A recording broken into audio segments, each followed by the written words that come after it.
Well, welcome back, ladies and gentlemen, to the Chemist Warehouse Australian All Schools for 2024, Brisbane, Queensland, with the Queensland Sport and Athletics Centre. My name's Matt Lynch. I'm joined by Mitch Dyer, and it is a glorious day here back in the Sunshine State. Mate, it is absolutely A1 out here this morning. I wouldn't expect any less after day number one. I mean, we were blessed by the weather gods. We've been blessed again. Slightly warmer today, I think. So for those athletes competing in the early parts of the afternoon, just keep that in mind as you go through the morning. But mate, special to be back here for day two. Yeah, look, we're going to catch up with the track and field very shortly. It looks like we've got some steeplechase on the start line. Just before we get underway, Athletics Australia would like to acknowledge the Yugurabal, Yugara, Jagera and Turrbal peoples who remain the spiritual and cultural custodians of the land we are competing on. We honour and respect that Yugurabal, Yugara, Jagera and Turrbal elders past and present. Pay our respects to all First Nations people here today. And so to your point, Lynchy, we are out here on the track. It's the first of our events. It's a final of the men's under-17, under-18, 2,000 metre steeplechase. So it is good that this isn't on in the afternoon, because it would have been quite the display of a war of attrition. But nevertheless, these young men are going to get out there and chase after it. So as we said, it's under-17 and under-18. So this is mixed, and their hip numbers are sort of dispersed all across the field. So bear with us as we try and figure out exactly where each of them are. It looks like under-18, Connor O'Sullivan from Victoria will get out there. I know John O'Neithling, the Victorian, he's under-17. He sits in that third spot. So it's going to be a bit of a pack of what they like to call, at least in athletics, the big three states: Queensland, Victoria, New South Wales. They'll all work together. But the under-17 athlete, John O'Neithling, is going to pick up the running and see what he can do out here in the early stages of a Saturday morning. Yeah, this is one of the only events that we could actually see what do we call it? Not a trifecta, a quadrilla. Four, because there is two per state out there. So there should be 4 athletes from each of our states and territories if they can put out a full field. So we'll try and go through the start list. We'll go through the under-17s. The hip numbers are not in any particular order. So hip number 1, Jared Ferguson. This is the under-17s. 2 is Daniel Sykes. 3, Daniel Simpson. 8, Nikolai Costa. 10, Harvey Hermiston. 11, Jonathan Neithling. And in 13, Jet Snow. And the under-18s, it's 4, it's Connor Sullivan. 5, Benjamin Richards. 6, Cohen Morgan. In 7, Oliver Thiessen. 9, Rhett Baker. And 12, Maclay Kesby. That actually makes it hard for those athletes competing against each other, when usually, you know, sometimes they might wear a little ribbon if they're a different age group or something like that. But now you just got to do like a maths equation to work out if they're winning or not. You've had to remember what the numbers are, and you're like, wait a minute, was it 7 or 8 that was under-17? Do I need to kick? Is he in my age group? Is he not? Turns his head. He's like, are you under-17? He's like, under-18. He's like, cool. Cool, we got this. All right, let's go. I can relax, yeah. Well, it's the under-17 athlete, John O'Neithling, on the inside, who's doing a great job to pick up the running. And then Macaulay Kesby of New South Wales, he's under-18. So these two are leading their respective age groups. Maclay, I should say, sorry. Maclay is a 6-minute runner himself. Neithling's slightly slower than that, although not far off 6:02. So they are the fastest in the field. Connor Sullivan, he's in this 3rd spot, but 2nd under-18 as it stands. Yeah, and athlete sitting in 4th just at the moment, hip number 1, Jared Ferguson, is 2nd in the under-17s. There you go. So we're running 2 gold and silver medalists in that top 4 right now. Couldn't tell you in 5th because he's got his hip number on the other side. So we'll have to wait and see whether he's under 17 or 18. But our gold and silver medalists for respective age groups are out there in the top 4.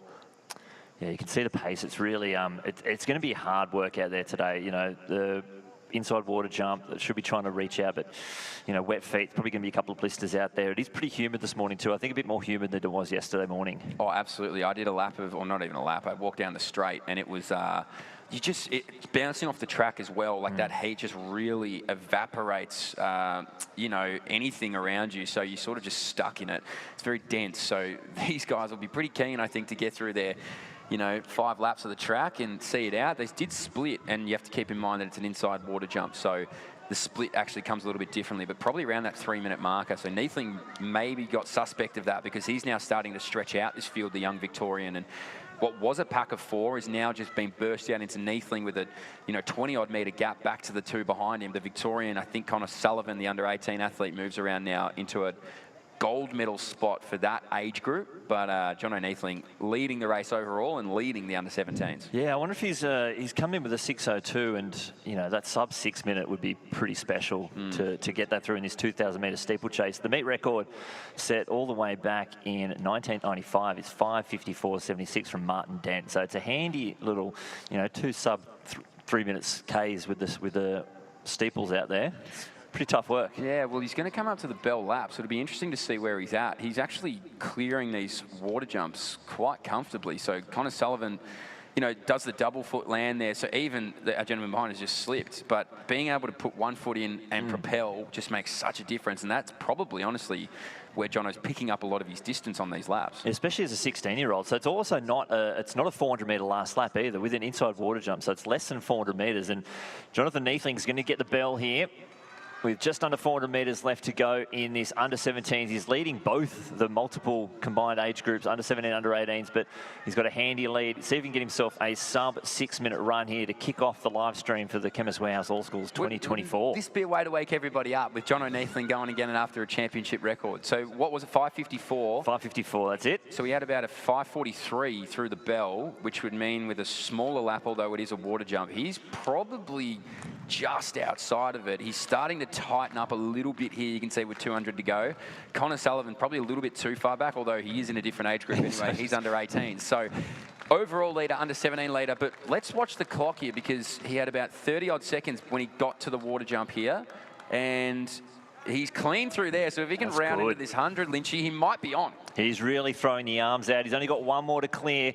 Jonathan Neethling, number 11 in the under-17 age group with one final barrier in the home straight, and he gets over clean. The clock, he could go sub-6, but this is going to be very, very quick. The meet record is 5:54.76, and he's going to smash it. Unbelievable 5:22.22. Hey, really turned it on that final lap. It looks like that was Connor Sullivan crossing the line first for the under-18s. I have to keep an eye on these hip numbers. They're all flailing all over the place. It's hard work to keep those hip numbers on. Looks like the Queenslander there, Rhett Baker, crossing the line fourth, but I just have to work out who that New South Wales athlete was. I think it was Maclay Kesby. I think he had the 12 on his hip there. So I think he's second in that under-18. So that could be our first and second, maybe the top three for the under-18s. Yeah. It's a tough one. And then I can see a 6. Oh, he's under-18, okay. It's a real game of who's who out here at the moment. This young man coming down, love the hat. I was talking to Jen yesterday. I would definitely be wearing a hat on a day like today. It is that hot. You have to try and protect yourself. Under 17, there's Daniel Simpson. So unsure where he's placed in the overall rankings because, like we said, it was a little bit of carnage down there to try and figure out the age groups. But the live results will pop up to us. But Jono Neethling, championship record to kick off his morning. Unreal performance. He actually, look, it's just the stride. He's a big, long strider, big, long arms, and it can look like you are fatiguing a little bit when you start doing that, but he just kept it going. So strong over that last 400 as well, because he's just about run what's he run? Like a 72nd, probably faster last lap over the sticks. So he'll, I think he's Charlotte Wilson coach. I could be wrong there, but incredible. He's absolutely chuffed with it, isn't he? He's shaken every hand. He's hugged every competitor. Oh, he's nearly taken the under-18s. The under-18 record was 5:50. So you might think about that. Comes back next year. He's always got to find his 2 seconds. Jeez, watch out next year. That's certainly under threat. What a way to start the day. Jono Neethling, we're always waiting for the first record, and he's gone and got it on event number 1 on the track. Unreal. So he'll be stoked. Victoria take that one out. Jono Neethling, the under-17s, and they've taken the under-18s as well with Connor Sullivan. So he would have been under 6 minutes, maybe. Not sure, but he would have been right around the marker, maybe just over. I'm waiting for these live results to pan up, but yeah, I think if it's hard for us, they've got to read it in order as well. You're like, sorry, which one? Yeah. Oh, wait, were you under 17 or not? Well, yesterday, like I said, they sort of had them in sequential order. It was like 1 through 5 was under 17, and then 6 through 11 was under 18. So I'm not sure whether that'll change for the other events, but that's all right. Hey, have a look at this. The long jump's going on. Izzy Lewis and Rowe. We gave her a big wrap-up yesterday. She had the big wind-assisted 13.23 to take out the triple jump. She's back here, second of 4 events she's doing at these championships, and she's already out there in the lead for the women's long jump. Just a great jumping athlete is Izzy Lewis and Rowe. She seems like she can just do everything. Under 17s, Kong Barron and Conlon are the 1, 2, 3 through the early stages, but Yeah, she's a super talent, Izzy Lewis-and-Rowe. Well, his long jump's going to be pretty red hot the rest of the day with, well, there's the final results, and that's the full field there as well combined. So we'll try and get this back out again. So Sullivan's gone under. He's the under 18 champ, which we love. Okay, hold on, I got him here. So oh no, there, come up, yes. Here we go. So Neathling. I've got it in order. Oh, now. You've got it? Yeah. Oh, then she take it away. So Connor Sullivan won the under 18s, then Macleay Kesby, and then Rhett Baker. And if we go to our next age group, Jonathan Neathling taking it out, Jared Ferguson, and Harvey Hermiston. So that's your first 3 in the 17s. And there we go. It's just before that. So tough work, but we got through it. Yeah, we got there. We got there in the end. Great work from all our young athletes out there. But yeah, no, the long jump will be an event for today, that's for sure. Yeah, once this under 17, under 18 women wrap up, we get the boys to step out, and we do get our bronze medalist from the World Under 20 champs. And from the World Under 20 champs, he was 16. It's ridiculous. It's just crazy, Mason McGroder. So that is exciting. You can see it on your screen here. They're down. Actually, not a bad time to be doing this long jump, to be honest, because it is, although sunny, not too unbearably hot.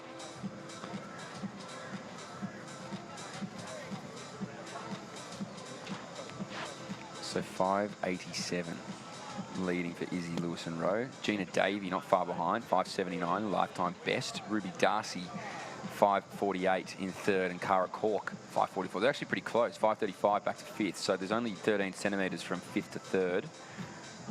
And they're making their way through their second round of attempts here. Conlon from New South Wales up next. That is the under 17 event. Let me give you the rundown on that one here, because it is right in front of me. And here we go. Chloe Kong out in front. So Dixie Conlon currently in third. This is our athlete on the runway now, a New South Wales woman. And she's kicking off round number 2 for the under 17. So Dixie Conlon leading. She'll need to leap over 5.43 or 5.48 to move up from the bronze medal position. See the scan back here to our under 18 event. And that is left a bit on the board there. So good jump. But there'll be an adjustment for the Queenslander. Dixie Conlon now in the third spot. Ooh, good leap, but again, left a little bit on the board. And that's the hardest part with long jumping, right? You don't want to alter your pattern too much, but you don't want to leave 10, 20 centimetres on the board, because that's all the difference from, you know, sometimes 8th to 3rd. There's never a lot of distance in these sort of events. No, and if you look at if you head onto Roster Athletics, if you press the all attempts button, it will show you all their attempts plus their win rating. So the win's going from like 2.5 to 0.1 to 0.2. So just the run-up adjustment it's going to be tough. You know, first one you might be right on the board because you're at 2.5, and the win drops, you're off the board again. It can be very tricky to sort of, you know, work that out. And even, you know, the Olympians have trouble trying to hit the board. Oh, you watch it at the game, and isn't it, they're trying to change the rule now where it's the, there's no longer the black line. It's just like the, where you jump, it just sounds crazy to me. So, I mean, look, I'm sure it would be beneficial in some way, shape or form, but... I think it takes the skill out of it. It takes out that traditional, like, you have to be like, behind that black marker. Do we have a gun in 100? Just go when you want. Yeah. You start when you feel ready. And then we'll time it. Yeah. Yeah, I'll go now. Yeah. Why not? No, it is strange. And that, like, to the point, like, that was perfect. That's a great jump. That's Ava Barron, who is sitting in second place at the moment, only 5 centimetres off the lead. That's a big jump. So it could put her into contention. So she needs to get up higher than 5.43, doesn't she? So she's on 5.43? Yeah. Yeah. So 5.48 is the lead. So we saw that Dixie Conlon's jump was 5.21, which just sort of solidifies her position at the moment. Yeah, well, she's got ball. I actually think that's the jumping family from Victoria. So 5.64. Oh, wow. For Ava Barron in the under-17s. Wind assisted, 2.6, but she goes straight to the lead. Take it. Gold medals still get given out for... Well, and that's the thing in jumping, Doesn't matter. It's literally luck of the draw, whatever wind you're going to get. Yeah. So what's actually, I got asked this question last night, and I couldn't remember the number, but in sprinting, not to take away from Kong now jumping, who's trying to get herself up into those medal positions, what is the cutoff for a legal time? The wind? Yeah, when does it become illegal? So 2.0 is the most you can have. Yeah. As soon as it's 2.1, that's only for records and qualifying purposes. Yeah. But a championship record is different to a national record because it's the fastest at the championship. So, okay. So that's why last night, Gout's heat run, 10:04, counts because it's the fastest at the championship. Oh, and then for it to count as a national body record, it has to be 2.0 or under. Yes. Yep. Got you. Okay. All right. So we're hoping for a 2.0 win today then. Just sprinting. Yeah. Well, to be honest, if he runs 19 and it's a 5-metre tailwind, who cares? Yeah, who cares? Yeah, look, I've been told that if the conditions suit today, he might rip in the heat. He'll be ripping. Oh, mate, whenever the conditions suit him today. You take the opportunities when you can get it. Oh, well, that's it. And particularly at this track, to your point, where that open end at the top of the straight, you don't know what pre-Christmas, it's hot with a nor'easter. Yeah. I love the nor'easter. Like, it's such a great way to describe it. Hey, we've got nor'easters out here. It's hell. So, our next event on the track, you wouldn't believe it, the numbers are jumbled again. So, it's our women's under 17 and under 18's turn now at their 2K steeple. And we have... I think the numbers are harder, this one as well. Well, this one almost has run odds and evens, just about. But then it's pretty close, yeah. There's a couple that you're like, oh, okay. That is a little bit different. So, we'll call them as they go. I think that might be the best move. Tom O'Shaughnessy's just called them beautifully over the loudspeaker here at QSAC. But it looks like Zoe Woods, our under-18 athlete from New South Wales, is the fastest in the field. She has hip number 10 on. That's why she's not on your screen currently. There it is, Zoe Woods. 7:07, her best. So pretty handy meet records on this one too. The under-17 girls, 6:44.58, and for the under-18s, 6:37.50. Melissa Rollinson, who was one of the pioneers of this women's steeplechase, silver medalist at Com Games 06, Queenslander. That's a great pull from you. That is a great pull from you. You're actually a very good historian, Lynchy. You've got it all on lock. I can thank Peter Hamilton and the AA historical results section on the website. That once I feel like a bit like I've just lost the name of the show. Suits.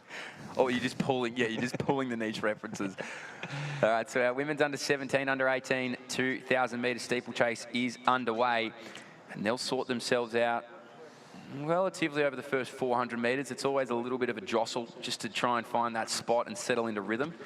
But it looks like it's going to be Tavia Williams, the Victorian, who gets to the rail quickly. As we said, this is mixed bunch here under 17s and 18s. Fastest in the field is in the third spot at the moment. That's Zoe Woods of New South Wales, and Abby Reid, our under 17 competitor, is on the outside shoulder there.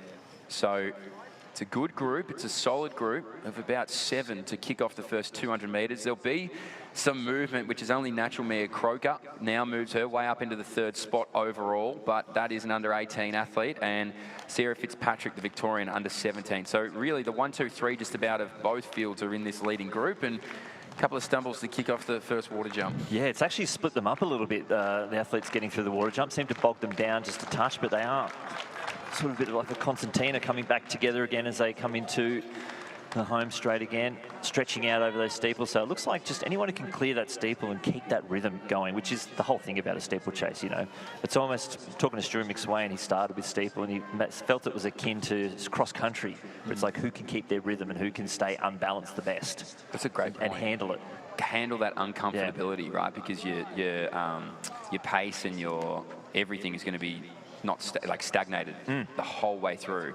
You'll see it's interesting though, because this is a very different race to what we saw to the men's under 17, 18. It was Neethling who just wanted to push that tempo and stretch that field, and now we see a little bit of a move. It's sort of like a peloton type approach here. They're just waiting to see who's going to be the first one to get out of the pack. The widest on the track, maybe it's Maya Mullins, the Queenslander, who might start to hit the jets with Abby Reid, our under 17 Victorian, but they're nicely bunched here. And to your point, Lynchy, this is where these fractures are made. It's that tempo going into the barriers themselves that's going to separate this field up. Yeah, it seems to be that if you're just a little bit slow off the barrier, you're using so much energy to try and get back onto the pack. But if you can just come off smoothly, and we'll see if it happens here at the water jump. as Mullins on the outside and Reid, big stride, but she does come out of that water so much smoother. And just again, they hit that steeple at the same time, but she came out of stride in front. Yeah, and it just makes such a difference, even energy-wise. Even if it's the mental fortitude of going, oh, I have to bring it back a metre now, or I have to try and bridge this gap. So the girls are doing a really good job to all stay together, despite the different techniques of steeplechasing, but doing a really good job is Abby Reid. She's remained at the front for a fair while now, though Maya Mullins, the Queenslander, just gets around her outside shoulder. So there is a little bit of ebbing and flowing here. Zoe Woods in that third spot we mentioned is the fastest on seed times, but championship racing can bring a whole different pedigree of times and positionings and everything we're seeing here. So with just under 3 laps to go now, the group starting to kind of break up a little bit, although, as I've mentioned, the ebbs and flow. Tavia Williams, the Victorian, looks like at times she's out of it, but she brings it back. Mia Croker in a good spot in that 4th position. But I think if you were to analyse the race tactics, Zoe Wood of New South Wales has been really class. She's just stayed out of trouble. She stayed in that 3rd spot. But Tavia Williams might have heard me, so now she gets back up on this pack. Yeah, there's 5 in a group out there, probably about 10 metres back to that chase group, and you can see it's just Abby Reid really attacks every single steeple. But there's Woods again, you know, comes back in, sits right behind the Maya Mullins. Really happy to sit wide on lane 1, sit on the outside. Croker's there as well in the picture, and just coming through Tavia Williams on the back of that group. But again, through the water jump, the gap opens up, big gap there to Reid. So Reid now really getting through that water jump. And if it comes down to a sprint, you know, they're going to have come in with about 1 and a bit laps to go. Every time she gets that water jump, it's almost like that's her point to attack. Yeah, and she'll know that. She'll know that she's got the best technique in the race. So she's doing a really good job just to maintain that as well. Get that, I feel like I'm speaking hurdles, but get that lead leg down quickly and move off that steeple. So Abby Reid doing a really, really good job with Zoe Woods behind her. Abby Reid is leading the under-17 event, it must be said as well. Zoe Woods currently leading that under-18s. Maya Mullins in the 2nd spot, 3rd spot overall, is silver at the moment in that under-18 event. So as we said, it is a little bit of carnage in trying to pick up who is where, but at the moment this group continues to, it's like an accordion. It starts to separate and then get brought straight back together. But out in front, Abby Reid, she'll like her chances over these steeples as she makes her way up with 300 to go. Yeah, they've gone single file now, and it is really stretching out, but I love that Woods is always there. She's just got her eyes. She's not let that tether get too long to Abby Reid, letting Abby Reid do the work, and she knows that she's sitting comfortably in that gold medal position, even with Abby Reid just a few strides in front of her. Maya Mullins still doing very good work to get on the back, staying on the outside, just so she can get, it's also the sight of the steeple. You want to be able to see the steeple coming. You don't want to have that surprise and wait for them to jump. You need, so sometimes that moving out wide really helps being able to gauge your strides. As we say, that Zoe Woods now goes into the lead, and she looks really, really strong coming into this water jump. Yeah, that was a determined move there from Zoe Woods. So Reid did get that water very cleanly again, but Zoe Woods hasn't led this race until this exact moment. So she's bided her time and she's waited for her opportunity to move. She's at 5:30 at the moment, so she'll get the bell in a moment's time. But I'll tell you what, Zoe Woods has picked her marker. She's picked her spot. This is a best case scenario for her, and now she starts to extend that stride length and continue to push away. So Abby Reid doing a really good job in this under-17s. Maya Mullins in that 2nd spot in the under-18s. That Queenslander will try and just pick up this distance, but at the moment, all out in front is Zoe Woods, and gee, she looks like a woman possessed to get to that finish line now. Yeah, I think she's seen the clock. She'll have to do something special to get under that 7-minute mark, but 7:07.70 is the time she came in with this. Lucky 7s for Zoe Woods as she gets down to the back straight. Only a few more barriers to clear. We'll try and see. There's been some moves out the back. I think one of our Victorian athletes, I saw a hip number fall off after the water jump, just making a move up into that top 5, but they are really, really spread out. But Zoe Woods keeping that cadence going down the back straight. Every single steeple, like we're saying, she's just keeping that rhythm going, not missing a beat as she hits those steeples. She's actually started steeple chasing better as she's got faster. Like, she's jumping into these hurdles with a lot more confidence, and that's what you get when you're the fastest in the field, and really such a class athlete. So she's just going from strength to strength here at the moment. It's almost like she's just been wound up, and now she can really release. She's out of the water jump now, so one more barrier remaining here for Zoe Woods, who just picked her moment 400 metres ago, and she made absolutely everything of it with 100 to go now. So one more flight remaining for her. She just gets over here, and she will continue to move on through. She does. So Zoe Woods will take out the race overall. She'll be your under-18 national champion. She'll be just outside that 7-minute marker, but a dominant display at the back end, and she gets there. Abby Reid, the Victorian, will take out this under-17 event. And what a run for her. And now it's going to be Mia Croker with some company behind her, but she'll settle for second in the under-18 event. Third for the under-18 event goes to Maya Mullins there, the Queenslander. We'll get a read on the Victorian, lost the hip number, so bear with us. That looks like Tavia Williams comes through for the under-18s as well, as we see the rest of this field now come on down. So we'll wait for these medalists in the under-17s. That's what we're sort of impending to see. But 7:06.56 unofficially in some tough conditions and some tough back-end racing, because it did start rather slow, and then you just saw Zoe Woods just unleash over the final 600. Yeah, it's tough conditions. It's almost like you don't want to spend a lot of time out there, so you don't want it to be a sit and kick. It's hard work out there, but you know, you don't want to be pushing the pace in these kind of conditions. It's hot, it's humid, you know, it's tough work. You're really getting, it's not just 29 degrees out there, it's probably 35 to 40 degrees closer on track. Oh, it is disgustingly hot on the track. You saw yesterday, right, when the sprinters were going, they were taking their hands off the track because it was so hot on their fingers. So, well, you can see the carnage. I was about to say, you can see the carnage on the track now. And the hard part is it's only going to get warmer. You know, this is not the coolest part of the day, but this weather is going to just incrementally climb. So our women have done a great job. That's Amelia Peake now coming to finish off her 2,000-metre steeplechase. So a great race for her, a great race for all of our athletes to get through these conditions. Brisbane certainly turning it on. You wouldn't expect any less in Queensland in December, but great racing there from our athletes. And Zoe Woods takes the overall, and then Abby Reid takes out the under-17 event here at the All Schools. We'll get the full results to you shortly as they make their way through. But some great steeplechasing all round. Tough event, the steeple. We'll give you some long jump updates as well if you're after them. It looks like Izzy Lewis-Rowe, 5.95 on her third attempt. Oof. As we see, this is Elizabeth Horn. This is her third attempt in this long jump competition. She's currently sitting in fourth place with 5.50. But Gina Davey, she's climbing up the leaderboard as well, 5.89. So getting very, very close to maybe knocking Lewis-Rowe off the top of the podium. So very good battle.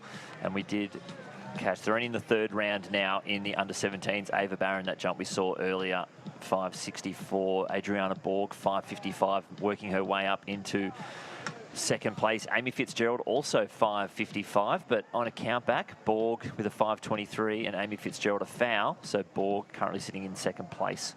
And this is our leader in the under-17s, Ava Barron, coming down the runway for her third attempt. Well, close on the board. She definitely hit it well. Great steering.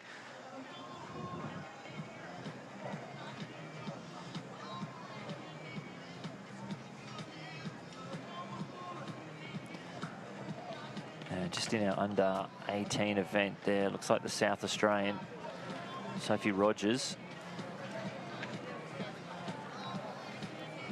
Going to get over that 5-metre barrier.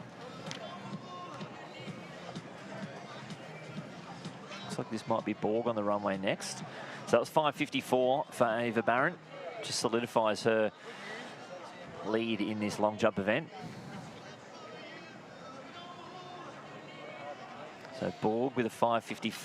5.23 is what's keeping her in that second place in a count. Oh, sorry, this is Chloe Kong, who was sitting in gold, now sitting in fourth. She just needs to find 7 more centimetres.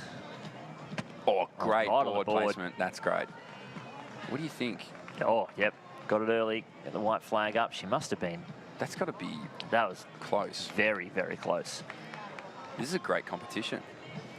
Adriana Borg. Good jump at 5.55.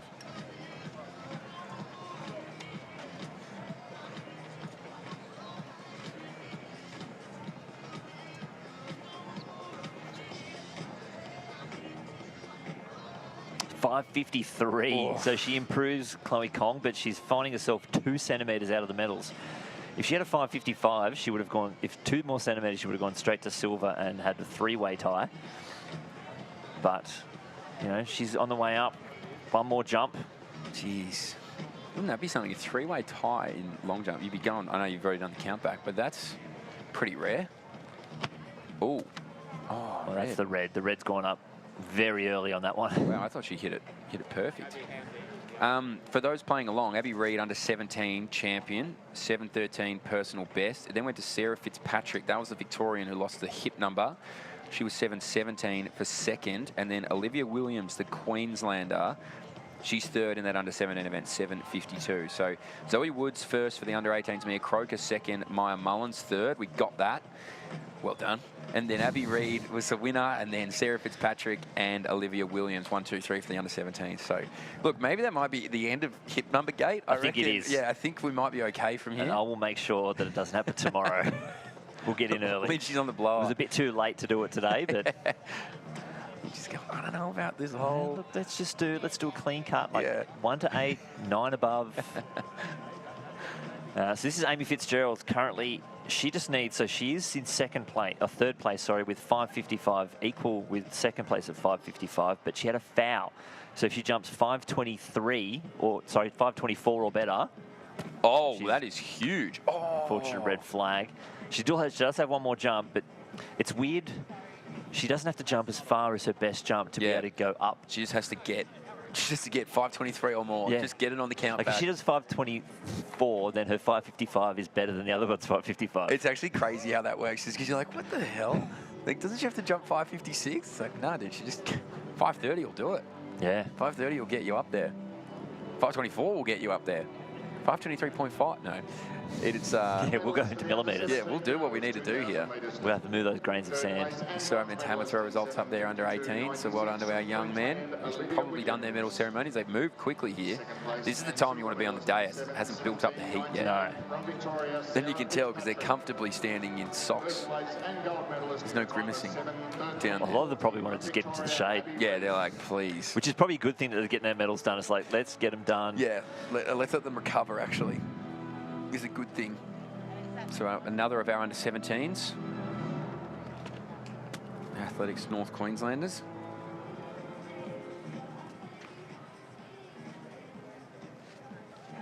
And a big shout out, I have to say, to Brad Taylor. Because yesterday, Lynchy and I made a comment about the Athletics North Queensland bucket hats, saying that we thought they were absolutely spectacular, and walked in this morning to the booth and 2 Athletics North Queensland bucket hats just sitting on the table. So big shout out to Brad Taylor for dropping those off to us. I will be wearing that a horrendous amount, and I'm sure everyone back home will be stoked. It's really dialing back into my Mackay days. I feel back connected to the mighty North Queensland, which, you know, should be its own state, really. But anyway, it's a conversation for another day. Our under-14 men's 400-metre heats, I dare say we'll have a few of these. Or is this a final? This is a final, never mind. Oh, okay. Straight final. So I thought we'd have a lot of them. In fact, this is it. This is the show. It does say heats. But so maybe it's had some scratchings. Because I couldn't see the... Even the girls are a final. All right. So there we go. We got some straight finals here this morning. So we'll read them out inside out of the track. In fact, we'll let them go because it looks like the starter's ready to let them rip. So it was heats. And now maybe some late scratchings, Lynchy, has put it into a final? Potentially.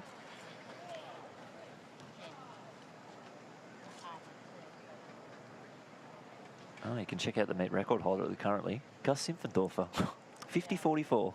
Best videographer in the world, Gus Simpfendorfer.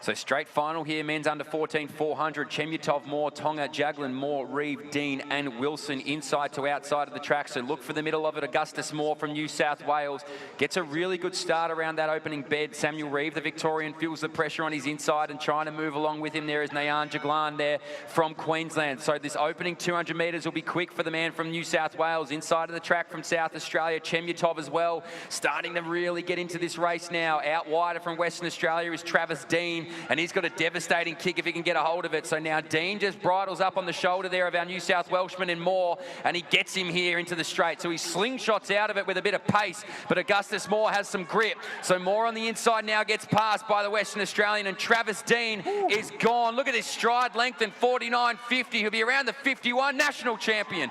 Good dip of the line there, goes back to Moore, then Jaglin in third. But Travis Dean, at that 200-metre marker, he made a statement and he boomed away 51.42 unofficially for him, which will be a lifetime best. I love this little pose at the end. He's just loving it. He's right in it.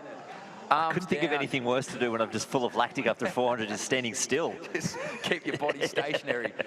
So maybe he's in If I shock, don't move, Travis. the lactic doesn't hit you. It'll just stay where I need it to stay. I don't want it to move around my body at all. So Trav Dean, he was good yesterday, wasn't he, Travis? Yeah, fantastic effort there. I just realised that there was heats yesterday. I know. Yeah, I know. They've morphed together now. So around the 14 men, he's stoked with it. I mean, he did, like I said, at that 200 marker, he was probably around that third, fourth spot. And then by the time he got that slingshot into that home stretch, he was gone for all money. So be very happy coaching that young man. Yeah, his last 100. Like that, yeah, that's a strong part of the 400. That last 100 was unreal from him. We just see Lily Taylor there in that long jump competition. So there's your results. Travis Dean takes it out, 51.39. Augustus Moore, 52.63. And Nayan Jaglin, 53.93. Your medalists in the men's under 14 400 metres. And there's our girls under 18 steeplechasers receiving their medals. Some great running. It was Woods. We saw just how strong she was. She bided her time, let the race unfold, and then really took it with those last couple of laps, pulled away from the rest of the field. Mullins and Croker there with a silver and bronze. It's the girls' turn, the under 14 girls 400 metre final. And results of the previous 400 metres. Out there setting up their blocks. Saw some great battles yesterday in these races. 57s and 58s across the board at the moment, so it could be anyone's race in this. I'll try and give you an update in the long jump. The girls under 18 is just getting into their last round. This is Cara Cork, currently sitting in 6th place with 5:44. A 5:52 gets her up into the podium, but not to be, just not getting the run up right there. So she'll remain in 6th place. Looks like Hewitson of Queensland, our under 17 athlete. She's in 8th at the moment with a 5:21 first round, and that will go pretty similar. It's going to get a white flag, but probably around that 5:15 to 5:25 point for her. So she should stay in 8th, which means that she'll get one more jump. Well, just an update on that. Not only do we have 2nd and 3rd on 5:55, 4th and 5th of 5:53. And it's 5:47, 5:48 on countdown. Oh, so not only are they the same, there's 1 centimetre separating them on their countbacks. What a comp. Numerology would be It's able just to how field that. tight it is out there. So Darcy now, Ruby Darcy, 5:48, her current best. Again, just how close it is with 3rd, 4th and 5th, 5:52, 5:50, 5:48. That's actually crazy, the fractured of numbers there. Sammy Fitzgerald, well, she's thinking about, well, she probably wants to jump further than 5:55, but she'll also just be thinking about that 5:23. So Adriana Borg here, she can solidify her position. 5:23, currently keeping her in that silver medal spot. I'm not sure. Improve. No. Good speed into the board. We are at a funky angle though. True. Yeah, we have. I'll tell you what. I'll tell you who was absolutely electric at calling times and distances yesterday was Jen. She went 3 from 3. Oof. Couldn't miss. Very, very handy. But that's on your screen now, the start list for our under 14 girls 400 metre final. We'll let the race get underway.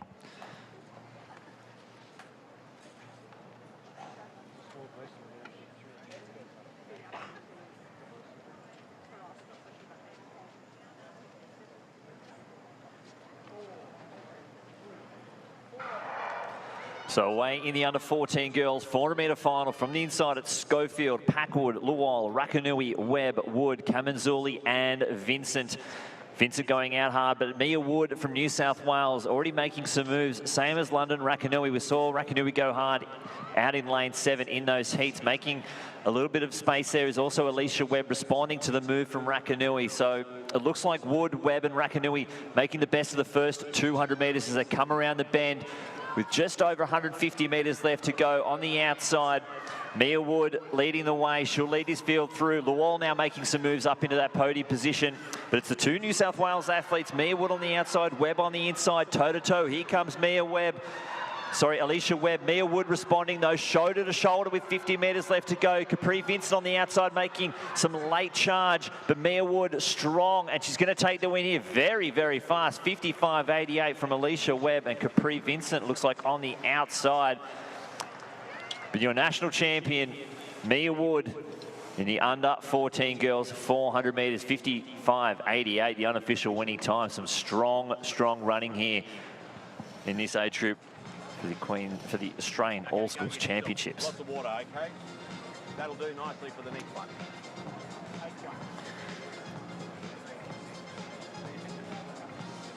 55.88 might be pretty close as we see Gina Davey solidifying that second place. That, if we wait and see what that official time is, Chelsea Ezioki has the meet record at 55.88. So we need to see what that official time is, because the clock did come up exactly what that meet record was. Keep an eye on it as it comes through. Nothing's there yet. And it's 55.85, so a championship record for Mia Wood by 3/100ths of a second. 2 championship records already. We've only had 4 events on the track. Jeepers. Some really strong running. This should be our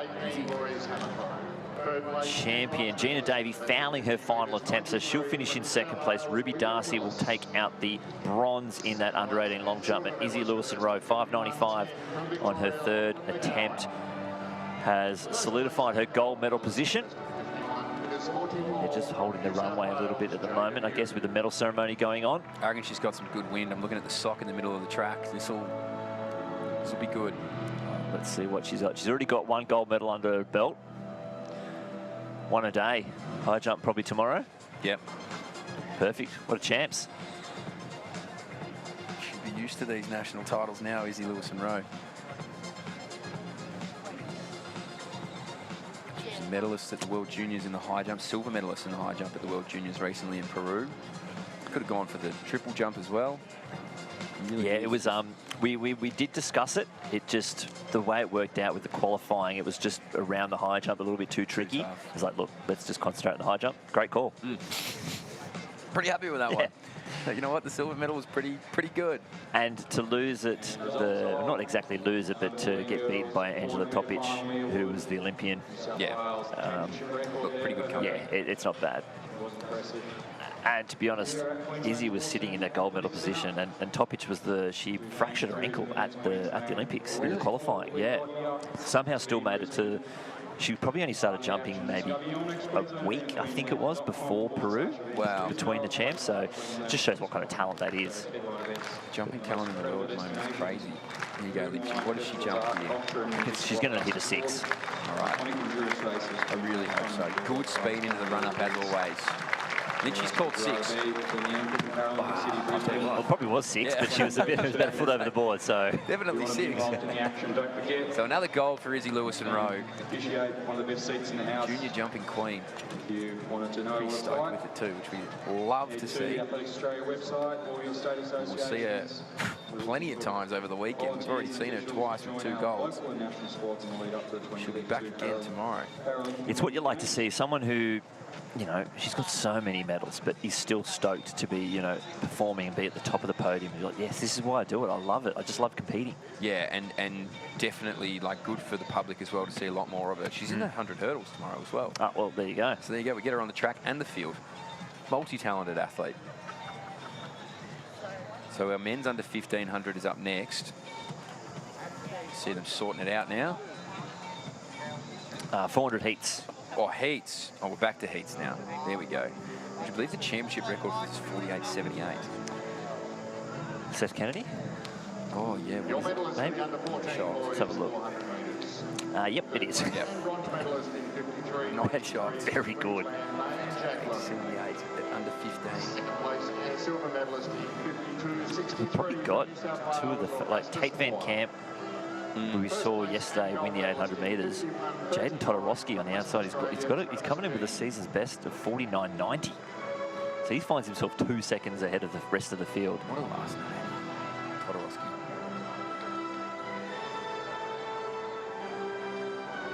So So top 3 in the heats will go through, so which means that we have 2 heats of these. So top 3 go through automatically. The next 2 fastest times across both heats join from there. Under 17 women's final round is in effect.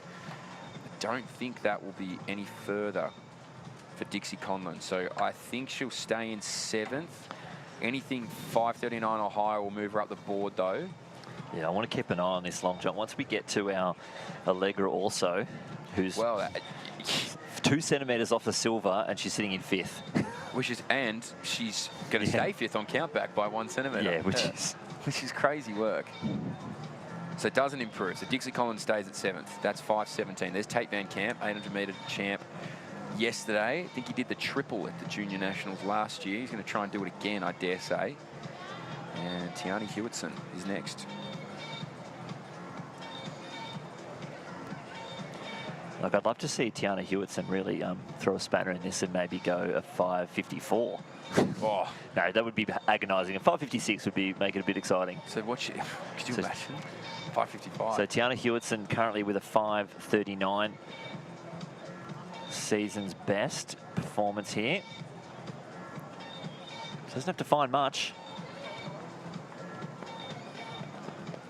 Oh, hit the board well. It happens. Yep. Hard to tell. She's given it a good look. Bit of a poker face there. Not really sure what it could be. If it's not further, it's close.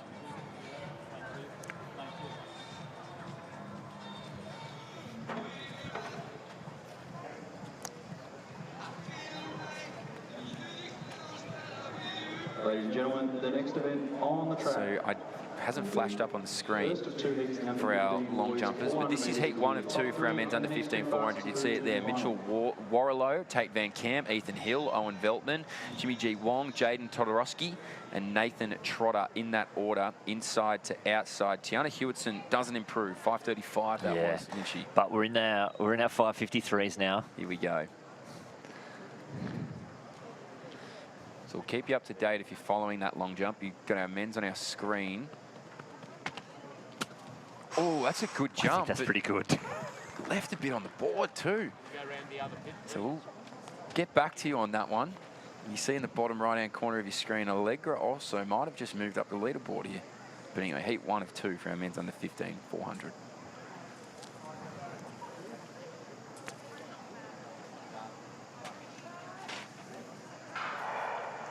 Heat 1 of 2 here for our men's under 15 400. Top 3 will go through automatically. The next 2 fastest times across both heats join them from there. Jaden Todorowski from New South Wales really wants to assert his dominance early. Owen Veltman, the Victorian in the middle of the track, will try and go and get after him. North Queenslander there, Ethan Hill as well, just moving up nicely in this opening 200 metres. So it's Jaden Todorowski there. He'll have some company on his inside shoulder when they round in all together from Owen Veltman, as the rest of the field now starts to move their way through. Mitchell Warrilow as well from Western Australia on the inside of the track, doing a good job to try and cement one of those automatic spots. Tate Van Camp, the Queenslander, now starts to move up too, but out in front here, it's Jaden Todorowski. He clears out there from Owen Veltman. Tate Van Camp, though, he's timed his run to perfection. That is smooth as butter for the man in 3rd, but Owen Veltman will take it from Todorowski, and Tate Van Camp in that 3rd spot. Gets over the top there of Warrilow from Western Australia. He'll have to wait on times. 52.10 is quick, though, and those are your first 3 automatically through to that under 15 final. Well, Allegra also went to 1st. Oh, my God. 5:68. So this is all happening, and Chloe Kong's just had her final attempt, and I'm just waiting for it to come up. It looked pretty good. So Allegra also moves from that 5:53 to 6th. Wow. From 6th to 1st in one jump. So what can Chloe Kong do? So Kong, she's gone 5:63 into 3rd. Oh my. So now our 5:55 jumpers are sitting in 4th and 5th. So this is Amy Fitzgerald now? Yes. Amy Fitzgerald on the runway, sitting in 5th place at the moment with 5:55, needs 5:63 to get up onto the podium. That's crazy. 5:68, 5:64, 5:63, 2 5:55s. What a competition here for our under 17 long jump. The Fitzgerald's moved from, Well, she was sitting just out to now she's way out. And Adriana Borg, who was sitting in 2nd place before this last round. We might need to hold this last heat. I want to get these jumps through. So here we go. She needs 63 or First more. place and gold medalist in a new championship. Oh, that's a good jump. I think she's gone That's a into big first. jump. That's massive. That is a Give her the huge flag. jump. That's a white flag. Just get out of the pit. She won't give you the flag until you get out of the pit. There we go. There we go. This is only her second legal jump. She went foul, 555 foul. I reckon she's gone. That's a 575.80. That's a big jump. I'm maybe going a bit crazy there, but No, I reckon that's enough to take the lead. Heat number 1 in the under 15 boys, 400 metres. So you see the splits there. 570. The scoreboard. 570 straight to first. Okay. She's gone to first again. So every woman in this top 5 has improved on their jump. And Ava Barron, when she jumped 564, even Chloe Kong just then was 63, probably thought she was walking away with a medal. We've gone 563, 568, 570 in this last round. And all of a sudden, Adriana Borg, who was second into the last round, Is now fifth. is fifth. And now it's her turn on the runway. So Adriana Borg is now fighting for a medal, and it won't improve. I don't think that will, no. She'll stay there. And now, Ava Barron has the beauty of knowing she's got a medal. This is our last jumper for this women's under-17 long jump. But it's quickly slipped from being the leader to bronze as Heat 2 of our men's under-15 400 stands on the line. It's hard not to get enamoured by this under-17 women's long jump. But we've got Ruben Fox, Jet Ford, Thomas Madigan, Zachary Holloway, Oscar Turnbull, and Matthew Crichton, the Victorian. So 3 of these 6 will go through to that final automatically. And Lynch, you watch this long jump, or you have this. Which one do you want? I'll take the 4. You take it. I'll watch the long jump for us, okay?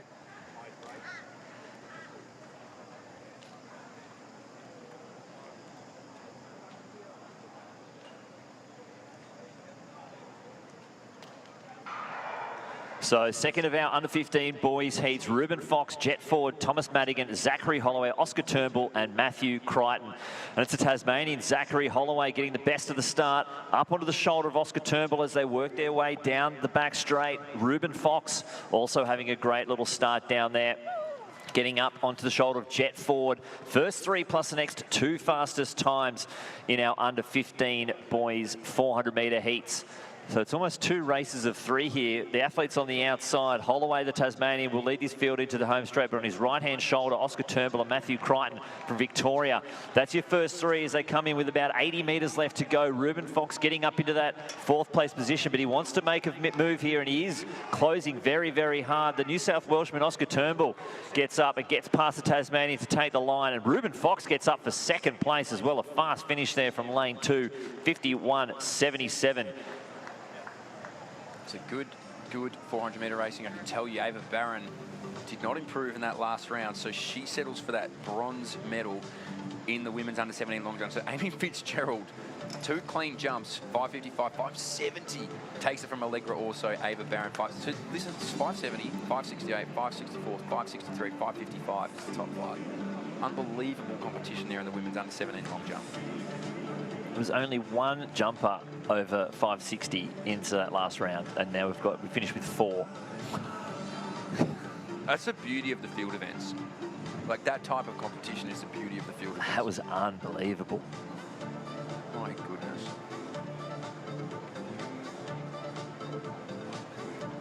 See it on your screen there, how close this competition was. Results of heat number 2, that under 15 boys 400 metres. So next up on the track, well, you see here, we'll do the under 18s as well. Beautiful. Isabel Lewis on row 595. Jenna Davey, really impressive, 589, and Ruby Darcy gets up by 2 centimetres. This was close as well. Audrey Sutton 552, Elizabeth Horn 550, so only 4 centimetres from 3rd to 5th in that under 18 competition. They're about to get their medals down there, you can see.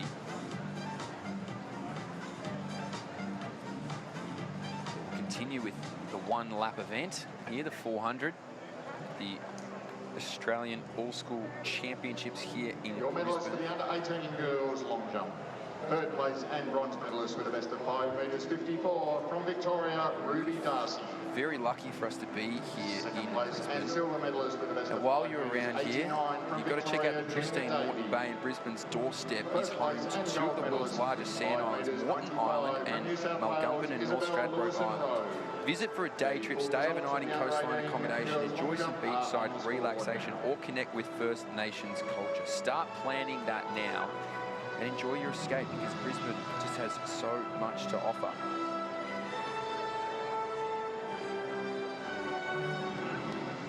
All out it here for those young athletes everywhere, parents and coaches as well. Athletes can be tested anywhere, anytime. So you need to make sure you're ready. If you have any questions about taking a medication or a banned substance, or for medical purposes using supplements, being tested for anti-doping rules and violations, you need to download the Sports Integrity app from Apple or Google Play Store to follow the steps to train and compete clean. Anti-doping is your responsibility. So to check in with everything like that, because some things that a GP says are okay to take that may be healthy, sometimes aren't what an athlete can take as abiding by the anti-doping laws. So do make sure you get on that Apple Store and Google Play Store. It's available everywhere.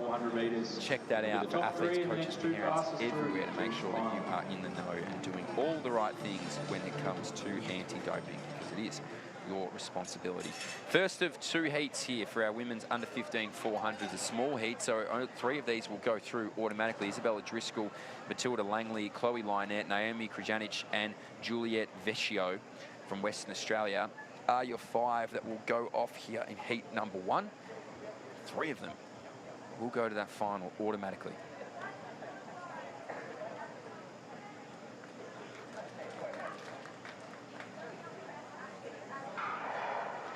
So we're off a good clean start here in heat number 1 for this women's under 15 400 metres. It looks like it's going to be Naomi Krajanic from New South Wales that picks up this running early. So top 3 will be automatic. The next 2 fastest times across both heats join them from there. She's already picked up Vecchio on her outside shoulder. The Victorian in Lynette, the Queenslander in Langley as well, doing some good work in the middle of the track, and Driscoll doing a good job to jump onto the drafting there. So through the first 200 metres though, out in front is Naomi Krajanic, and just has that long loping stride. She's going to have some company with Matilda Langley at some stage here in the final 150 metres, but the New South Wales women doing a really good job to stay smooth and in control and continue to move away from this field in heat number 1. So Naomi Krajanic is out there, and she's moving along just so smoothly. Going to have some company, Matilda Langley from the 2 on her inside. It might be Isabella Driscoll. In fact, the Victorian Chloe Lynette has some company, so Driscoll gets right up there on Langley, and she'll get there second, Langley third. Lynette, the Victorian, was close in 4th, 56.08 for the heat time. That is blistering speed, 56.08. That's championship record, 55.09. So you can drop that in the heats. Very, very fit indeed. And she might have just dragged a few through there for a personal best. She's a 55.40 runner, is Naomi Krajanic. So she'll be happy with that sort of heat result. Isabella Driscoll, she came in with a 61.1 as her season's best. Ooh. I have a feeling she's gone well under. She has 58.76 for Isabella Driscoll. So that is blinding. Matilda Langley, the Queenslander, 58.93, and then Chloe Lynette, 58.98. Will now wait on time, so will Vecchio with 63.16. So racing here in heat number 1 of 2 for our women's under 15 400. You see it on your screen there now. Fantastic running from our first of the under 15 heats. Talking about some under 15 events, we just had the women's shot put under 15s. The winner, Rebecca Howarth from the ACT, takes it out. Championship record, 14.33 in the shot put. She is going for one of the rarest doubles, I think, in the game, the shot put high jump double. Shot put high jump? She's a 175-metre high jumper, and she just did a championship record in the shot put. That's amazing. From the ACT. I wonder if that's ever been done. Oh, I think we need to put the statisticians on that one, put them on the case. That's Tarby when you need. You're right over that. Shot put high jump double. And to do it, potentially do it while taking a championship record. And this is her right here. Oh, right. So she's certainly got the height. So Howarth, championship record, and we'll see her in the high jump. That's remarkable. So looking forward to that one later on. We'll have to find out when that high jump is so we can keep an eye on it.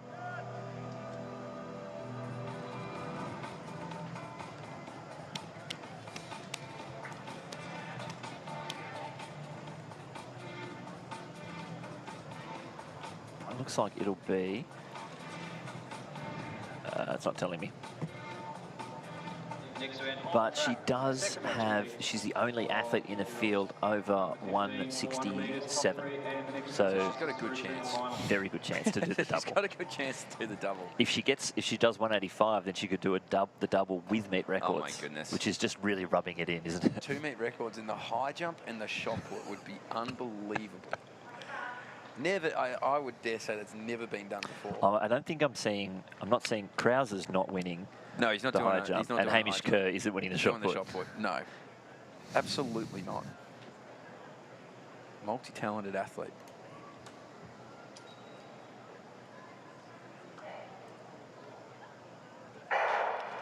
Underway in the second of our under-15 girls 400-metre heats. Ruby Hazel in lane 2, Penny Wren in 3, Ginger Gleeson 4, Ruby Kernigan in 5, and Annabelle Denton in lane 6. And it's a New South Wales athlete, Ruby Kernigan, getting the best of the starts, trying to chase it down Ginger Gleeson in the middle of the field. But Ruby Hazel from Queensland also up onto the shoulder and past the ACT athlete, Penny Wren, as they work their way through the first half of this 400 metres. Annabelle Denton of Victoria now really getting into a running, working hard on this second and last bend and pulling away from the rest of the field though. But here comes Ruby Hazel up on the inside in lane 2.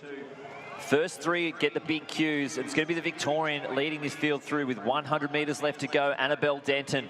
So Denton with the lead, Hazel now coming into the picture. Here comes Ginger Gleeson from Western Australia. That's your first 3 with the Victorian still out in front. Hazel making a late charge though, but it could be the Western Australian. Hazel's going to hold on though. Ginger Gleeson gets up for second and Denton holds on for third. 58.27, the unofficial winning time there for the Queenslander, all the way in lane 2. No, good racing. You almost saw a blanket over them for a while there in heat number 2. So it looks like our 4th place getter in heat 1 should make that final as well. So we might have 4 and 4. We might have to even split through the 2 heats. Great racing. See more 400-metre runners on the march down the home stretch. Yeah, it looks like we have the under 16 boys and the under 16 girls. A couple of 1500s, some 800s. Oof. And then we work into our 200-metre heats. Oh boy. And that's when the grandstanding gets busy. Oh yeah. Well, I mean, not to, you know, to talk on the sprints, I suppose, and it really got lost in the hype of yesterday, which is fair enough for Gout. It was remarkable what he did, but I mean, just another story that needs to be highlighted was Chubel Philp. And there's only 2 women in Australian history, and she's 16, as an under 18 that have run faster, and that's Raylene Boyle and Tori Lewis. Yeah. She had a great win, plus 1.5, all legal, and you just... I posted on Twitter this morning, I was like, you could not get a better starter in junior sprinting than Chubel Philp. Well, we're about to find out if it could be the best starter in the country. Yeah. At the short track championships in February. Honestly, like, that would be a great meet. Because she will seriously, over that opening 20 metres, she'll be hard to bring back. And it's the panic that it can set in the rest of the field when you're out and you're a metre in front. It's what Trey Williams used to do to the rest of the field. It's like you think he's got a great start and you might get him in 100, but when it's a 60, it's all of a sudden it changes very it's quickly. like, mate, that finish line's a lot closer than it was. Who's the best 60-metre runner in the world? Christian Coleman. Because his start is just absolute. Trevor Bromell used to be a great 60-metre runner. You know, their starts are electric, so it really adds up. You can see the results here from heat number 2. Ruby Hazel, Ginger Gleeson, Annabella Denton, they get the auto spots, and as I thought, Ruby Kernigan will get that non-automatic qualifier, which then also means our athlete who was 4th in heat number 1 will also make her way through to the final, which is fantastic. So 4 and 4, the even split into the finals. But yeah, it's great that we've got that short form event now. Obviously, and I've been petitioning this for a long time, it's crazy we don't have an indoor track here in Australia. I know we've got great weather and all that sort of stuff, but there's indoor tracks all over Florida and all over the world in warm parts. So hopefully one day we can get the indoor track, but the fact that we've got that short form championships now, which is important for points for people to get to that world indoors and accumulate points for sprinters for the 100s and 200s and everything of the like. Even our jumpers as well now. Obviously, they've got the high jump there. They've got, I think, long jump at this short form track. I mean, they've got discus there as well. So shot put. Sorry, shot put. Yeah. So there's events there that can help this point system for world athletics that European and American countries get the benefit of that Australian and Oceania athletes don't, because we don't have that form of competing. So great to see that. But yeah, maybe that's somewhere where, you know, Jubel Philp can really eat away at points. You can take out a 60-metre national title, which would have some greater points attached to it. It's exciting. So Australia on the right trajectory. But also, it's going to be one of the closest world indoor champs to our country.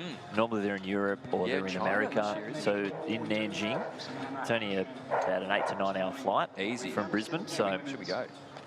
Well, you might be going. I'll need you over there, mate. Sprint.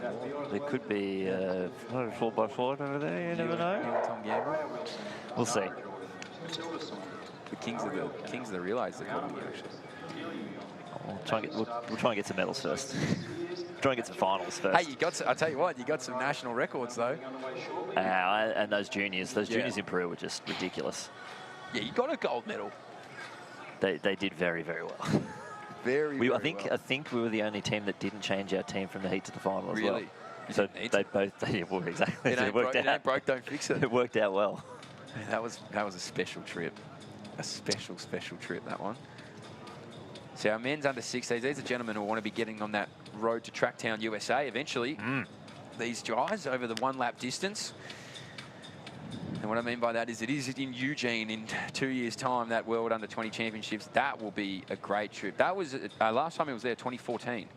Was the last time he was in Eugene for the World Juniors. And that was at Old Haywood Field. That's not the new Haywood Field. Pretty much everyone who got a medal, bar 2 people in Paris, were in 2014. Yeah, Denny, Eleanor, Nina, Jemima.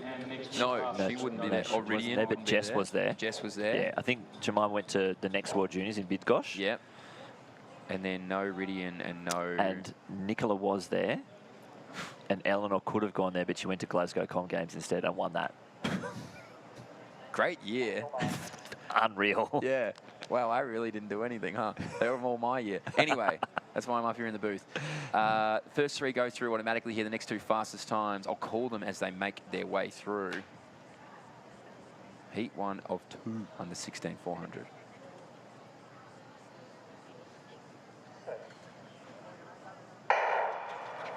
So we're off. Nathuka Correa jumped really well from South Australia. Inside of him was Silaquini, Morrison, Aguk, Green and Unwin in that order. But the South Australian, she's got out like a bullet out of a gun though. The man from New South Wales in Morrison doing a good job to just try and stave that off. North Queensland's Maddie Green, also widest on the track, doing a nice job there with Aguk on his inside shoulder. So only 3 go through automatically here, and I dare say they'll round this bend, and it'll actually be a little bit of a blanket between about 5 of them. Luke Unwin as well from Queensland will start to feel this stagger, just pick him up. Aguk in the middle of the track is out there trying to get after Green. Inside of it, Nathuka Correa now has some work to do, and now Evan Morrison as well slips into that 2nd spot. Out in front, though, is Maddie Green. He's got Luke Unwin just bearing down on him now. New South Welshman and Morrison in 3rd. Unwin will get there from Green. 1, 2, 3 automatic. Aguk will have to wait on time. Nathuka Correa as well will have to wait. 50.70. That'll be a huge lifetime best there for, or at least season's best for Matthew Green from North Queensland. He came in with a 52.23 this year. But Luke Unwin, when it mattered most over the final 20 metres, just got the edge, and he will go through automatically alongside Matthew Green and Evan Morrison. The rest will wait, Lynchy. Yeah, we saw a lot of those boys. I'm just going to try and find those 800-metre heats. We saw them feature under 16 800-metre final on my live result. Pardon me, I just clicked it and it all went back to the start. Well, I'll give you these times here. So Evan Morrison, Evan Morrison and Luke Unwin were both. I thought Luke Unwin. So Evan Morrison grabbed the bronze, Luke Unwin 4th. In that 800-metre final. So he's out for redemption. Good to see he's taking the scalp back a little bit. Not the same event, but doesn't matter.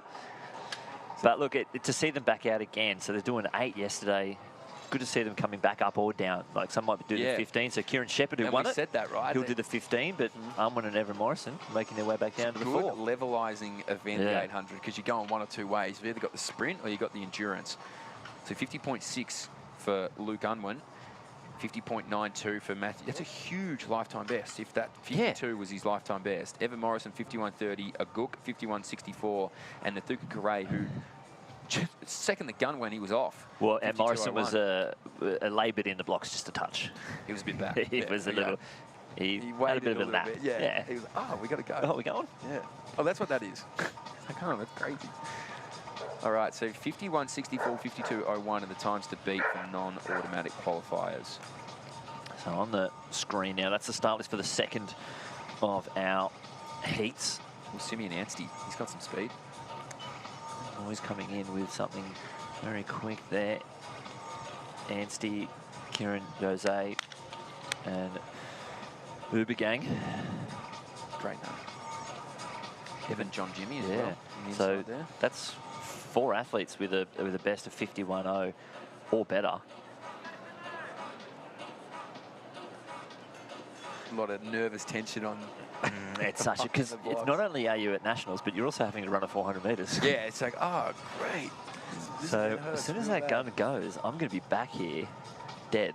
Yeah, absolutely exhausted in about 50 seconds time. My older brother, when he was a kid, my old man took him down to the athletics track and he said, all right, his name's Jackson. He said, all right, Jackson, we're going to run a 400. And what you do, mate, is you just keep turning left until you get back here. And he said, I don't get it. Why don't I just step behind the line and step back? Yeah. If I'm going to be back here in a minute and a half's time. I'll turn around. Yeah. I said, this kid's Why do I have to go that way? I was like, why would I do that when I can just step back and go over the line? I was like, huh, the kid's a visionary. Unfortunately for these kids, they have to turn left.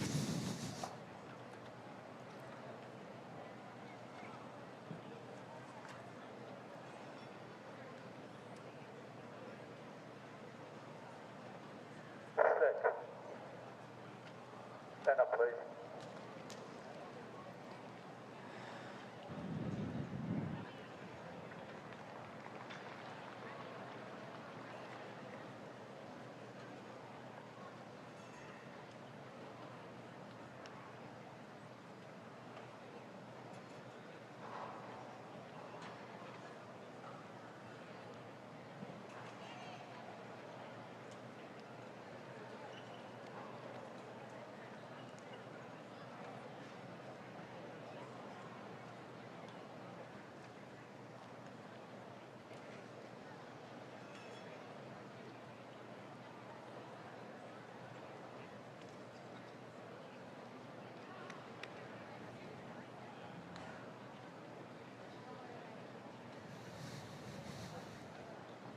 On your marks.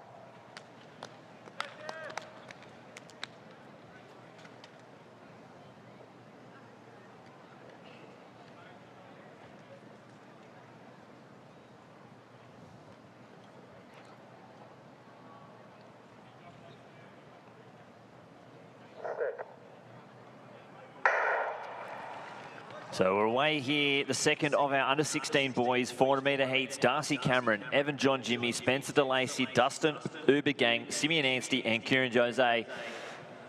It's fairly even down the back straight. Anstey getting onto the shoulder of Jose, the West Australian. So he's leading the field now down the back straight. Ubergang trying to go with him as well. And it goes back to Darcy Cameron from North Queensland. Just getting up to the shoulder of John Jimmy. 150 metres left to go, and it's Anstey with the lead. Ubergang trying to close the gap. Jose's not out of the picture either, though. 4 athletes in this field with a PB of 51 or better.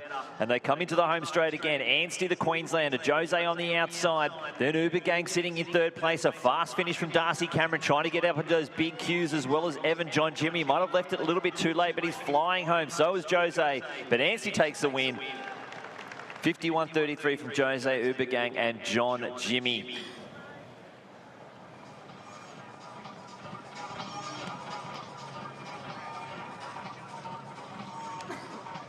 So not as fast as the first heats.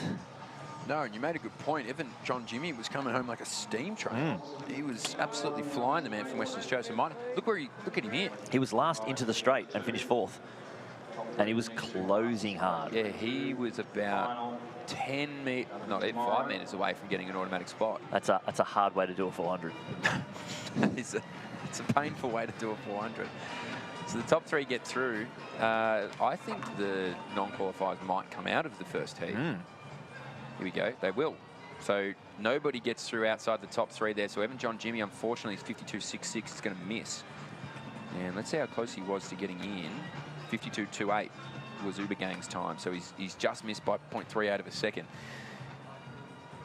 Hard with that sort of finish, but I mean, that's 400 metre running. Simeon Anstey was impressive. Kieran Jose and Dustin Uber Gang all get through there. So actually 52.01 was the non-automatic qualifier, so he was 0.65 off.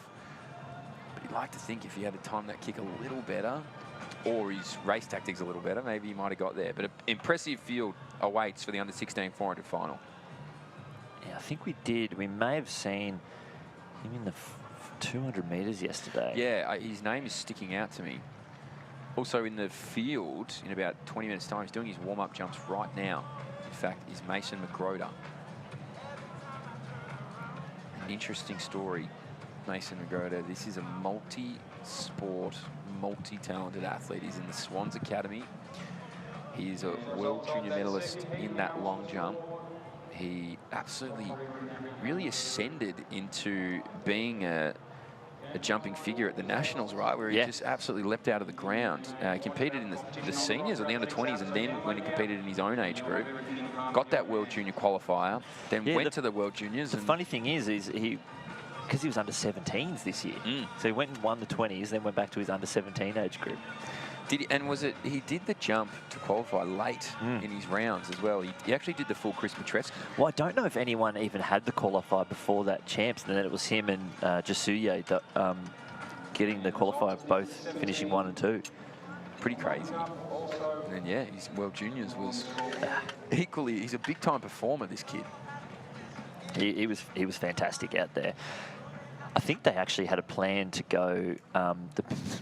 So his final was very late on the night, so the medal ceremony was the next day. And I think him and his family had scheduled a trip to Machu Picchu the next day. And we're like, what do you mean the medal ceremony's tomorrow? He's like, mate, you have to come back. It's like, yeah. He's like, oh, I'm going to cancel that trip. Look, understandable. You don't take it. Yeah, I get it. You know, hey, look, Machu Picchu. We made World Juniors awesome. You know, you finish long jump, we'll go to Machu Picchu. Oh, wait a second, we come back for the medal ceremony. It's like we can't do it there. You're like, oh, you can't deliver the medal. That's a really high podium. Yeah, you're like, we can't go to the ruins and do the medal ceremony. That's so weird. I would have thought Peru would be right on board with that. Yeah, it sounded like it was a great trip to Peru. Everyone enjoyed Peruvian lifestyle a lot, by all accounts. But did he? So what? They cancel the trip? I think they just had to push it back. Parents are fuming like, right, it's non-refundable.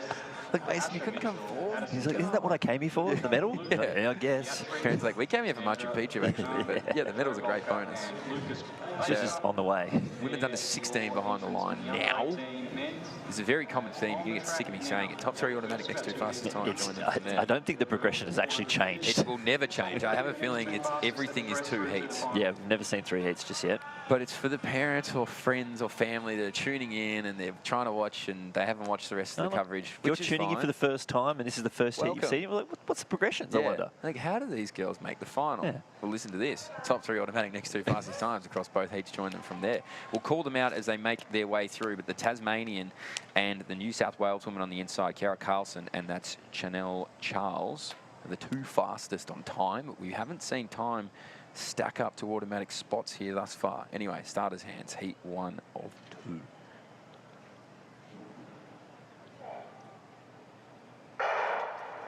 Good start there. Carlson, Davidson, Charles, Roche, Goodall, and Van der Breggen in that order. The Victorian got a really good start in Adele Roche, and now she starts to feel that immediate pressure of Chanel Charles from Tasmania. So in the middle of the track, you can see that the stagger's been picked up, and the gap has already been separated to that of Davidson and Kiara Carlson, who is the fastest in the field from New South Wales. But Chanel Charles is going to give her absolutely everything to chase in the opening 200 metres. So the Tasmanians picked up the entire field here with 180 metres to go. will just continue to stride away. The top three are automatic, and the next two fastest times across both heats join them from there. Takes a quick check on the inside shoulder to see the amount of meterage she's got, and now rounding into this final 100 metres, she is in absolute cruise control. Inside of the track, Kiara Carlson now will try and go and get after her. The Victorian Roche has some pressure on the outside there from Van der Breggen of Queensland, but 1, 2, 3 looks pretty solidified here. Chanel Charles, though, she gave him everything to chase, walks over 57.94, which is quick. Kiara Carlson there on the inside goes for second,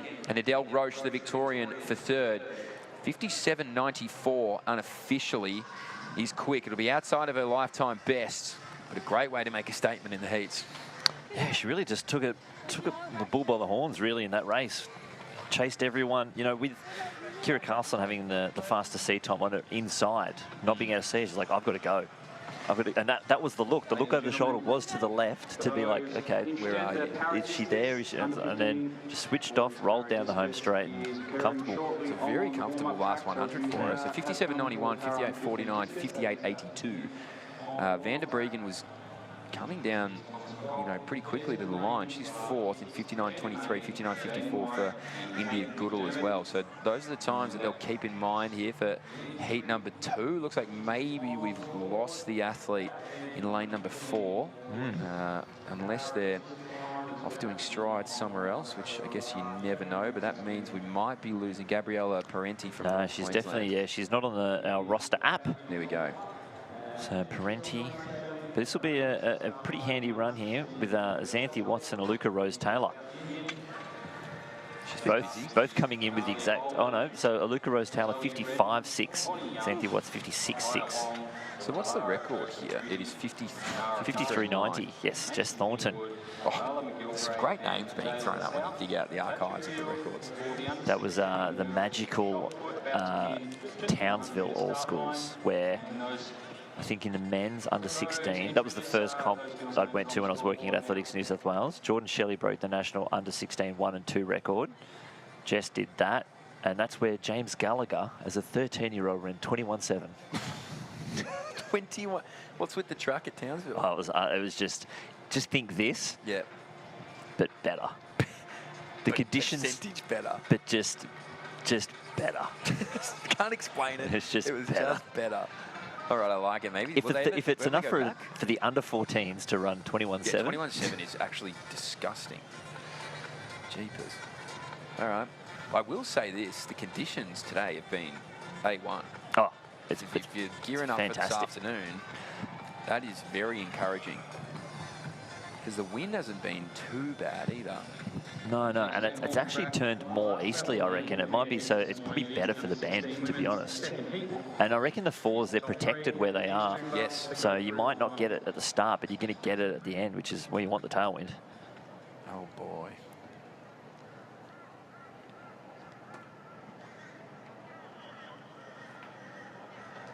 On your marks.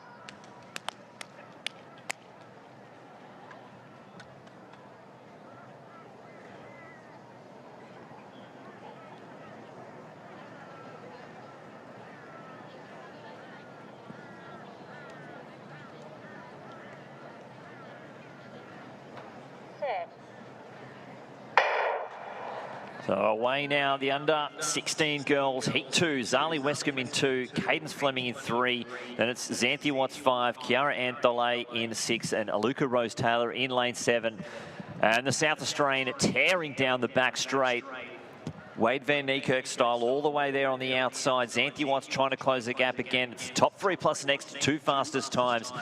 And the fastest seeded athlete in this race, Aluka Rose Taylor of South Australia, has not seen a single other athlete here since the gun's gone. With 150 metres left to go, a big lead. Xanthi Watts sitting in that second place, and it's tied between Wescombe and Fleming. We'll see when they straighten up who's going to sit in that other big Q spot. But Aluka Rose Taylor, this is a commanding performance here through the first 350 metres of this under 16 heat 2. Xanthi Watts just taking a look at around, looking comfortable in that second place. Zali Wescombe from Tasmania probably just sitting astride ahead of Cadence Fleming, but Aluka Rose Taylor takes it 57.29. Then Xanthi Watts, Wescombe and Fleming. We'll wait and see those times to see who gets through with those little cues. Did Fleming And Kiara and Delay do enough to get those little cues to make their way through to the final. So they're looking for 59.23, 59.54, aren't they? I reckon they'll go... It'll be touch and go, actually. That'll be close. Yeah, I reckon I think they might be just out. It's going to be very, very tight. Oh, they've done it. So yep. Fleming does get it. 58.97. Great racing from the Victorian. She was really hammering down that last 50, so she deserved it. They had a great battle, her and Zali Westcombe, Yeah. especially when it's for that big cue. spot. Like, and look at them come into the straight. This is their position. It was just this little clip around the bend that Westcombe got that lead, and it didn't really change that much. It was an awesome fight. No, and she's done well to hold off, because that's sometimes the hardest part. Sometimes it's easier when you're chasing versus getting chased. So the Tasmanian did a really good job to hold on to that.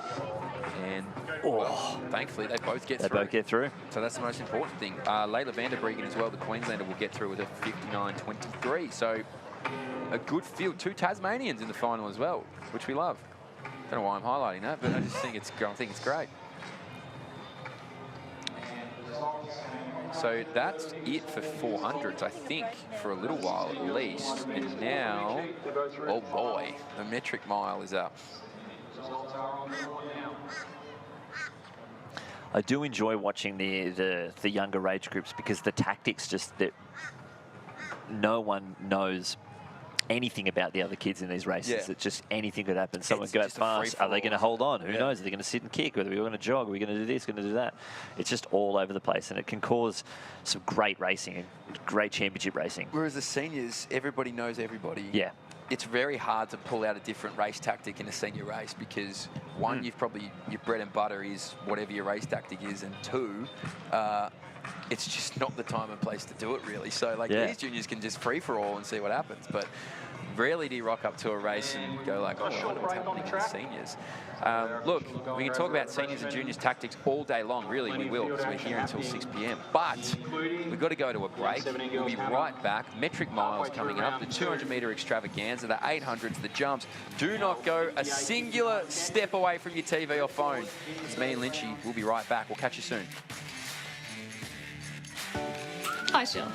Shell has high blood pressure, and the rising cost of living certainly doesn't help. Annie manages her diabetes with good nutrition, but fresh fruit and veg prices keep rising. And Jack has high cholesterol, but nothing is higher than his power bills. That's why they save more money every year by getting their prescriptions from Chemist Warehouse. And you will too. Head online or look for our price list in-store to see how much you'll save. Chemist Warehouse, discounting prescriptions every day. Let's talk about feelings. Not the fresh as type, but the ones worth chasing. They come at the tipping point, just when you're about to quit. Sit in it. Sit in it a little longer. Feel every second. Train it. Live it. Soon, it becomes part of you. You get to see and feel the beauty that getting uncomfortable can bring.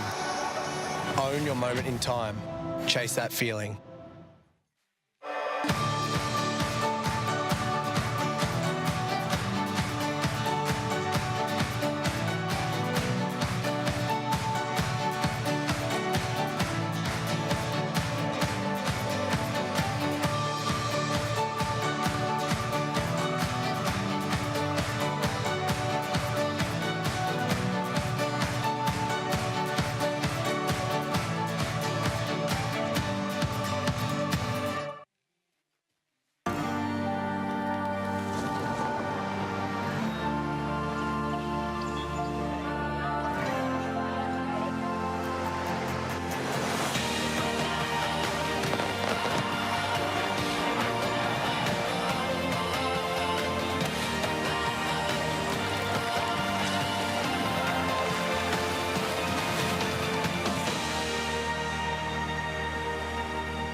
Okay, have a look on your screen.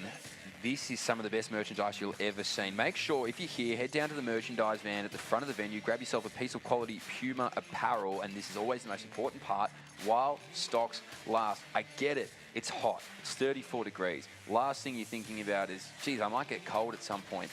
grab a hoodie. I'm telling you, you'll be thanking me next year when you're nice and rugged up in your All Schools 2024 hoodie. Tees, shorts, drink bottles, and much, much more are all available down there. Save some bucket hats for me and Lynchy, please. But get down to the van and go grab yourself some quality Puma product. You won't regret it. It's a great way to mark the memento of this occasion because we're back in Brisbane after 21 long years of absence at the All Schools Championships. You can see everybody's getting around one another here. Friends, family, everybody comes down to support this event, which we absolutely love. And Brisbane, look, it is hot, yes, but it's a lot better than it being raining and cold in other parts of the world at the moment. So we will take this every day of the week. Oh, it could be. We've had some rough weekends actually. The last couple of weekends, it has been just as humid but raining, and it's been pretty miserable. But so we're lucky. Very, very lucky. This is the under 18s and under 17s long jump competition just happening in front of us. That was Joe Volker. Just getting one of his early jumps out of the way. So we've already had. So Luca de Bernay Thompson, 682 is leading the under 18s. And Luke Varadaric, 726 NWI, leading the under. Sorry, that's the under 18s just there. So Joe Volker just jumping. The wind really spinning around. We've had 2 attempts here. One's gone 647 plus 2.8, and the other one's 644 minus 2.4. Oh. And then the next one was an NWI. So did they? Maybe they just put the wind gauge around the wrong way. And Joe Volker, hang on. What's he got? Plus 9.1. Tornado down there for Joe. I think I saw. That's got to be the biggest win reading I've ever heard. I don't think that there's no way that was a 9.1. 9.1. All right, so you've got the under 18s there. So that was Lucas Baker, just getting his first attempt out. And Mason McGroder's already got a championship record first attempt. There we go. Well, 763. I mean, done. And plus 0.3. Yeah. Probably at the same time as that plus 9.1. It's Joe, and he's looking across, he's like, hold on. How come I didn't quite get that far? How did my hamstrings not rip off the bone? Yeah. Joe's like flying into the actual back of the pit. It's like, hey. I think what happened is he went around the world and then back again and got 713. Like, ah, he's back. He's like a boomerang out there. So they'll be enjoying the first round then, if that's the case, if that's what we're dishing up. I feel like I might need to take a screenshot of this 9.1 because it's probably going to get corrected a bit later. That was 9 point. That's the biggest win reading I've ever seen. Well, actually, Lucas Baker plus 4 the next jump, so it's blowing. Hold on, so but the under 17 pit's getting like plus 1.2s, and the under 18 pit is getting plus 4s and plus 9.1s. They just swap them over. Put McGroder on the 9.1, Matt. Oh, Jesus, I don't know if we have enough sand. Yeah, literally, he'd actually hit one of the videographers. We'll have to extend the pit. Mason's asking questions. We'll make him jump off the 5-metre triple jump board. Yeah, he's like, I wouldn't mind going back a little bit, actually. Wow, 9. It hasn't adjusted. 9.1. 9.1. I feel bad for Angelopoulos from New South Wales. He got negative 2.4. Yeah, he's like, hang on, that's an 11 and a half metre swing. He's like, what the hell? If only I just waited 20 more seconds, I could have had a 9. My time. 9.4. We've had 9.1, 2.8, 4.0. NWI for Vacherich as well. He's leading it. So a couple of these guys will be asking a few questions.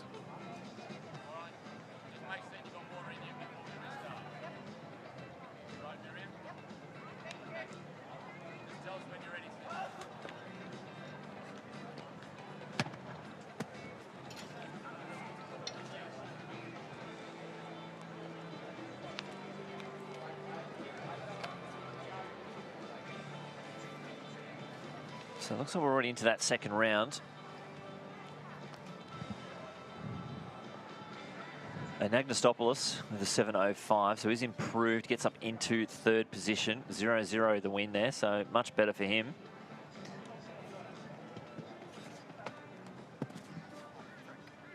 And that's Kogiopoulos, 6.10 on his first attempt, West Australian in the under-17s. So the under-17s is the pit that's closest to the track.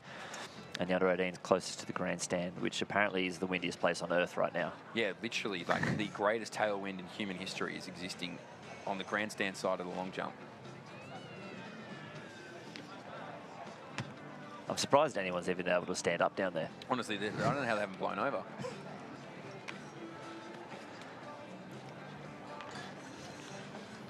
I reckon they're biding their time now. They're like, wait for this wind. I'm getting a 9-metre push. Yeah, if I stick around, I might get an 11. Because even Quadropulus just then got 2. And just at the same time jumping. Oh, now there's some wind now in so down to the under 17 pit's getting wind because he just got a 2.0 closest to the track. It's good to see they're sharing it around. So what does Louis get? He's in 3rd with 677. Well, that's bigger. Oh, damn, red. Damn, what's he got, though? I'm surprised there's not more fouls. Yeah, honestly. Well, it'd be hard to read with this wind. I want to see what Louis got there. Jasper Louis, plus 1.6. So the wind is finally made its way to the track. You see our 1,500-metre runners making their way around to the back straight. They've got a little bit of time.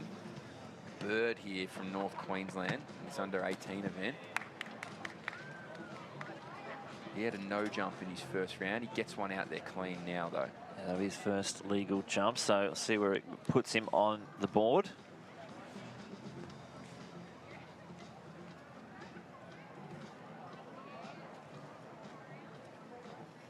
The 16 shot put final just happening at the water jump end of the stadium.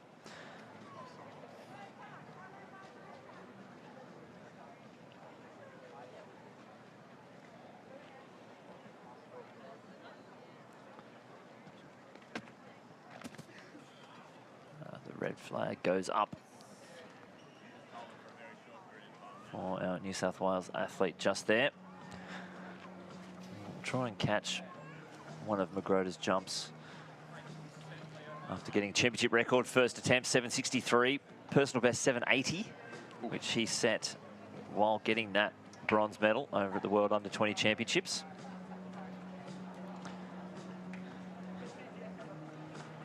That was a great competition as well. He did it in a rare double in Adelaide too, where he went the long jump 400. What an athlete. So, what an athlete. After watching his AFL highlights, it's, oh my God. he is a natural. The Swans would be very delighted with what they've got their hands on at the moment in the academy. As hopefully he doesn't get drafted till after Eugene. Yeah, we give him one more chance. I've heard that they're actually very on board with him doing as much athletics as he wants to do, which is great. So they're not trying to pry him away at a young age at least and try and inhibit how much he gets involved in athletics. We'd love to keep him in athletics for as long as humanly possible, but understandably, he's a great footballer, loves football. So let's celebrate him while we've got him. Well, we were mucking around with the footy. You know, we didn't just take a couple of Aussies over there. Everyone's just kicking a little footy around and watching him just boom it. He was out jumping some of our high jumpers for like touches. I think he's a hybrid ruck. And it just looks so, everything was just so easy. And oh, he's a talent. Yeah. He's a talent. Well, I mean, look, I'm an AFL fan. I love him at Carlton. Any Carlton recruiters listening, maybe bid on him if he gets in the draft. But no, he's a super talent. It's a good combination, not to keep harping on footy, but we should talk about it. It's a great combo for footy because if he can sprint and he can jump, mate, he probably have a pretty decent aerobic capacity as well compared to footballers. Well, that's the 400 metre, like it's a 4.8 kind of thing. If you bit of speed, bit of endurance. Oh, the beard star, Mason. That'll be one of those classic tales. We'll be sitting back and watching, like, you know, some grand final in 15 years' time. They'll be like, could have been an Olympian for the long jump, Mason Magrota. And you're like, yeah, actually, probably could. That's what they always do with Blixards, right? Where they're like the steeplechaser. Like, I think Mason's a bit closer than what Mark was. He was a good athlete, but yes, maybe a little bit closer than Mark. But now, look, if we can keep him in athletics, that would be wonderful. We don't want to see him go, but I understand if he does. He should be jumping soon on your screens, Big Mace. He's on the pit closest to the track, I believe, because he is the under-17s. And yes, he did go to an under-20 competition on a global scale and finished 3rd. And he's jumping under-17s here in Australia. And that's a foul for our Queenslander. Yeah, Theodore Harvey sitting in 5th place at the moment. This is Joe Volker sitting in 2nd. He was the one with the 9.1. Oh, that's not a bad jump from Joe. He's put it out there. Well, actually, hard to tell from here. Now that it's out past 7, it actually is kind of hard to tell. Yeah. So if Mace can, I mean, 8:01 is the national record for this age group, so that would take a mighty, mighty effort. Yeah, Darcy Roper set that when he got second at World Youth, World Under-18 champs. That's a long-standing record then. That's 10 plus years. Yeah, we had a pretty solid. It was 2015. Yeah. Before that was, I think, Chris Nofke. Was that like Big Gosh? 795? Nah, Cali. Cali. Yeah, 2015 Cali. Then the next year was Bidgosh Juniors. Yeah. Yep. We got. I think Darcy grabbed himself a bronze. So Mason about to step Yeah. on the runway now. Here he is.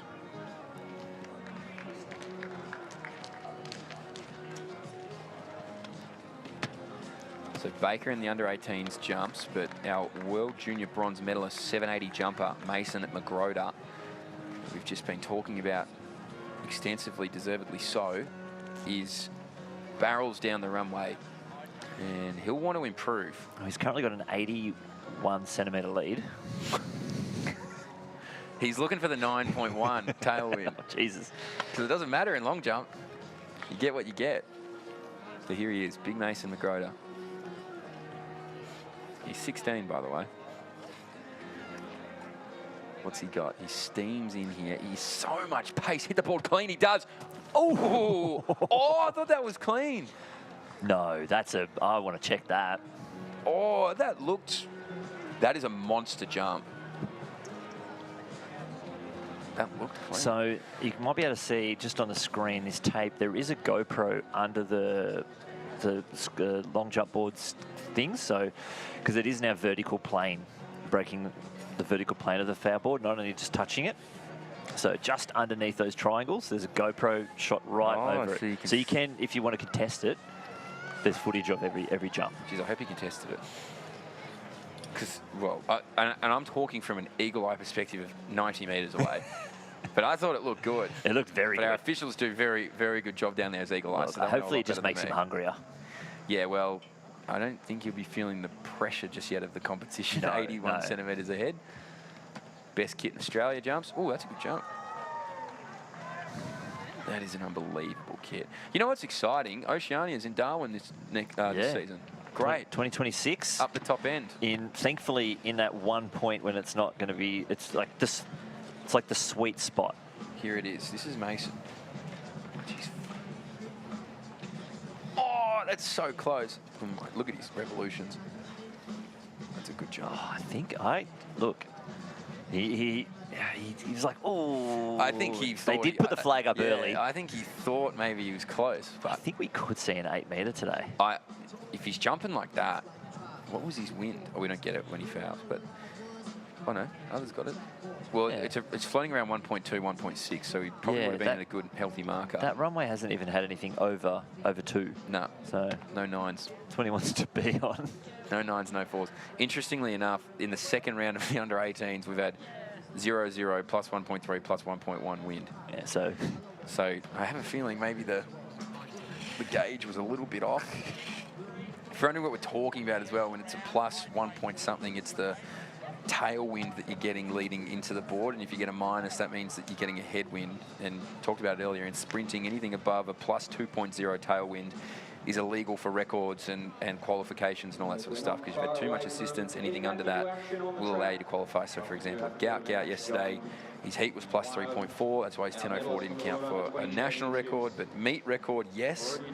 His 10.17 was what ended up counting for that national record. So there you go. There's some fun math for you. Coming off the back of fantastic performance at the World Under-20 Championships. Next up on the track is our boys under 14 1500 metre final. We'll keep you updated with how this long jump is tracking as well. Olympic and Paralympic Games. But on the track is the under 14 1500 metre final. It's also interesting in the long jump, I like looking at their run-up lengths. How far are you coming off? Well, I remember Jai Tarema, silver medalist from Sydney 2000, I think he said he had a 47.5 metre run-up. Oh, my God. So if you think about that, 6 attempts, he's running 240 metres. Yeah, and it's speed endurance. Like, he was fanging at the board. Jump and jive. Yeah, and if you want to get on the board at the right time every time, you need to be just as fast on the first jump as you are on the last jump. Jeez, that's a lot. 47 metres is huge. It'll be one of the longest run-ups in long jump history. I think he said at one point that he was at this, like, you know, when you go to Europe, Oslo and stuff, they're really close. He actually had to start around a curve a little bit because his long jump was so run-up. He had to come in had to turn left like he was running a band and then get that little slingshot and then start his long jump. 400s, yeah. He's like, I'm actually familiar with this. It is crazy in Europe. Like, another one was Eleanor Patterson. I was watching her Paris Diamond League, and her run-up is quite long. She couldn't do it properly because the stadium was so close. It's happened to her a few times where she has to cut it short. So, look how much green pasture we've got here in Brisbane. We'd have no problems with that. But, yeah, some of these stadiums are so on top of it. The fact that we've got 2 tracks next to each other is just the European mind can't comprehend. Yeah, they're like, what do you mean? You're like, oh, you don't have to drive between them? It's like, no, that's crazy. Our men's under 14 1,500-metre final is here. It's a field of 11. It looks like they're all here as well, which we absolutely love. We'll call them out as they make their way through, but it's Philip Batonis of New South Wales. He's got number 7 on his hip. He is the fastest in this field with a 4:14. So watch out for him. 4:10.94, the championship record for this event. So we're off. Our men's under 14, 1,500 metres. Poskett, Stanworth, Hayes, Scott, Mathewson, White, Batonis, Domini, Calcaro, Shinard and Bodnar in that order. So they'll make their way around here. North Queenslanders, Parker Scott, first one to the lead. It's Cristiano Calcaro just on his outside shoulder, and the fastest, Philip Batonis of New South Wales. He sits there in 3rd. So he gets a comfortable seat there, just right on the race leaders. It is broken up, but it's also everybody's too wide, so they've given each other plenty of room. Nobody's really running on top of the other one's shoulder. Now moving to the front is Calcaro of New South Wales. Batonis wants to roll along with it. The Queenslander now doing a good job in Shinard, just to stay in touch. The North Queenslander who led early, Parker Scott, doing a good job as well, and a slew of South Australians sit in behind there. So this opening 400 metres, it'll be quick. It'll be around the 65 marker, I think. 64, 65 now it is. So 65, 66 for this group, and they're doing a good job. It's starting to break up a bit more now. Yeah, Bodnar, the Tasmanian, he was one of the slower ones off the back of the pack there at the start, but he's found his way up into 3rd position at the moment. The South Australian, looks like that might be Tyson White coming around the outside as well to get up into that position there. It is Tyson White with a 4:35 coming in. The Tasmanian's got a 4:18. He's a sub 4:20 guy. And number 8, Liam DeMoney, 4:25, the West Australian. So we've got a group of 6 now who've pulled themselves away from the rest of the field. And they are taking a pretty steady clip. Looks like Calcario, the New South Welshman, really holding down the pace, and he's extending that a little bit. You can see Shinard wanting to close that gap and slip himself right past the Batonis, the fastest in the field, and Shinard wants to take this on. I think he wants to get to the front. Absolutely love that from Shinard. So he moved from that 5th spot, didn't he, and just found his rhythm on that home stretch and wanted to really apply the pressure to Calcaro out in front, the New South Welshman. So they're starting to really see what this group behind them has, and they need to make this, bridge this gap quite quickly, because you don't want to let 2 athletes get away. They're doing a good job now. That's Batonis, the fastest in the field, gets there. So pretty even split, a little bit slower in that lap. The Tasmanian, Bodnar, doing a good job to just remain on this field, and the Western Australian doing a good job as well to try and get there and cover any of these moves. He's going to bring along with him Tyson White. So the lead hasn't changed really all that much at all. It's going to be Calcaro who leads it out there from Shinard, who made a really strong move up that home straight only 300 metres ago to see what they can do to put some distance into the likes of Philip Batonis and also Cameron Bodnar from Tasmania, because this might become a little bit of a kicker's affair in the final 500 metres if they have it their way. But at the moment, it's catch me if you can for Calcaro. He's done a good job to lead this out. Yeah, he's starting to stretch out that lead. We're back to where we were 1 lap ago, and Shinard was right on his shoulder, and Calcaro gave him a little look and said, what are you doing up here? And he's pushed the pace. Batonis now making that move to get up into Shinard, the Tasmanian. Bodnar's there as well. And don't forget about DeMoney, the Western Australian, who's pulled away from Tyson White. So just under a lap to go. It's still the New South Welshman, Cristiano Calcaro, with just over 300 metres left to go. Batonis They're all lining up behind Batonis, the Tasmanian. Bodnar still sitting in that third place. Chenard now getting back into fourth with the Western Australian Damani on his heels. But this gap is opening up. Calcareo, the New South Welshman, just over 200 metres left. Batonis, and then back to Bodnar. Yeah, so Calcareo, he's run this race very calculated. He started to move away. Chenard was brave. He starts to slip back now behind Damani, and now maybe Batonis can try and get out of the track. He's got Cameron Bodnar hot on his heels, and in fact, it's going to be the Tasmanian that applies that pressure in the second and third spot. But they're all in pursuit of Calcareo, who just made his move beautifully. And look at him. He's got another gear left in him, this young man. So he just moves away. He can't feel the pressure. They were too far back, but he loves the moment. 4:10, 4:11. That's quick, and you are the national champion. Salute that crowd. Batonis holds on for second. Bodnar was strong. He'll go for third. He gets his bronze medal. Now moving through, Liam Damani there from Western Australia. Chenard was brave. He gets up for 4:24. Next one through, Tyson White. The rest of this field makes their way through. But Calcareo, when he made his move, it was all too late to go and get after him. He's the national champ. To push the pace from the start and then to have that extra gear, it could really just turn the screws on them. They couldn't keep up with him. It was a great battle between Batonis and Bodnar, though, down the home straight. Oh, yeah. I thought maybe Bodnar was going to get the best of him. He applied that pressure at about 140, and you thought, geez, maybe he's going to ride the momentum off the slingshot here. But no, he's done a great job to hold him out there, did young Philip Batonis. And look, I think Calcareo's around about a 10-second lifetime best or season's best to get up and take this win. That was unreal from him. In these kind of conditions, it is tough out there. You know, we said how hard it was for our steeplechasers, and they're a little bit older, a little bit more experienced than these under 14s. But you know, 11:45 on a December Saturday afternoon at QSAC. Not the easiest time to be not when you would schedule your own 1,500. No, you probably wouldn't pick it yourself. Have a look on your screens here for those playing along at home. It is Mason McGroder. Now, we thought he was close on his second attempt to hitting a legal jump.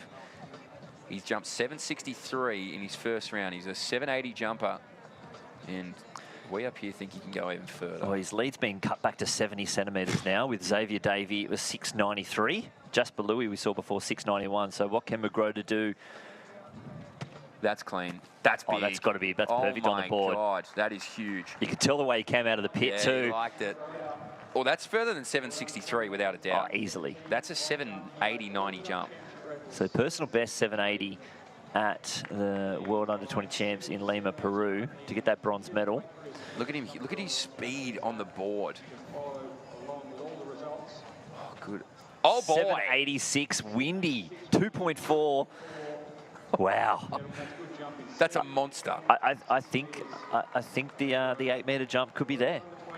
He had room to play on that board as well. I reckon what do you reckon? He was about 5, 6, 10 centimetres back there. Well, even if you think you're 14, like 10 centimetres is not a whole lot. Like the board is 20. I think it's about 20 centimetres for the board. So might have been further back. Yeah, if you're halfway on it, there's another 10. You know what? Now he can hit that fourth round and just go nuts.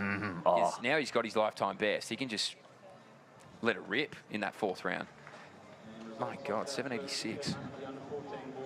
That is huge. Let's have a look. I want to try and find this here. Bear with me.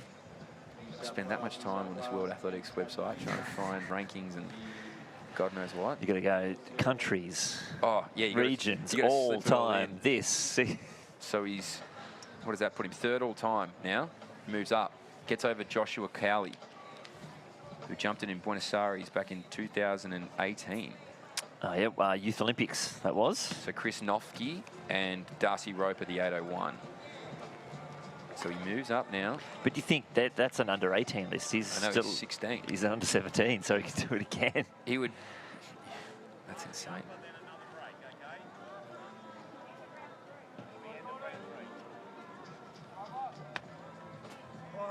His 786 puts him 35th best in the world as well.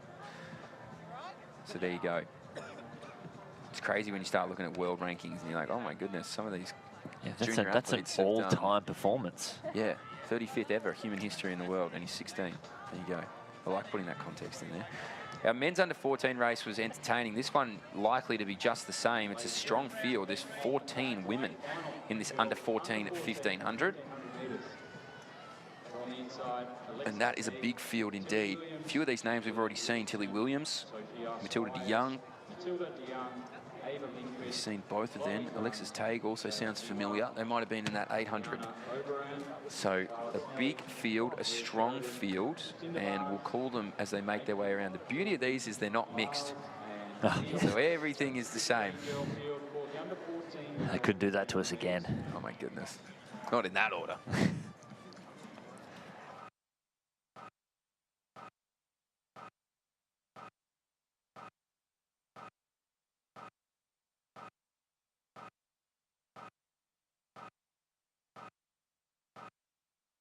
We've got you at home. Oh, well, you might not have us at home.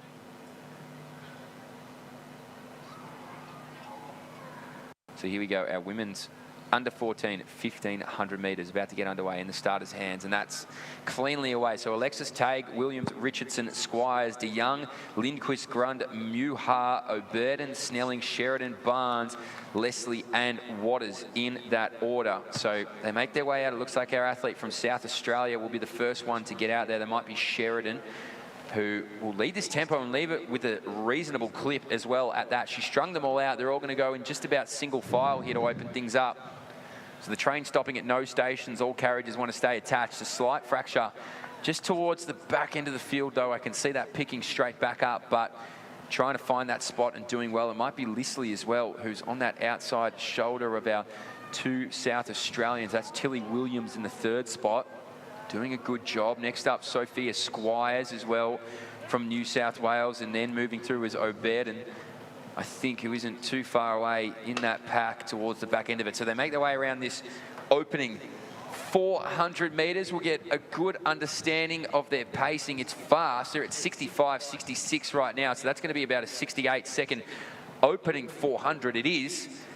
And this pack will just continue to chug on, and it's Amelia Sheridan doing the work. Yeah, they're really pushing the pace here. This is it tends to, the boys like a sit and kick, and the girls just want to go for it. It's just the way it's always been at these championships, and they really are stretching this field out. The meet record at 4:25:30 set last year, actually, from Eliza Lawton. So it's a pretty handy pace, and they are absolutely tearing around. We've got that breakaway group of 6 athletes out in front. And I think that's where we're going to get our top 3 from. So 3 medals are going to go with these 6 athletes as they make their way around the stadium here. The under 14 at 1,500 metres. 2 South Australians up the front. Looks like there's an ACT athlete right in the middle there. Only 2 of our Western Australians, and New South Wales just off the back of the pack.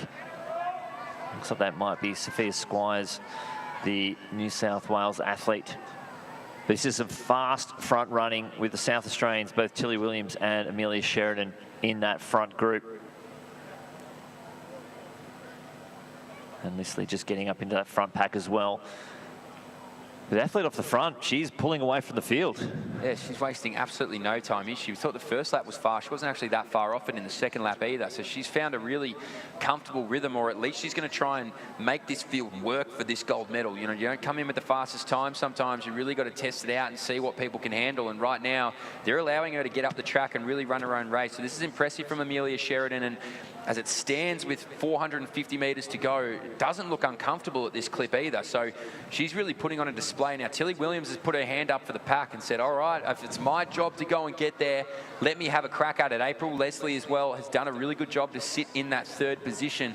But they have a body of work to do to go get after this gold medalist at the moment, because she is just pulling away and putting on an absolute clinic of 1,500 metre running. We said that it was 4:25 was that championship record. She's going to go through here in about 3:50.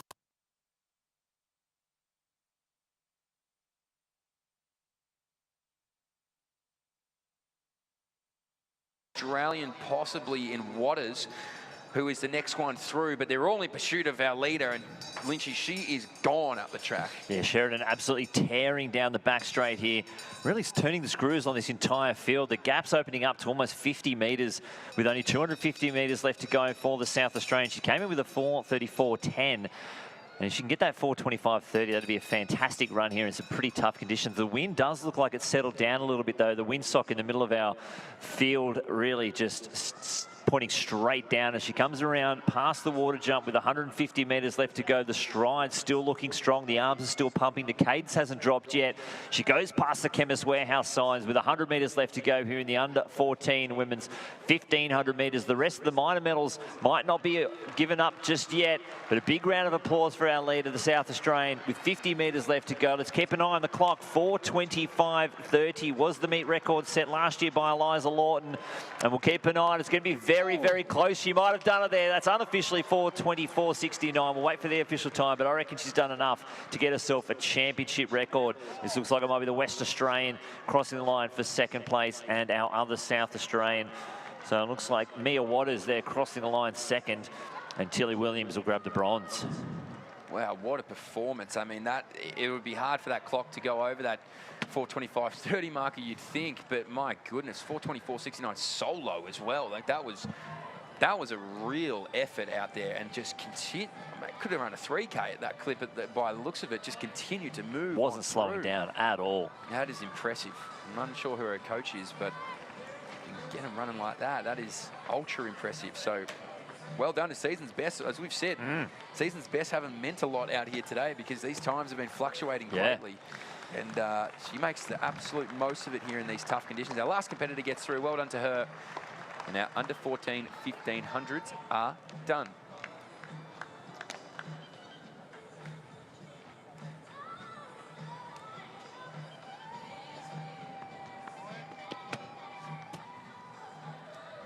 So Theodore Harvey there in this men's under 17 long jump. They're in the last round. He's sitting in 7th place at the moment. His only legal jump was his first attempt at 6:48.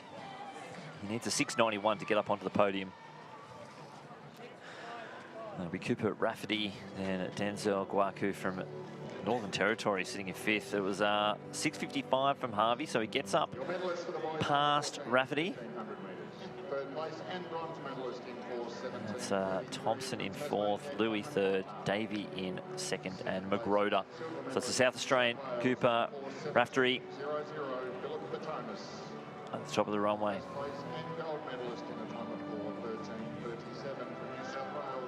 Some good jumping from Denzel Guaku from Northern Territory, sitting in 5th place, 6:71.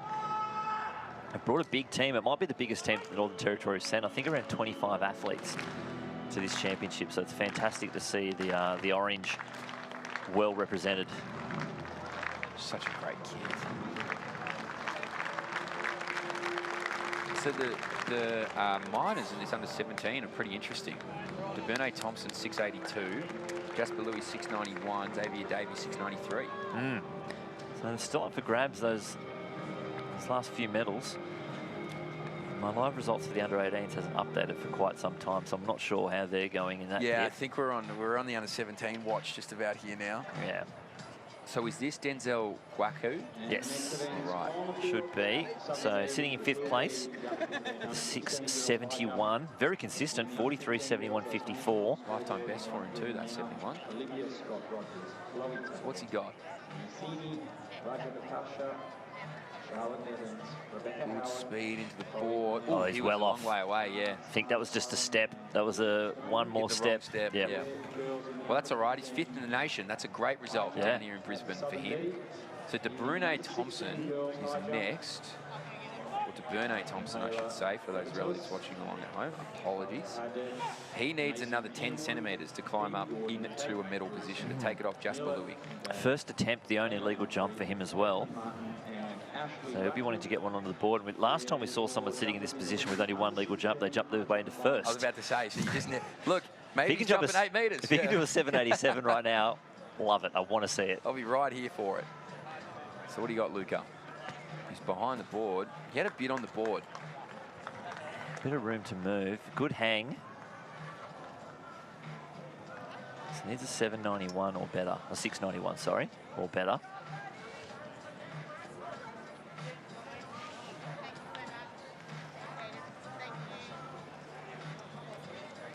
He's gone 681. So consistent jumping, 682, foul, 681. Now we're into the medalists. They are locked in, just depending on the colour. So Jasper Louis, 691. Needs to find 2 centimetres to get himself onto that next highest, and he's off the back. That won't improve, unfortunately. So you'd have to think now, although there are 2 jumpers to go, those medals are locked in. McGroder's almost improved his lead to a metre.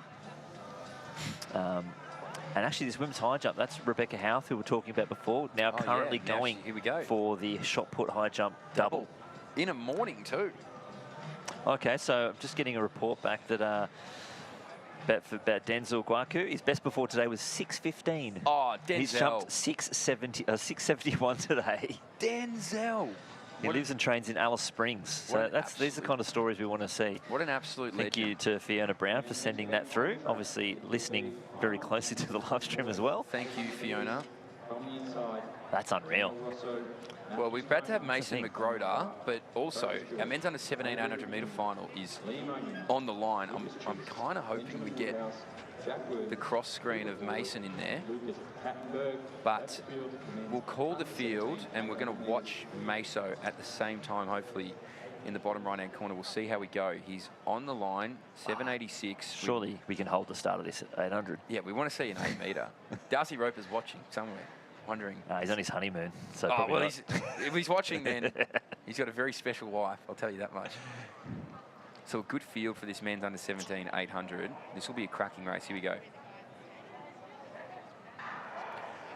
So it's the final time now. The men will make their way around the 2-lap journey. Russo, Stoner, Clark, Stewart, McDermott, O'Neill, Kiss, Woodhouse, Williams, Forward, and Kattenberg in that order. So we saw Lucas Kiss take it out yesterday in that 1500, and he's going to have his fellow Victorian there, and McDermott just get down to that railing first. So McDermott from Kiss, the Victorian 1-2 punch it is.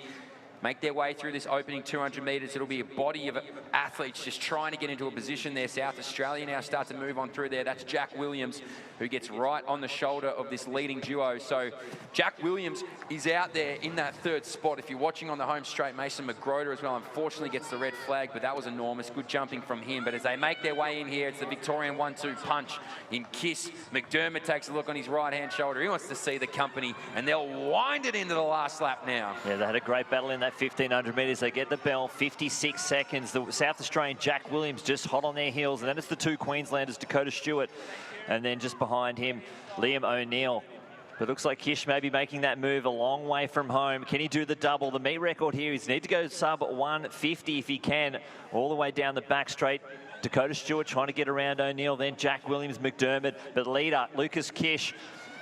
He's going to just have 200 metres left to go. Jack Williams trying to close that gap. He's making some moves on McDermott, but Kish looks very, very strong. The arms are working hard. Can he hold this cadence all the way around the finish line? He gets past the water jump, and he's pulling away from the field. He's found another leg. He's towering into this home straight. Lucas Kish, he's going to try and do the double in this under-17 age group. Dakota Stewart making a move around the outside. He's up into 4th. Jack Williams and Avery McDermott. Dakota Stewart's trying to get up from 3rd into 1st. He's going to get into 2nd, but it's going to be very, very quick from Kish. Stewart gets over McDermott. 1:50.98 for Lucas Kish. The Victorian does the double. That is blistering fast from Lucas Kish. 1:50.90. That's a 2.5 personal best for him. Absolutely incredible. He is similar in terms of that stride pattern where it just almost looks like he's floating, right? He's just got that long, elongated stride. It's comfortable. It's smooth. He's done the double here. Back-to-back days, 8:15, 1:50.98 is quick. 1:48 was the championship record, but 1:50.98 is nearly crept under there. He ran 3:49 yesterday. That's a hell of a double. Now, for those playing along at home, we saw that we had Mason's jump as the main screen there. I can tell you, he hung at that board for a good couple of minutes, asking to get that review. Squeeze. Well, we may see something. You know, they can take a bit of time. It was the last attempt. It was a 1.2. That looked like, to me, an 8-metre jump. Oh, I agree. So you can see Kiss, you can see this crew rolling in here now. What a great sprint finish it was from our Queenslander as well. Impressive. He was actually nowhere with about 500, 400 metres to go, and he's leapt out of the ground. Here's Mace. Okay. This was enormous. His last attempt. You're trying to watch his feet to see the board. Oh, that is that close. Look at that. That's 8 metres. He got everything out of it, didn't he? I mean, look, I think he would have moved up Definitely over a 790. Well, not only that, it was a 1.2, so it was actually a legal attempt. Yeah. So it could have been a legal PB for him, which is what we're kind of after there. Oh. Unlucky. The ones that he got red were smack bang on the line, weren't they? I know. I'd love to see that GoPro footage. Chris Noffke would have been nervous. I tell you, so would have Darcy Roper. So great racing there. Lucas Kiss 150.96. Dakota Stewart gets up 152.52, and Avery McDermott 152.55. Jack Williams was so strong in that event. He goes for fourth in 153.44. So big shout out to our camera team as well for managing to get both of those events so incredibly well. That's the thing. Sometimes athletics can be, there may be one thing on, there's nothing, and then all of a sudden, everything's on. It's such a classic sport of when it rains, it pours. So I'll go, the number one thing we had, it was around 2016, and I reckon Curtis Marshall was, he consistently, every time he was on the runway, he was having an attempt at the under-20 national record.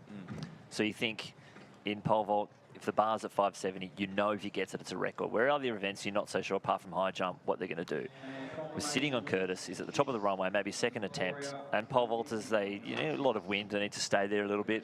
Meanwhile, in the home straight, this is over in Perth, Brooke Stratton jumped 705.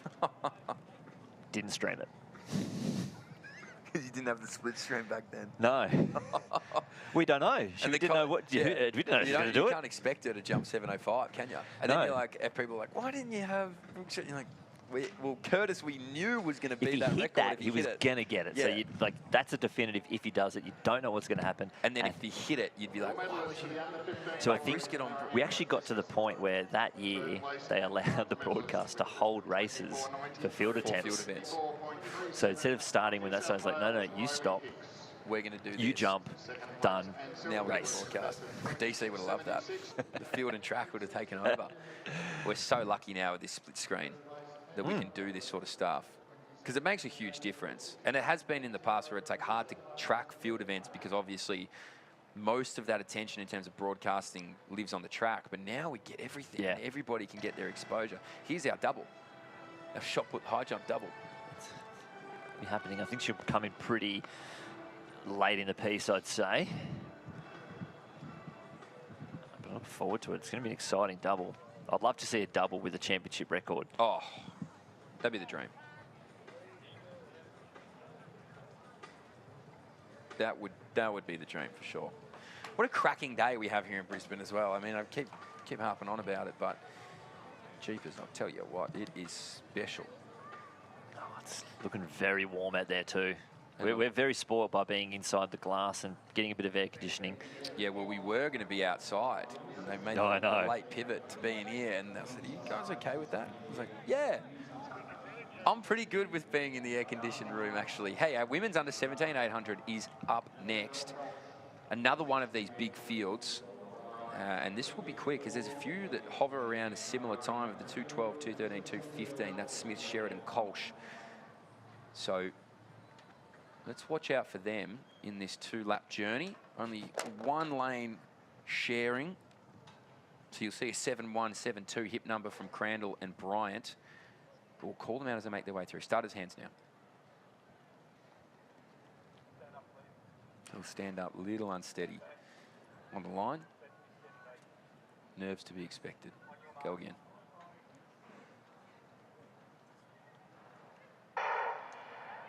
Nothing unsteady about this one. They are away. McGee, Tucker, Kearney, Smith, Sherrod, Kolsch, Crandall, Bryant, Borg, and Murray. So our Queenslander in the middle, that's Amelia Sherrod, one of the fastest in the field on times this year, will make her way around to the cones and try and get to that rail as quick as possible. Wider than that, Borg as well, doing a good job. And it looks like we might have some Queensland company there. Bryant not too far away either. So they'll make their way around there. Lola Bryant it is that was in that second spot. And now Murray from New South Wales slots beautifully into that second position behind Amelia Sherrod.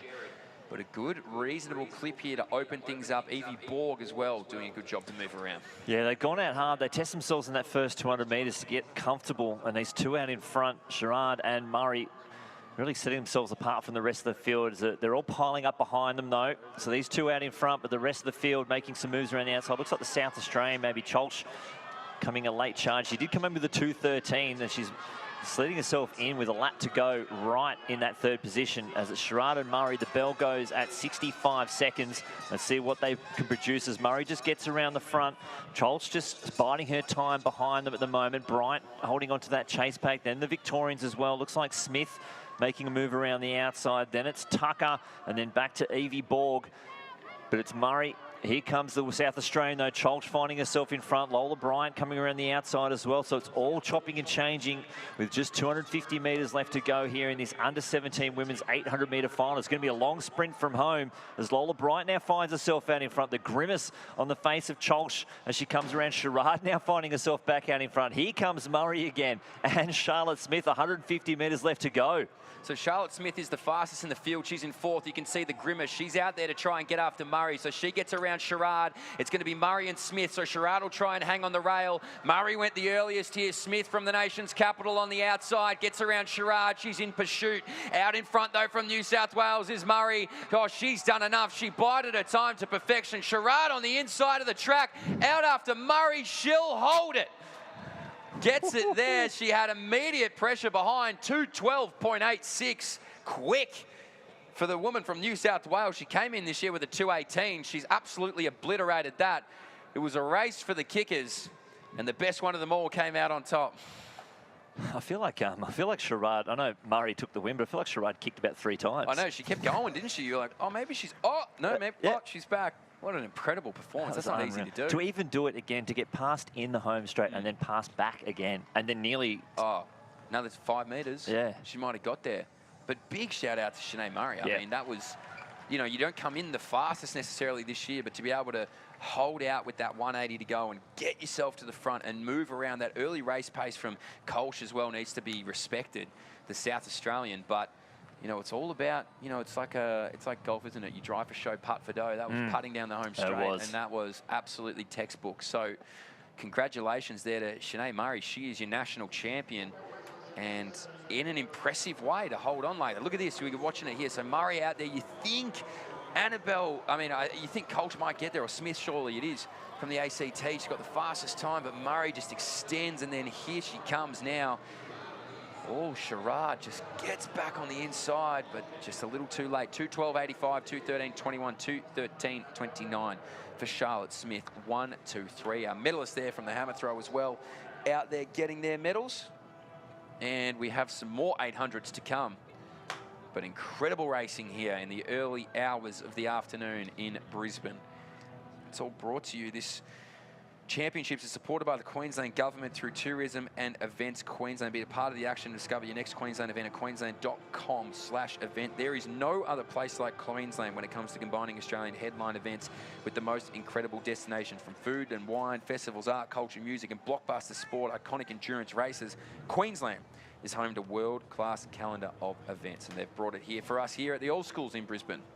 Yeah, this is a fantastic stadium, about a 50,000 seat stadium. Left up for the from the 1982 Commonwealth Games. There's those official results on your screen. Only says it's best up there. Shane Murray and Amelia Sherrard, 2:12.85, 2:13.21. Fantastic work.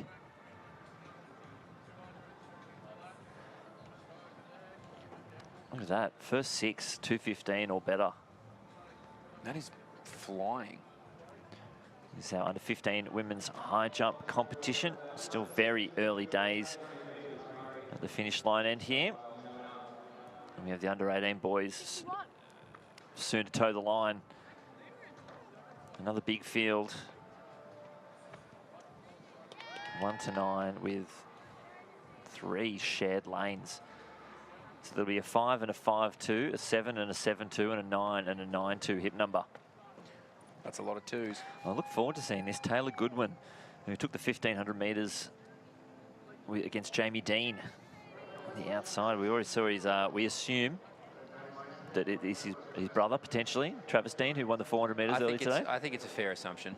I think it's a good guess. West Australia, it's a big state. It is, and you never quite know, but I'm confident. I'm going to rock with you on that one. Well, they're Western Australian brothers. Yes. At least. We'll call them that. We'll call them biological, but they're WA brothers that we know of. So Big, good race. It is a big field here. So Will Canich, Joshua O'Connell, Thomas Kemp, Polinelli, Westcombe, Barwell, who is a T20 athlete. The 800 not offered for them here, so he's running the able bonds. Travis Round, Kyan Blue, Taylor Goodwin, Angus McKenna, Tyler Gridley, and Jamie Dean.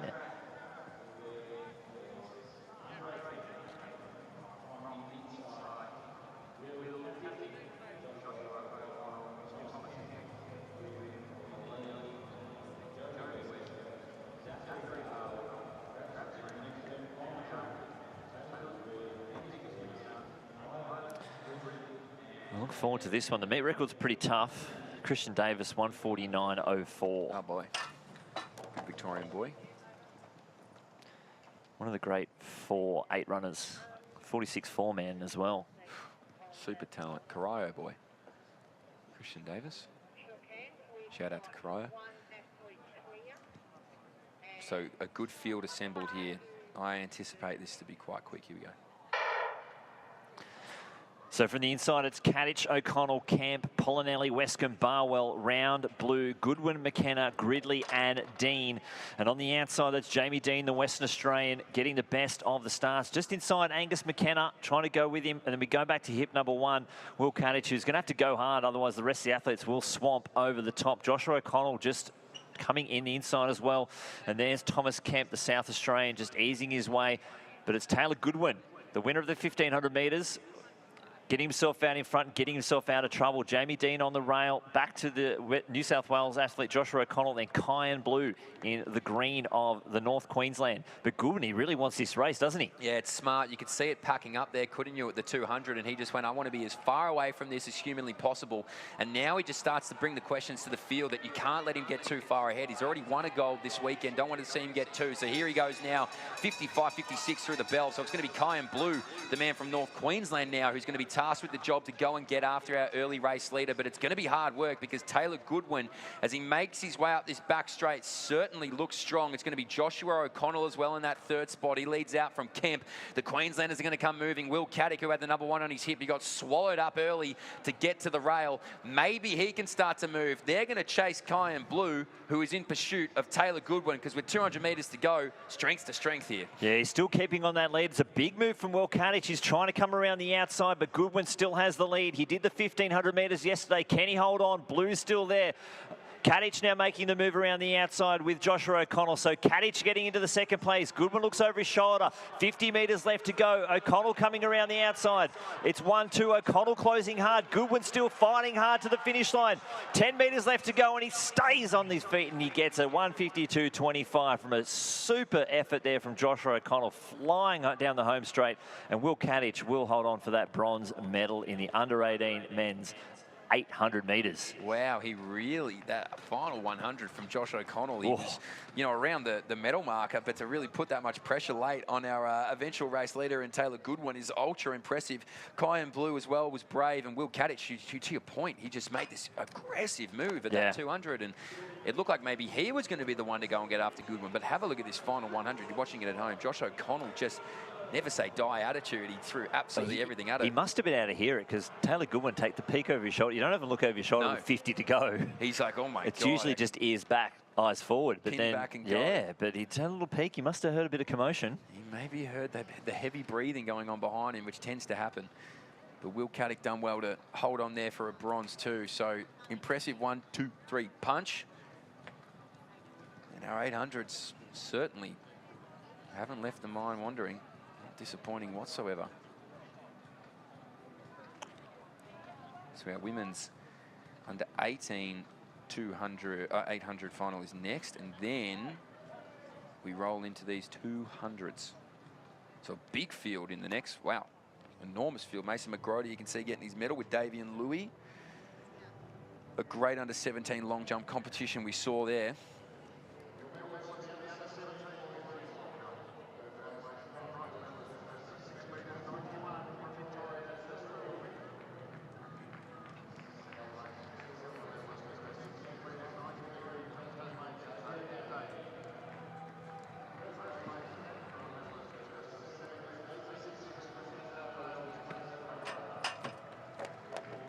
Medalists. Wrap them right around the necks. And ready for the most important photos of their weekend, which is the parents getting the medal photos all taken.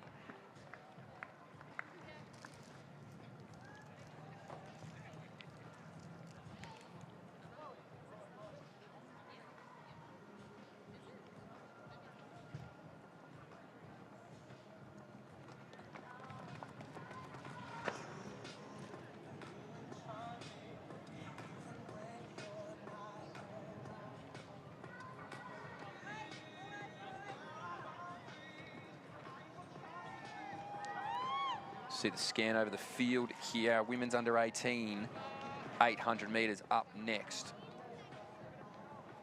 Our high jumpers continue to do great things out there. Our young Victorian Wilson now has her crack at the bar and gets over. Gets over with ease as well.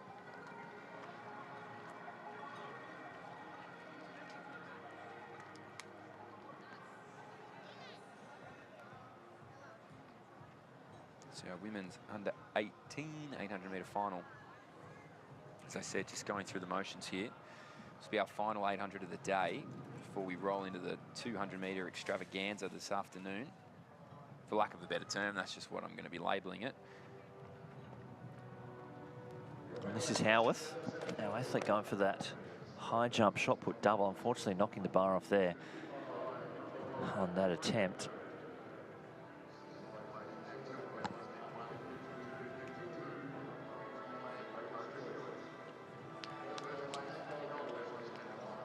Another big field, same as the boys just before, which is, I'm glad what they're doing. They used to do timed finals, and it was hard. But now if we can, you know, with a 10-lane track, you can put a few more athletes. It feels a bit more spacious. Yeah. Because it's always hard, the timed final. Sometimes you'd see the B final of the lower-seeded athletes, they'd do a sit and kick. Yeah, like, well, you're never going to get a medal in a sit and kick. Yeah, like, this is going to be tough for you. Yeah. We're going to need to kind of see somebody go out and make And then there'd be a time that someone would just absolutely send it, and you're like, that is what this race is for. That's what the B final is here for. Like, just go out and give it a nudge. Yeah. Because this is a big final, to be fair. Like, I do like the idea of the time final for that perspective. But this first 200 metres, we saw it in the men's. It's every woman for herself. Elbows out, get out of my space, trying to hold it, which is where trips and falls can happen. So that's always the danger of a big final. But look, maybe we'll get lucky. Maybe there'll be no carnage. But we'll see. Ali Brooks, you can see there, the Victorian, coached by Stephen Deneen, who will be watching. Steve, hello to you, your old fossil. There's our women's under 18, 800. About to get underway. Some fast competitors in here. Mila Roberts, Zoe Honeybrook, just to name a few. High jump continues on.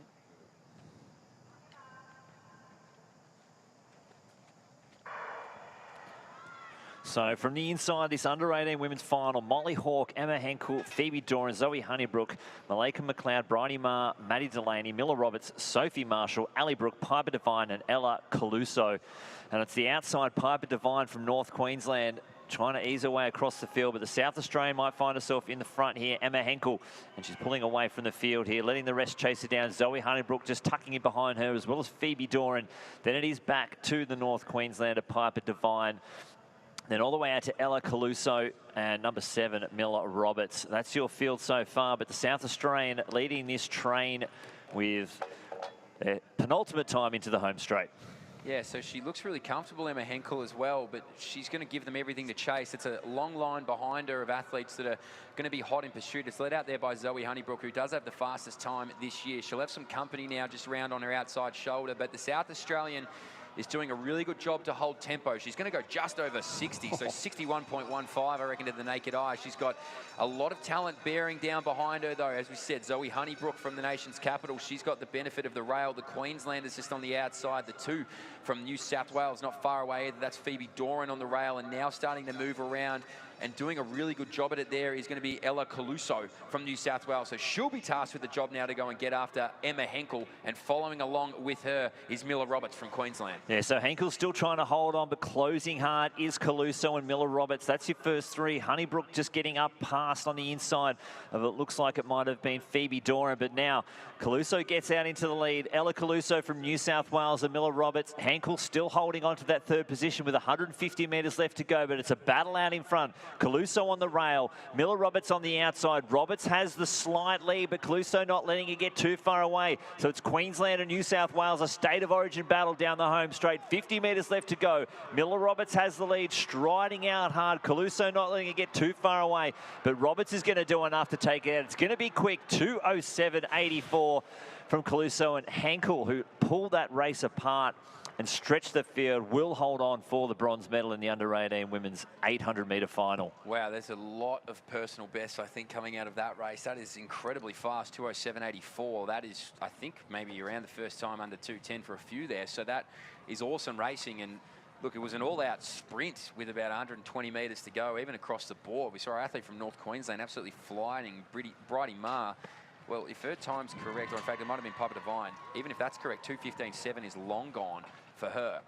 So awesome, awesome racing across the board. We just saw there for our women's under 18 800. We'll let these live results hit us very shortly.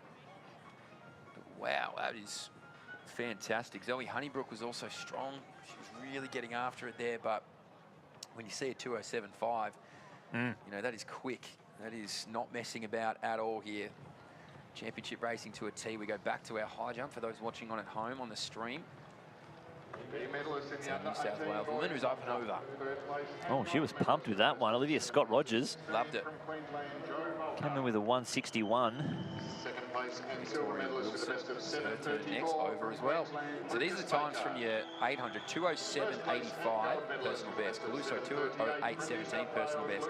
Emma Henkel 2:10.15 personal best. Piper Devine from North Queensland 2:10.69 personal best. Zoe Honeybrook in 5th, 2:12, just outside of hers. So really, that top end all had to run their lifetime best to put themselves in a medal position, which is pretty special when it comes to championship racing. So that's our 2-lap events done. Would you believe it? Oof.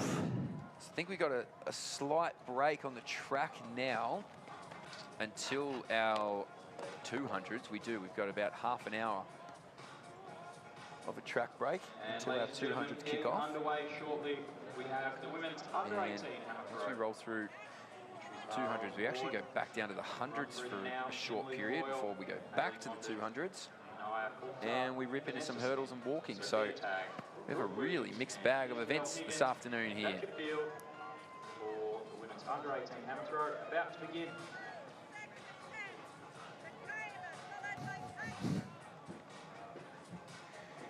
So, as I said, Lynchy, we've got a bit of a break here. We might even try and get some sustenance in for a big afternoon. Don't go anywhere. All the All Schools action will be back here in Brisbane. The 200-metre bonanza coming up shortly. Don't move. We'll be right back.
Hi, Shell. Shell has high blood pressure, and the rising cost of living certainly doesn't help. Annie manages her diabetes with good nutrition, but fresh fruit and veg prices keep rising. And Jack has high cholesterol, but nothing is higher than his power bills. That's why they save more money every year by getting their prescriptions from Chemist Warehouse. And you will too. Head online or look for our price list in-store to see how much you'll save. Chemist Warehouse, discounting prescriptions every day. Let's talk about feelings. Not the fresh as type, but the ones worth chasing. They come at the tipping point, just when you're about to quit. Sit in it. Sit in it a little longer. Feel every second. Train it. Live it. Soon, it becomes part of you. You get to see and feel the beauty that getting uncomfortable can bring. Own your moment in time. Chase that feeling.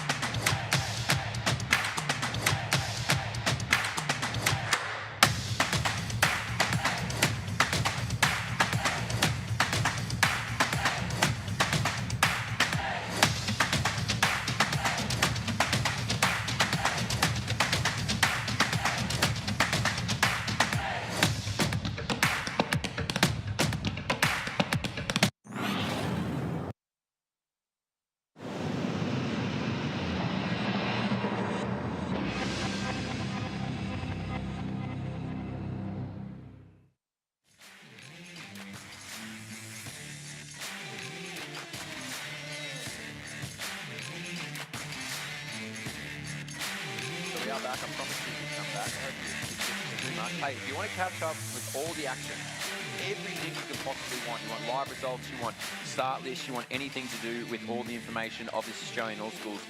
It's actually on roster. You can download it in the App Store, Google Play Store. You can get it. You can see everything. It's right there live for you. It's very, very easy to follow along with. Our officials are doing a great job in updating it. That's what we're using up here to be able to give you these statistics very quickly, very accurately. But if you want to mute the YouTube and you just want to find it out yourself, I get it. You've heard our voice a lot.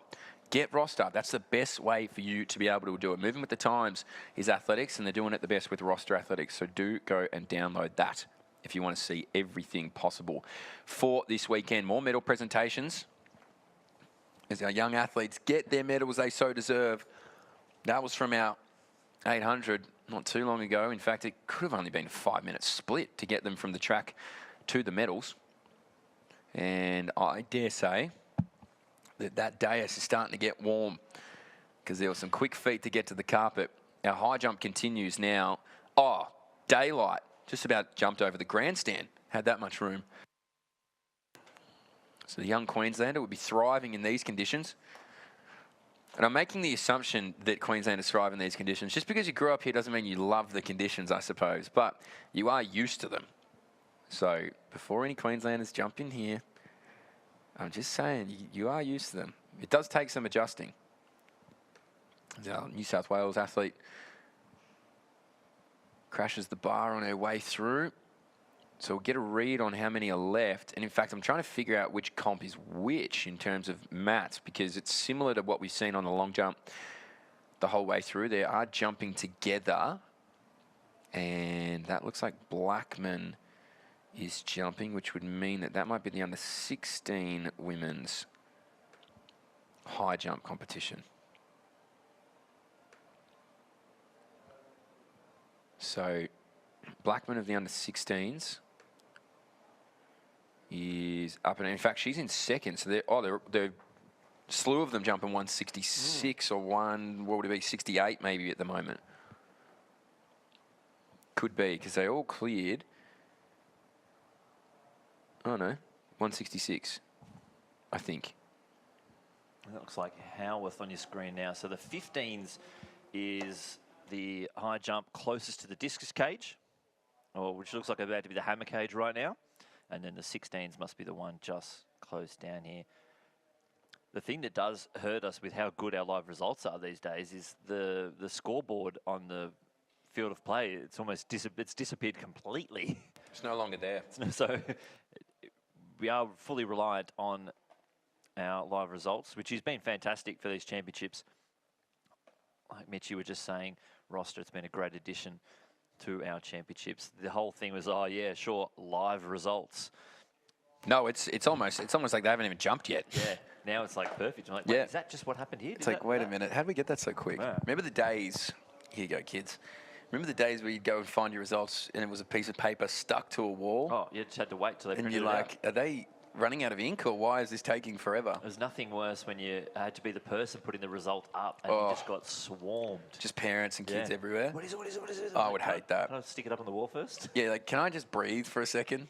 That's why if you've ever done a nationals at SOPAC at Homebush, where they would do it on the glass, Yep. so you could do it sneakily and you were not going to get swarmed. You could actually just be in your own It's like a privacy. zoo. It's Yeah. like, you know what? Here you go, animals. Yeah. Feed the animals. Take it. Take it. You sickos. Everybody wants it instantly. Now you can get it instantly because we have roster. So there you go.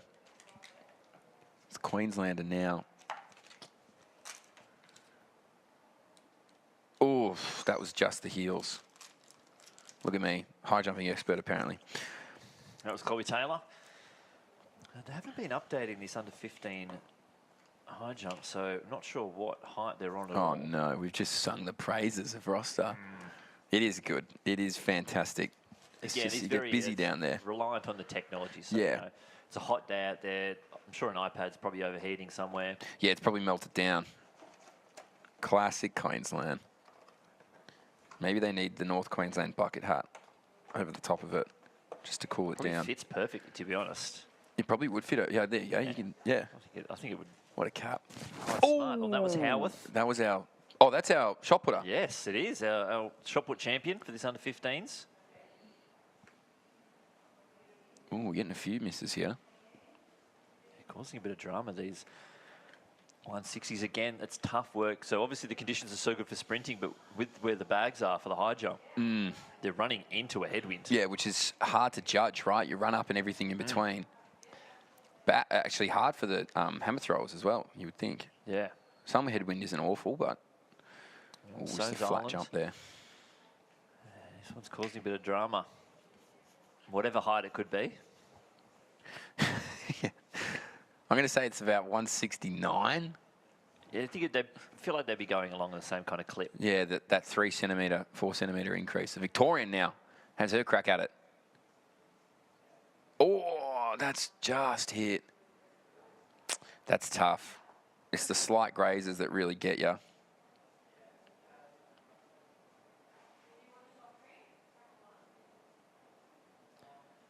So it looks like there's only 4 athletes left in that under-16 competition. Miller Joubert, Ashley Blackman, Taylor Humphrey, and Caitlin Martin, all over 166. Joubert and Blackman currently tied on first, with Humphrey and Martin tied for third.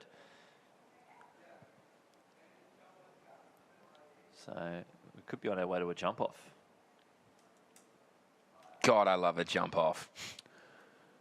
Oh, there's some good hugs and applause around. That's the 15s there. So this might be a pretty important attempt for Howarth. Oh, Just jeez. coming down on it. Really bounced up though, didn't it? It looked like it might have just sat on the uprights. This looks like maybe the other Queenslander got her attempt. So that might have been Chloe Taylor, was clear. That's why she was giving Soanes Island a bit of a hug there.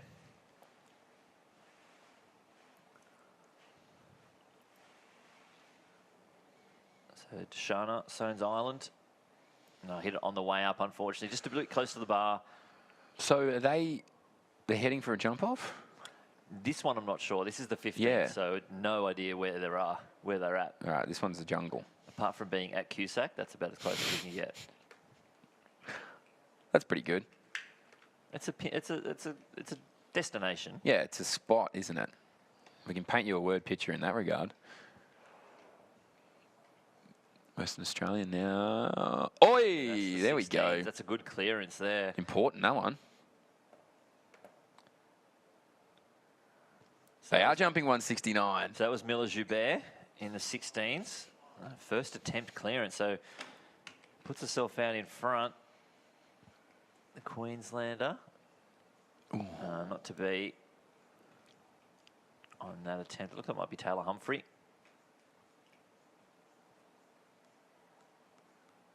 High jumping is such a fascinating event. technique, run up. There's so many elements to it. You need the explosiveness. You need that steely. Oh, that was good. You know, focus and determination at the time of your jump. We saw yesterday, we had a young guy from Queensland who had won, and he was trying to jump a lifetime best, and he'd done 2 clearances, just missed, and then he got to the 3rd, and it was one of those where he wasn't feeling the run up, so he'd run into the mat and pull out, and then run into the mat and then pull out, and then had to jump the 3rd for time. We got to clear it under 15s. Oh, Soane's Island. So she's over. But It must be the 3rd attempt there. I reckon it. Oh, so that means our shot putter. Oh, she might be coming in for her last attempt. Because that was a good celebration. Yeah. I reckon we are. So it looks like both Queenslanders might be over that bar. And Howarth. Here we go, Howarth. So that's Chloe Taylor and Desharna Soane's Island. You've got this. I'm going to put a big believer in energy. I'm going to put positive energy in there for you. Chloe Howarth, she can get there. Ooh, just clipped. I believe.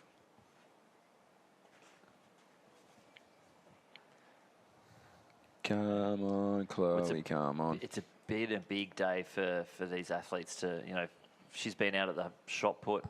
Oh, no, maybe not. Is she dodging is she going to go to the next height? Potentially. Do that one jump.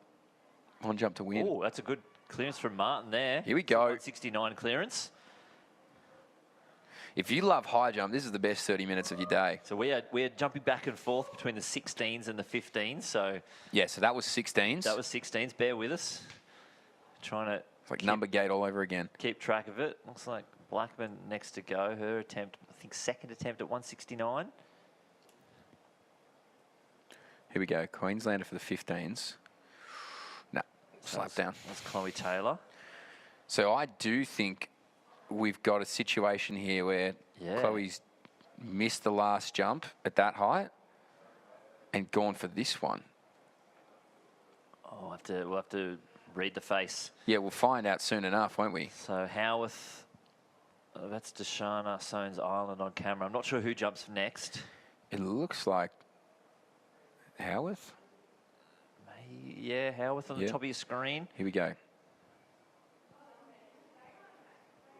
Oh, good decision. There we go. If that's what she'd picked to do. Oh, that's nerves of steel stuff, There's some relief. Yeah, there was immediate. And that's the thing. If Desharna Soane's Island misses this, straight to the lead. Yeah, and that's the beauty of having that one jump. Having that first attempt clearance. First attempt clearance. Can she clear? Oh, not to be. Which is how Eleanor Patterson got the gold in Eugene. Yes. It's that first attempt clearance. Yeah. And then you put the pressure on it. They miss it. Then you're Who up. cares if they get it later? Yep. It's 204 next. Well, and that's how got the bronze medal as well in Paris this year. That's it. First attempt specialist, Eleanor. Geez, that was a good day in Eugene. Oof. A great day in Eugene.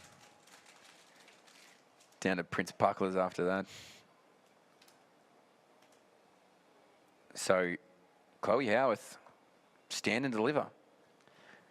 That's locked in for that, or not locked in, but in the prime position to do the high shot double. Which no one's texted in to say if that's the first time in history, but I'm going to go out on a limb and say it is. Yeah, you'd want to think so. Or it would have to be like one of 3 times ever. Here we go. Can we keep this high jump comp going? Oh, just. Well, to put it in perspective, when Nara Nang won the long jump 100 double in 2019, I think they were saying that was the first time it had happened at Opens. Wow, you would have really thought that would have happened 5, 6, 7 times. Like at least in the 30s. So this this definitely So would be this has to be the first time. The shot high double. Shot high double.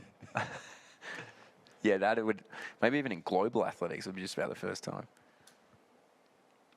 So the 2 Queenslanders are jumping off to keep the competition going. Great heptathlon points. Yeah, I was about to say, she would have to be a heptathlete. On the way. Ooh, not a bad attempt. Gave it every little bit that she had.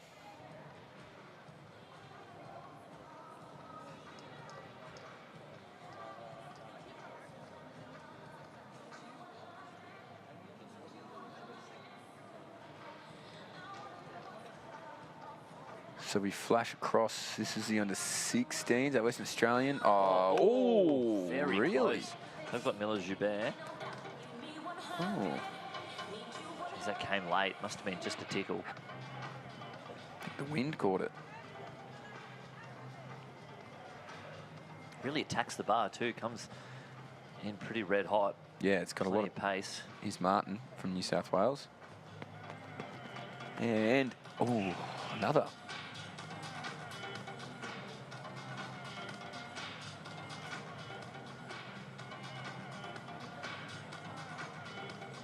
So it looks like the bar at 171. It'll be Ashley Blackman next to go. If she clears this, she goes straight to the lead. Blackman, she's sitting in second place at the moment. So Joubert was the first attempt clearance. As Blackman comes in, not to be. So they'll all come around for their second attempts in a second. Looks like Chloe Taylor's missed her last attempt, so Howarth has, I think, maybe one attempt away from the gold if Deshana Soanes Island misses this one. Wow. We're so close to the double. The most improbable double in athletics. The shot put high jump. But our Queenslander here Ruin the party. Not ruin the party, it's her party. No, it's her party. Yeah, it's her nationals. Soanes Island. The thing is, though, with the clearance here, it's still sitting in second place. Because of the countback. Yep. Unless she goes to the next height and clears on the first attempt. So here we go. Got to get there first. Oh, good look at it, though. Plenty of speed, not to be. But it looks like, from as best we can tell, on the podium. Yeah, well, I think she's, I wonder on the countback because we don't know, but. Yeah, second or third? Probably second or third. Oh, easily over there. Joubert, well done. Yeah, she probably looked the best in the first attempts as well. Joubert. So she'll be chuffed with that. Puts the pressure back on the other two. Regardless, even if they clear these other two, they're still sitting in second place behind her. So. Oh, Martin, just off. This could have a similar situation here where we get our winner crowned at this height. I love the tactics in high jump. Obviously, it worked for Howarth on the other side to, like, you know what? Even if I make this, it doesn't matter. I need to make the next one. I know I can make the next one. It takes a lot of courage, I reckon. Like the mental psyching of what you're about to do would be enormous. See if our Queenslander can put some heat on. Ooh, damn. We'll see what they do here. So obviously Blackman is in prime position to hold that silver medal. Do they a clearance by Martin on this one? I guess if she gets it, she goes into second straight away. Yeah, it looks like Martin wastes no time. She's actually on the runway already. Really, just straight into it.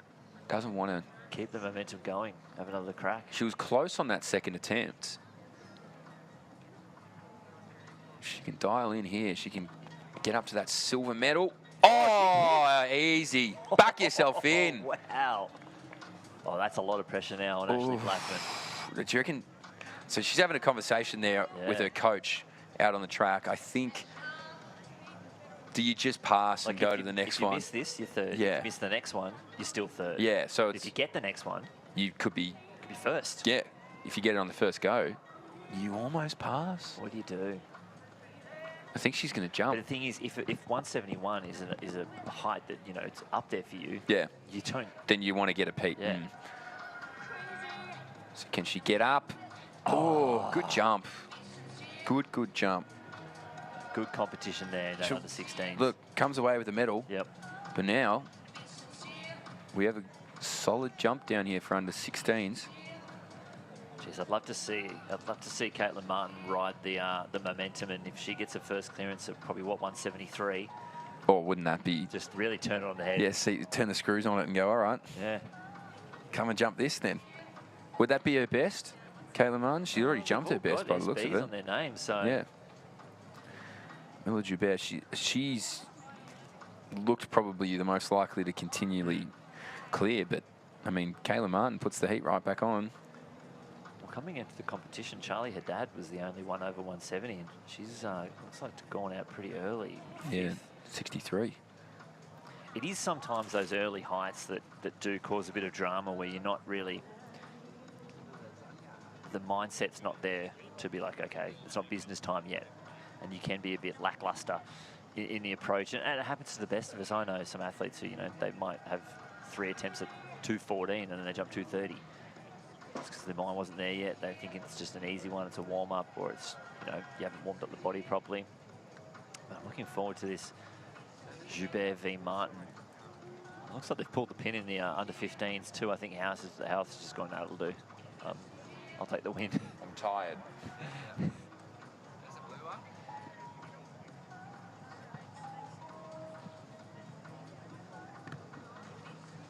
So I reckon Joubert will be first to jump in the order.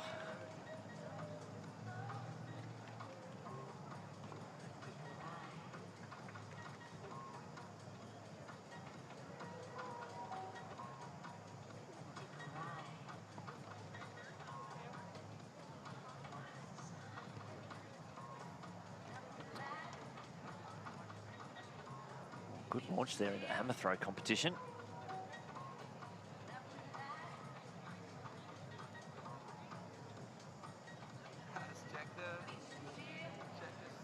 So it's under 16 high jump. What have we got for a meet record? 185. Still a while to go before we hit those heights. Thinking the bar will go to 173. Looks like Joubert might be on her way out to the runway. Lengthy run up. Using a lot of real estate out there. She's coming from WA. She's running from the driveway. But I'll tell you what, she gets a lot of pace when she hits this bar.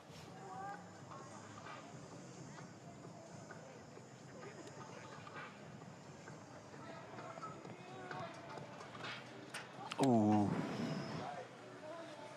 She gave it a crack. We've got a competition now. We know Martin doesn't waste time. No. So she's going to put this pressure straight back on her. She's like, all right, let's go. Jumping time. This could be a big turnaround if Caitlin Martin gets this first attempt, 173. Goes straight into that gold medal position. Oh, I tell you what. Pretty good. Oh, wow. I really thought she had that one. It really is a battle of the short runner versus long runner competition. It's a Baden versus Stark kind of competition. Spot on. The short versus the long. Yep. The static sort of standing still. Versus the let's get as much lead in as we possibly can. Well, Jen and I were talking about it yesterday. One of the most fun run-ups in Australia and maybe global athletics is Eleanor's, where she's got she's walking it through and then she's in. She's like rolling herself into the run-up. That's the interesting part of high jump, right? Everybody has a different technique and different strategy that works best for them. Yeah.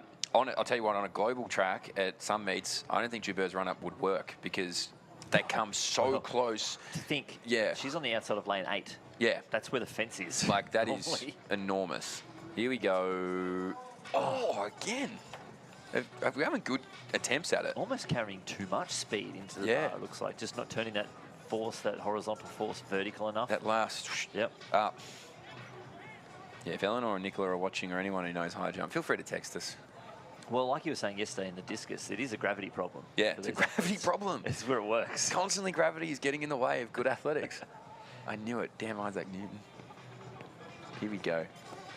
Oh, first attempt was definitely definitely there. But she's jumped a lot. Yeah, there's a lot of jumps. She's jumped a lot. She's been really good, Caitlin Martin, but she has jumped a lot. That was her 12th jump of the competition. See, that's a lot in the legs. 7 jumps for Miller. It stacks up. It really does. And that's where those early first attempt clearance really get you. Although they do help you with the count back, it's just that fatigue. It just gets into the legs. Now it's starting to turn into like a plyometrics endurance competition, which sounds horrible. You had to say that sounds like the last thing I would want to be doing. I'm like, that sounds awful. So we're on the last round of attempts. Our 200 Bonanza is about to begin. Women's para under 15, 200. But I think we're going to be able to get in these last jumps, or maybe not last jumps, but last attempts at this height at least. Western Australian Joubert is ready to attack it. Last round, last jump here to extend the competition, to maybe snatch a gold. The Western Australian is in. Good speed. Oh, again close. So gold medal is half hers. She's got 1 foot just hovering slightly above the gold medal, not putting it down just yet. We need to wait.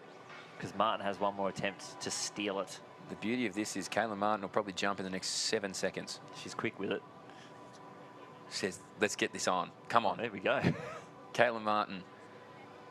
I wasn't even far off with 7 seconds.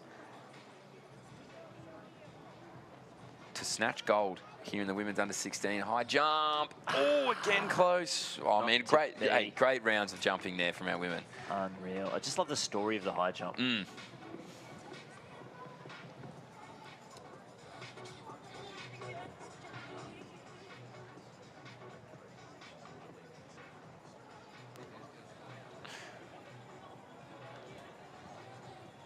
Under 15, 200 metres. Lane 2, Murray Yusuf from New South Wales. 3, Lexi Brown, New South Wales. 4 is Tara Thompson of Queensland. 5, her teammate, Jada Burgoyne. And in lane 6, Lara Pearson of Victoria.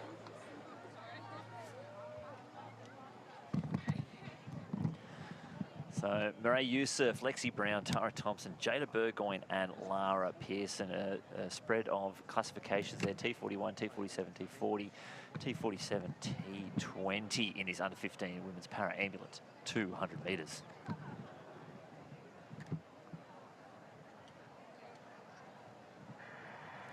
So from the inside, Murray Yusuf, Lexi Brown, Tara Thompson, Jada Burgoyne and Lara Pearson in this under 15 women's para-ambulant 200 metres. It's the New South Wales athlete Lexi Brown coming off the bend, Burgoyne on the outside and then Lara Pearson.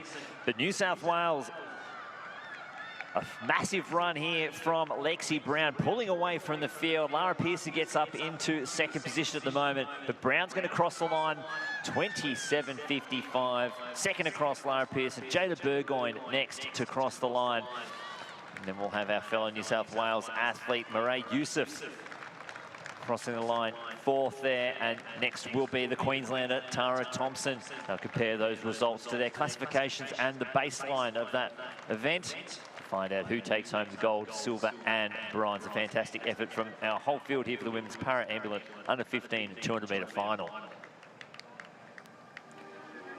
Yeah, and awesome work. And we saw it yesterday, right? These points and percentages, once they're completely decided, you see who's on that podium. But great work there from our under 15 para 200 metre runners. They've really drawn the rough card of the warmest part of the day, I think. No, and that's, I reckon, when was our last time? So the last All School was here, 2003. I reckon it was this hot. One of the hottest places of the track is waiting to be put out on the track at the 200 metres. Up that top corner. They put some tents in there, but I do remember one of our Victorian guys in the final literally walked back out for the blocks. He had to run over to the grass, have a bit of a spew, come back out on the track, on your marks. Heat stroke already got him. He hadn't even run. Yeah, it's not easy. Oh, that's not where you want to be. No. You do not want to have heat stroke before you even go. Yeah, it's tough. The grandstands, they've been here for a while, and they are just solid steel. So yeah, it just radiates traps. Oof. So thankfully, they've got a couple of tents set up over that back corner. Well, shout out to our officials who are out there doing, you know, the high jump and the hammer throw and discus and all that, because they don't seem to have too many tents. So they are just sweltering out in that sun at the moment. So and in the guys have got to wear long black pants. Guys have to wear long black pants, which is tough. I really morphed into my inner Queenslander this morning. I rocked in with a cut-off tee. Oh yeah. Yeah, and I'll tell you, I don't think they wanted to let me in the building. Through the guns, mate. They were like, "What?" Did you do the walk again? Yeah. Well, that's why you needed it. Every time. That's why I wore it. I was like, I'm not making this mistake again. It's hot as hell out here. Yeah, it feels. It's more of a journey. It's like 40 days in the desert. And you walk from. You get on that highway or whatever, and you're like, oh, I don't think I'm making it. And you can see the light towers here, and it just looks so far away. You go down the hill, and you're like, oh, that's fun. This is nice. You got to get back up an uphill, and you're like, this sucks. You're like, why do I keep choosing to do this? I'll tell you why. It clears my mind before I get into the track. I'm like, all right, I've got a good 30 minutes of sweating here to really appreciate what our athletes are about to go through in a very, very minor way. But yeah, if you see me walking along the road, give me a toot. I'll be doing it tomorrow. Yeah, and a lift, or an ice cream or something. I don't care if it's early in the morning. I'll eat it. Hell, I'm not picky.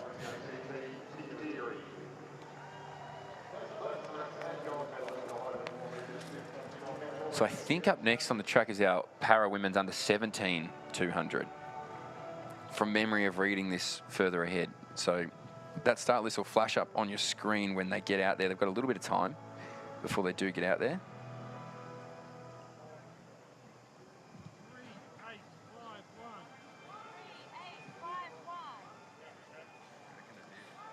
Yeah, they're probably going to go, looking at some of these races, about, I reckon, 1:05 local time and then 1:15 local time.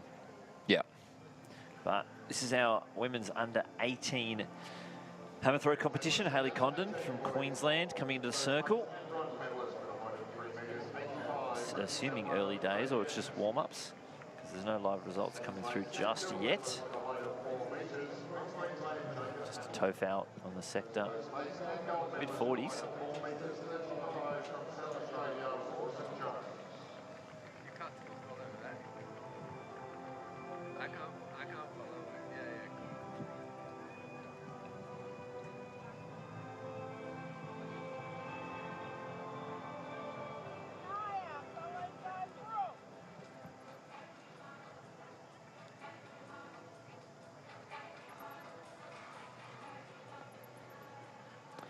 Manea Coulter now into the circle for this hammer throw.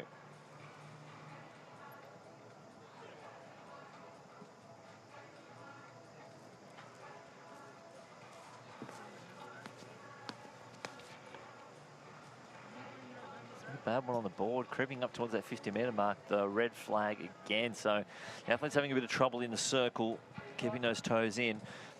See when they show the hammer throw, it is a smaller circle than the discus circle, so that white ring around the outside is the inserts to make the hammer circle a little bit smaller. That's the white ring there. I did not know that. So discus circle's bigger. I didn't know that. Yeah, so it's probably, what, 20 centimetres smaller? Yeah, they're really trying to manoeuvre in a phone box there. So that's why you might see some places they might have two circles in there. Yeah. So there'll be one's discus, one's hammer. Oh my or they'll God. put those inserts And in. they're always back ones in front of the other. Yeah. Things you learn. Funny though, if I ever thought a circle was going to be bigger, I thought it'd be the hammer. Yeah. Yeah. Because hammer, it feels like you got more velocity. You're trying to, you're doing multiple turns. You got like 4 turns. Just you got the big bang out through. Shout that noise. And the funny thing, like Christian Che feels like the circle's too small. He needs a bit more room. Yeah. Yeah. Christian Che needs a paddock. He needs all of those guys need a paddock. Honestly, Daniel Stahl is huge. Fitting inside the circle. But I wonder how much the circle size affects this. Like if they increase the circle diameter, maybe just by like 10, 20 centimeters, It would they just throw go further? you. Could you get it long? Could you get a further disc? Because I guess it's all about velocity, isn't it? It's all about that. Really get that whip going. Gravity, working against gravity. Maybe we put him in a bigger circle. Yeah, see what they can do. Just let them freeform it. Just one time. Just a concrete block. Well, do you remember, was it Christian Che or whoever it was that broke the a record recently? He like threw it. It looked like a cow paddock. Yeah, in Europe. Alekna. Yep. Yeah, Mikolos Alekna, the silver medalist at the Olympics. It looked like he threw it in a cow paddock. I want that circle examined. So I think there's actually some places where there's just a paddock, yeah, and a circle in the middle, and whatever the way the wind's going, they can just go point the cage. Oh, how good's that? So it's like perfect. We need to get Den Dog out there. Well, Roy Stoner. What could he do out in a circle like that? So here we go. It's our women's para under 17 200-metre final. It's a good, strong field here. Lane number 1, Anouk Lavity. Number 2, Mia Godwin. Lane number 3, Abby Pete. Lane number 4, Briseis Breton. Lane number 5, Colette Chapman. Lane number 6, Libby Michaels. Or McKellis, apologies. Lane number 7, Libby Veneer. Lane number 8, Alice Huddy. And in lane number 9 from WA, it is Madison Kent. That's T38, T20, T36, T38, T20, T37, T20, T20, T53 categories. So if you're watching for the first time, it means they're in different categories of their para events, and they will have points and percentages adjudicated at the end of this to find the winner. We'll leave him in the starters' hands. Para Women's Under 17 200-metre Championship.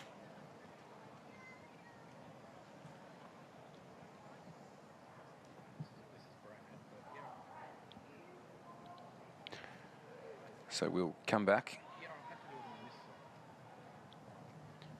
into the starters' hands. yeah, they get the green card, which is great. Love that.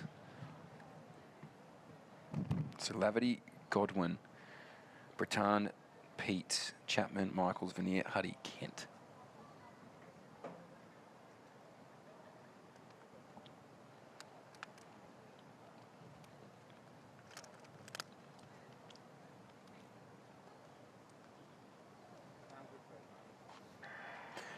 Good start here the second time round. It's Brittain from the Northern Territory who got a really good start there. So too did the Victorian Godwin, and now Lavity as well from New South Wales doing a great job. Victoria's Alice Huddy as well wide on the track. Rounds into the bend now inside of her Veneer. But out in front here from the nation's north, it's going to be Brittain who just moves away here in the 200 metres. Looks so strong out here now, the T38 athlete. So it's a battle of the clock now for Brittain. She is absolutely motoring, and she'll crash the tape first. Great racing there. Lavity up next. Then from Queensland, it's Chapman, the Victorian. Also from Godwin, got down there now. And the rest of this field makes their way on through. Madison Kent from WA now will try and power down to this finish line for the women's under-17 para 200 metres. So it's Madison Kent now down here with 10 metres to go. She'll round out her 200 metres here. Great work for our para under-17 200. Our judges and officials here at AA will determine all of that on points and percentages after the fact, but great racing here for the under-17 para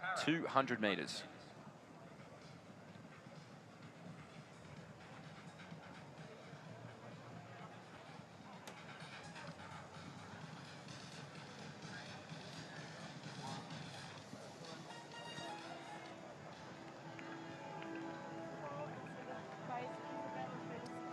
There's our high jumpers under the tent, give themselves the medals.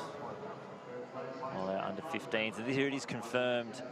Rebecca Howarth doing the shot put high jump double, not only at the championships, but on the same day. Same morning. Unbelievable effort.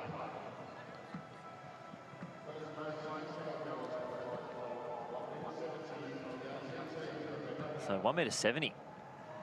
I think I just heard over the loudspeaker. So wouldn't have been too amiss out of place in the under 16s. Got to jump very well.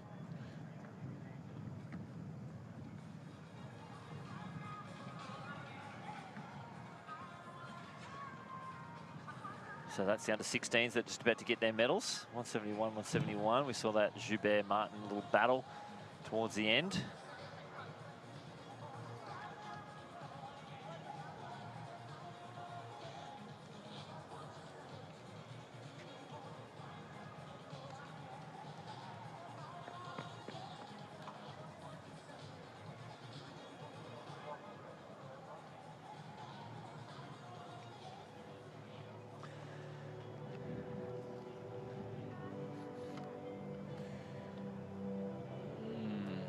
It's getting sunnier.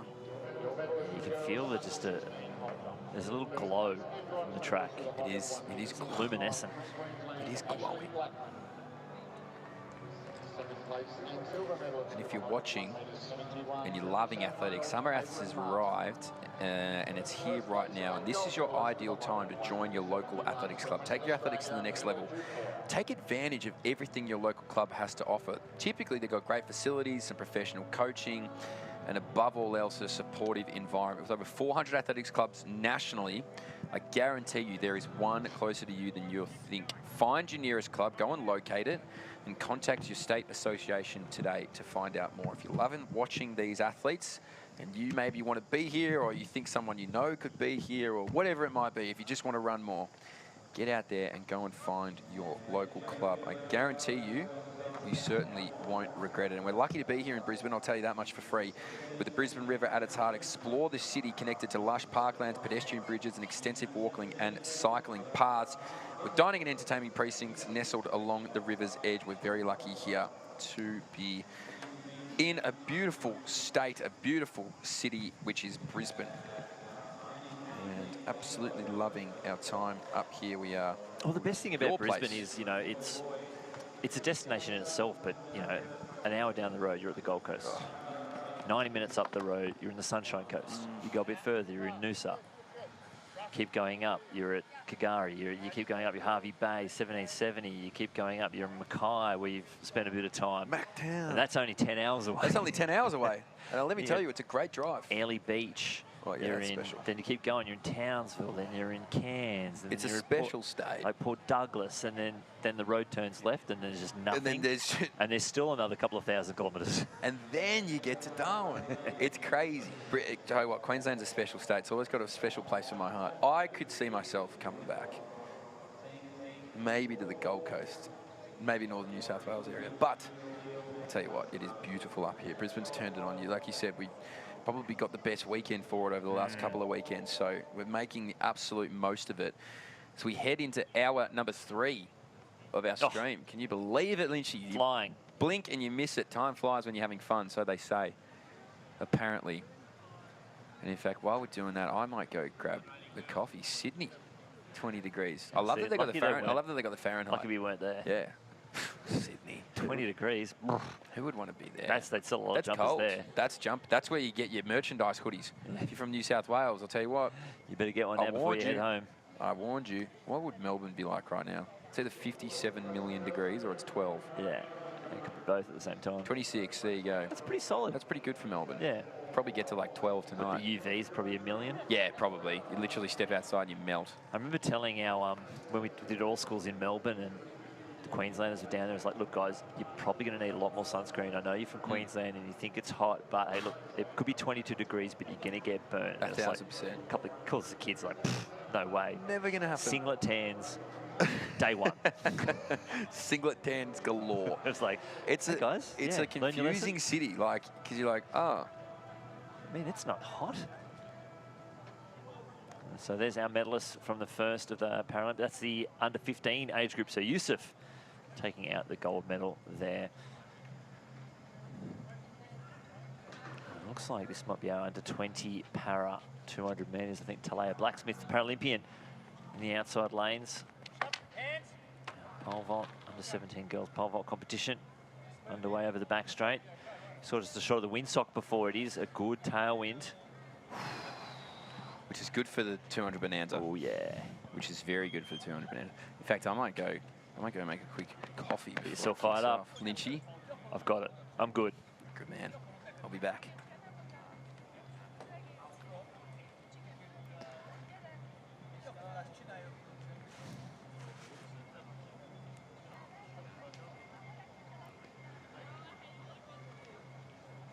So still plenty of action here to come at the Chemist Warehouse Australian All Schools Championships, Queensland Sport and Athletics Centre.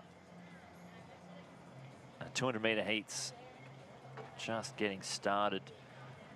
The under 20 para event behind the blocks now. Then we have the under 17s men and women, under 18s men and women as well. I think the under 18 women might have gone to a straight final by the looks of this start list. Go into the under 14 boys and girls 100 heats. Some hurdle heats. It keeps going. The under 14 finals, the 200 metre finals, or the para boys at 200 metres. More hurdle finals, a couple of race walks, 400 hurdles towards the end of the day, and we finished it with 2 4x1s and a mixed under 14 4x200 metres. So looking forward to that one.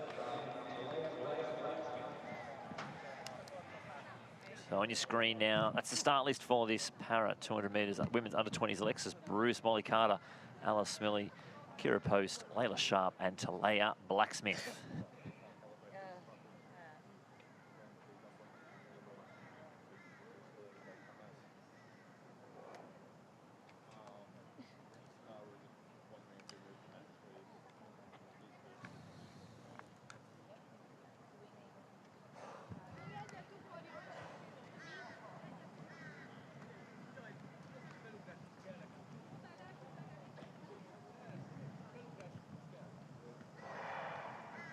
So away in our under 20 para 200 metres from the inside, it's Alexis Bruce, Molly Carter, Alice Smillie, Kira Post, Layla Sharp and Talaya Blacksmith.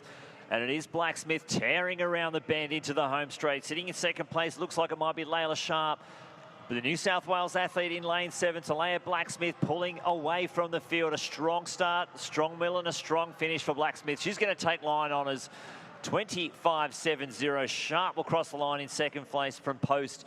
Then it is the Tasmanian Smillie. Then Alexis Bruce from South Australia and Molly Carter rounding out the field in the para under 20 women's 200 metres.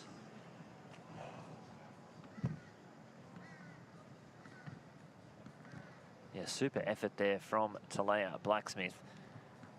The T20 athlete from New South Wales, strong from lane 7, really put the foot down, tore around the bend. Try and see what the wind conditions are doing. I load up my roster app here. 1.7 for the under 17, so Britain did very, very well.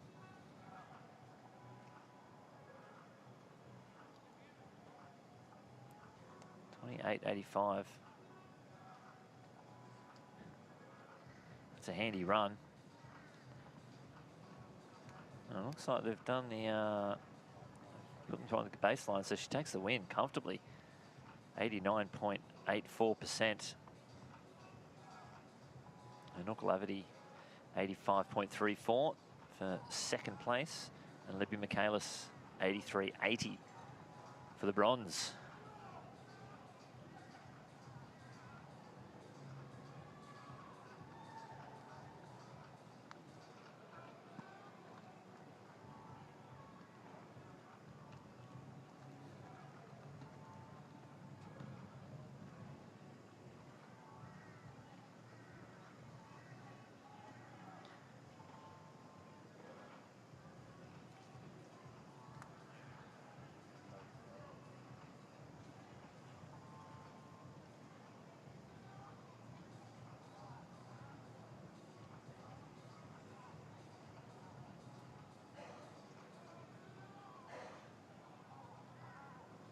This shot put going on is the boys under 15 final.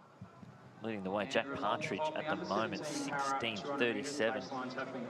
So they're the results of the under 17 girls. New South Wales. He's coming with a 15.36, so he's absolutely decimated that one. Sitting in second place, kind of bounds 15.64, and Llewellyn Schoenborn 15.35.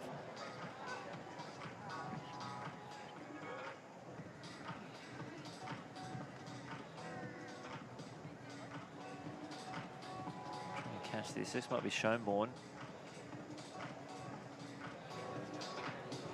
Or Lucas Brown. Well, that's a hefty throw, though. I reckon that could be Partridge, because that was massive. Keep an eye on these results. They're only still in the third round. Bit of a funky angle for us here to that shot put over in the corner.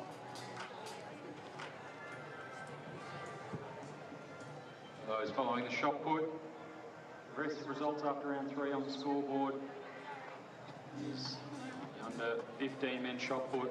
Currently going the only field event in here in the main stadium. That was Partridge, 15.18. 20 men's discus out on the warm-up track.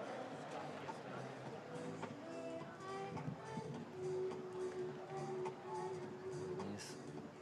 Check back. This, I think it's Schoenborn. Oh, really gets it out. That's a big one. I think that could improve his standings here. That was 15.18. I reckon, sorry, that last one for Partridge was 15.18. I think that's going to be further than Schoenborn's 15.35 that he came in with.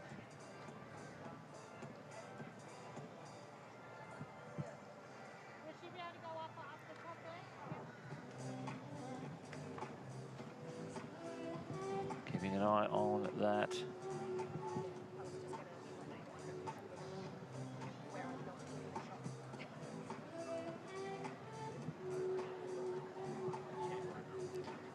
$16.29 for Schoenborn, so he gets up into second place. Leapfrogs kind of bounds. That's Lucas Brown getting that one out there. He's coming with 11.85 so far. Your medalist for the under 17 girls para-ambulance 200 metres. Third place and bronze medalist in 32.35 for 83.80 from North Queensland, Libby Michaelis. Second place and silver medalist in a time of 30.36 for 85.37. And these are the under 17 girls we were just talking about before. Michaelis, Laverty and Brittain, the top 3. For 89.8 pole from Northern Territory, Precise Britain. Still waiting for the under-20 girls to go up live, but that was a massive run from Precise Brittain. 28.85, the T38 athlete from the Northern Territory, 89.84%. That's big. We're about 7 minutes away from the under-17s heats. Let's see just how fast this track is. Yeah, well, this will give us a good indication, won't it? We'll see who actually wants to use the conditions. I don't see the conditions changing too much from here. Like, I think they're going to be pretty stable. There's no storms on the horizon. Not till tomorrow anyway, if anything. Even though it did look pretty cloudy this morning, it was just a bit of fluff, nothing really about. No, I think we're really going to lock into a beautiful, beautiful afternoon. So, g'day to everybody watching from home, wherever you are. I can see the spike in viewership numbers just building up slowly here on the Athletics Australia YouTube. And I think it's for the impending. I mean, you go on YouTube, look at this, literally just click YouTube and then all down the side. Gout clips. So this is, they're all here for the show. I'll tell you that much. But anyway, our under-17 men's, they were equally as impressive yesterday. That was with Xavier Peacock and Cassiano as well, who isn't, actually neither of them are going in this first heat, but I know that Cassiano is running this 200, is he not? No.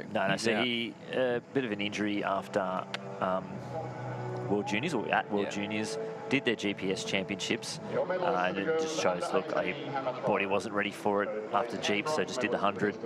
But Xavier Peacock will be there. Yep.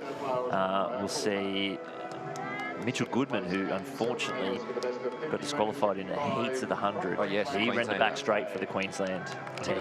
He was very good. Once he got rolling, he has a fantastic finish. So he's in 7, and I'm not making any comments about touching wood and you know what, because yesterday I did it, and then that's what happened. Got a bit of put the mocker on him. Yeah, so I'm a big energy believer. I refuse to put it out there.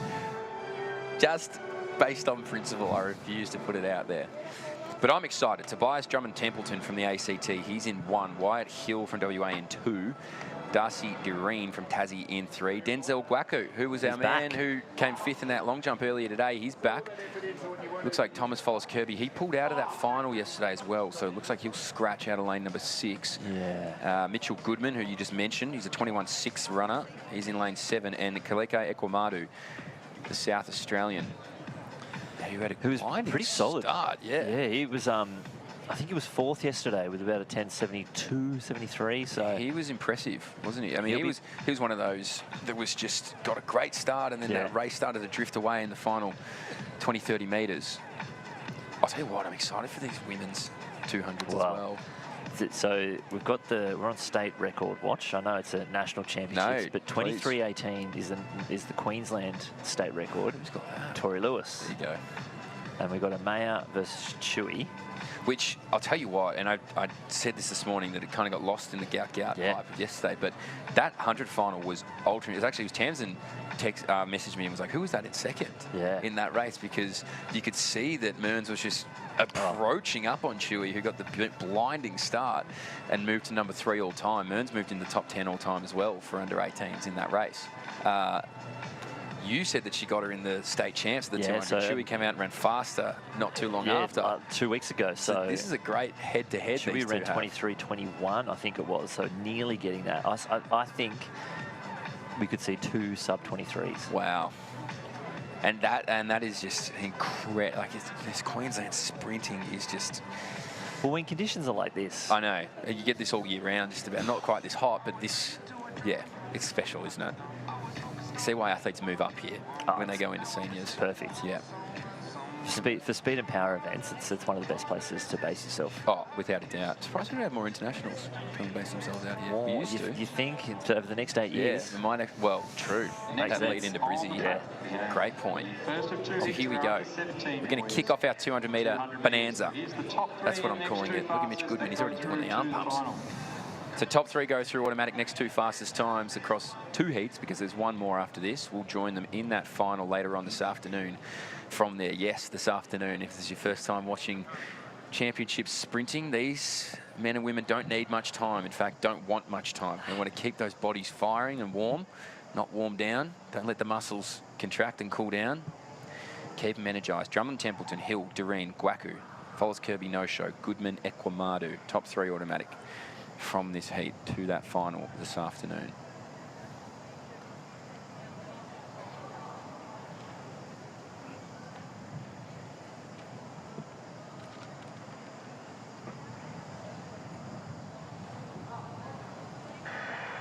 So we're away. Mitch Goodman with the chip on his shoulder out wide. Just wants to get after Ekwamadu, who's a notoriously fast starter. Drummond Templeton as well from the nation's capital just picks up the stagger on his outside, but he's going to have to go wide to chase them down here. It's going to be Goodman who gets up to Ekwamadu. Now moving through is Drummond Templeton. This is 1, 2, 3. These guys will be automatic, but who can get there first? Drummond Templeton salutes. 21.45 unofficially. Oh, the track is quick. Mitch Goodman and Kaleka Ekwamadu get that 2nd and 3rd automatic spot. But Tobias Drummond Templeton really just leaned into that bend, and he was gone with about 50 metres to go. That is quick, Lynchy. Oh, looking forward to seeing what he can do in a better lane. Lane 2 for such a tall figure. Not easy. No. Pretty sure he grabbed himself a silver. Oh my God, it's a championship record. Already. Plus 0.8 wind as well. It's all legal, all clean. So Tobias Drummond Templeton just struts in to QSAC this afternoon. He says, I might just take myself a championship record. Why not? 21.44. So he's got it by 0.1. I'll tell you what, Fred Martin, who had that record, he's actually out here coaching at the moment. He had the under-20 national record 2048 till Aidan Murphy broke it. Well, so that's a Fred seen his record started. I don't know if there's any more left, Fred. Start the tumble for Fred. Sorry, Fred. Fred, you've had a great run. Look, you were a magnificent athlete. But look at that. I mean, that is a class run from Tobias Drummond Templeton. Yeah, for such a big fella in lane 2, yeah. I can't wait to see what he can do in a 4, 5, 6, which he's going to have himself solidified in. If he can stay out in 6. Yeah, he could find himself in 7, the Noah Lyles, Castle Warholm favourite lane. And have because you're running a little scared, but you got something. Yeah. Ooh, it'd be interesting to see what suits him best. I mean, look, he performed well from the inside, but your medalist for the under-20 we'll have taken note of that. How long can he hold on to the championship record? Mate, he might get one race in him at this stage. Okay, this is very interesting. Xavier Peacock, DNS. Oh, okay, so Marcy Lasana then becomes the fastest. Maybe he didn't pull up the best. Oh, look, he's definitely more of a 100 man. Mine, 200. 21.8. So Jack Howard, Ezekiel Masai Lansana, Aiden Ayen, Archie O'Rourke, and Xavier Davey. We just saw Xavier Davey in the long jump earlier, getting himself a silver medal. So big Zav, see him back. That's Talay Blacksmith. Congratulations. Taking out the gold medal in the para under-20 women's 200 metres. Masai Lansana was just pipped at the state championships by Mitchell Goodman. He started our 4x1 for the Queensland team. Yesterday they took out the gold medal in that 4x100 metres. So Jack Howard of South Australia, inside him, outside Aiden Ayen of the ACT. 5 will be vacant. Archie O'Rourke from Victoria in 6th, and Xavier Davey from Tasmania in lane 7.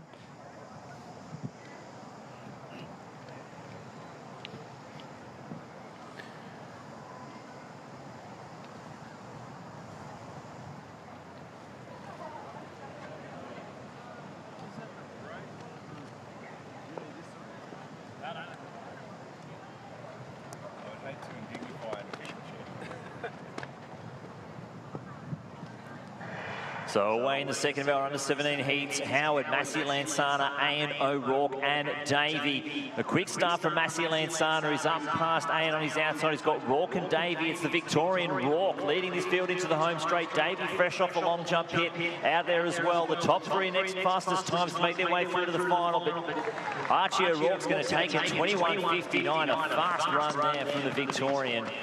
using those conditions wisely. We're going to see an excellent final coming up in just over an hour's time. That was impressive from Archie O'Rourke. It looked like he might have some pressure from Massi Lansana on his inside, but he just continued to hit the jets and move away. His 22.19 this year has been obliterated right there, 21.59. It's quick.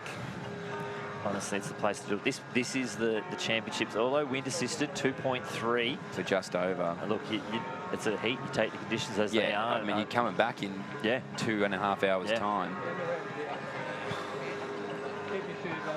Peaking at the right time. Here we go. The matchup is out. I think they're in separate heats. Oh, you'd have to split them. Yeah. All time to put them in the first two. So if you are tuning in, you've just jumped in.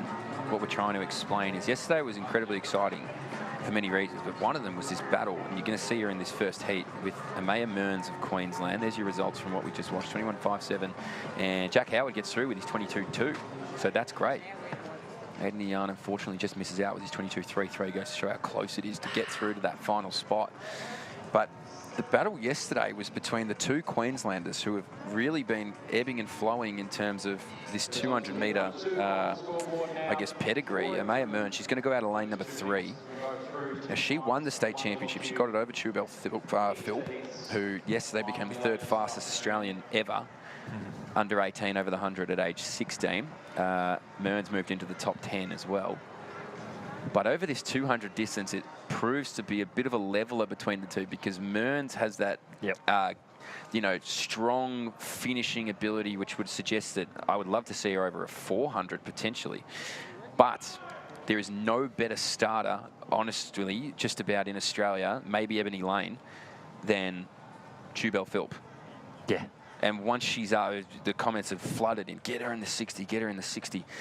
But over this 200-metre distance, it's interesting. Philp's got the faster time, but Mearns might have one of the best bits of potential over the distance. So all they've got to do here is get through these heats because obviously, look, if the conditions favour, they might send it, they might go for it, but I doubt it. I think they'll reserve a little bit in the tank for that final later on this afternoon, which means all of you at home will have to stay around for a few hours and watch.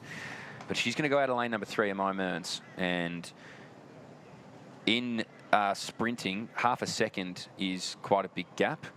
Amaya Mearns has a time faster, 2.1 seconds faster than the next person in this heat. So it's interesting to see this. So in the Australian all-time list, it's the same top 3 in the 1 and the 2. Wow, so Chewy's still Raylene Boyle, Tori Lewis, Chewy. So what's Raylene's 200? 22.7. I'm pretty sure that was a silver medal at the Mexico Olympics, though, at the same time when she did that. So, fair enough. Imagine popping a silver medal. Was that in 68? Yeah. What an Olympics Raylene Boyle had.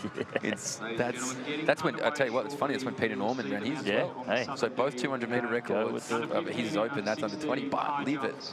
That's pretty cool. And, so Amaya is actually 5th all-time at the moment with a 23.5. Behind Riley. Done at the Queensland State Champs when she picked Chewy. And then... Oh, look who she got ahead of. Kathy Freeman, Yana Pittman. Scalps. Great scalps to take down. But the thing is that's exciting is Chewy and Amaya, they have another year to be in this list. Exactly right. It's just crazy. Is it 16? The age 16 at the moment in Australia is just dominating. It's crazy. Because even like a few years ago, he's 18 now, but Cam Myers burst on the scene at 16. You know, these two are bursting on the scene. Gout's bursting on the scene.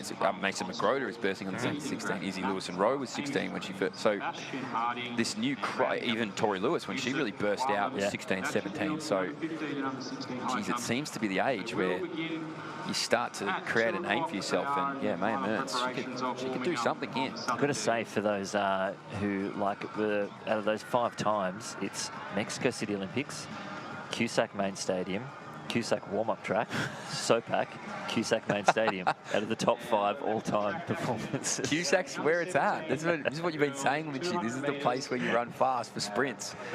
So we got Caitlin Batosi, the North Queenslander, who had a blistering start in the 100 actually yesterday, it must be said. Amaya Mearns, who we've just mentioned, Maddie Ma from Victoria next to her, Ashley James from South Australia in 5, and Sienna Towndrow from the nation's capital in 6. So 3 of these women will make this final this afternoon automatically, and the next 2 spread across the next, or spread across both heats, the 2 fastest times. We'll make that final from there. But the one to watch, Pink Spikes, maroon, however you want to say it, Kit, second from the inside of the track. Amaya Mearns. Watch for Batossi on her inside to get a good jump here, the North Queenslander.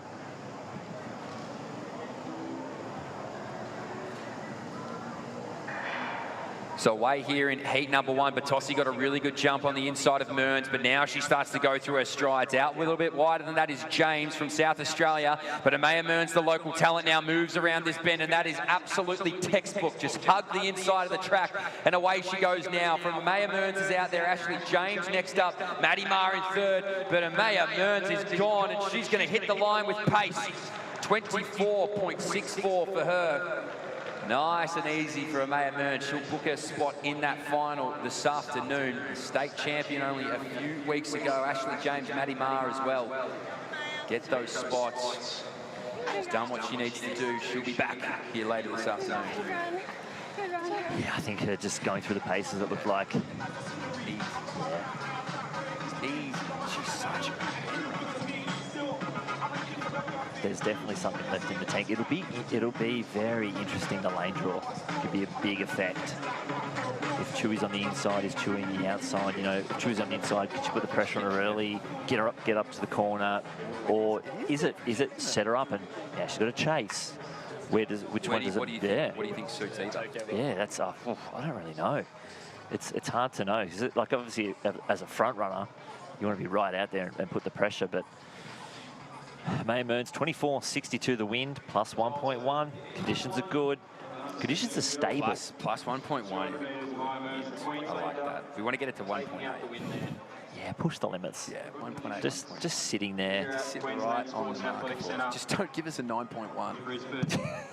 Like we saw in the long jump. I wonder if that's been adjusted yet, or if it's still sitting in there I reckon they've left for all time. Just like, what's the biggest wind you've ever seen in the long jump? It's like, one time I jumped at plus 9.1 up my tail. It was great.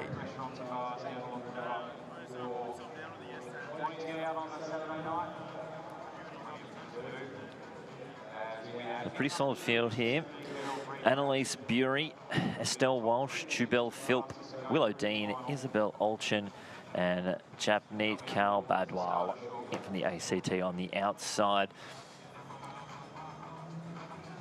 So also check on the championship record, which if they just cruise their way around 23.65, Olivia Toro set in 2006. But again, just heats. I know we put a lot of expectations. These people are doing so many good performances in the heats.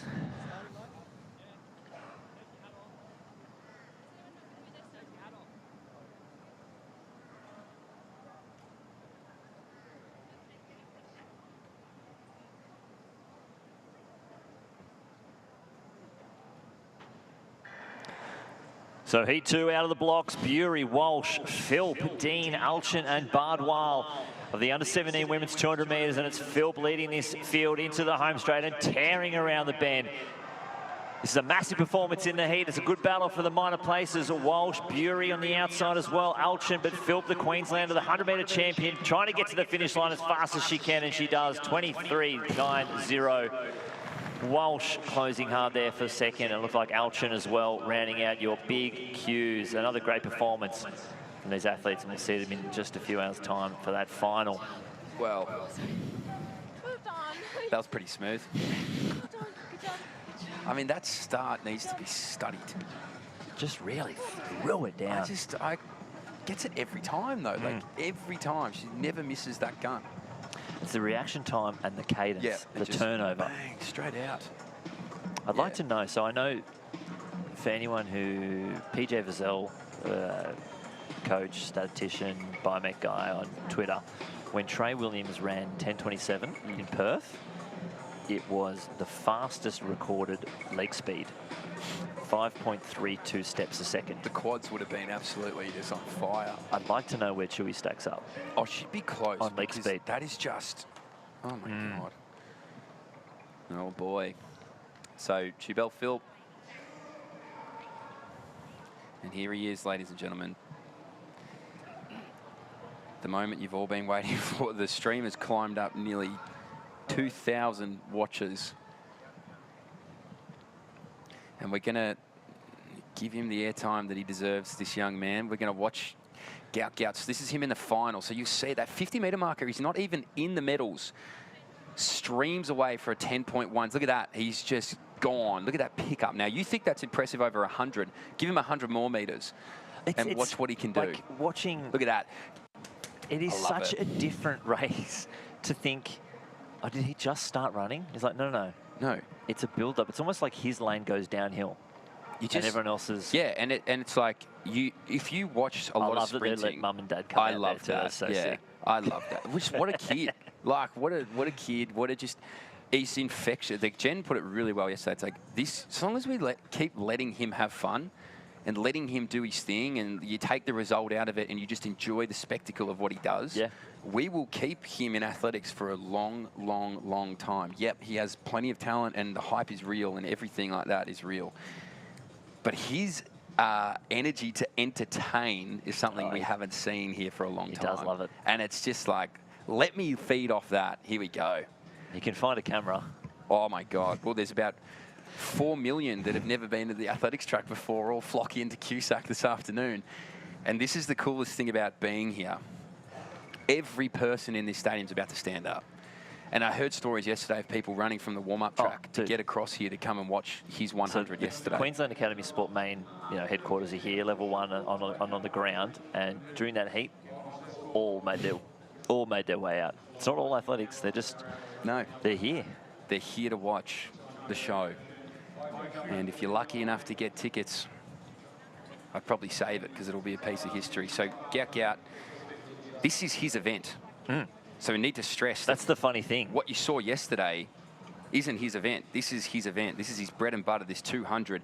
You want to go back and watch one of the more entertaining 200s you've ever seen. Go watch his World Junior Final earlier in the year because at about 60 metres to go, he's 5th. With 2 metres to go, he's about caught first. It is one of the more incredible back-end races. So he's 20.29 that he ran the other week was the fastest time by an Australian for 30-odd years. Now, he's going to go and chase, potentially, if the conditions suit, he's 4th all-time right now. John Dinnan's ahead of him with 21.9. Kappa is ahead of him at 21.8. And Peter Norman, 20.06, Mexico City, silver medal, one of the most iconic moments in Australian sport. Just to put, because I put it all the times out there yesterday before the heats, and we were like, we won't need it. It's good to, it might, look, if it doesn't happen today, it's fine, but it's an education piece so everyone knows next time. It's like when they see the result, they instantly know, they're like, whoa, he's now gone up here. That is quick, and he is quick. So it's also giving a shout out to Diane and Capobianco, Peter Norman again, to say like 3 great names. Yeah, this is a historical, like Kappa did that in the World Champs final. He's 5th. Yeah. All the way over in Germany. Canberra was John Dinnan. Yeah, so that is the fastest by an Aussie on Australian soil. So to keep this in perspective as well, if he does climb, he'll be the first man in 31 years to get in the top 3. That's how long this break in 200-metre excellence has it's funny been. because we've had the 100, Rowan's been putting himself up. A lot of our guys have been stepping up those ranks. But the 2's been an event that... And we've got Caleb Law, World Junior bronze medalist, the World Juniors before Gout. He went to the Olympics this year. So this 200-metre distance is really re-establishing itself as something that's formidable in Australia. But here's your man on your screen. Gout. Give the rest of the field some love.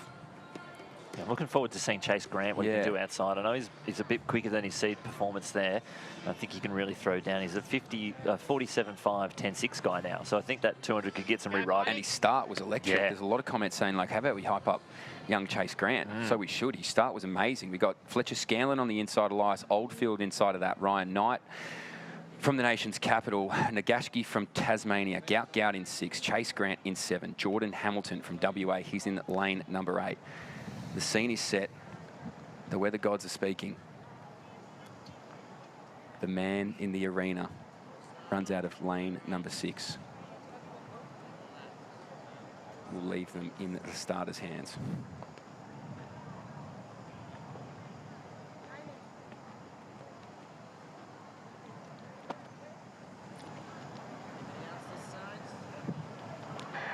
So we're away, and that is a better start. So the man from Queensland's going to go down and chase Grant. He's on his outside shoulder now. They're going to round into this final 100 metres. Wind him up and watch him go now. The signature kick's about to be signed, sealed and delivered. Gow starts to move away. He extends away. He does it as easy as you like. 20.39. Who else but Gow will look that easy running 20.39, and we'll see him in a few hours' time. 2038 officially. That was, did he shift the gear? That was 80%. Shift the gear. We all saw him run the 100 yesterday. If it's an indication of distance from wrist and elbow from body, they were tucked in the arms. They were chilling. Oh boy. We got told, hey, if the conditions suit, he's going to go and get after it. 20.38. So he nearly PB'd. He nearly did a personal best. Chase Grant again, plus 2.5. That's right. Chase Grant 21.3. He just ran yesterday the 2 fastest runs of his entire life. And they say you should, it's almost like a 10-day break because your body's been that fast. He just took the absolute mickey out of it. So let me just, if Gout had never run his 20.29, that run would put him 7th all time. Yeah. That's just 8th all time. That's just stupid. Behind, you wouldn't believe it, Patrick Johnson. He was chilling. I hope there's a replay of that. That is... Mate, he didn't even, like... And you know what? That was a much better start. That was a much better start than what we saw yesterday. Okay. Look at, he's almost... If we're talking about angles leaning forward, it's backwards. That is extraordinary. You know what? Probably not bad that he pulled up because he's got the plus 2.5. So there it is, 20.38. That's it. He knew it. He could feel it. He's like, well, that's a bit. That's illegal. 2 point something? I don't know. I don't want to repeat. Yeah. Chase Grant, big shout out. He's really bursting out on the scene I here love this that. weekend. 21.3, 22.3 for Elias Oldfield. Look at that. It's nearly 2 seconds from Gout to third. Chase Grant, 21.3. That's blistering. 21.3 for Chase Grant. It actually does move him up the rankings as well. So there you go. Heat number 2 now, though. Yeah, so Josiah John, Riley Howard, Max Urich, Patrick Crushall, Terrell Thorne, Lawson Jones, and Trevor Gander. Looking forward to this one. Josiah John, second in the 100. And Terrell Thorne, the favourite for the 400 on the outside.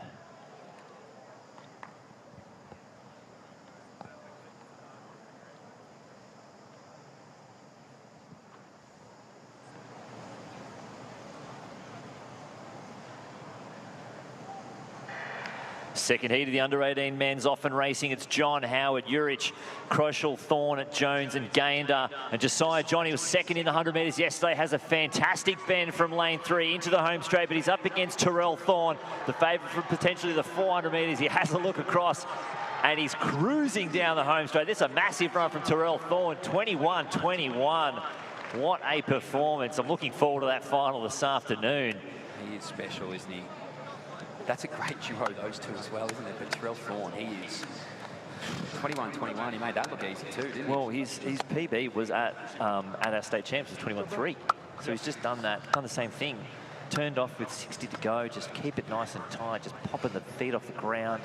No, I've heard he's the most relaxed man in Queensland. He's very chill. Very chill. Yeah, Marky Morehouse gave me that intel this morning. Said you will never meet a more relaxed individual than Terrell Thorne. And I'll tell you what, the way that he ran the back end of that 200, that suits him to a T. Oh, he was just popping off. And it was legal, 21-19, so he's just done a personal best. Chilling. 21-19. Yeah, wow. This final is going to be electric. That is going to be... Hold on, so we got... Listen to this final, Lynch. You got Gout 20.38. Terrell 21-19. Chase 21-3. Josiah John 21-4, Croshnell 22-1, Oldfield 22-3, Hamilton 22-3, Ryan Knight 22-4-8. So 22-5-1 from Riley Howard. There's potentially someone's going to run 21-4 or 21-3 and not get a medal here as an under-18 championship. Would that ever happen? No, so my under-18 champs here, we had That is your 21.54 was first. 21.8 was last. So it's a blanket. It was pretty deep and a bit of a blanket, but like still to come this afternoon. Some we're going to think that that entire field is probably going to be some fifth. medals. Here we go. So great start. Yeah, Lynch, you break this down. I reckon I feel like he's going through the motions a little bit more. He's just being a bit longer with everything. But if you watch the arms here, there. You see them come in. If you compare it, the length of arms, so like say wrist from chin, if we want to use that technical term, wrist from chin was probably about 10 centimetres. In the 100 final, they're probably about 40 centimetres. It's actually, look. Even just that, even the fingers. Blade hand, and then just bang. Yeah. It was knife, hammer. It's legitimately, as soon as they went in, it was just out. Oh, in. You can't actually. I love the. Who else? It's not often that you can see the point. Shift. Just like an actual point where he goes, and he's like, yep, this one guy told me to just relax. And just relax. I'm going to turn it off. Just bring it in. I mean, over a 200, like, you might get that in a 400 heat when you round into the final straight, like, oh, I'm clear now, I'll just switch off. But the fact that he's run 100 metres and then gone, I can chill. Like the way he can conserve his momentum and continue it on. Like his ability to float and maintain is next level. I mean, it just, your mind boggles, doesn't it? It's like, oh my goodness. I mean, anyway. I mean, hype is real. Oh wow, that's exciting. We got a good 25-minute stretch of 200 finals this afternoon that are going to be absolutely electric. It's going to be madness. Absolutely electric. Do we have 4x4s today? Or are they tomorrow? The end of the day tomorrow. Yep. I was going to say, they're some of the best things on the track. So at the end of, I think we finished with the under 16 4x1s and the mixed under 14 4x2. Oh boy. Well, that's exciting. Well, we'll see everybody back for the show this afternoon then, eh? Hope everybody watching on at home enjoyed that. We got the Tubel Philp show, we got the Amaya Mern show, we got the Terrell Thorne show, we got the Gout show, we got the Sly John show. Tell you what, busy programming, a lot of shows on this afternoon. Like you've almost run out of superlatives for each race. Because what can you even say? It's just like, oh no, they are good. Yeah, it's like, everything that you read and everything that you see, yeah, no, that's actually... I'm surprised they haven't... You know when someone does something amazing in sport and then they use, like, the catchphrases that relate to their name. Yeah. I'm surprised they haven't been a bit more... Where's the, like... I'm waiting for it. Hashtag Goutrageous. Yeah. Goutstanding. Goutstanding. I've got one loaded for the final. Good. I'm ready to go. Yeah. Keep it locked away. Because I didn't anticipate yesterday at all. And before I got here, I was thinking like, geez, if I get to call this final, I better have something ready to go. And then sometimes that you get swept up. up. Just got completely caught off guard. It's like, what? Yeah. And then I was like, oh, okay, that's out the window. Yeah. So, don't worry about it. I'm like, well, he's just run 10:04. I guess that would have been a good time to use it. But shout out Eric Collins, the Charlotte Hornets announcer. He uses the how do you do. Yeah. And I think that encapsulated it. But I agree with you. I'm waiting for a lot more hashtags of the Gout name. I was trying to figure out something where you had like Bolt, obviously, and that's the comparison. I wanted to figure out something where it was like lightning strikes twice with the Gout, but it doesn't quite roll off the tongue. So maybe you might hear that later if it feels right, but I haven't quite nailed that one yet. But we're going to think of one for Phil. We're going to think of one for... Yeah. It's like previous years gone by, we've had one or two athletes where you get to these championships and you're like, yep, that's what we're looking out for. But nowadays we're rolling into these juniors and it's like, we've got 8, 9 names on our page to look like. You got Mason McGrody, you got Izzy Wilson Rowe, you got Gout, Phil, Mearns, Talia Blacksmith. You've got a whole host of different athletes and different people doing incredible things. And you're like, okay, all these athletes are world class.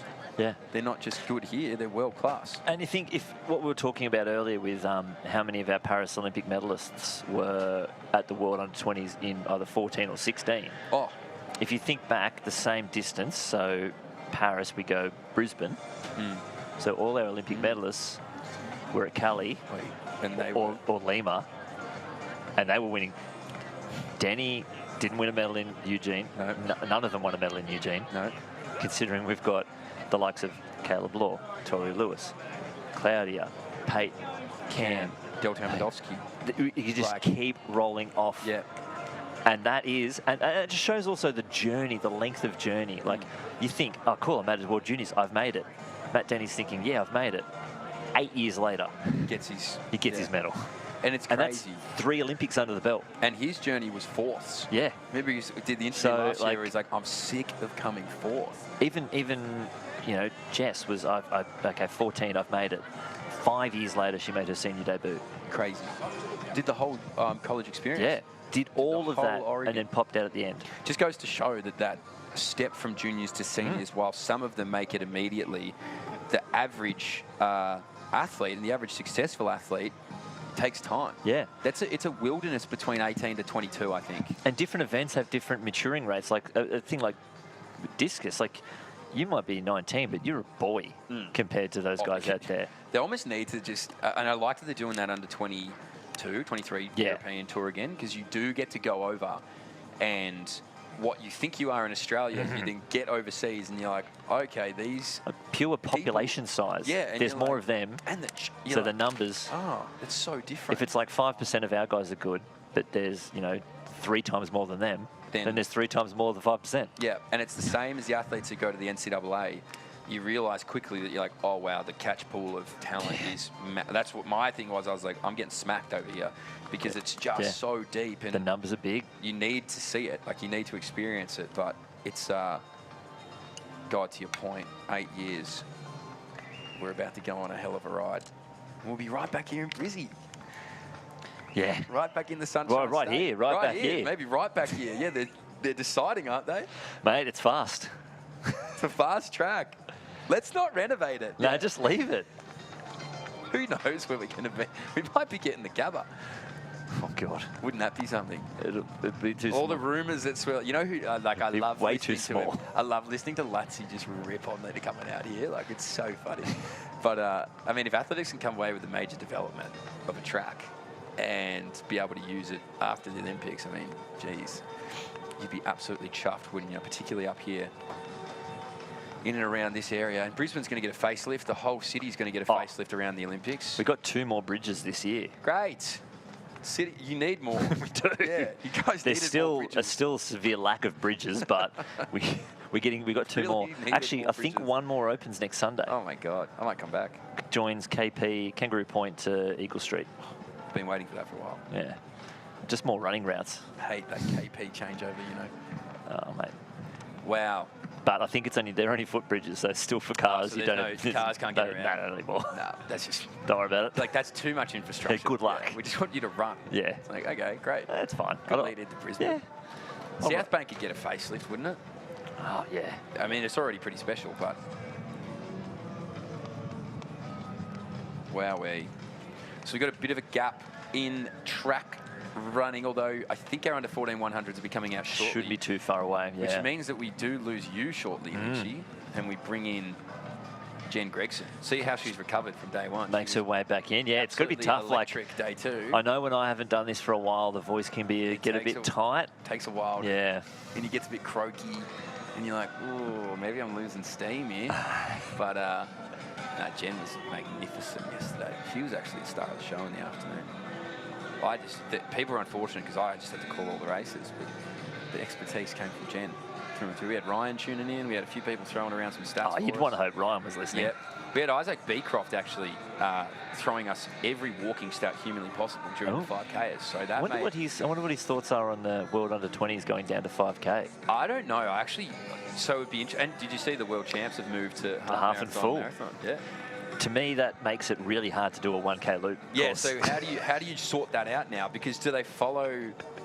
Yeah, do they follow the marathon course? Well, you can't, because you need the judges in the spot, so it has to be a 1K loop, because otherwise you're going to have like 1,000 judges. What if? Because the same judge has to judge the sections. So do you do like a big 1K loop and then a little sprint, a little yeah, bit, like a little cone, offshoot. like cones at the end. Yeah, like the extends. Yeah. Only for the last lap. Just for the straight. Shit, that's a long, full 1K extension. Yeah. It is weird, actually, come to think of it, because I get the 35, idea, so 20. so people can compare their Yeah. So like Time-wise, the general the run public, and the the fun jog, runners yeah. can be like, oh wait, he's doing that half, walking. Which is probably important for the walk, because it does deserve more respect. But Yeah. to your point, yeah, that's going to be an interesting. So what they do, the 42, It's a just lot go of laps. all the way around, and then they just have a 200-meter offshoot. Yeah. Just Or to just get maybe they that come back extra- around again. a Yeah, little and bit. just finish off But it there. means the start and finish at different spots. Be interesting. Yeah. Because the Paris course was a little bit that way. They just kept moving out and around, out Yeah. and around, out and around. They probably could have extended it somewhere. But do you remember Eugene, how it was just like that? Yeah. Out the back of the football stadium. Yeah. Just hot laps. So they used Outson Stadium, so the Ducks media booth as the mix zone for the walk. Oh, that's cool. So we're sitting in the footy stadium with nothing happening, and on the just big screen is the walk. That's And the walk's happening like sick.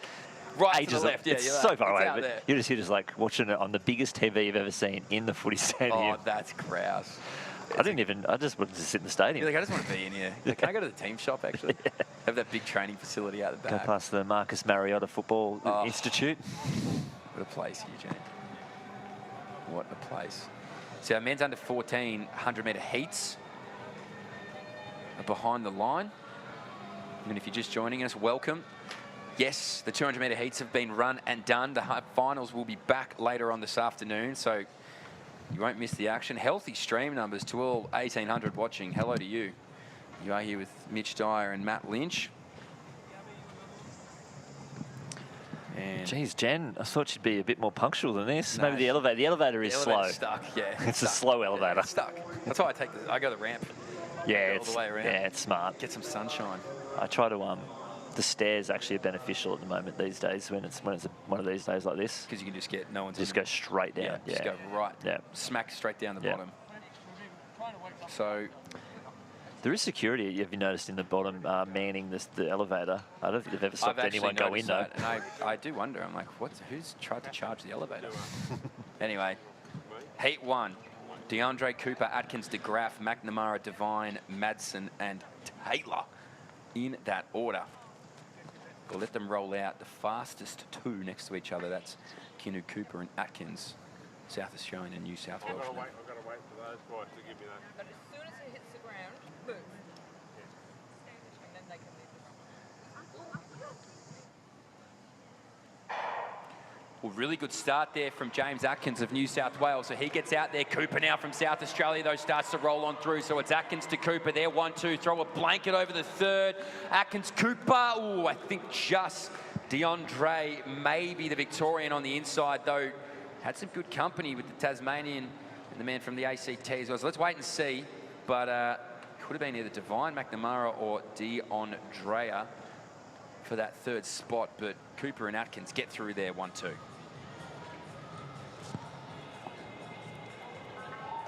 Yeah, a lot of these boys would have had their first crack on the track with the 4x1 last night. Yeah, and a good event that. It's a great way to start, I think, for these under 14s too. It's sort of that gives them an opportunity to get out to the championships if they didn't have any other events beforehand, but also, you know, just get in that team environment, get a chance to step out on the track. It's a little bit less pressure because it's a 4x1, I feel, and you just get to experience it with a few more people. Yeah, and it's a good fun team thing to do at the end of the day, and everybody comes out for it. Like, we have talented both those Queensland older age teams where it was crazy, but it's gives you a good feel for the championships before you roll out into something like this. So here we go.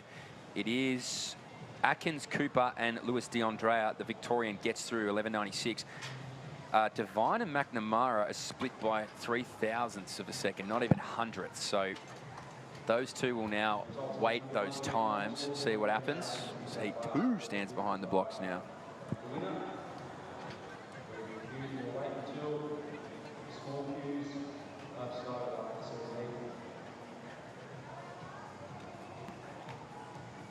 Hello, Jen.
Next event on the track, heat number 2 of our under 14 boys, 100 metres. They're in the starter's hands.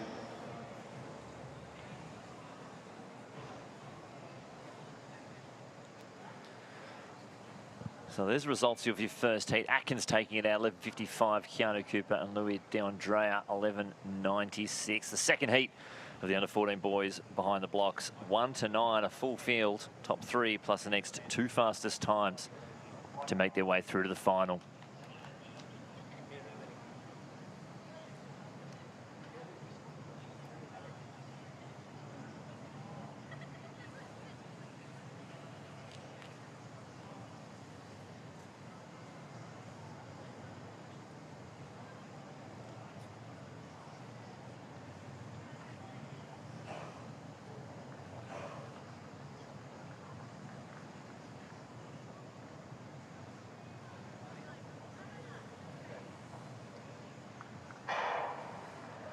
So Hiffo in lane 1 gets a great start on the outside. Jacob Kopp from New South Wales. Here comes the Victorian Tornatora.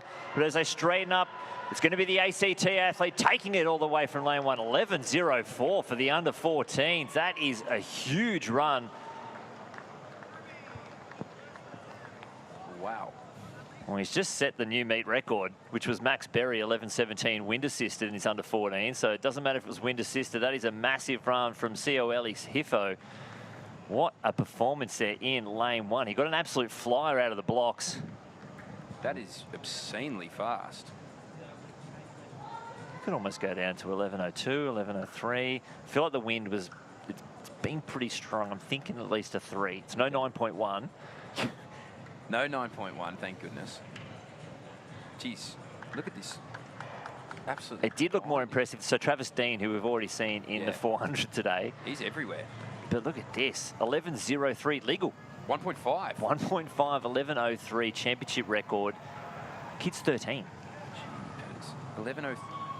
Well, there you go. What on earth is happening in sprinting in this country? Wow, that is huge. And on that note, I'll step out and hand the reins over to Jen Gregson to come back into the stream. Back again tomorrow morning. See you tomorrow. Yeah, we are without Lynchy now, which means, unfortunately for you, you've got me calling every race. So there you go. Big energy, though, coming up this afternoon. The bonanza continues. We got hurdles. We got everything in between.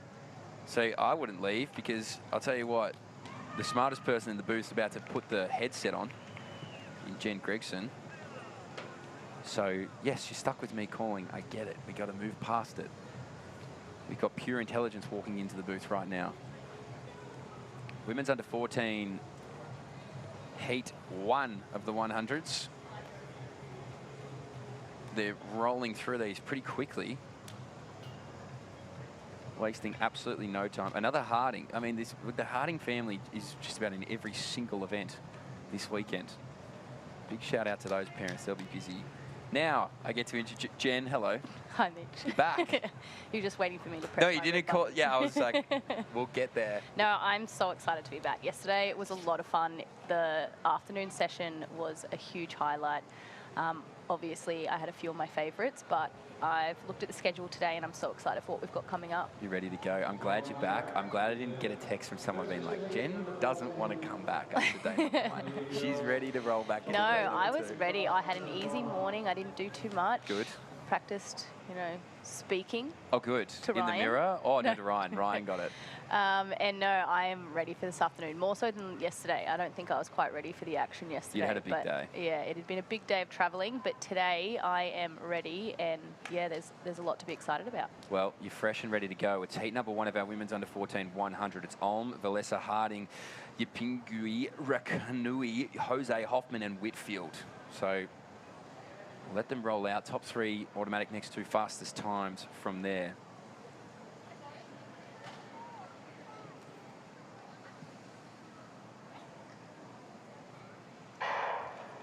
So a good clean start there. It's Whitfield, the Queenslander, who did well. Ulm from Tasmania now starting to roll through. So too is Harding. Now Vasella as well from New South Wales. So she's going to get right up on the shoulder, move on past and gets it. Vasella back to Ulm, and then it's going to be a battle between Hoffman and Harding for that automatic spot. 12.22 is absolutely flying. We'll wait for the wind. But the first two, there's no doubt about them. We're just going to have to wait and see on the dip who got there for that third automatic spot. But it was a blinding start from Jayla Olm, the Tasmanian. And the rest of them picked up the stagger. So let's look and see. We've had close finishes the whole way through. What do you reckon? Yeah, there's a lot in it early. It's just defined round about here. So New South Wales comes through. That one's close. Okay, I'm going to call it. Okay. Oh, wow. Race 1. Come in hot. Yeah, call it. Oh, well, what's the questionable placing here? Third, I think. I'm going to say the closest to us on the screen. South Australian. South Australian. Lillian Hoffman. Oh. Oh, no. It's a bad start for me. She was fourth. So close. Look at that. Harper Harding, well done. Well done. She looked like it had her head down for a while, Harper Harding. Yeah, look at that. Wow. That is close. So like well we done. said, a lot of emphasis on crossing that line. So Harper Harding puts the head down and gets there. She gets the third automatic spot, which means Hoffman now will have to wait, see if her 12.38 is good enough to get through to that final. It's a pretty quick time, so it's going to take a little bit to go and get after it. Conditions seem good for sprinting at the moment. Some fast times. Absolutely perfect for sprinting at the moment. The wind is a little bit shifty. We saw a wind reading this morning of plus 9.1 on the long jump. So someone got catapulted down the runway. Never seen a number that high. We were pretty gobsmacked. So, geez, maybe he jumped further with a 9.1. El Zubi on the inside here from the Northern Territory. Then Hobday from Tasmania. Janice Hicks from New South Wales. Malimbi from Western Australia. Nealon from Queensland. Pasha from the ACT. Grieve from South Australia. And Jamie Ritchie out widest or closest to you on the screen, the Victorian. So a couple around that 12.4 to 12.6 marker, which would mean our fourth place getter in the last heat will be sort of nervously waiting to see how they go out here. But the fastest in the field is actually closest to you on screen. You can see the windsock moving around everywhere out in the middle of the track. Is that what we call the windsock? That's the windsock. What were you calling it? I don't know. I just heard you mention the windsock a lot. I just look at the flags. I had to get Lynchy to tell me. He's like, oh, okay. Jamie Ritchie closest to you, fastest in this field. Starters hands, heat 2.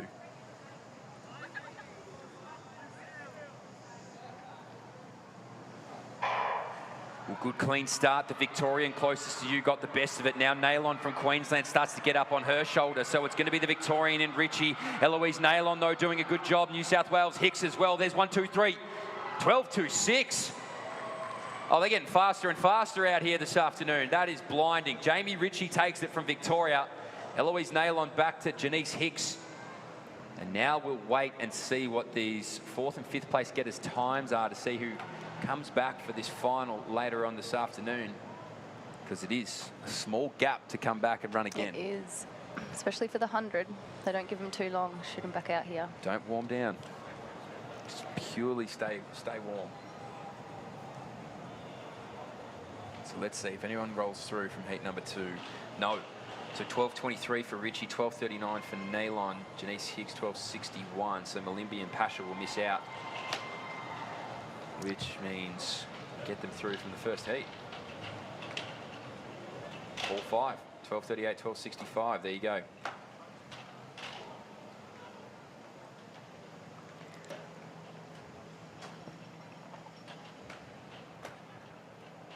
So good racing across the board. 12.23, 12.39, 12.61 for Hicks and Malimbi and Pasha. Unfortunately, they miss out with their 75 and 92, but fast nonetheless. Now, this is every parent's worst nightmare event about to step onto the track. The hurdles. The hurdles. I don't know, at least these ones move. Yeah, true.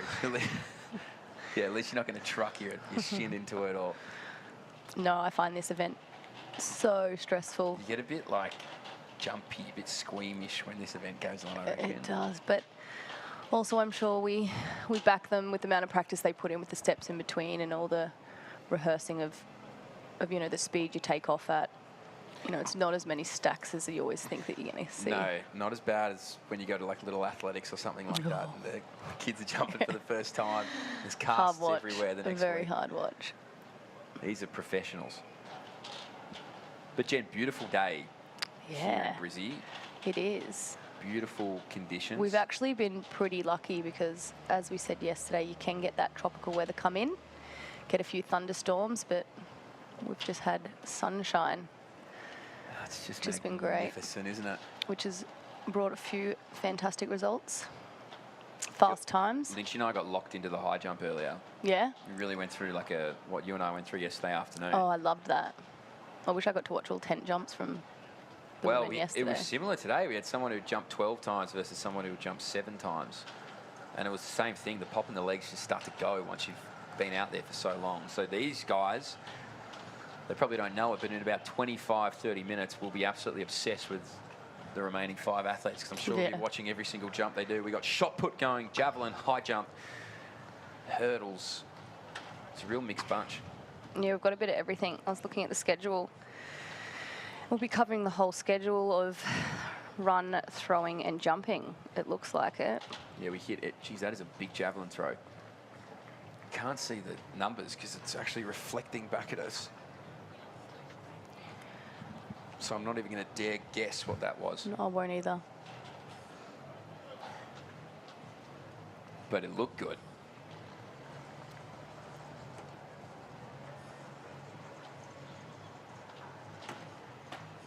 Newman, the New South Wales woman, up next.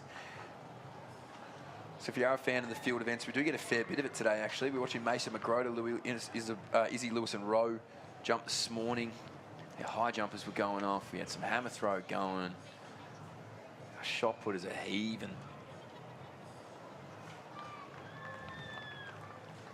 And like we said, our 200s come back a little bit later. Newman now on the runway. Throws out there, a little bit behind the line, but that's okay.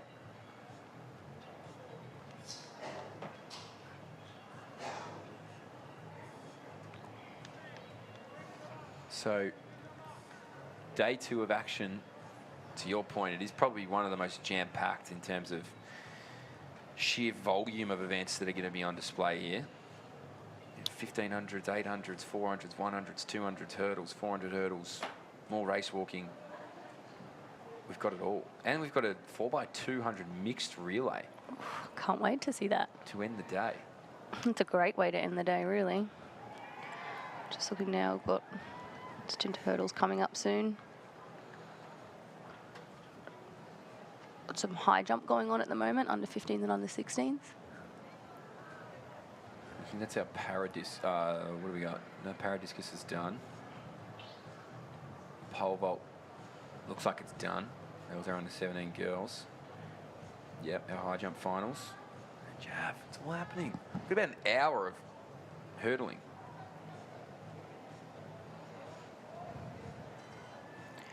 You know, one job that they don't talk about would be hard is getting those hurdles out at the correct height. Oh, and because every age is going to change. And getting them straight sometimes. Like, you wouldn't want one wonky hurdle. Yeah. Because they do move on up, don't they? This is, what, 83 centimetres. Yeah. No, I heard of a steeplechaser I used to verse in the US, went to do a steeplechase at the USA's, and they'd set the water jump too high, left it at the men's height. She broke her foot on the first water jump. So I feel like I'm one of those people that go and check. You want to see? Yeah, before the race starts. I kind of get that, because that would be rattling as. Yeah. Did anybody else injure themselves? No. Oh, but I think she ended up getting her medical bills covered for life. I think that makes sense. Like, maybe put some hurdles up then. Like, in America, that's like the greatest deal of all time. Oh, especially USA's. Yeah. It's like, wow, but you'd think at the USA's they would be right across that. Yeah, human error. That happens. More tapped in than the Olympics. Rules and regulations. About to go another javelin throw by Moller. Go on, Moller. So many interesting techniques in javelin. Like, I've never quite understood the... Who does it? Kelsey? Oh, no. Catherine Mitchell does the drop down. Yeah. Honestly seems so unnatural to the joint of the elbow, but it's a whole body that propels it once you get the motion right. I love watching at the Olympics sometimes when you see someone like throw their whole body to the ground. And they're doing like the big dive. Yeah. And they're actually anticipating it too, because they don't go over the line. They plant their foot far enough back where they can dive. It's so technical. It looks pretty hot down there. All the girls gathered in the tiny bit of shade they have. They're desperate to stay in it too. Oh. No one wants to be out of it. I wonder what the temp is, because it was meant to get up to 34-ish. Pretty hot down there. Yeah, track you at another 5 degrees. Yeah. 31 degrees right now. It's probably about 36. Shout out to our officials, not in the shade. Yeah. And they have to wear long Their pants. little white hats. Yeah, well, we got given some hats by Athletics North Queensland this morning. Oh, that's cool. Oh, they're awesome. That's what I For thought. people that can't see, I can describe it. Yeah, you can paint us a word picture. So it's a little bucket hat, but the brim's not too long to look goofy. And on either side, it has like netting for some breathable fabric. And it's green and blue and white with a zip tie. Look at this. Just to tighten it around your head if you've got a smaller head than others. Special. Honestly, that is awesome. It's a special cap. Came in this morning. It was sitting on the desks for us. And then she grabbed the other one. Yeah. You're out of luck. I noticed there's not one on my side, but You're out whatever. of luck. Because what happens when you don't do the morning Yeah, shift. she's like, I'll get that straight away. Thank you. Straight away. So we do have the gap in the program right now. Should we throw to a break?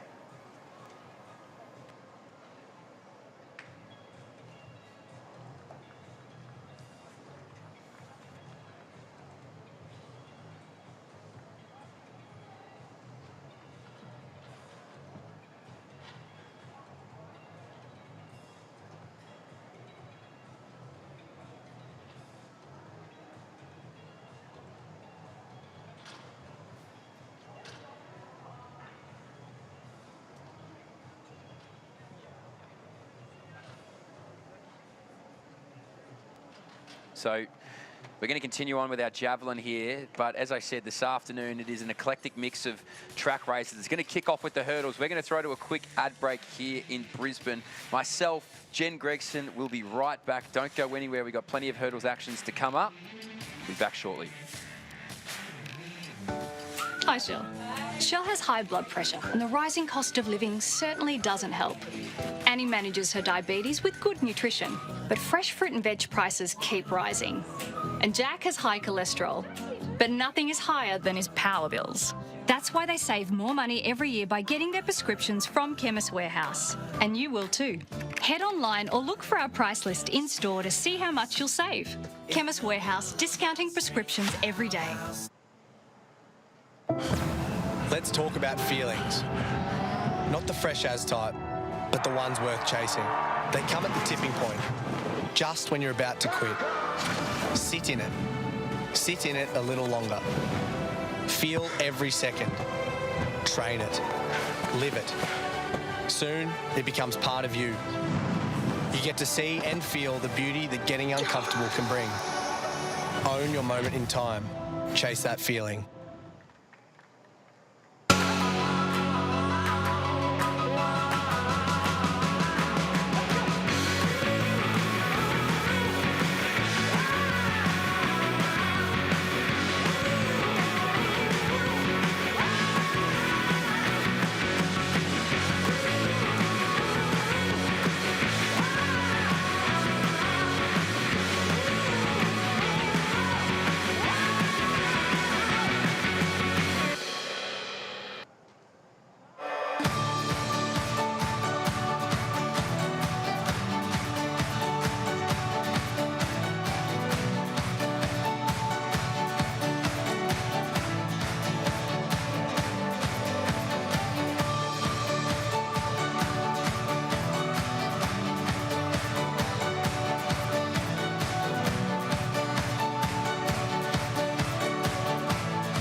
we're back here at the Australian All-School Championships in Brisbane. 21 years since we've been back here. You can see those beautiful Puma signs in the background. And you can own your moment in time and chase that feeling with Puma. For everyday runs to race day runs, shop their Nitro running range at puma.com.au. That's puma.com.au. Or at your nearest Puma retail store. We are just through heat number 1 of our men's under 15 100-metre hurdles. We'll go through the replay, but it looked like the Western Australian potentially was the one who got up there in heat number 1. So the first of our hurdles are done. You can see our javelin throw is still going, as I mentioned. And like I said, we'll go through the replay when it comes back up. But here we go now. So they make their way out here. It was Campbell Bannister. On inside of him was Mel Downey. And now the Queenslander too into Stewart. So you can see through these opening 5 flights of hurdles, it is the Western Australian who got the best of his 2 competitors on his outside, though it was a battle for that second spot. Western Australia gets there, goes back to De Swart and then to Mull Downey. So they were the first 3 through automatically. Nate Hall and Jasper Delaney, 14.4 and 16.2 respectively, will now wait for heat number 2 to see what they can do. But the most important thing is we're through the first round of hurdles and nobody clipped. Yeah, all stayed on their feet. Touch wood. Because I did jinx a kid yesterday, so I'm really conscious. Spoke too soon. Well, No, was that us in the walk as well? We did. We jinxed both of those kids, didn't we? The commentator's curse, or the commentator's moz, however you want to talk about it, is real. It is a very real thing. We have a lot of responsibility up here, Jen. So when did they decide to take the disqualifying out and replace it with the... I think it was after... Maybe Tokyo Olympics was the first time that they did it. Somewhere around that marker. Because you remember, like, one of the most famous moments in racewalk, Jane Saville into the stadium in 2000. It's heartbreaking. Like, the saddest thing ever. I remember not knowing much about walking them, but never forgetting that moment for her. It just sticks in your mind. Like, it's brutal. At the stadium. Such a brutal sport. So I think they decided, okay, that might be too much. And obviously this is 20-odd years later. That they then came to the realisation, let's get the penalty box. But if you go in the penalty box and get another caution or 2 more, whatever it is, then you're out. Yeah, So which, you know, fair enough. At some point, you've got to call It's it. kind of your warning at that stage. Because really, in the track, in lane events, if you stand on the lane, You're out. You're out. You're DQ'd. Which I think is a tough rule. Yeah, I find the false starting tough because like that's such a jittery. Because you meant to. Jittery start. You meant to beat the gun, aren't you? Yeah. Though some people will find a way, to essentially beat the gun in that small percentage of time where it's still legal. It's so weird, isn't it? Because there's also that time. Remember, can't remember where it was. Maybe it was World Champs. Devon Allen. He actually technically didn't beat the gun, but he was too quick in his reaction. Yeah, because they're saying that he was predicting it more so than listening to it. Which is fascinating. It is. And, I mean, I have never experienced anything like this because my reaction time is delayed.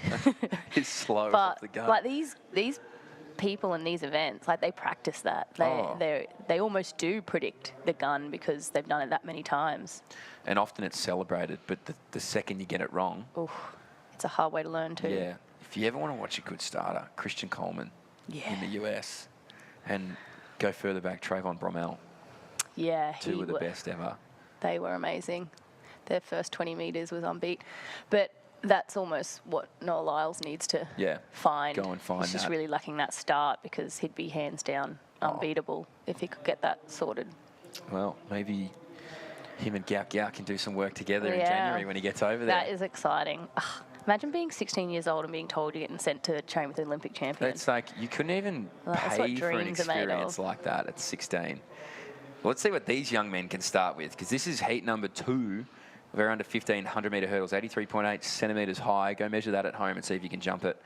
Top 3 here will be automatic. Harry Osborne from Queensland in lane number 2. Max Ferrugia in lane number 3 from New South Wales. Jackson Reed, North Queenslander, in 4.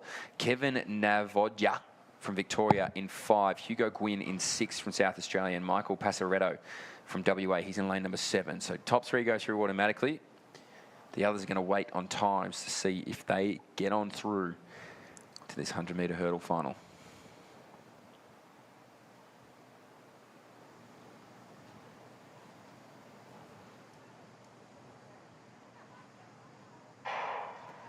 Good start there. The man from WA, Passaretto, did a really good job. Now the Queenslander Osborne gets right up there to Farrugia. So Osborne to Farrugia, then the Victorian Navodia there as well in that third spot. But Farrugia just moves on past over the last flight.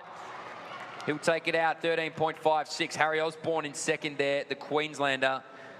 And Kevin Navodia, the Victorian, he'll be in that third spot for the automatic position into the final. We'll wait for the times. But good, clean hurdling here for the under-15 boys. Yeah, the Queensland-New South Wales battle up front was very impressive.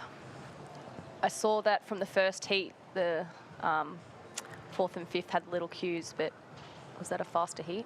Well, I think this one was faster because I have a feeling... Yeah, there we go. There we go. So one gets through. Okay. Michael Passaretto, you are in the final. For your family members watching at home, I tell you that Michael will be there. Nate Hall's 14:40 was the slowest time technically to get through. There you go. Michael Passaretto is in.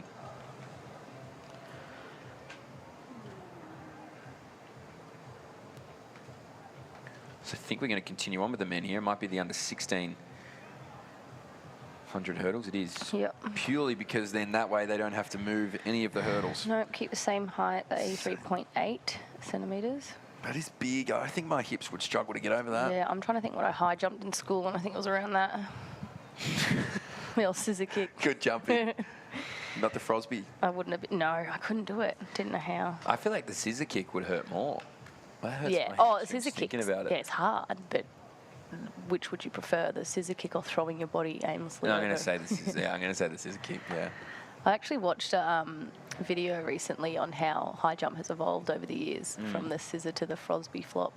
And do you remember what was the old one where they'd roll? Yeah, they'd kind of dive and roll. Yeah, I don't remember what they called it. But it is amazing how an event has evolved. One guy. Yeah, because the technique doesn't usually change that much in anything else. Not that drastically. Yeah, like what other event could you possibly even change that dramatically? Like someone's going to invent a new discus swing, are they? Leave it to Matt Denny. Yeah, Denny, if you're watching. If anyone's going to reinvent it. Come on, Matt. Time to invent a new discus swing. Come on. It's about time.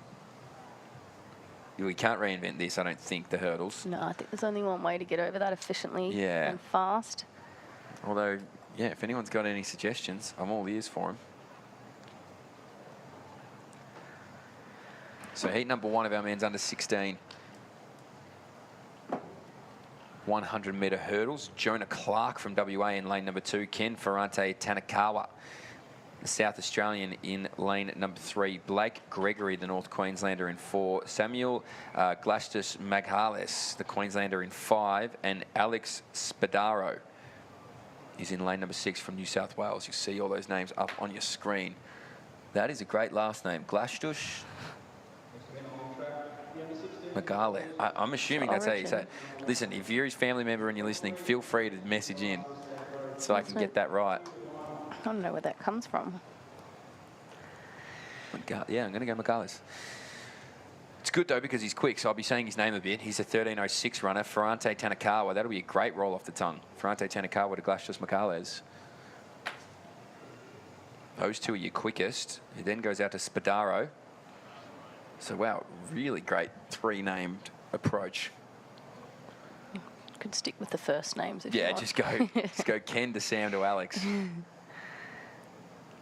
Couldn't be more different, the first names to the last names. So top 3 through automatically, next 2 fastest times from there. Clark, Ferrante, Tanakawa, Gregory, Glastus Magales, and Spadaro. Spadaro closest to you on your screens from New South Wales.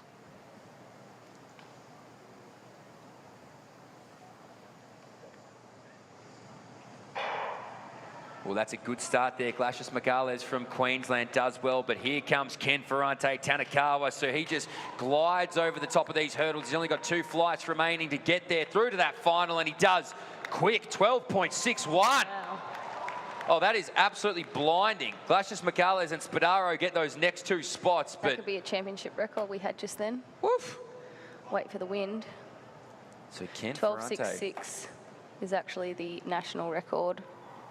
Oh. And championship record. So he might have it.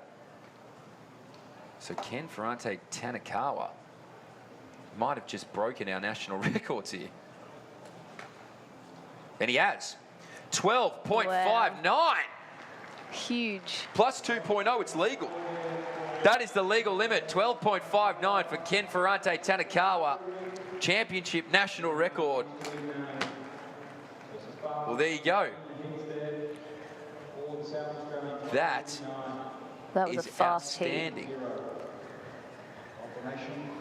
Well, you wouldn't believe whose record he broke. Tell me. Sasha Zoya. Wow. An Olympian, there we go.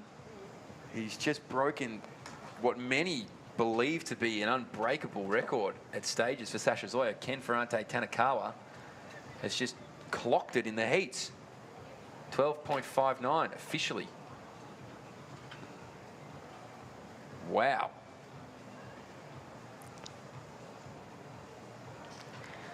Well, you're heading for good things if Here you're it doing is. that off, taking that off Sasha. We'll have a look at this. He didn't get the best jump, Ken, but look at him just glide over these hurdles. Second half really hits them perfectly. He could tell he was on, couldn't he? Because he did, certainly didn't slow up at the Nah, line. and when he knew he had the win easy, he knew it was something special. It's a big bad Ken Ferrante Tanakawa. He's been busy across the weekend. He's actually competed in a few events. This one might be a highlight. Okay, he was second yesterday in the 200 hurdles. Okay. And Cameron Badger was the one who got him, and Cameron Badger broke the championship record to do it. So the gauntlet's been thrown down. Can you get faster than 12.59? Badger might like his chances here.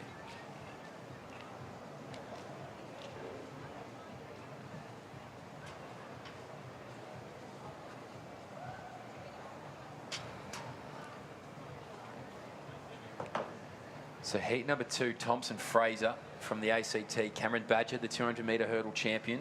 Zach Sanderson from Victoria. Callum Shaw and Tom Purcell, the Queenslander, on the outside.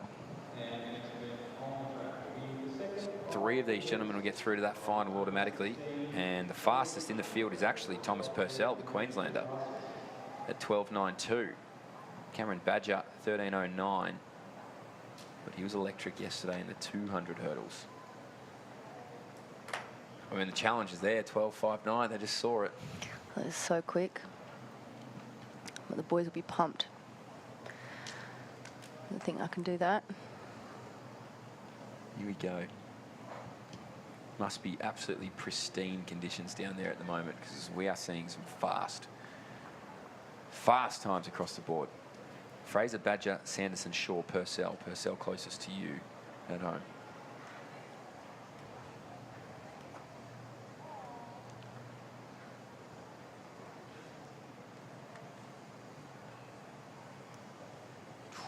Bring him up. I don't know. I think there was someone unsteady in the blocks, somewhere in the middle, but then the Queenslander obviously jumped first. Someone's getting a card. It was just a bit jittery, I think. Sets people off. Greens all round. Yeah, 'cause you can't even flinch. No.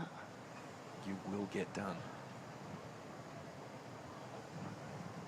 Fraser, Badger, Sanderson, Shaw, Purcell. Purcell the fastest from Queensland. Second to your outside. Badger, 200-metre hurdle champion yesterday. He is the second fastest in this heat. Starter's hands. This way for Shaw. Thomas Purcell got a really good jump. So too Callum Shaw from Western Australia, with Badger picking him up now. So he was good over the 200 hurdles yesterday. Oh, gets a clip, but out in front it's Tom Purcell from Queensland. Watch the clock. He'll stop at 12.96. So it was quick. Great run by Purcell. And he was fast over those hurdles. Cameron Badger clipped one through, but manages still to finish in that top 3. Hopefully he's okay. Nothing too major for him. But our 200-metre hurdle champion yesterday, he will be in that final, provided he's all okay.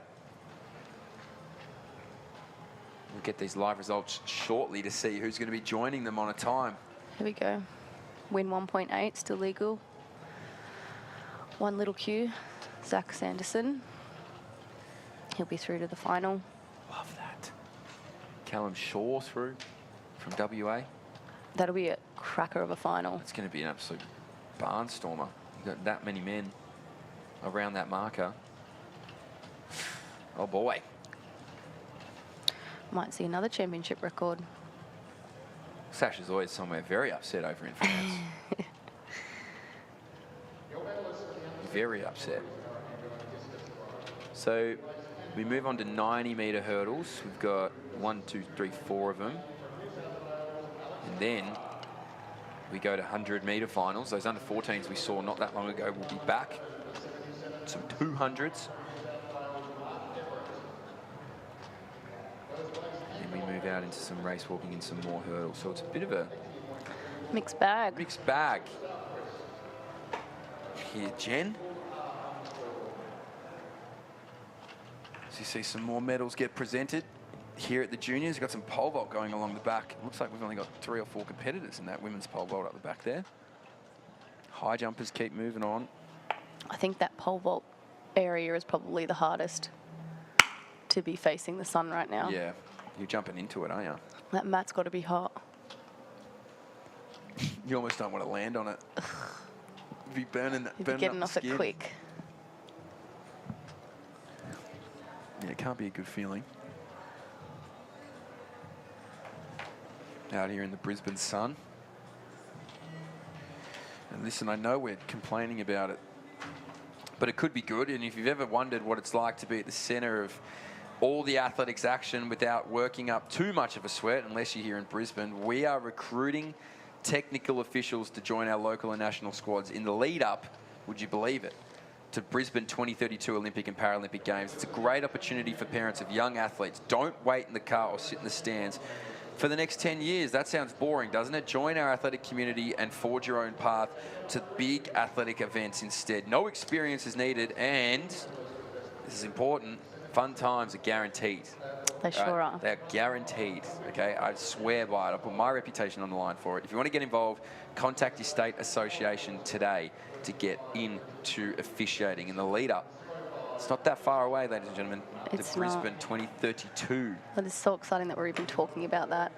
There's going to be an Olympic Games here. Yeah.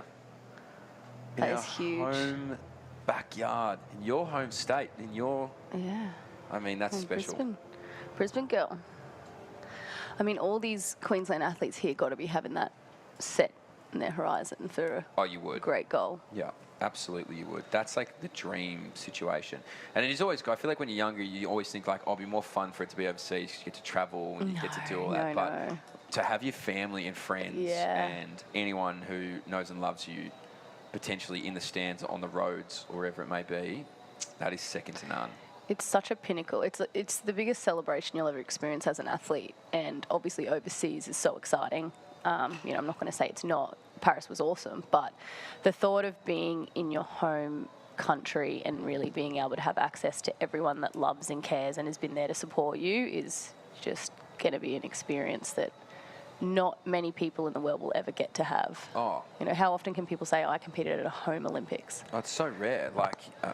yeah, and to have, the other thing is if they can't make it here, at least it's on the right time zone. Yeah. People don't have to wake up at 2, 3 o'clock in the morning. That was the one positive of Tokyo, even though it was COVID lockdown, it was the same time zone. Everyone could watch. People just watched, had nothing else to do. What time was the Paris Marathon on? That would have been... It was actually great viewing time for Australia. I think it was 4 o'clock Sunday afternoon or 5 o'clock Sunday afternoon. Prime time. Exactly. You don't have to worry about that. We got very lucky. In 8 years' time. Now, LA will be a bit hard, but maybe not actually. The time zone's not awful there. Nah, they'll make it. They'll make it doable. I mean, so start list here for our heat number 1 of the women's under 15 90-metre hurdles. Talia Chenko is out of lane at number 2. Taya Clayton in number 3 from Queensland. Caitlin Proberts from New South Wales in 4. Emily Henderson-Allard from the ACT in 5. Charlie Cox from North Queensland in 6. WA's Grace Lee Briggs is in 7. And Phoebe Polizzi from Victoria, she's in lane at number 8. Some quick women in here. The fastest, Taya Clayton, the Queenslander, in lane number 3. She's run 12.85. Championship record is 12.68. It's not far off it. Not at all. Fell in the footsteps of the races prior. Who knows? Well, it seems like prime conditions from what we're watching.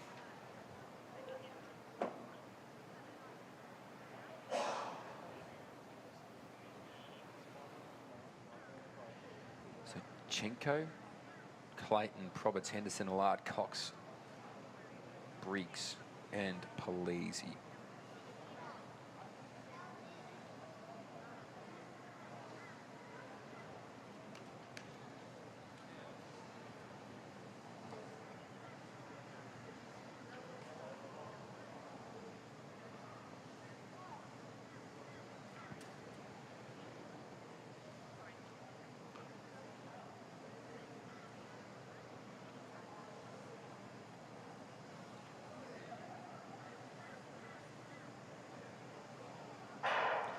Good start there from the Queenslander. That's Clayton, who got out really well. On her shoulder was Proberts, so she's going to try and move on through. A blanket across them, though. It's going to be Cox of North Queensland. Now the Western Australian. Lee Briggs starts to get up there. Clayton's out there. Oh! Throw a blanket over the that is second, close. Proberts and Cox may be there. The New South Wales woman and the North Queenslander might have got it. But to your point, Jen, there was a few around the marker. Need a photo finish for that. I'm not going to call it. You've lost the confidence. I have after that last one, which I was so sure about. Well, I'm going to say it went Proberts to Cox. I'm going to keep staking my reputation on these. Because eventually the reputation has to get better, doesn't it? Undisputedly. Or worse. Taya Clayton. Yeah, I was wrong. Okay, cool. But it was close. Have a look at this. 13.08, 13.42, Wow. 13.43, 13.46, 13.53.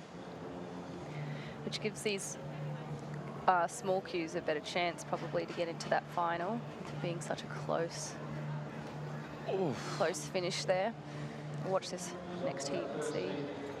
Yeah, so what is it? 13.46, 13.53. 13.53 is the cutoff. So look how close that is across the line. Beautiful route. Start finishing team down there. Thank you for that. So 13.43.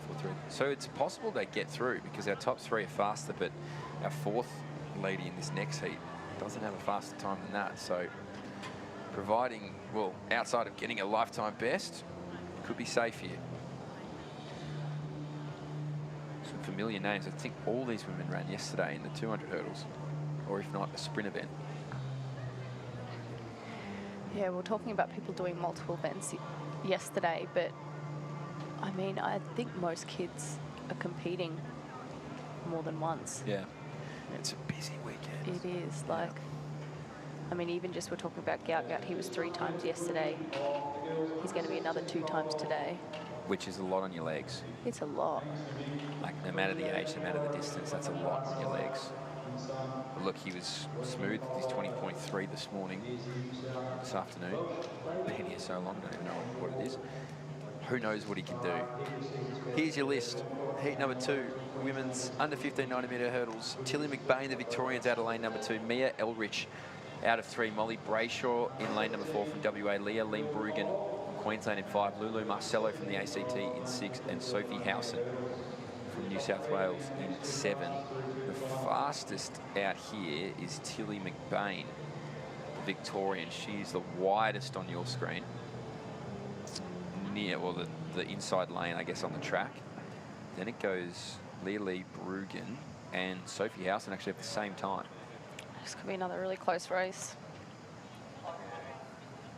So here we go, heat number 2. We've got to run fast to get in because the cutoff is pretty quick.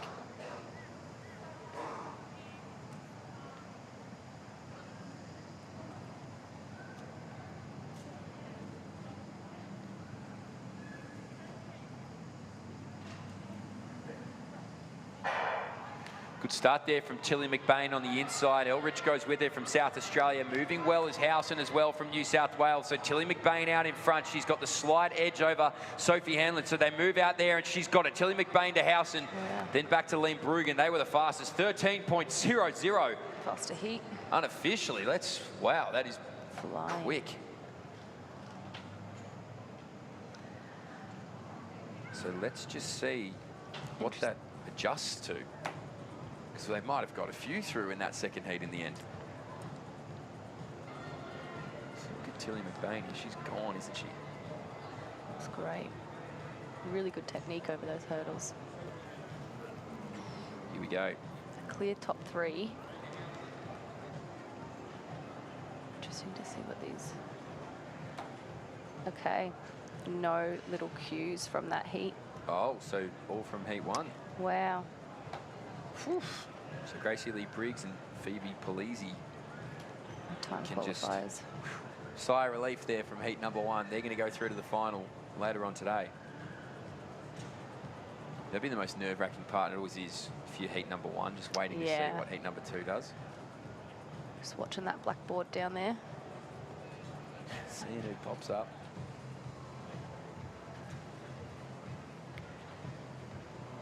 So we'll continue to some more hurdling.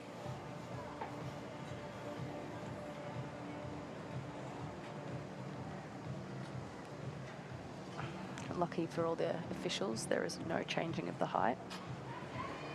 76.2 centimetres for the next 3 hurdle races. 2 hurdle races. Nice and consistent. I feel like a lack of movement is a good thing. Seamless transition. They do really well at keeping to the schedule. They've actually done it, like hit It's it not to like a some of T. those track meets you go to. No. Milers meets and... Oh, God, and they're like 30, 40 minutes out. Yeah. You'd be in the middle of your warm-up and they're like, slow down, guys, about 30 minutes off. You're like, Do a few more strides. Like, kind of pretty warm. The other day I was at one and it ran 20 minutes early. Wow, that would actually be way worse for me. Yeah, I know. Like people warming up on the back straight. I have nightmares that have kind of that happening to Like me. missing a race. Well, where it's been pushed early and you haven't got your spikes or you haven't done a full warm-up, so you're just going out there cold. It would be way Honestly, more stressful. that would be the end of me. I'm one of those people that warms up forever. Oh, you're a long jogger. Last on the start line. Okay. See, minimal warm up for me. Just get me out there. It's too much thinking time. I need to be in it. So our women's under 16 heat 1. Sophie Williams must be special. She's got a PB up there. Yeah. So here we go. Lane number 2 from Tasmania, Kayla McPherson. Sophie Williams from WA in 3. Jamison Hart. I told these Harding sisters are everywhere. Lane number 4, Lisa Michael. In lane number 5, Addison Franazio in 6 and Lily Whiteman in 7. Top 3 go through automatically. Next 2 fastest times. Look out for Addison Franazio from Queensland. Second closest to you. Fastest here in heat number 1. Good start here, heat number 1 for Franazio, did well. Now Jamison Harding starts to move through the Victorian. So in the middle of the track, it's Jamison Harding, who's got company from Williams on her inside. Franazio, the Queenslander, on the outside, but she'll get there. 12.79. Unofficially, that is a lifetime best, absolutely, for Jamison Harding. At least the season's best for her. She drags through Sophie Williams and Farinazo as well, the Queenslander, but look for those official results because that is quick. Might have dragged a few through for PBs. That was a close finish as well. Her lead leg's so quick. Is.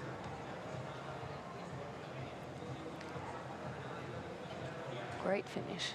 Oof, this is fast here, Jen. There we go. Oh, no wind either. 12.77 and then 12.82. 12.94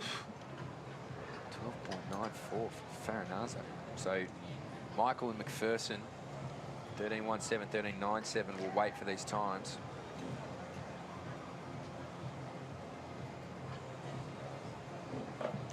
But 39.7 being the cutoff. Yep. Just need to beat that. Heat 2 will be watching on with intent. Wow.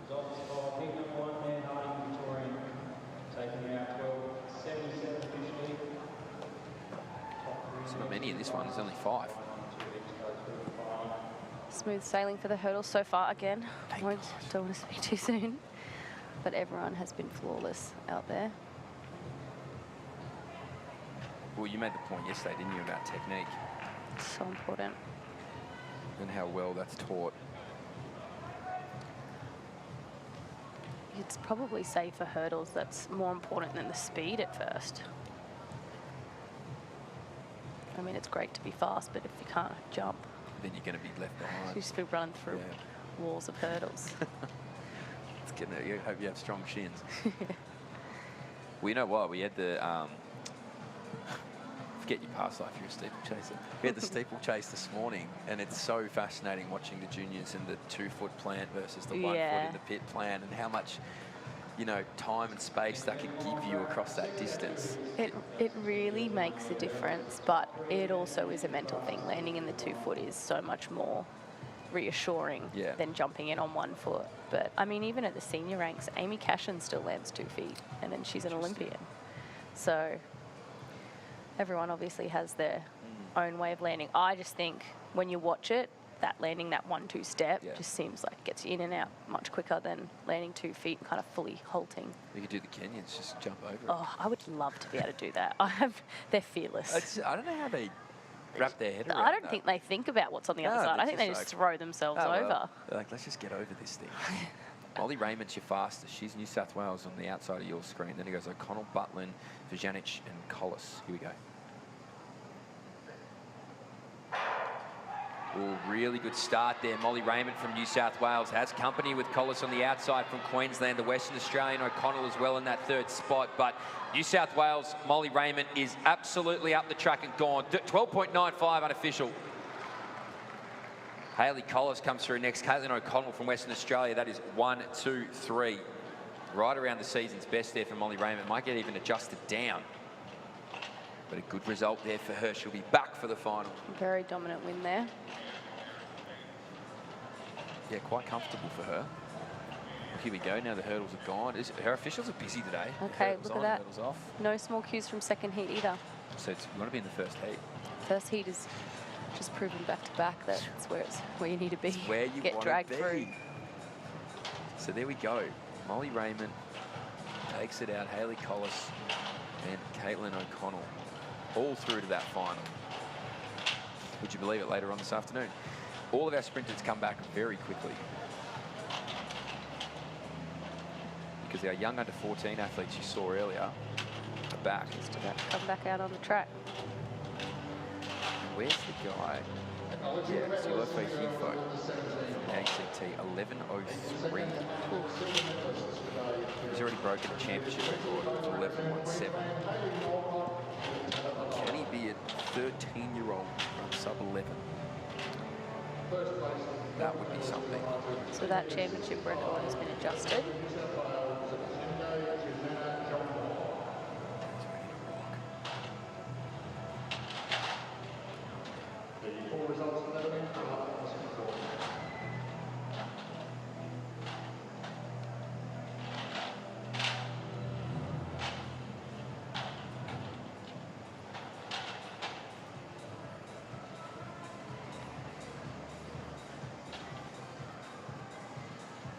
We are in for a cracking afternoon of racing. Women's javelin still ticking through.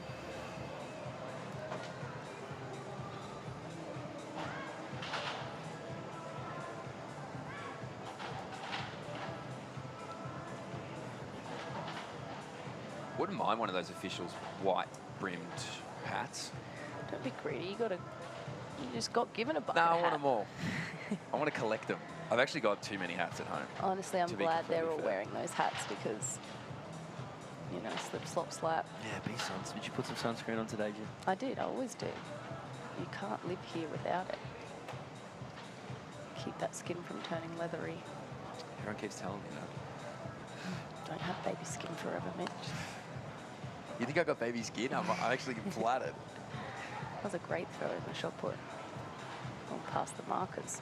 Yeah, they're really heaving them out there. Watch how quick they spin in the ring, too. Oh. It's a good throw, though. Got it out there. It's a lot further than I would throw. Just their revolutions, though. They're just bang. I don't know if you, like, I'm not even pretending, like, those numbers to me are literally blinding. If you look on the live stream feed, they're a little easier to stand out. It's just, to the eye from where we are up in the box, the light is completely reflecting. That was Ruby Bowen. And the jab, another one of our shot putters. Consistently improving each throw there. Yeah, you take that. Bang. Look at that. How far do you think you could throw a shot put?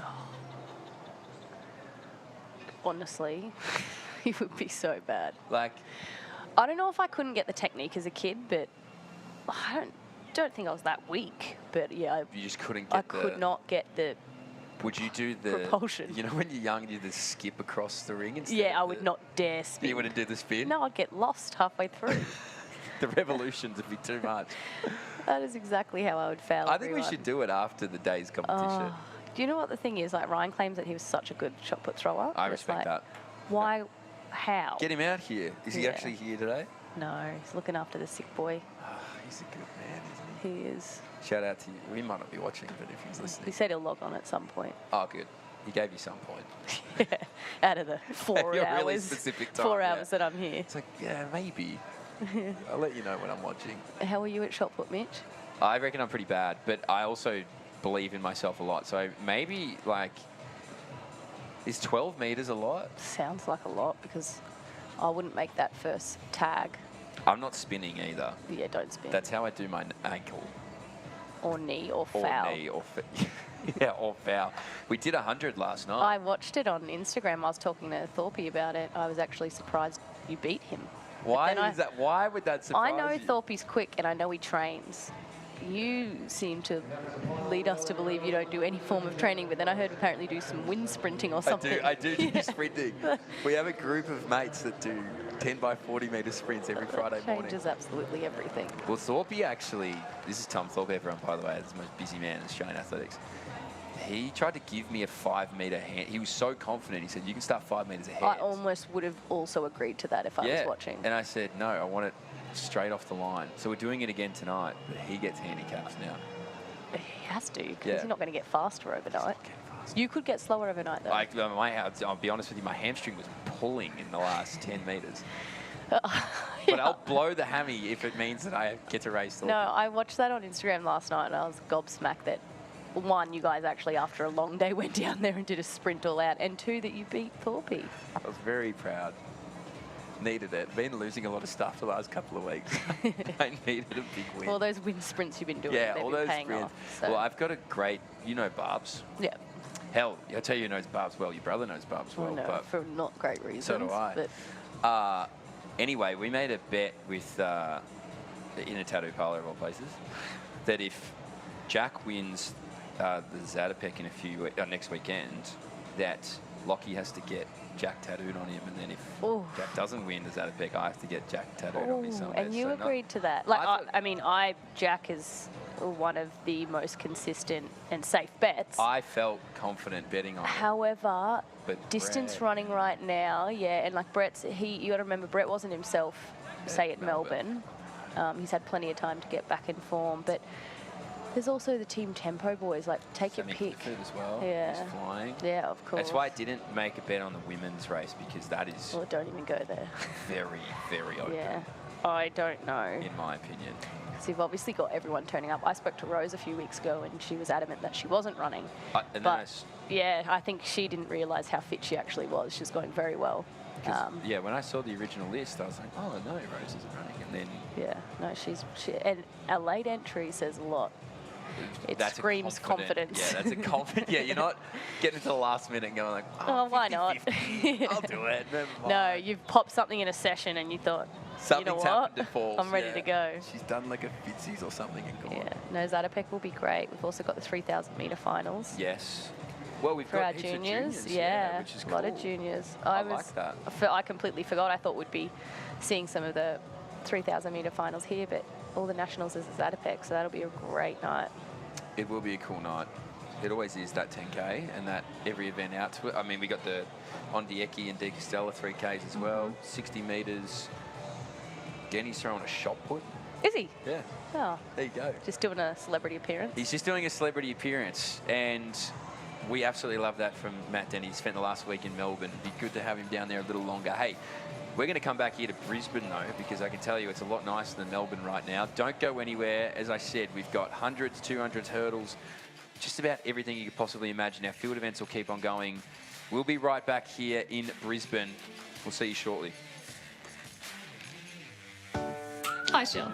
Shell has high blood pressure, and the rising cost of living certainly doesn't help.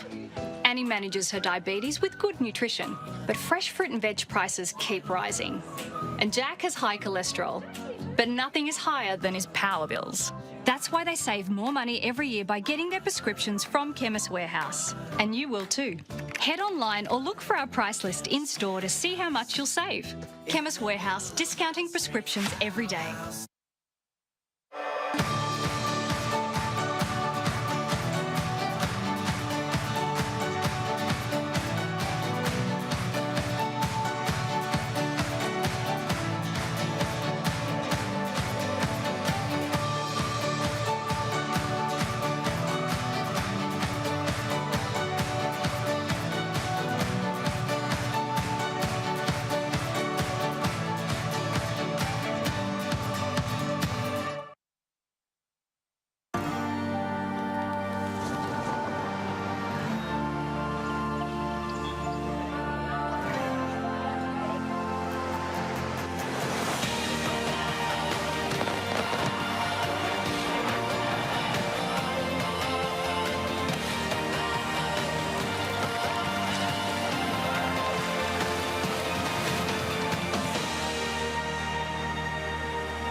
Let's talk about feelings.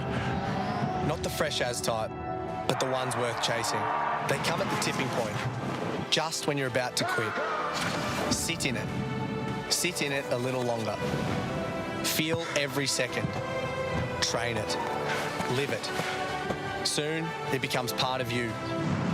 You get to see and feel the beauty that getting uncomfortable can bring. Own your moment in time. Chase that feeling.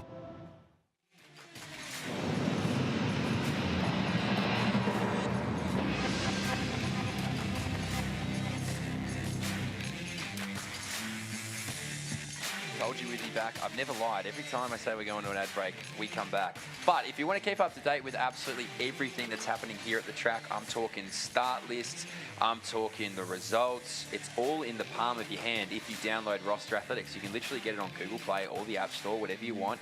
It'll give you those live results. It'll give you the fields. Look, you can know more than what we know up here. And if that means that you want to mute the YouTube and you're sick of my voice, fine. You can actually get all those live results right on Roster. So go ahead and download it. Our officials are doing a great job in updating that Roster Athletic app very quickly. And that's how we get our information up here very quickly. So Roster Athletics, it's doing an incredible job. Hey, we've got plenty more action out here on the track this afternoon for day 2 of the Australian All-Schools. Back to mine and Jen's new favourite event, actually, the high jump. Look at that. He's got plenty of hop in his step, doesn't he? There's so much entertainment with the high jump. Oh, 197. Well, that's why he's jumping around. Oh, we're jumping now. To pull up these results ASAP. So 197 for Gratian. A great last name. And we could, oh, it might be a Queensland battle, which I hate feeding into the whole Queensland love. Keep feeding it. But, I mean, they're doing a very good job. They sure are. So 2 mats running, which would mean it's a 15-16 split, but one of them may be done. I can't quite see. Last time we had the 15s on the far side. So who you're looking at there may be under 15s. Our shot put's still going as well. Let me give you an update on that. Looks like the men's under 15 high jump's still going. Maybe just with one athlete left and one more attempt left, if I'm reading this correctly. Brooke Smith on 194 has one more attempt. Okay, and that, so Gratian just then cleared 2 meters. Whoa. So that's why he's up and about. So thank you. The 15s are on the back mat. The 16s are on, and when we say back mat, we're talking discus cage mat. The 16s are on the mat closest to us here. Wow, so he, look at that form for Ethan. There's not many misses, so the pep and the step could stay for a bit longer. He's up and about, isn't he? He's only missed one attempt at 2 meters, and then everything else he's attempted from 183 onwards has been first go. And that's clean jumping. He's going to be fresh. Oh, he's back. He's got the clap going now, Ethan. Yes. We didn't see the clap yesterday. So feed him some energy down here. Oh, jeez. You know what? He's clearing that by a back lot. was over it by a mile, It's eh? just those feet needed to flick up at the last minute. That'd be an interesting camera angle, but he... So we'll hopefully see that again. Do you know what he's attempting right now? Because we know he cleared 2. No, sometimes it flashes up on the results. I'm going to say he's going up by 3 centimetre increments, possibly. So he's either going 202 or 203. Okay, so the championship record is 211. That's insane. So that's very high. I'll look up who has that. We might be rolling out here in the 16s as well, possibly. James Watson in 2000. 211 in the high jump. James Watson. That's a long-standing record. Not a name that jumps out of the paper to me, James Watson. No. But But it's a solid good record, yeah. yeah. Maybe it should jump out to Should me. be jumping. Yeah. So, Okay, 202 he's attempting. So he's got that one miss at 202. so our men's under 16 shot put as well is finishing off. And I think Theodore Ilitis will take the win there. He might have one more throw by the looks of things. Our under 14 100 metre runners might be rolling on through shortly too. But 18:30. Yeah, I believe that was probably the throw I saw before our last ad break, where it came honestly to the last marker of 20. Jesus. I'm not getting that far. I mean, that's impressive. So that'll answer your question if 12 is far or not. I think maybe I shot high with 12. But if they leave a shot put out there for me at the end of the day, I'll give it a go. But I think I might have bitten off more than I could chew with 12. Also depends on the weight that you're holding. These what are they boys are saying throwing 4 kilos, so. How would you go with 4 kilo weight in the gym? Oh, I'd be fine. Yeah? In ball form. I'd be, It's a little easier in ball form. Yeah, the ball might be harder. Ooh, he's clipped. He's getting tired now. Yeah. I think that was his first time over 2 metres, maybe? Yeah, I'll look and see what his PB was.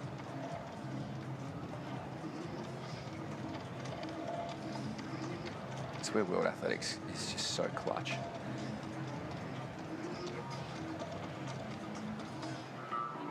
Yeah.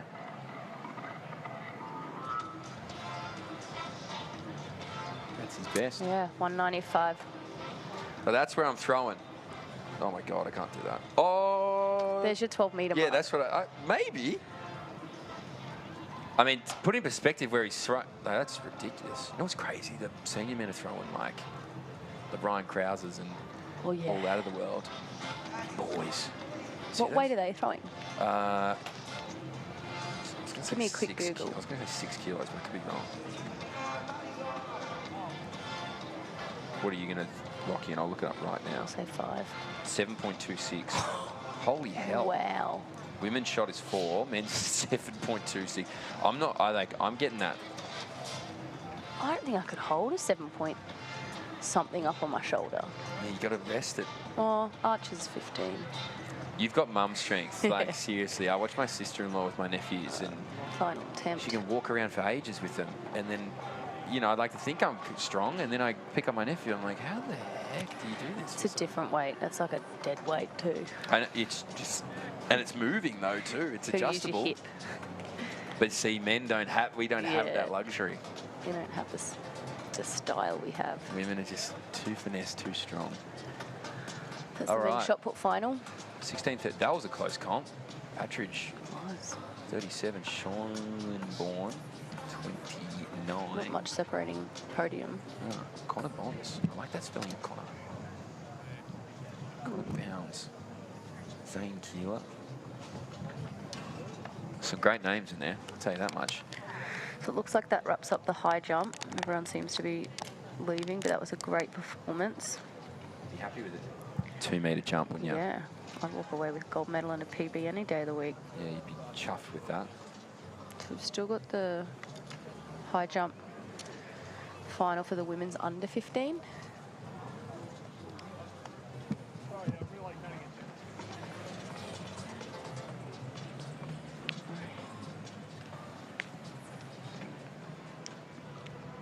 men's under 14 100-metre runners you can see here on the track. These are our youngest 100-metre runners. But boy, are they fast.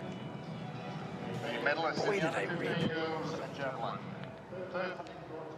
We'll call them out as they get fully behind the blocks. Looks like they're about to now.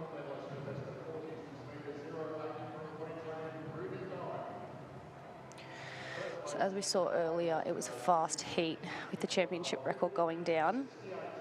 But it'll be interesting to see how they all back up now and what the wind's doing. It is impossible to predict up here. You watching the sock and I'm watching the flags. I don't know which one's more reliable, to be honest. Just the flags always look like they're showing a tailwind down the back straight or down the home straight. So swirling around here. I've got that wrong several times. I can't figure it out. But here's your final. You saw these men. You're not imagining things. You saw them literally about an hour and a half ago. Maybe even less, because I think you came on when they ran. I did. You've been on for an hour and 15 minutes. So there you go. Within the hour and 15 minutes, they were out there. And they're back. So Travis Dean from WA, he's in lane number 1. Wes Shakeshaft in lane number 2 from South Australia. It's Luis DeAndre from Victoria in lane number 3. Jimmy Atkins from New South Wales in 4. Jacob Kopp from New South Wales in 5. Ben Tornatora from Victoria in 6. Solohe Hifo, he went 11.03 to break the championship record. He's in 7. He'll be third closest to you watching at home. Keanu Cooper from South Australia in 8. And Daniel Masanguri from Queensland. He's in lane number 9. This is your men's under 14 100-metre final. As I said, Solohe Hifo, the ACT, he's the first man out of the shadows. Fastest in the heats.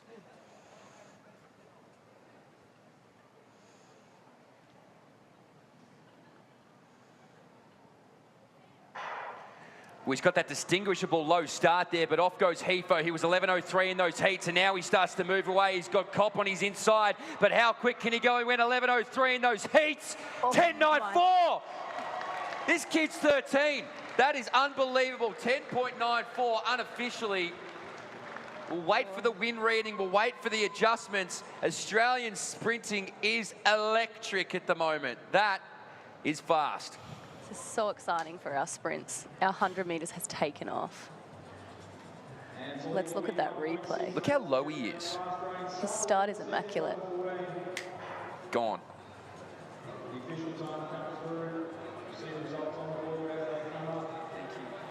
So look at him just... He does not ease up. He just keeps powering through that line. He knew it was a good one. Oh my God, it's legal. Oh, wow. Oh. Championship record twice. So... Bet you he didn't think he was lowering it by that much. Oh. I would love to know what he came in with, because he's walked out with a win legal, plus 1.6, 10.93 at 13 years of age. What is happening here in sprinting? I'm actually bamboozled. Oh my, that is actually insane. So exciting. I need to go back and look at the rest of the results, because I couldn't take my eyes off the last 10 metres. But I didn't see he was coming through. Okay, so we've got 11.25 and 11.38 for the rest of the podium. I mean, that is quick. It's so quick.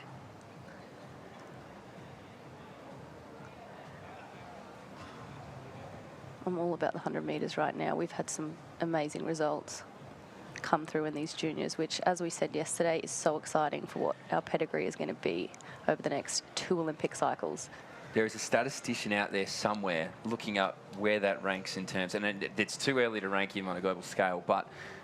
How many 13-year-olds? 10.9. Somebody start Googling it.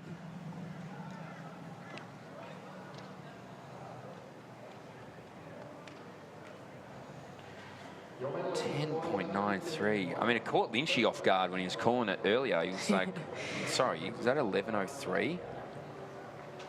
Just to see 10? It's like, what the hell? Oh, my goodness. These girls will be pumped. The under 1400 metre final's about to come up, and I mean, you can feel it in the air. It's electric down there. There's still cheering going on after that race. What are we going to see here? I mean, honestly, anytime you tune into sprinting now, you're almost anticipating that something remarkable is going to happen.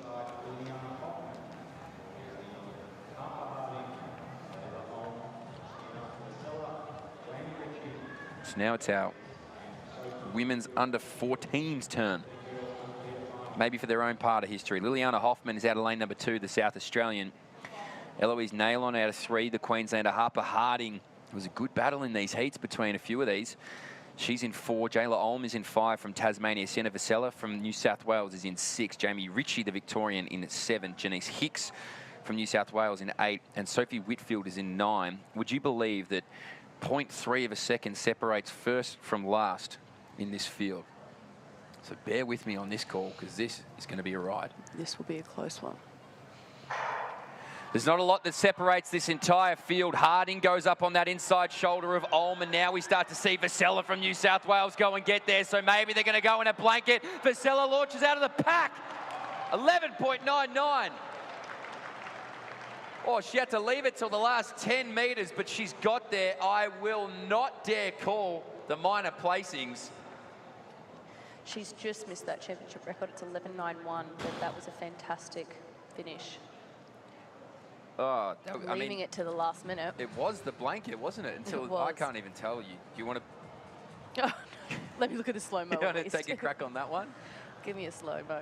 So it was 0.3 separated from the heats, the fastest to the slowest. Yeah, so you knew it was going to be a tight one, but I wonder if the girls know. Here we go. So look how far back Sienna Vasella is. yeah, she's got such long legs. It comes through so late, but her last few strides are so powerful. She just gets in front, honestly, from here on. I think it's going to go the Victorian. Yeah. Jamison Harding, maybe. Wow. Yeah, I mean, for going off the foot that touches. Well, I have to say Harding. well, you'll be. This is okay. So 11.97 is the winner. Jamie Ritchie, the Victorian, on that outside you saw. She goes 12.05 and wins. Harper Harding third, 12.13.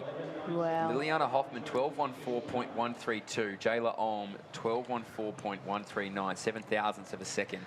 100th of a second separates a third from fifth. There was quite a bit of wind, 3.2, but Sienna's finish, Blistering. oh, she was not out of it, and she knew it from those last strides she put in. But it's a hard way to run 100, I feel. I mean, I don't have much experience, but to only hit the lead in the dying, milliseconds of the race must be a hard way. I mean, she just has this long stride. It's so long, but it's powerful. She really pops off the ground, doesn't she? She actually does the opposite to what we saw Sifo do, where he's so low. Yeah. She's completely upright and out of her dry phase quickly. Which also, though, gives, her coach a chance to, as she's, going through the ranks, maybe there is a way to kind of get her lower and more compact out of the blocks just to get her a bit better start, because she is strong and powerful towards the end. It just might be that first half that needs working on to, take her to the next level. She's getting under 12 now. It's very exciting. And hey, look, on cue, the track's nearly covered. The front straight's nearly covered. What time did we say it I was? think it was 4 o'clock yesterday. Okay. So we're right on the money. We've actually got a 30-minute break on the track. So we've got field events rolling at the moment. So if you are tuned in and you're waiting for these 200s, they're going to kick off in about 30-odd minutes here. And that's going to start with our under 17 200s, I believe. Although, no, actually, we've got some para events, but they disappear off our roster athletics for some reason. So we can see, I think, some of our para 200 guys rolling around, or there could be another event and it's just dropped off the roster. We're not sure. But bear with us while we figure this one out. But I think it's a para 200. I think. So we'll work it out.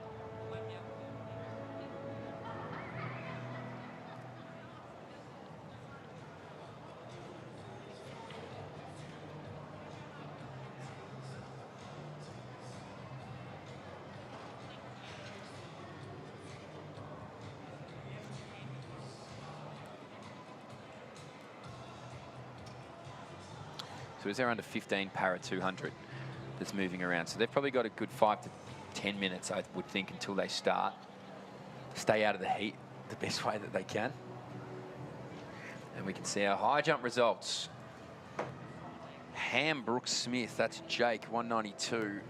Count back for Yap and Hamilton, 188 apiece, and then McDermott out there in 178, so too Furman, I should say. Everyone was jumping really well today. Season's best all along the board. Jeez, only 3 without a season's best. So good for our men's under 15 high jump. Like we said, high jumping is just going from strength to strength in this country. So too is our sprinting. That is on an absolutely unbelievable trajectory. We were talking about him plenty. Ethan Gratian, Caleb De Vries, and Max Clark, all over 190, all season's best to get there. So again, another strong competition of quality high jumping out there this afternoon in the heat of this Brisbane sun. Track's looking pretty clear now. 200 is the next event up.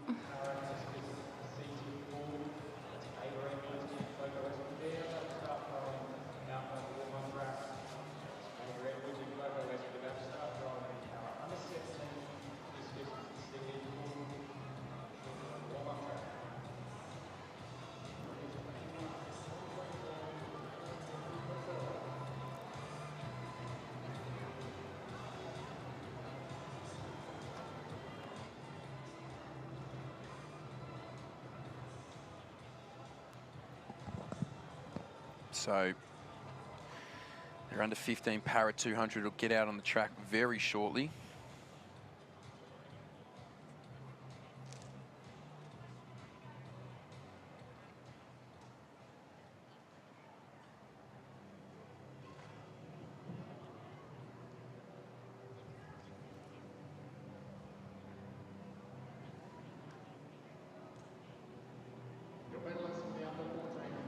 And good strong field here. We can see here he is, the new 10-point man. Listen, Canberra Raiders, I'm assuming we're going to take a crack at this kid. Keep them away. Just stay away. Keep them away, please. Let us keep this one. Just give us one kid. God, just one. Don't even know if he plays rugby, but I'm assuming. How you quick enough? Yeah. I imagine he's one step. Imagine he's Goosey. Yeah. Just be quick at everything he did. I heard his nickname is Goosey. They're sponsored by, I didn't know they had the new sponsor, ACT. There you go. All these singlets are always changing for our clubs, for our states. Our officials, look at that great man. Women's under 16 javelin final. It's about to get underway.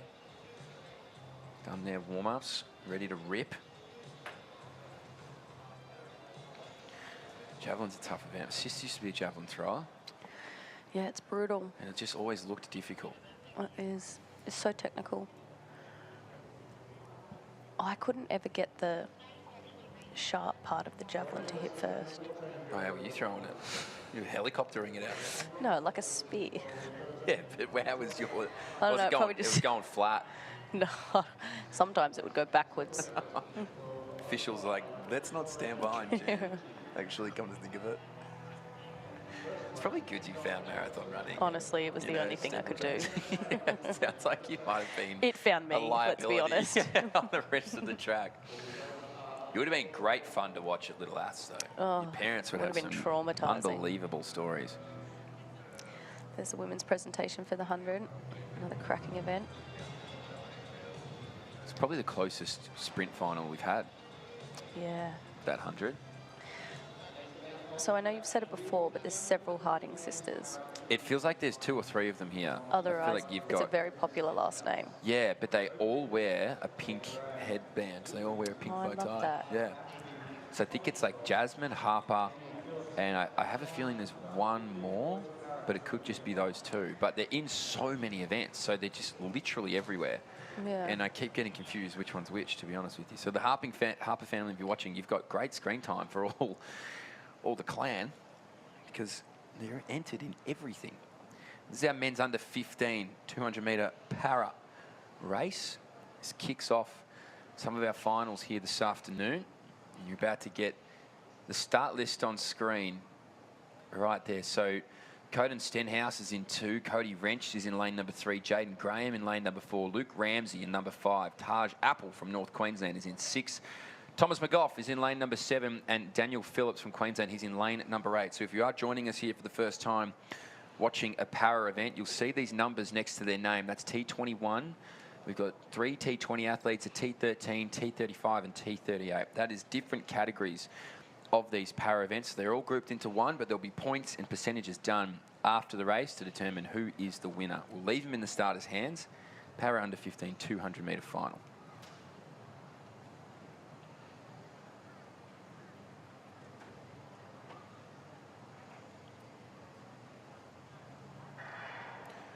So a good start here. Appleby did well. Now the Queenslander, Jaden Graham as well, will have a little bit of movement on his inside from Cody Wrench. So Graham and Wrench are out there, but widest there is Daniel Phillips as well from Queensland. The Victorian McGough wants to join the party. So inside of it there is going to be Cody Wrench from New South Wales. Just continues to move away from the rest of this field. So Cody Wrench will cross the line first. Watch the clock. It's going to be quick, 24.2 to Cody Wrench. Absolutely loves it. Victorian McGough was followed closely there by Graham and Phillips. They'll continue to finish it off here. Coach Stenhouse is through. The South Australian and Ramsey is done. Now North Queenslander and Taj Appleby will finish off his 200. And so we'll wait for all of the percentages to be adjudicated at the end of this, but well down to our men's under 15 para 200 metres. Cody Wrench, he was quick, wasn't he? He was. Just picked up that stagger. Have to see what the wind's doing for these guys running the 200 now. It's been quite favourable for the hundreds. Yeah, where's the sock? Where's that sock? Here it is. It's flying around in the middle of the track. I don't understand what it's doing. It's not doing a lot right now, is it? Under 16 jab. Good bit of whip through there. South Australian kicks things off.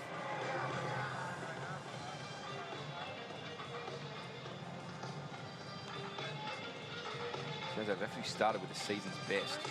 Talara Joseph Agui from New South Wales came out with a lifetime best of 45.49 to kick off her campaign.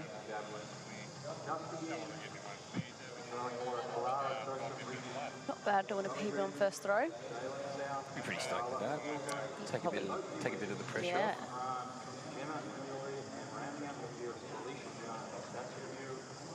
Jalen South up next.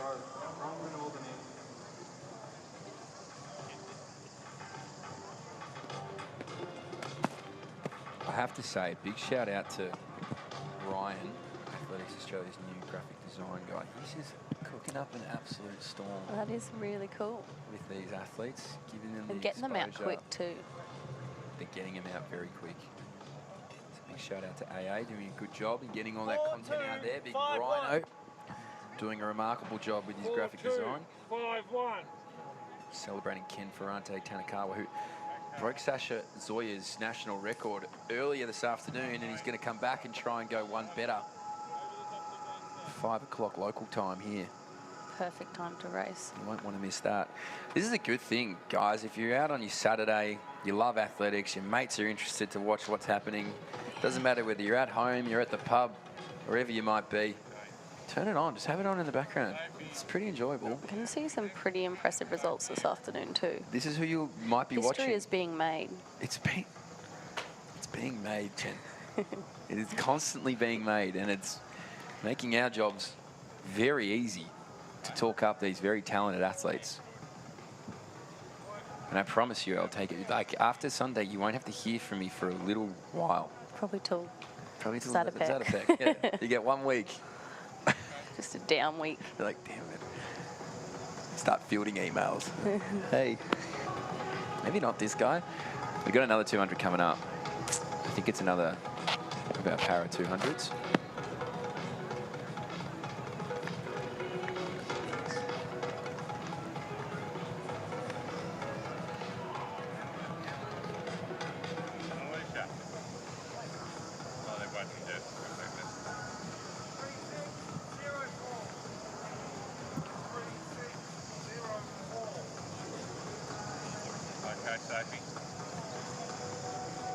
The cool thing about these juniors now and I guess athletics in general is, I don't know whether you've experienced this, but a lot of my mates or friends' parents or just people that I might know, not super well, but kind of well, are so much more invested and so much more interested in what's happening in this space. And maybe that's because we do have Brisbane coming up in 8 years. Maybe it's because of this junior talent really booming and the social media trend of everything. But it's really starting to pick up. I agree. I think it's a little bit of everything, because it could have even been triggered from COVID, you know, just having that time where we were locked away from facilities and using gyms and finding other ways to stay fit and healthy. People did turn to just moving their bodies out the door, and it kind of created a bit of a running boom, which has then turned into like the following of Tokyo Olympics, had, you know, record viewings on television.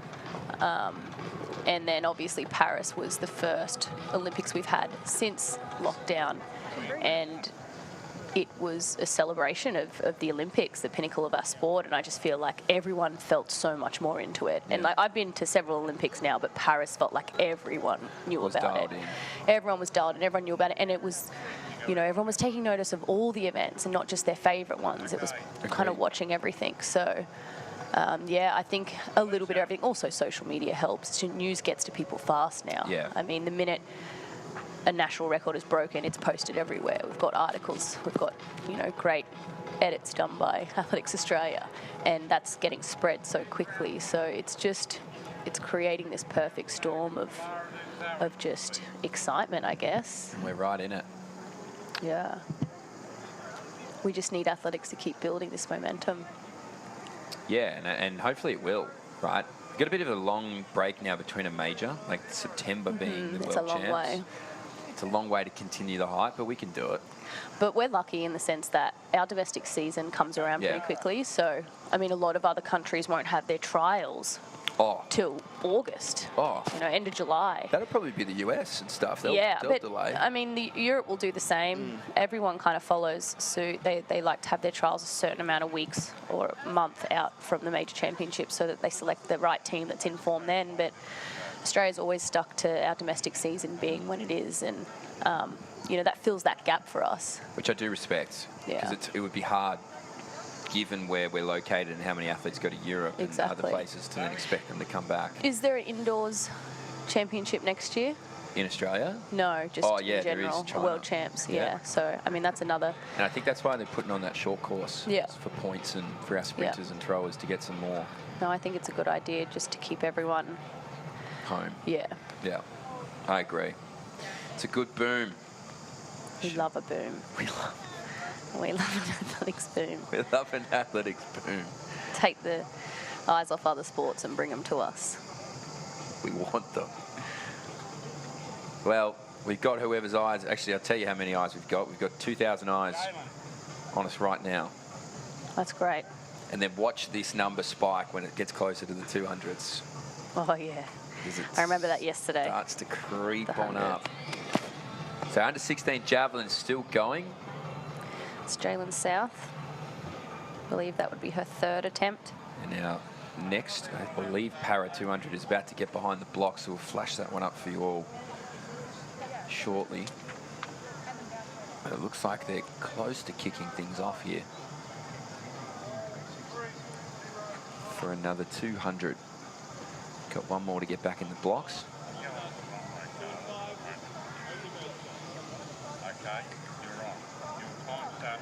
Before we leave them in the starter's hands. So there it is, our men's under 17 Para 200. Hayden White, T38's out of lane number 2. Finlay Bailey, lane number 3, T20. Cooper Rob Jackson, T38 in 4. Henry White, T20 in 5. Kane Kellett, T37 in 6. In 7 is Levi Amiss. He's a T38 runner. T38 as well as Hussein Choker from New South Wales in 8. And Heath Otto, the T37 athlete from North Queensland. He's out in lane number 9. So as I've said, varying different categories here in this race. It'll go down to percentages, which we have a team here at Athletics Australia does a remarkable job based on the different subcategories of these para races. So whoever I call across the line, which I will call them out as they finish, doesn't necessarily mean that they are the winners of this race. That's for all those who haven't followed a para event before. After a very successful Paralympics we had in Paris following the Olympic push, Very own Talia Blacksmith, who was out there, the teenage sensation. She'll be back this afternoon for her final. That's your under 17 boys. But right now, it's our men's under 17 para 200. It's about to launch around the bend here in Brisbane.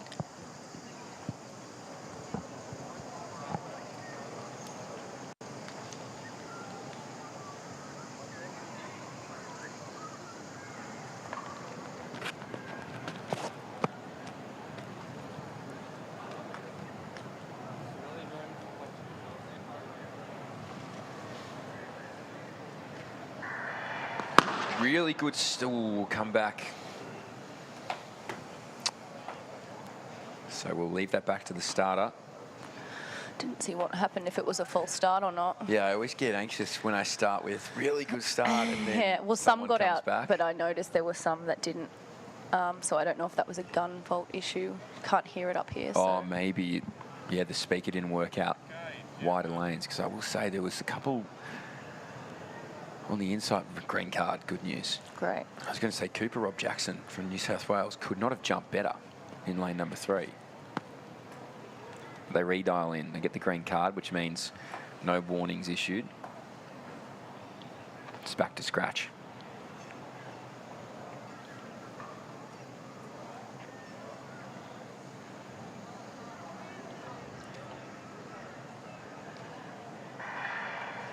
Well, another really good start there. Cooper Rob Jackson did a phenomenal job, even wider than that Hussein Choker as well from New South Wales. But Rob Jackson moves around with Choker on his outside shoulder. Internal there one more time is Finlay Bailey from South Australia. But out there and moving is Cooper Rob Jackson. This young man is absolutely flying. Hussein Choker from New South Wales is going to be second across the line. But off he goes, Cooper Rob Jackson. He's cleared out 24.68.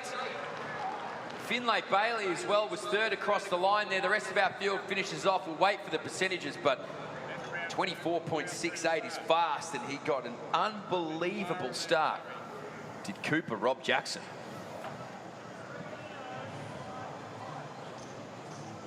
So he did it twice. He got a good start the first time around. Sometimes you never know if you're going to get it again. You don't want to use your good one up, yeah.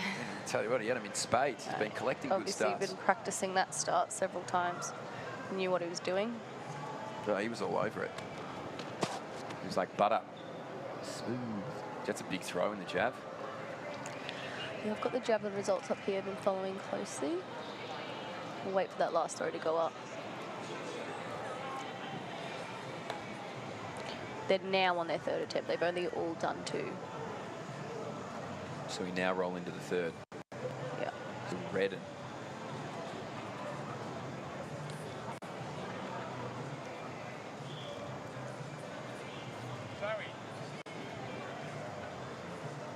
comes up next here. Geez, nearly bang on 4 o'clock. Track's nearly closed.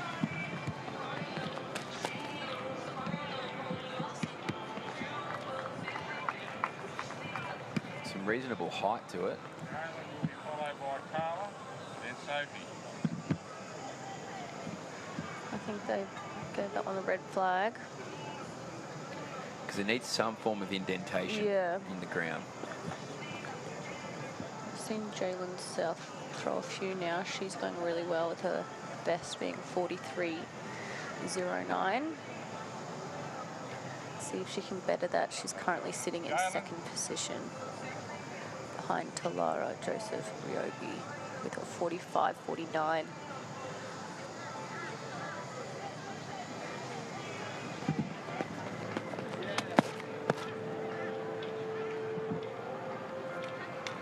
Not bad. It's stuck. Yeah, that's got an indentation, that's for sure.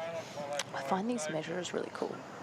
Yeah, they're pretty sick, aren't they? They just obviously have a laser or something. They never miss. Very accurate. I'll wait for that result to pop up on my results. 44.76, great throw. She's still in second, but she bettered her last performance.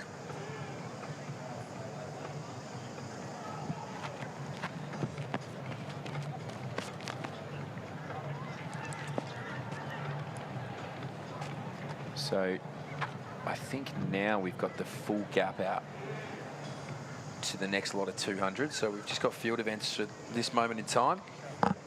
Our long jumpers are down here. Our pole vaulters are up the back stretch. Javelin throw is still going. But some time here in Brisbane. And these Australian All Schools right here in Brisbane, supported by the Queensland Government through Tourism and Events Queensland. You can be a part of the action and discover your next Queensland event at queensland.com/events. There is, you'll love this, Jen, no place like Queensland when it comes to combining Australia's headline events with the most incredible destinations, from food, wine, festivals, art, culture, blockbuster sports, and iconic endurance races.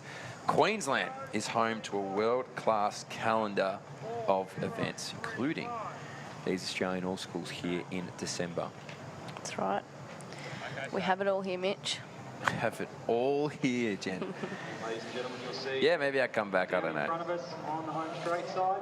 It's the perfect holiday destination.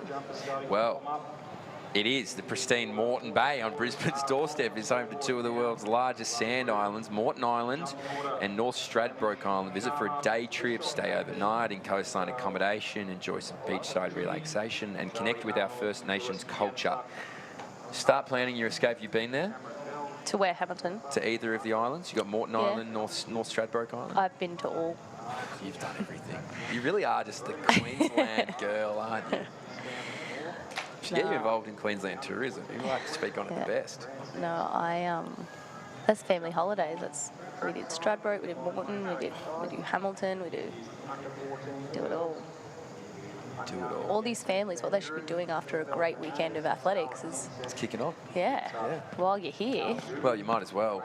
Right before Christmas. Yeah.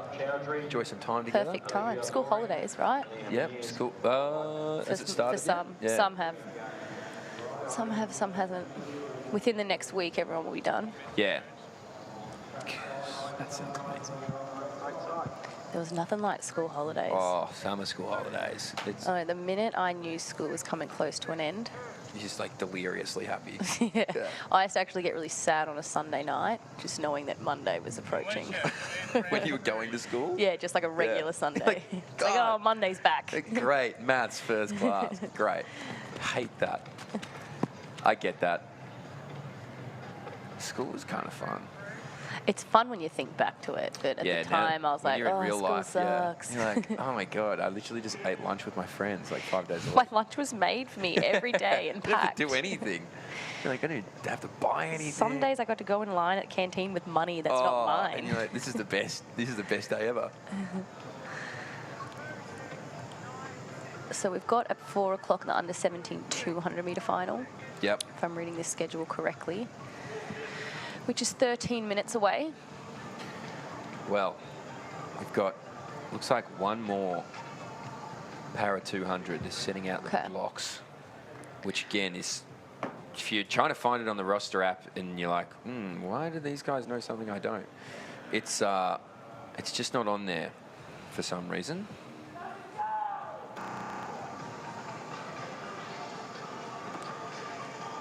Start list. But here it is, our under 20 Para 200-metre final. And a good field at that. Let me read them out to you because they're setting up the blocks and setting up their own races here. The Para under 20 200-metre men's final from Queensland in lane number 2 is Jesse Delongalanis. He's a T20 athlete. Deacon Ayres from WA. He's in lane number 3. Jordan Rudd, the Victorian. He's a T20 athlete in 4. Deacon Ayres, a T37 athlete. Jeremy Usher from New South Wales, a T20 athlete. He's in 5. Nicholas de Blasis, the T20 athlete from Victoria, is in 6. Zachary Barwell from the ACT, T20 as well. He's in 7. Malachi Canning, a T20 athlete from New South Wales, is in 8. And Ulrich Muller, the T38 athlete from Queensland, he is out in lane number 9. He'll be closest to you watching at home.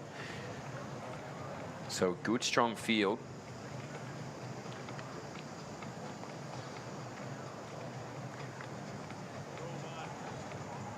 And so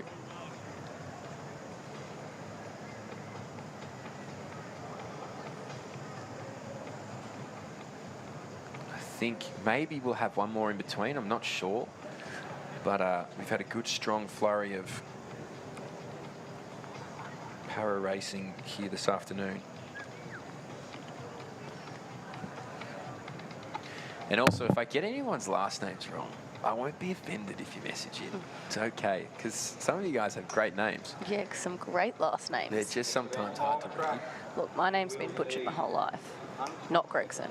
I was about to say. That one's pretty straightforward. Like, if someone's messing that one up, how are you meant to say it? Lacaz? Lacaz. I imagine collegiate announcers. Yeah, Lacaze. Yeah. Wouldn't have had a good time with your last name. That's your field under 20 men's Paralympic. Lacaze.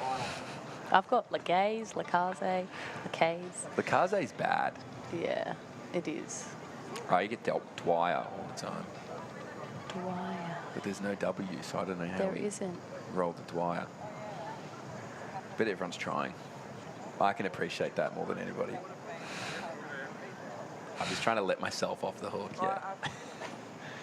Things happen. Yeah. You Hey, get it wrong. everyone makes mistakes, you know. Here we go. Men's under 20 para 200.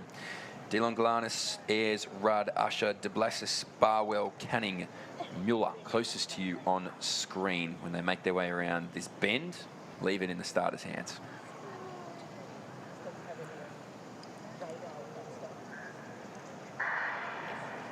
Good clean start here in the men's under 20. That was Jeremy Usher from New South Wales, who did a really good job, but he's out in pursuit there of De Blassis, the Victorian. So widest on the track closest to you was Ulrich Muller, and he moves into this home stretch in front. So Mueller's just going to continue to move on away. His Queensland compatriot and Dylan Glanis on the inside will try and get there, but Ulrich Muller is gone, and he will be the first to cross the line here at 23.72.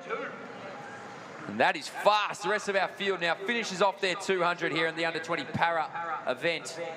We'll let the percentages be done, but the Queenslander Ulrich Muller, the T38 athlete, could not be caught. With a fast time. 23.72 unofficially. The rest of the field was pretty close. I'd be interested to see the results pop up. The ones across the line. They're all rallying around each other, which we love. It's been good sportsmanship across the whole weekend, actually, in and amongst every athlete.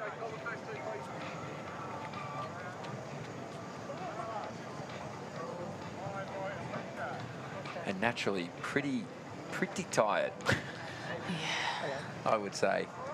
I mean, you're giving it your all. It's the Nationals. You leave everything out there. They do. He's just checking in.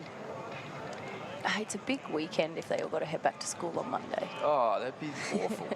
Yeah. Unless you love school, in which case, yeah, that's great. But that is a busy weekend to then just roll back into class. I think I'll be asking for a day off. Give me the Monday. You're going to give Arch days off? Maybe. Depends how convincing you am. Like, I feel like I was convincing as a kid. Like you faking sickies or? Yeah. No, I don't reckon I faked sickies. Okay. I kind of just sometimes. I tried, yeah. Just thought, Mum, not today. Well, my mum was a detective. Oh, wow, that's so interesting. Yeah, so I really didn't stand a chance as a kid to try and pull the wool over her eyes. Should get the lie detector out. She had a human lie detector, don't you worry about that. Big shout out to Deb Dyer if you're listening, Mum. Big love. Beautiful, beautiful having you as a detective growing up. Really kept me in the straight and narrow. Hey, the women's triple jump under 14 final. That's what I was saying. I thought it was the long jump down here on the home stretch. It's the triple jump. Good, strong field. I think there was 14 in here. So it's good. We get these bigger numbers in the junior age groups because, you know, everybody's still invested in the sport, which is beautiful. Like I said yesterday, I'd love to see the triple jump fields filling up because we need some more open triple jumpers. Keep filtering them through. Desley Owusu was good this year. She was very close to that Olympic team on points. Tiana Boris. And I mean, the times are hard these days. I know. They've made that standard pretty tough. It is tough. And it was amazing. And our men did such a good job of trying to get there. And obviously Connor Murphy ended up being in that final in Paris. But we had a few guys that were, you know, close to getting those points there. Aiden Hinson was one of them. But that qualifying marker is just so deep. I mean, even just, speaking of recent qualifiers, Andy Buchanan smashed the Australian record by a minute and 20 or so and was only just under the world qualifier. Seconds or like 16 yeah, I think he was 8 seconds under the qualifier, so he ran 2:06.22 and it was 2:06.30. Like, that's just Think about context of marathons. No other Australian in history would make that qualifier. No, it's crazy. What was Izzy got the women's? Didn't Yeah, so Izzy and I have the qualifier from last year already Yeah. from Valencia. It's 2:23:30. Yeah. But yeah, she got even further under it now with the 2:22:59. Well, I mean, it's always good to have a fast time in the It marathon, is. given the state of marathoning at the moment. Yes, don't want to leave it up to chance. No. And that'd be a good team, Tokyo. That'd be a good course to run. I'd love to do the Tokyo course. Yeah. What about some majors? Yeah, I mean, majors.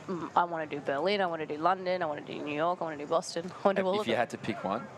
I mean, I'll obviously definitely do Sydney and Yeah, I was some going Like, let's not... Probably Sydney, Let's yeah. talk about the elephant in the room Yeah. here. We have one in our We've backyard got one now. here in Australia. But if we're just going off prestige of the ones that I've known of, my whole career, Berlin purely just because it's fast. Yeah. London because of the crowds. Yeah. And the prestige behind it in the sense that, I've lived in London a lot throughout my career and I just love the place. And then I've heard from so many athletes that New York is an experience of a lifetime. It's a bucket list. It's not a fast course, but it's a bucket list marathon that you just really have to. I went and watched it last year, and they said they had 1 million people come through first half just to watch. Wow. I So can't even fathom that. It's like the whole city shuts down. Yeah. The city never sleeps. It actually shuts down. I mean, I'd like to do them all. It'd be nice to tick everything off. Chicago, Boston, Tokyo, New York, London, Berlin, Sydney. It would get the medal. Yeah, well, yeah. I was So I wondering agree. this when Sydney became a major. All those that had run majors, Yeah. do they now have to come back? Well, I think I heard they're allowed to still get their big 6 medals.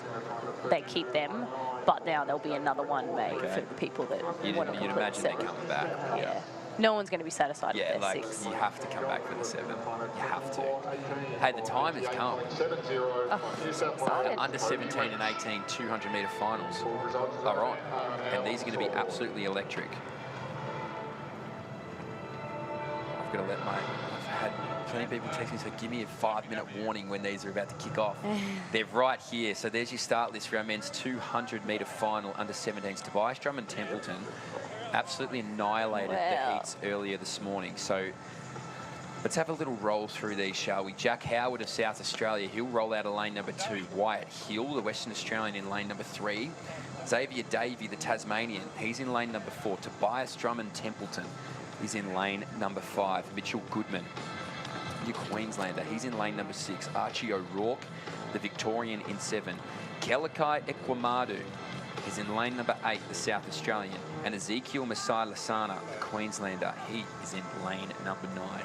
But if I had to give you a man to watch, if I had to paint you a word picture, Tobias Drummond Templeton had a little bit of something left in those heats. But Mitch Goodman, he got DQ'd from the 100 heats yesterday. He false started. So he's a man possessed there with the blonde locks and the maroon colours.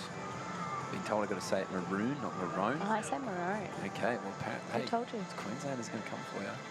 I don't believe so. Okay. I am a Queenslander. You are the Queenslander. Yeah. But I think Queensland.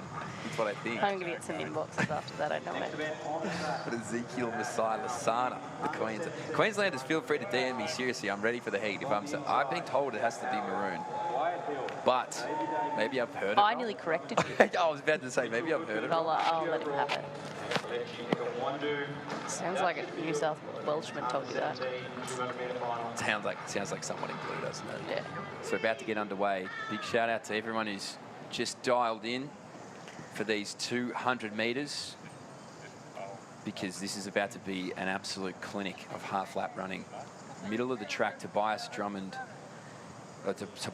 Templeton. He's got the orange spikes on. He's bending down right now to stretch. He was the fastest. But Mitch Goodman. He's in the Pumas. He's in the Pumas. Good number of athletes out here in the Pumas, actually. Pumas are fast.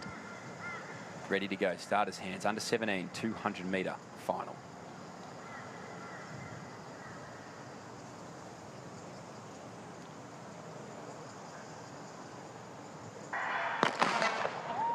Come back.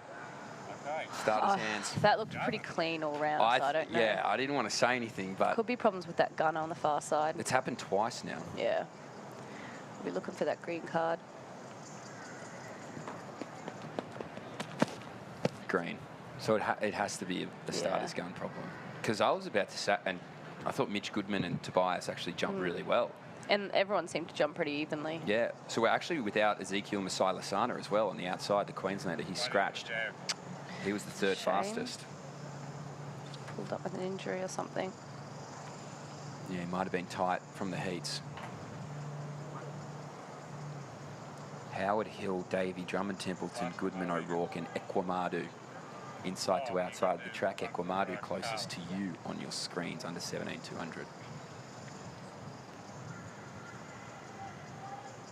So you'll be after Tamara, okay? Right, Carl.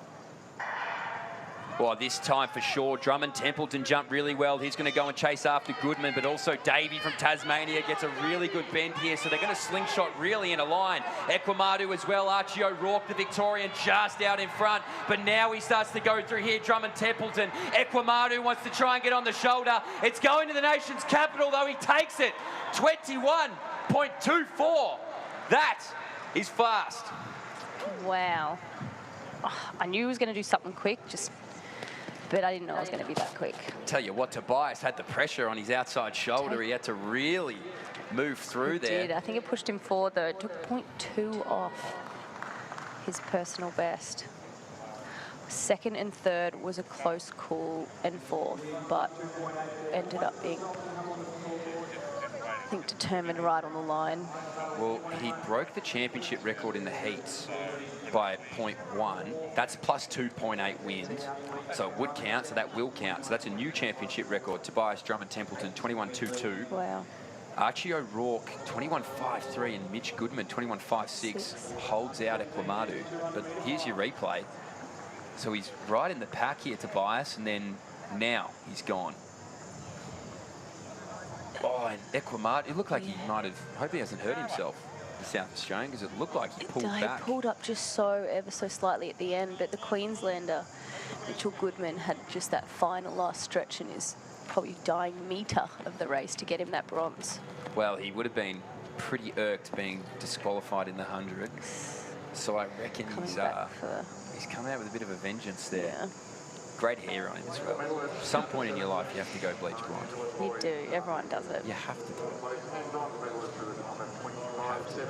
Now this is a race, this next one.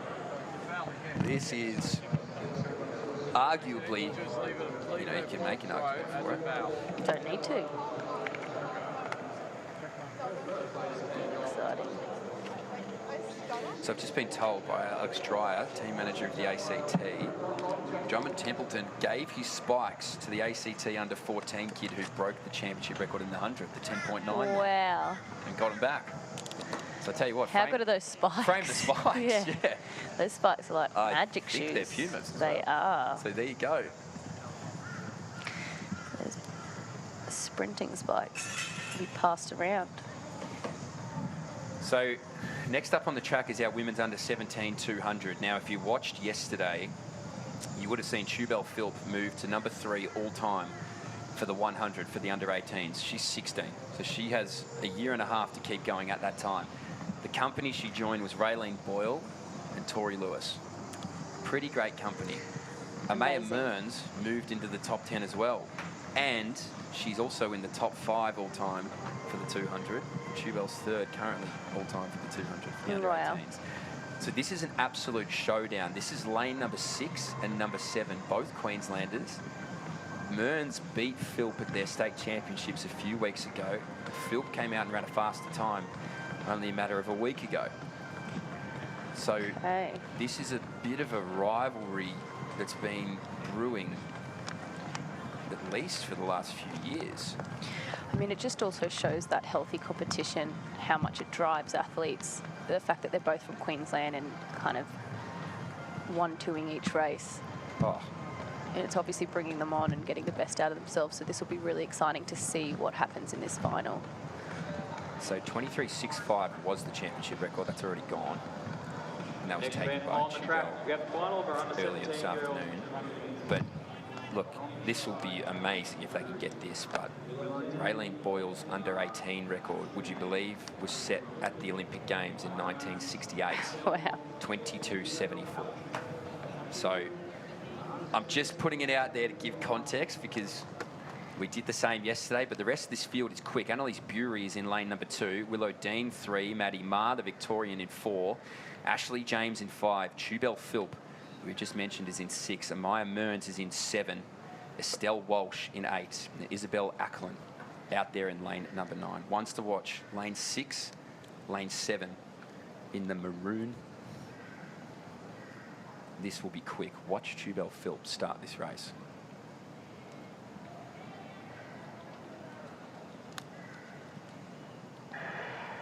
That is blistering. So Chubel Philp gets the best start again, and she already goes right up on the inside shoulder of Amaya Mearns. So these two will clear out from the rest of this field and slingshot their way into this final 100. It's been a head-to-head all year long between the two Queenslanders. Philp now feels the pressure of Mearns, rises up on the outside shoulder. Amaya Mearns moves on past. Watch that clock. 22.17 just gets around Chubel Philp. And Amaya Mearns is the national champion here for the under-17 200. Great sportsmanship right there. Grace. What a run there over the final 30 metres for these two. That was just so interesting to watch. It was a tale of two races. I mean, if you had called it from the bend, I would have had a completely different opinion of the end result. But Amaya Mearns just came home so strong. Well, depending on this wind, Amaya Mearns has just moved to number 2 all time. Wow. For the under-18. She may Win have 0.9. So Amaya Mearns, so she's jumped the championship record. She's also now moved past Tori Lewis as the second fastest under-18 athlete in Australian history with that 23.15. She even celebrates right before the line. I could have cost her. Look at that. Could have cost her 0.1 maybe. That was phenomenal. Great run. A great competition between the two of them. I mean, like I said, you would have called it a little differently if you're making the decision at halfway, but that was just a phenomenal race all the way to the line, and it shows in the overall time a new championship record.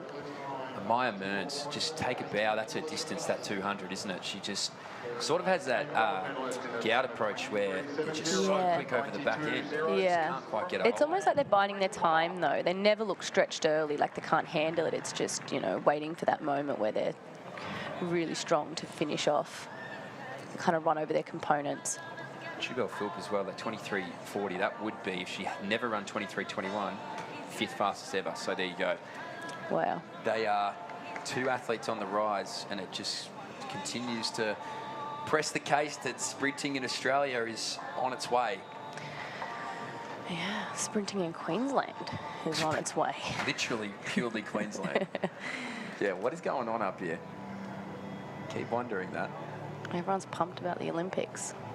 Yeah, everyone wants that literal home games of being in their state, which I can get. Wowee, what a great start to this 200-metre bonanza. We've got the men's under 17 and then men's under 18 up next. And yeah, the viewership climbed about 1,500 viewers by the time this kicked on. And I dare say, having a look at our man stepping out onto the track right now, the dancing his way onto the track. In fact, The entertainer. I'm actually just texting right now to tell him to bother.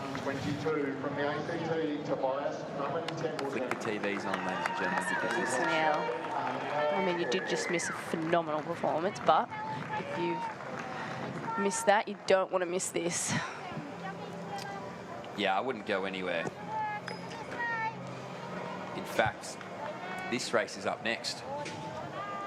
So you can really set the scene here. And they've put, oh, this is a good lane. They've put him out in lane 7. Outstanding. It's a winning lane, that one. It is, and Chase Grant is the New South Welshman who gets the best start in the field. He's in lane 8. And he's got Terrell Thorne on his inside shoulder, our 400-metre World Junior representative who's just 16 and went to an under-20 championships. Okay. He's 17 now, Terrell. He's in lane number 6. The most relaxed man in Australia is what I keep hearing about Terrell Thorne. That's always a really impressive sign at this level. And so to stay relaxed.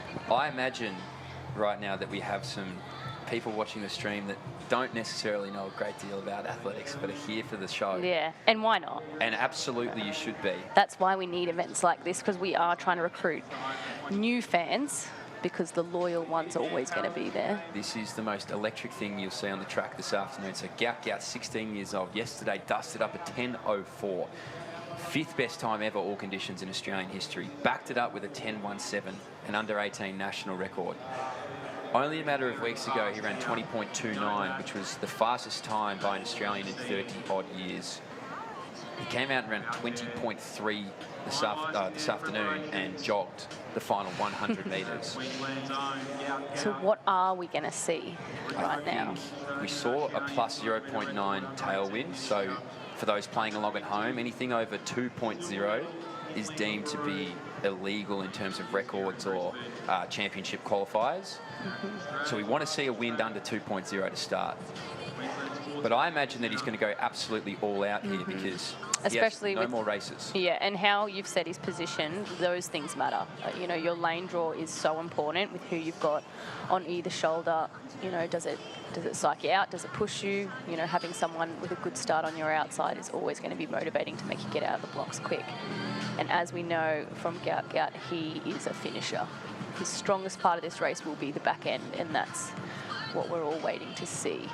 Well, I think he was lane 7 at World Juniors. Okay. And he leapt out of the track to come from 6th to 2nd in the final 60 metres. Now, I don't think we'll see him this far back in this field. His start in the heats was the best he's had all weekend. So you thought he was impressive yesterday, and I get it, and it was. But this is his event. His 100's fun. This is his comfort zone. And butter. He's Gout. He's got some good talent around him. We'll call them out. Ryan Knight in lane number 2. Jordan Hamilton from WA in lane number 3. Josiah John was 2nd in that 100 yesterday. He's in lane number 4. Patrick Crochel, the Victorian, is in 5. Terrell Thorne, who has that 400 metres tomorrow, World Junior representative, he's in 6.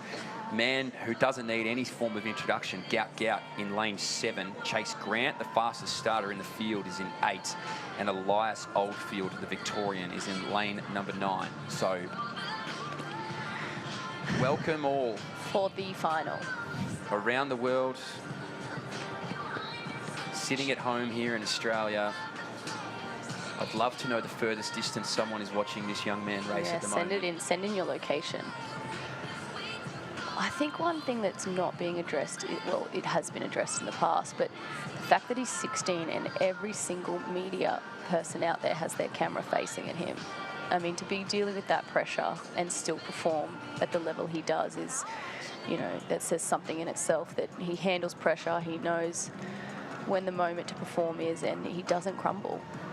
And you can't really teach that. That's very much so an innate quality. Yeah, it is. And like you said, with another athlete, it's so important to be calm, to be excited and nervous in a good way, but also to stay calm and not let it get the better of you. There is that nervous energy that can hurt a performance, but Gout knows how to channel it, I think, just perfectly, and use it to his advantage and get the most out of himself.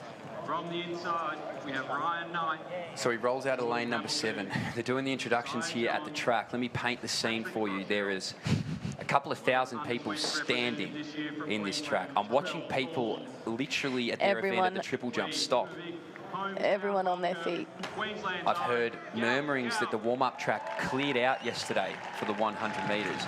There is press here that has never been to an athletics track before. There are people all across the world and country that have never watched a half-lap event. And they're about to be treated to an absolute show of half-lap running. We've got Terrell Thorne, Josiah John will be the two that put the pressure. He'll have to chase after Chase Grant on his outside shoulder. But in this moment right now, all we can do is sit back, enjoy the show, and watch the clock. Keep that wind down. Under 2.0, please. Men's under 18 200-metre final.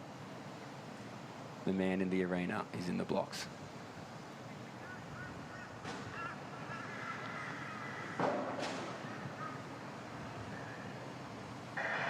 That's the best start yet. Ooh, come back, come back. I was thinking just like you, Mitch. I thought that was such a great start. There must be something. Assuming it's another green, but there is something with that gun in the far corner because... That's the third time. Yeah, third final in a row. We've had a green card, which is not the athlete's fault. No, so a green card means that there's a technical difficulty of some kind. So it means that everybody is just, we're going to go do it again. Yeah. Nobody's on notice. Nobody is, they do jump, they get disqualified at this age, so that doesn't really matter that much, but it just means nobody was at fault for that start. But in saying that, a false start is not necessarily something that improves your performance. It can, just psych people out, so you really don't want them happening willy-nilly. Yeah, you stay on edge now. There's a kid on the runway, the triple jump, who's refusing to jump. Yeah, good on him. Because he wants to watch. And you know what? Fair enough, too. I would do that. Wouldn't be able to focus. We'll go again here. Men's under 18 200-metre final. The show goes on.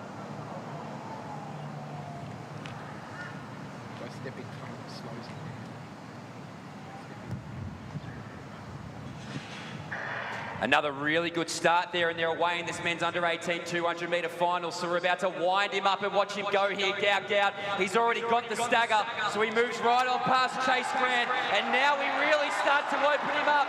So let the legs loose and let the kid run. He is absolutely gone. He is Gout of this world. 20.07. Wow. That is not human. And let's wait for the swing. Let's wait for the adjustment, because this may be the fastest we've ever seen, if not the second. That is ridiculous. But Queensland and Australia's own Gout 20.0. Again, but to a point where you can't even fathom. What's he run? I need to see this time. 20.06, Peter Norman, 1968, Mexico City Olympic Games, silver medal. One of the most iconic moments in Australian track and field. And this 16-year-old from Ipswich has marched into QSAC and stolen the eyes of the world. This is your city, Gout. This is your country. I need to see this time. I need to see a replay. This kid is just every Absolutely everyone in the stadium is on their feet. The showman. Jeez, they want to get this time. Remember it! They want to get this time. Smack up. 20.04! He's done it! 20.04. He's knocked off Peter Norman's 1968, 56 years that has stood, and this kid has marched into QSAC with a plus 1.5. That is the fastest 200-metre runner in Australian history. Believe the hype. That is Gout of this world. I can't believe that. Pump the double cobra. Double cobra. He's done the cobra. Well, what a performance for the double cobra. We've been waiting for. Of course it is. JTV first on the track. Oh, that is absolutely ridiculous. Wind 1.5. What a perfect day, a perfect result, and what a dream ending for Gout's weekend. I can't fathom how he's feeling, but also the world is at his feet right now. Sprinting is his. 20. Do you not I thought I was going to see a 19 the way he was approaching that line. Peter Norman is just, and God rest his soul, Peter Norman. 56 years. Look at this kid go. I'm just going to break it down. I think the start said it all. He had him on the shoulder. He's got him. He's Chase Grant. He's gone. And look at this at the 100. Have a look at him at the 100. He's just absolutely gone. He just opens up. He's got no tension in his legs. That torso is out there, and he's That is just incredible. That is put him in the 400. He was getting faster. Listen, buy stocks There's the photo now. finish. Get in on the boom. Gout to the moon. That's every second of hype this kid gets is warranted. I won't be surprised if we see him in some Diamond Leagues next year because we don't know his ceiling. 20? I just, like, you just can't even... Hold on. I need to do some numbers here.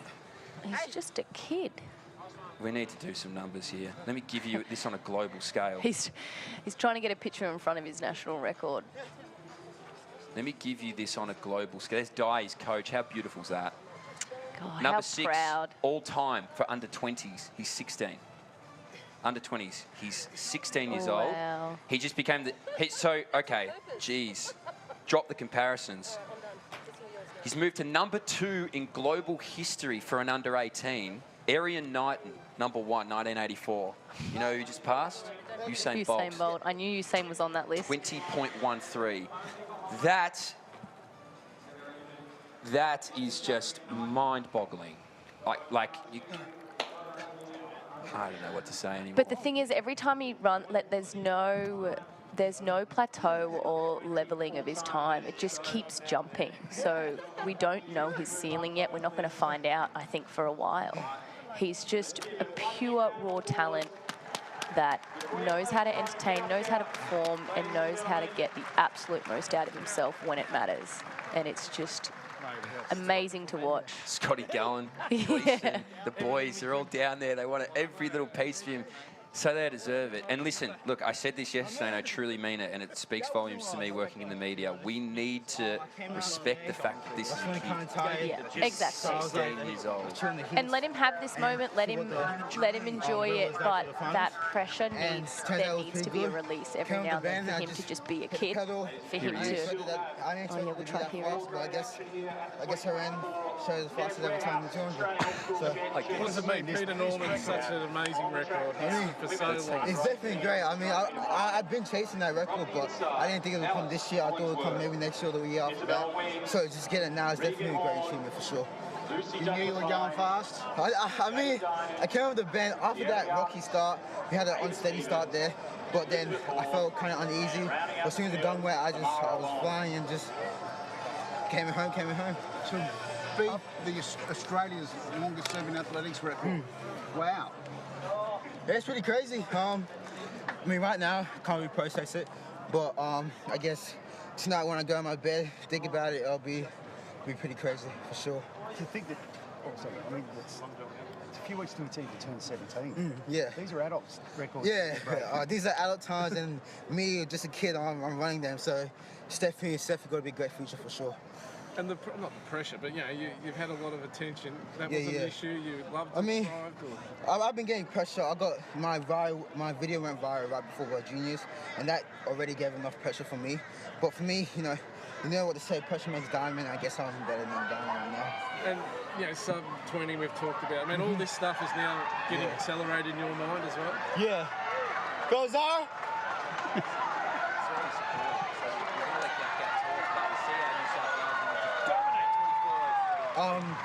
It's getting accelerated, the sub 20 and the sub 10, all that now because of what you've done this season. Yeah. I mean, honestly, we just take little steps, try to beat my people at 0.01 and 0.02. So chasing that big sub, I mean, it'll be great for sure, but I'm not really expecting too much, but that time felt pretty good, so not much I can say about it. What does it mean for you as well that you're backing it up? Like you've made some comments, I'm going to chase this, I want these. Yeah. You've gone and done it. Yeah, I mean, me, I've always done what I've said I've always done, so if I said something and it's on my mind, I'm pursuing it until I get it. And how do you celebrate? Do you take a time to... I just go home and sleep, that's my celebration. I eat food and just chill with my friends, chill with my family, and I just chill. Spoke to mum and dad this morning, they're beaming, very proud. Yeah. How How do you feel? I suppose you're going to give them a hug pretty shortly. Yeah, for What's sure. your emotion like now ahead of that? I mean, pretty good. They've raised me since I was a boy, obviously, so just that being that, it's pretty good. And I just love my parents, love my family, love everyone around me for sure. You're a fair dinkum Aussie kid. Indeed. Right, mate. Well done. Thank you, guys. Right now. Appreciate it. Can we get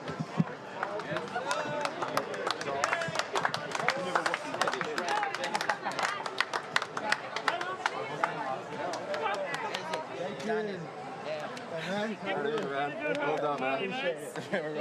He speaks so well, so confident. He says that he loves everyone around him and the people that are supporting him. He knows he's calm, he's collected, and he's just, you know, in awe of what he's doing himself. You know, I think he's a little bit in shock, but he also says, when I say I'm going to do something, you know, I'm going to do it. And I love that. Yeah, it's and pretty special. that's such a classic, like, it's the line between, like, arrogance and confidence. And you can just sense that he's got this unwavering amount of confidence in himself. But also, if he doesn't get what he said he was going to get, he'll get it. Like, he will get there. It's not do or die. It's not, it has to be right now. He's like, give me time, I'll get there. And he said that, He said, I knew I was going to get a record. I had my eye on that record, but I didn't think it would be now. I thought it would take me a year or two. But he's just confident, he's strong, he knows what he wants, and he's collected in everything that he does. I really hope he can bottle that and not change, because whatever he's doing now is the recipe for success. 100%. I couldn't agree more with you, Jen. That was just simply like, you can't actually put into words the context of what he's... It was like the fairy tale rolling in. It's like, oh, maybe he'll break Peter Norman's record, and he's just gone and done it in One of the a legal win. The oldest standing record we were discussing yesterday has just been broken. He steps into the pantheon of greats of 200-metre running, does Gout. Now we just need to get him to a major, whenever that would be. He's already a World Junior silver medalist. I mean... Hell, he's done something that no other Aussie had done before, even with that. So look at him. He's going to run around. He's going to go get his medal. He's going to dap his mates up, and he's going to go enjoy the rest of his weekend. That is a kid that we don't want to see change. And that right there is a poster boy for the future of Australian athletics. 24 when the games roll around. I hope we can see him in the domestic season next year. Just, you know, turning up and competing with our opens. It'd just be cool to see. We hope to see him plenty of times around. We get him back from the US. He's hopefully Noah will give him back actually, to us when he goes over and travels. Well, who am I kidding? We'll have to book him in. I think it might be hard to get him back. Oh, that was incredible. So let's go through this. We're going to go back because you can see Amaya Mearns there, who, like we said, became the second fastest under-18 woman ever over 200 at the age of 16, 17. So that was incredible. But we're Queensland sprinting. Queensland sprinting. I don't know what is happening up here. Tell you what, there'll be a few people moving. There'll be a few people moving up. Oh, my goodness. Here we go. This is your under-18 women's final. And as we said, we gave you the insight of what we saw from Gout. Our under-18 women were blitzing down the track. And we left them in the starters' hands, and they got away really cleanly at that. So this opening bend was always going to be a quick one. The Victorian Douglas Hines did well, but as we started to get around, it was our widest on the track. It was all Samara Bond. She was really hard to chase down once we got to the 100. Ava Stevens from the ACT did well to try and get to it. In fact, sorry, that's Yarks from the ACT, and it's Ava Stevens from Queensland who started to push. But have a look at Samara Bond. She was gone at 100. A great finish from Stevens. Jarks had some pressure late from Douglas Hines and Victoria, but that was your 1, 2, 3 right after the immediacy of that race. So very dominant win for Samara. It was 0.71. That doesn't happen often, does it, over the 200? Out in lane 9. A great run. Some PBs all round.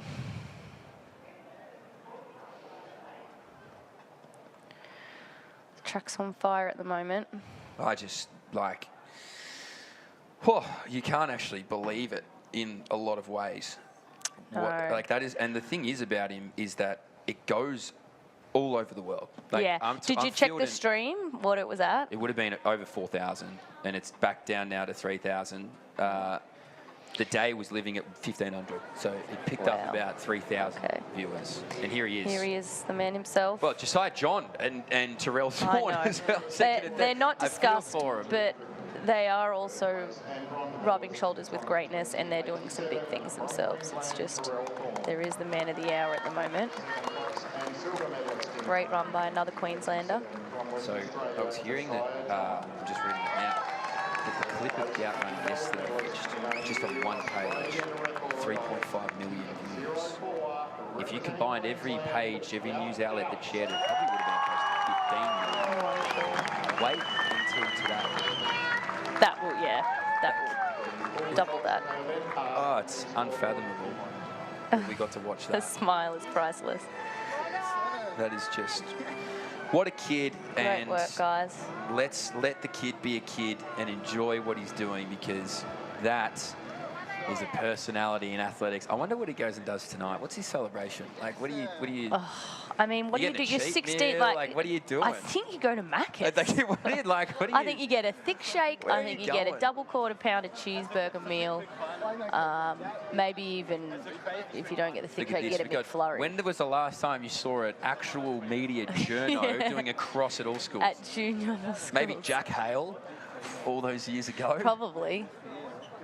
A live cross. We're getting live crosses at QSAC. What a time to be in athletics. It is. It's building momentum, and we love to see it. So there's Samara Bond, Stevens, and Yarks, who were under 18 women. And yeah, I don't think I have anything else to say on it, really. I'm just going to be beating a dead horse. That was incredible.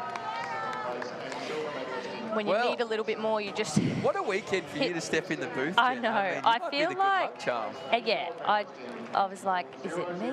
Or is it Gal Gal? I think it... Look, I think it might be you. Well, I honestly... I've been blessed to be put in this position and get to watch two of the most ridiculous finals.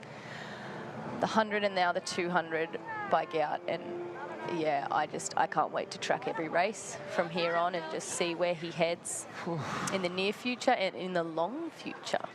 Well, and that's the most important. We're just getting started. We're just getting started. Yeah, I said it earlier, but what do you do with a 16-year-old right now? So 17 next year when it comes to racing. Do you just... do you throw them in the big leagues? I reckon there's always a good school of thought, whether you're an athlete that loves being a small fish in a big pond or a big fish in a small pond. And that, can he perform like that when he's surrounded by big guys running faster? Because at 20.04, he's getting into... and his age and the marketability. He's stepping in just about anywhere. It's kind of like Jacob Ingebrigtsen when he was coming through the ranks and, breaking 4 for the first time. It was just that he was such a young kid.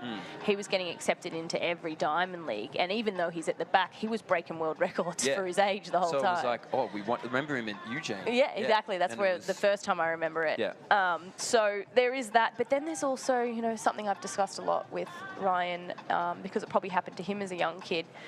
Sometimes throwing them in to the deep end and just letting them get beaten and battered over and over is not always the best. Because it can be demoralising. Yeah, and you start to maybe not be as confident as you were when you were racing kids your age. Yeah. So there is a fine line, but it does sound like he's going to great management. And I think that's a really good point, because James, his manager, has Cam Myers. And I think the way that Cam's been managed over the last year and a half in letting him go to school, and you remember he came back and not go to the World Champs because he spent too much time away. And I like that approach. You kind of put it in the hands of the kid, because it's like he needs to have his childhood too. So if Gout decides that he's like, no, I want to race the big dogs, great. Well, then that's what you've got to do, because he also knows what he wants, and he's got a level-headed to think, I know these guys are big guys. This is a real deal. I just want to see how I match up. And if you're the Caleb Laws, Aidan Murphys of the world who are running these 200s in Australia, you're probably kind of hoping that he stays here. Oh, to have the healthy competition, 2004, and Caleb Law was a world junior medalist too. I know. Oh, the mind boggles over what we've got in this country at the moment. I mean, we're not even talking about college here either. Not. Like, we'll skip that step. We'll just keep him here. That's too amateur. Oh, college. Oh, you win that by a mile. So our women's under 15 90-metre hurdles is here. All right, I promise we'll try and stop talking about 200s, because this is a class field here. You saw them not long ago. I keep saying it's a quick turnaround for these sprinters to come back. And our hurdlers, which we loved seeing, they all got over clean and it was beautiful. But here we go. Lane number 2 is Phoebe Polizzi from Victoria. North Queensland's Charlie Cox is in 3.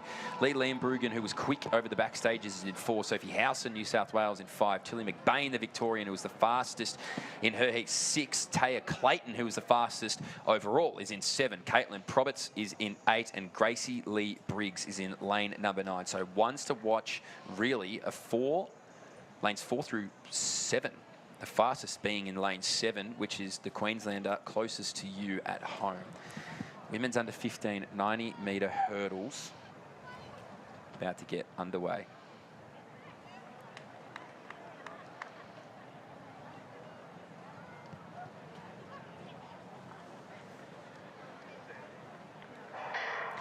Good start there. Tilly McBain, the Victorian, first one over the flights. Now inside of her, Howson, and going to move through as well will be Clayton. So these three are out, but it's all Tilly McBain, the Victorian, clears out the rest of the field and hits the line.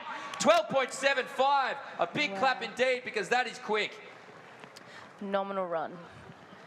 I did check the record. The championship record is 12.68, so she is not far off that. It'll be interesting to see what her final time is. I'll tell you, her middle flights of hurdles, I would say probably about 5, 6, 7 were blistering. That's where she really separated from this field.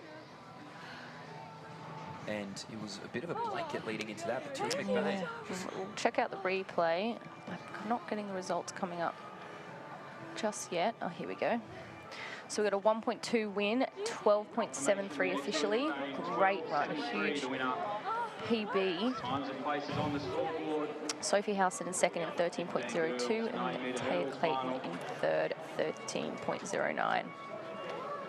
So look at that. It really was that one flight where maybe it's a strength thing. Yeah, like but that lead leg just flicks up so flawlessly and she just snaps over the trail leg. Really impressive. So great race. Really pulled away in the end there. 12.73. Won convincingly. Yeah. Very convincingly. Like I said, not far off the championship record there. No, not at all. 12.68. That's really just a dip. The good racing continues. Hope they stayed on. Something in the air down there. Something in the air down there. Keep Someone rolling texted me them said there's out. something in the water in Queensland. Yeah. And I don't know how much I need to convince you guys. No, I've been telling you since I got on air. I'm on board, Jen. This is the place to be. This is the place to be. I am on board. I promise you that. So we've got the under 16 90-metre hurdles up next. It's interesting the people that are starting to follow along, like just had Jude Bolton, the old Sydney superstar, following along with Gaukout and Philp as well. Like, people were just dialed in to athletics at the moment. I love that. What's crazy though is that's all it takes. And it's just one superstar, one or two superstars to just attract interest and, you know, give the sport a little bit of light, and then they engage in everything it's about. And the Olympics does that, obviously, because it's got the world stage. But I mean, we're talking, this is junior all schools, and we've got, like you said, a live, a proper newsman down there. Literally doing a cross, yeah. That's what we want. Yeah, I honestly think I can only think of Jack Hale maybe when he ran that 10-1-2 or whatever it was. 10-1-7. Maybe Tori would have got a little bit. Yeah, Tori would have got a bit. Yeah, but to this level. Yeah. Okay, see the pink must be a. Okay, we've got a sister out here. Yeah, we've got a. That's what we should just refer to them as the sisters. The It's got to be sisters. a Harding sister. I want to meet all the Harding sisters. Yeah, if the Harding family's around, we just like a confirmation on Yeah. how many kids you have here. I think it's 2, but Also great pedigree. great pedigree. All sprinters too, and jumpers. Wonder if their parents coach them. Maybe. I wonder if their parents were athletes. I wonder if we know them. Do we know the Harding parents? Make yourself known. Be great if the dad's wearing a pink cap and the mum's wearing something pink as well. Pink Just pick 'em ribbon. out. That'd be great. Oh, the dad could be wearing the ribbon, couldn't he? Yeah, of course he can. Just whenever I think of dads, I always think bald. That is kind of a dad thing. It's my automatic Kids assumption. make you bald. Yeah, like my dad thinks I made him bald. But I've seen photos. I think he was bald before me. He's probably listening. Dad, shout out to you. I don't think it was me. No, Ryan just told me when he needs to, I have to give him the tap. I'm giving him the tap. Really? I think he's got a good head. Well, that's so nice. Do you hear that? Is he still listening? No, he's out for He's a out. run. He's done. That's why I said it. Yeah. Yeah. No, he's not. Won't feed the ego. So it's our women's under 16 90-metre hurdles now. I think the heart rate's come down. We're good. Okay. 90-metre hurdles, women's under 16. We had some. This is actually pretty close as well, between about 6 athletes in terms of time. Alyssa Michael from New South Wales is in lane number 2. She was 13.04 in the heats. Hayley Collis, Queensland, 13.23. Jamison Harding, who we're talking about, this Harding family, she was the fastest, 12.55. Sophie Williams from WA was 12.82. Addison Farinazzo from Queensland was 12.88. Molly Raymond from New South Wales, 12.93. Caitlin O'Connell, WA, 13.74. And Kayla McPherson from Tasmania was 13.97. So I remember these being quite quick. I do, and very close together. So I remember thinking this final will be really exciting. So record watch championship 12.24, national 12.31. So quick. So there you go. Don't put it past these girls. The track has been on fire. So Yeah. the time is now. All in the shade too. Yeah. Officially Perfect. rocketed past 4 o'clock.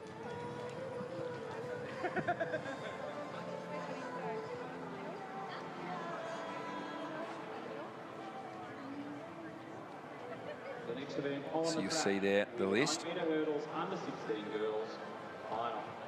From the inside, Alyssa Michael, The PBs. Collis, Jamison Harding. I think we'll see a few bettered today.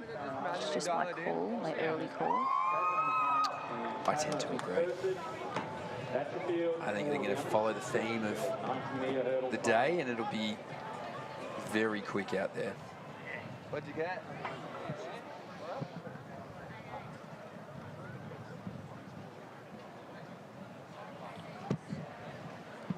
So Michael, Collis, Harding, Williams, Farinazzo, Raymond, O'Connell, McPherson. Closest to you is McPherson in the Tasmanian grey, and our athlete with the pink bow tie in her hair, Jamison Harding. She was the fastest into this final. Expect a blanket. It'll be sorted out after the second last flight. Here we go. So good back again. I hope that's green. I really hope that was the gun. You usually know as well, and you can't see it on screen, but when the officials start walking to the starter, if they move with pace, someone's false started. Yeah. But no, it looks like it's a green. no, yeah, good, okay. But that is. Oh. Or maybe not. Oh, okay. No, sorry, we've lost Hayley Collis. Oh, really? So I missed that. She might have twitched in the blocks, but Oh, it's devastating. unfortunate for the Queenslander. She was one of the ones to watch. So Hayley So Collis is brutal. out. So now it rolls Michael, Harding, Williams, Farinazzo, Raymond, O'Connell, McPherson. We're without Hayley Collis. Back to the starter. First card that wasn't green out here this afternoon.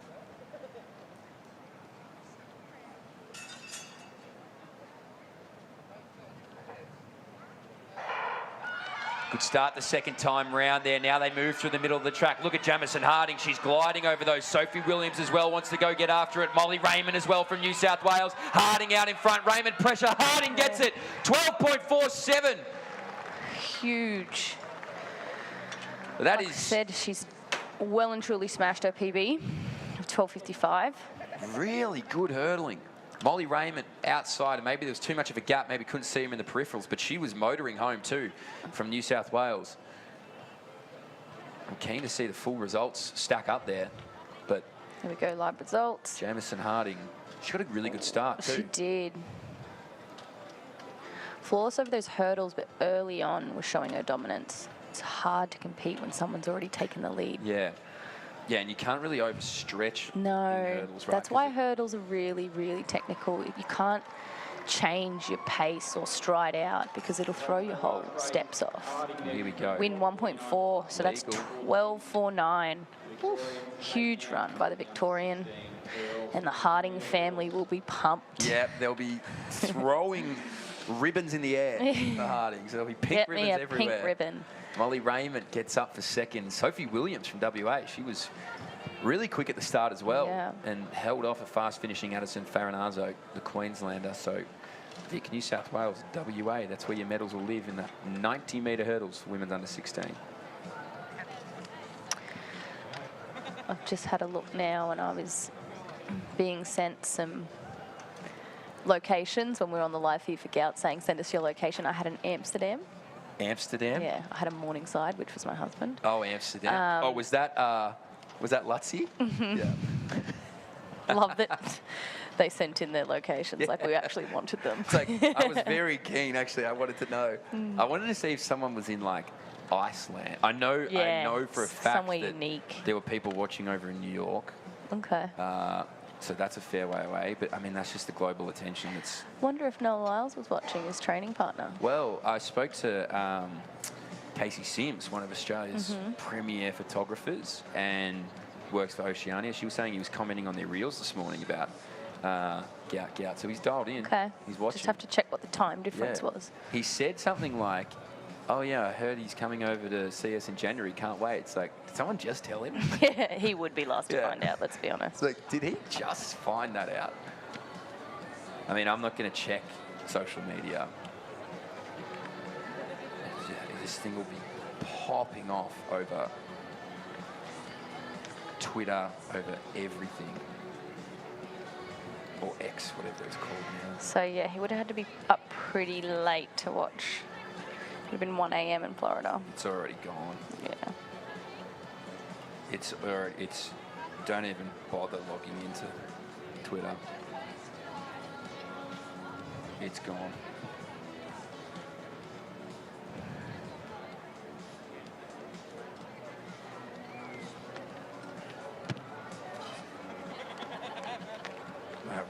I do get a bit nervous looking back on these videos. I'm like, I hope the call was good. Yeah, because the race I'm you know like, is good, but you can't have the call. You're like, I cannot butcher the call. I just closed my mouth and stood up. Oh, yeah. You're like, oh, I hope that made sense, what I said. But it doesn't matter. It's not about the call. It's about the moment. Absolutely delivered. Somewhere, actually, you know who's probably one, I won't say he's the most excited, but would be one of the most excited men in Australia right now, would be Bruce. Oh, yeah. They're going to say JT, but yeah, Bruce. JT is the happiest man in Australia, alongside Gout, but Bruce would be somewhere just absolutely delighted with what's happening. He'll get a chance to... Richo might have been watching on from Hong Kong. So a couple of these media guys would have been watching on, I'm sure. Guys and girls. Love to know, get a check-in from Tamsin at DC. But, wowee, he's everywhere. This is our men's triple jump. These are some of the guys who stopped their run-ups to watch on. So our triple jumpers continue to move along. Third place and bronze medalist in 12.67 from Western Australia, Sophie Williams.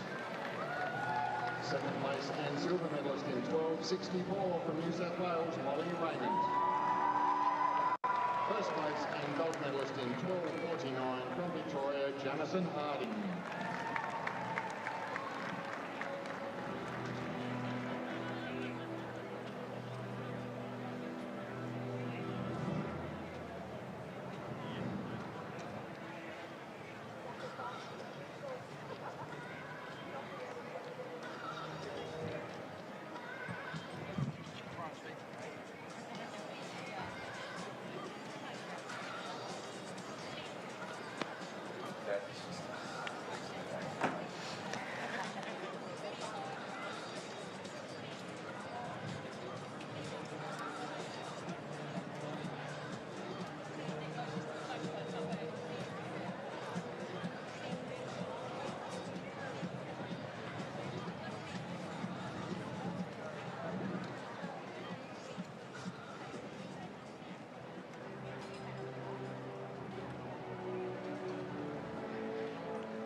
Medalist for the under-14 girls triple jump.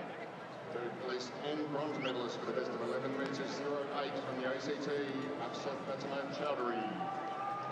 Second place and silver medalist for the best of 11 metres 09 from South Australia, Lola Whiteman. First place and gold medalist for the best of 11 metres 25 from Victoria, Isabella Bernays. The full results of that event are on the scoreboard now.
on the track, we have the under 15 boys 100-metre hurdles final. From the inside, Nate Hall, Team Swart, Harry Osborne, Kevin Navoida, Campbell Bannister, Max Peruga, Rory Maldini, Michael Casaretto. There you feel the under 15 100-metre hurdles final.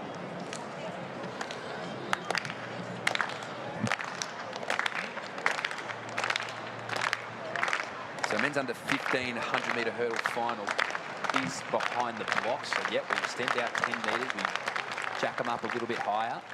And this is a quality field. Nate Hall in lane number 2 from Victoria. Daniel De Swart from Queensland in 3. Harry Osborne, the Queenslander, in 4. Watch out for him. Kevin Navodja from Victoria in 5. Campbell Bannister, he's in number 6. Max Faruga is in 7. Rory Muldowney is in 8. And Michael Passaretto is in lane number 9. Farugia and Campbell Bannister, 2 to watch. Farugia, New South Wales. Campbell Bannister, WA. Here we go.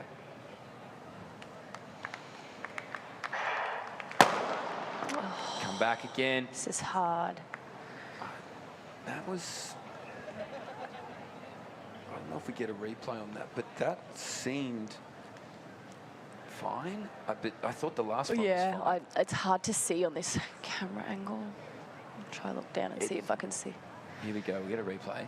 It looked like Navodja jumped well, but so did Bannister and Farugia. Oh, Bannister. it was the Oh, he's got a green.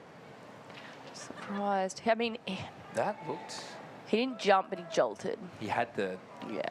He wasn't out of the block, but he was about as close to it as possible. So great. Love that he stayed in there. Because he's one of the favourites here, Campbell Bannister, the Western Australian. So they all stayed. Navodja, Bannister and Farugia were quick. And Harry Osborne, the Queenslander, who has got the pink spikes, 3rd from the right of screen. He was quick too. Just let him rip.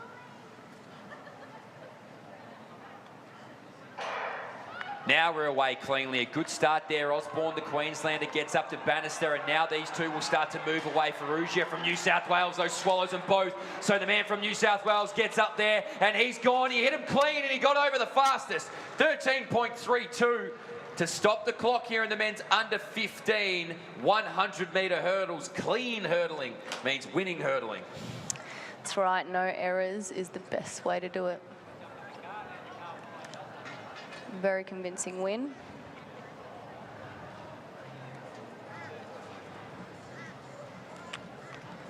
So you see a few of his competitors there.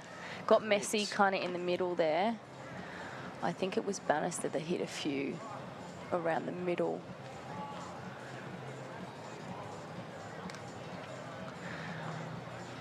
.4 wind. That's Farugia from New South Wales takes it. Harry Osborne, the Queenslander. Geez, he killed the hurdle, but he got an equal season's best. Yeah, means he was on for it. And Rory Muldowney sneaks up into that bronze. There's your results on the screen now.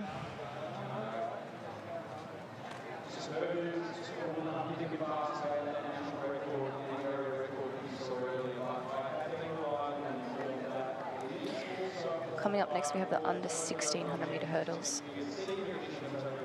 And this will be good because this is where Ken Ferrante Tanakawa, I think, broke the national record. Yep. Earlier this afternoon. Yes, this is the final of the great last names. Yes, the great last names. Glastish McCullers. Well, Do they have to put them next to each other? I know.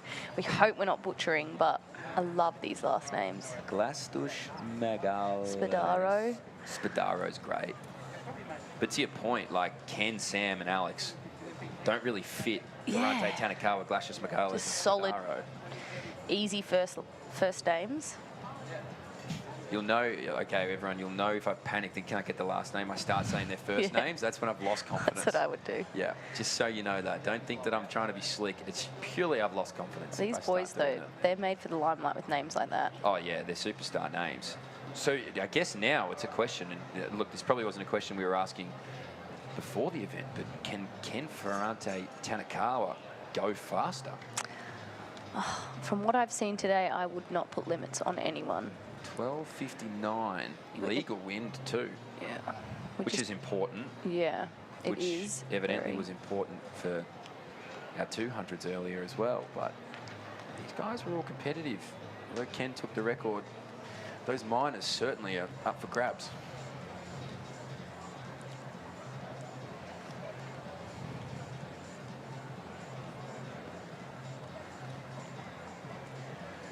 It's a big bad Kenny. What can he do? Ferrante Tanakawa.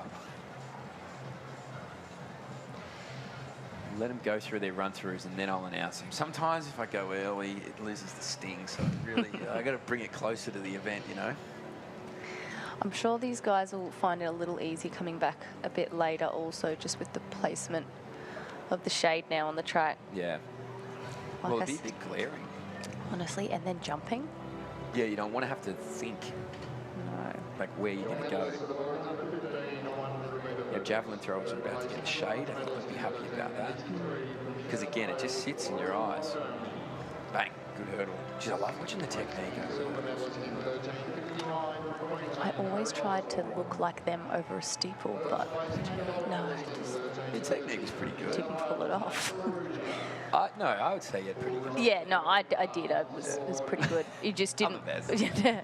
Oh, I mean, now that you say. Yeah, now that you bring No, we couldn't be as like close to the hurdle as them because it didn't give room for error when you got tired. Yeah, and that's as we fair. mentioned, the steeple barriers didn't move. So if you hit them, You're gone. you're gone. Yeah. Your race is essentially over. Steeple is such a hard event. It's brutal. It is brutal. But it's in good hands. It is.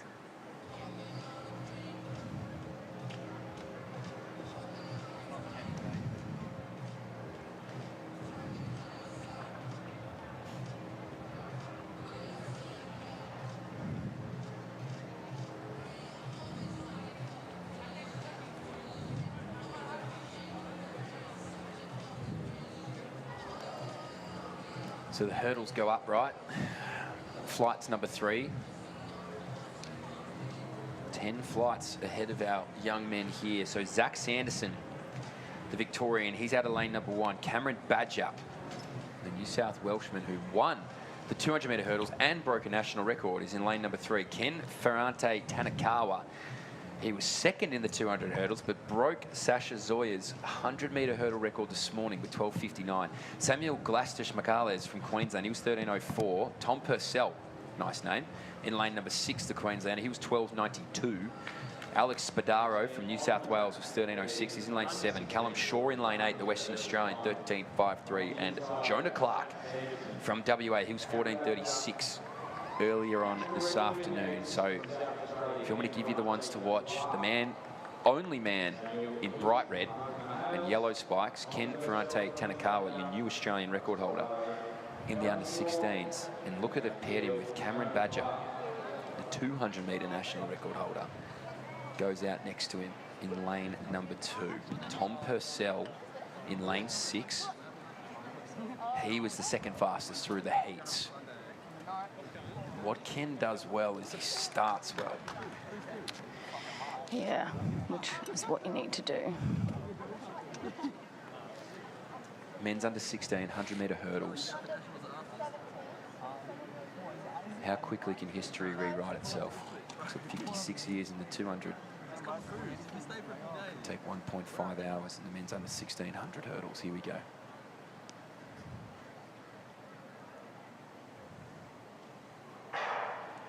Really good start there in the middle from Glacius McHughes as they make their way through now. Cameron Badger after him. Ken Ferrante Tanakawa might not be able to get there. Clips the hurdle now. So Cameron Badger from New South Wales is away. And let's see how quickly he goes. 12.61. 12.61. Unofficially, let's wait and see how much that changes or what the wind was, because we hope Ken's okay down there. He clipped the hurdle, but he went 12.59 earlier this afternoon for that national record. He'll walk through the line. Well done. Good resolve from the young South Australian. Again, we hope medically he is okay.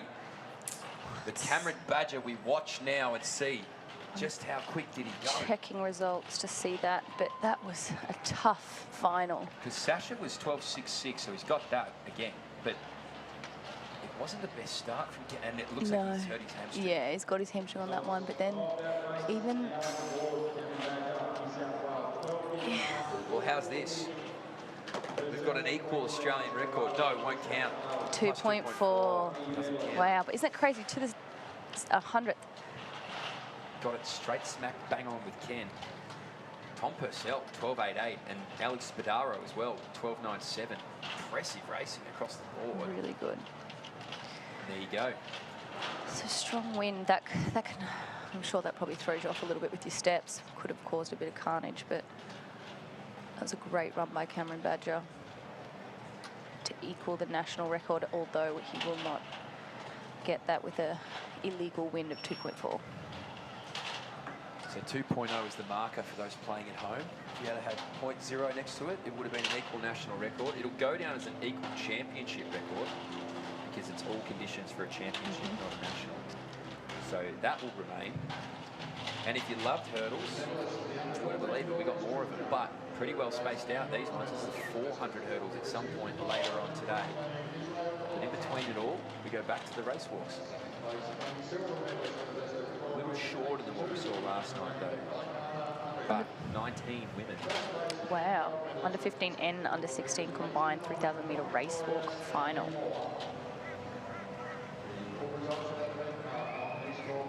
So medals get up there.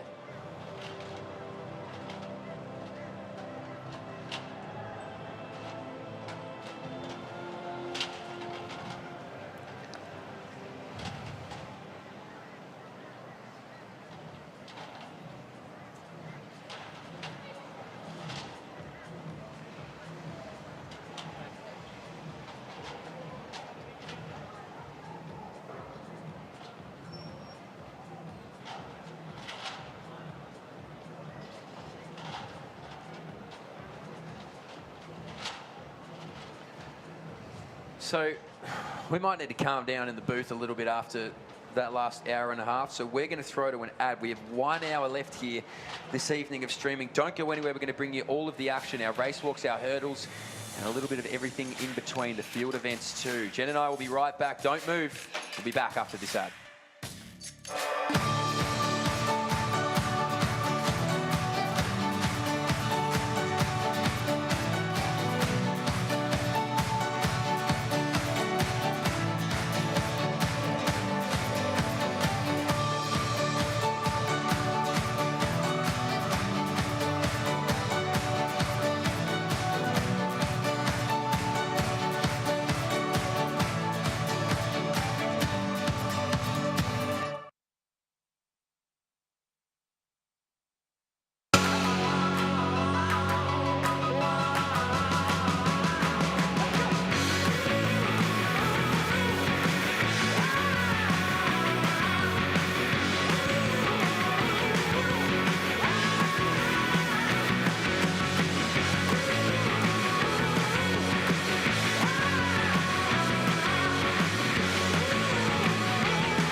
Let's talk about feelings.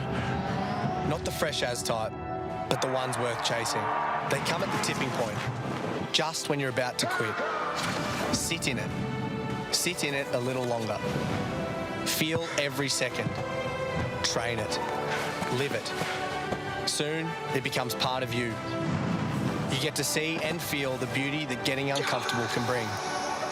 Own your moment in time. Chase that feeling.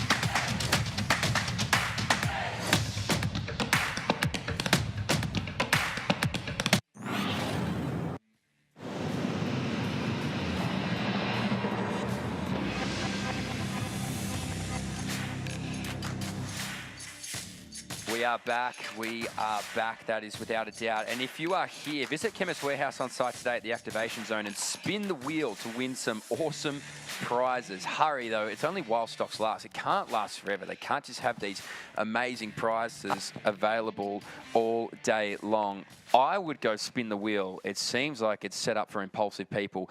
Chemist Warehouse, they're here today to give away some goodie bags filled with Aveeno, La Roche-Posay and INC samples. Go visit the staff, spin the wheel, win some fantastic prizes. You're silly not to do it because literally spin a wheel and just see what happens. I mean, realistically, what's the loss, right? You don't win what you want.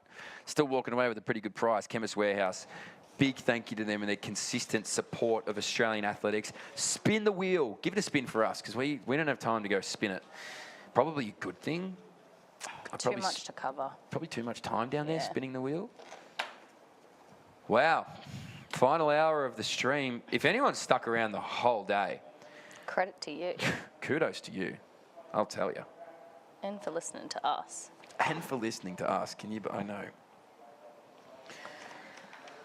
Oh, we've got, Isaac Beecroft is back to feed me. That's what we need. We need some inside info on our walkers because we've got 19 of them about to line up. In 5 minutes. Race walk starts at 5:10 p.m. local time.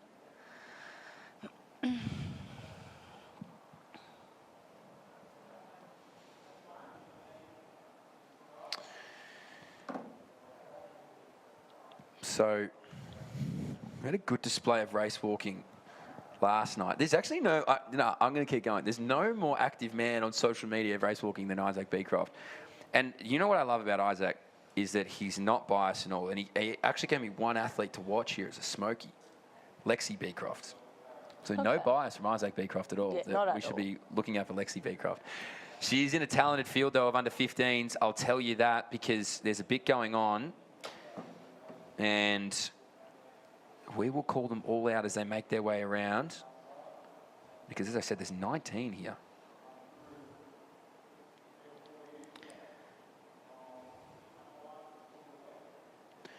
I've heard Sophie Polkinghorn. Here we go. He's just filled with information. Battling an illness here, Sophie Polkinghorn. So one of the fastest, 13:48. She's battling a little bit of sickness here. So let's see what she can produce. Massive of her to get out here. Yeah. And have a crack. And we remember correctly, what hurts the most in race walking are your knees and hamstrings. All the pulling on them is what gets them. Not the hips. So if you've just tuned in and you're wondering how much information we can give you on race walking, I can give you a lot because we've got the encyclopedia right here. In fact, if my dad's watching, please fill me with information. Any race walker, Metro Sketch on Instagram, slide in the DMs, give me all the information on what's happening here because they're under 15 and 16 athletes are ready to rip. So we've got under 16 hip numbers 1 to 8. And then you have your under 15s hip numbers 9 to 19. It's quite a big field for the under 15s. As you can see here, it's a packed start all off the line. So have a look at him go here. I mean, they'll get out and give it a crack. And I'll tell you what, she was battling sickness. She's going to make the rest of the field think she's not because Sophie Polkinghorn is out there quickly. You just have to put on your poker face. Just see what the field's got behind you. So here we go. I'm going to read them out for you. Under 16s is Matilda Webb, Olivia Bolton, Macy Mitchell, Emma Grocott, Katika Borsic, Sarah Holmes, Mietta Morgan, Chelsea Ireland. That's our under 16s. It's about to keep going, but I have to remember here. Their hips 1 through 9. No, 1 through 8. Yeah.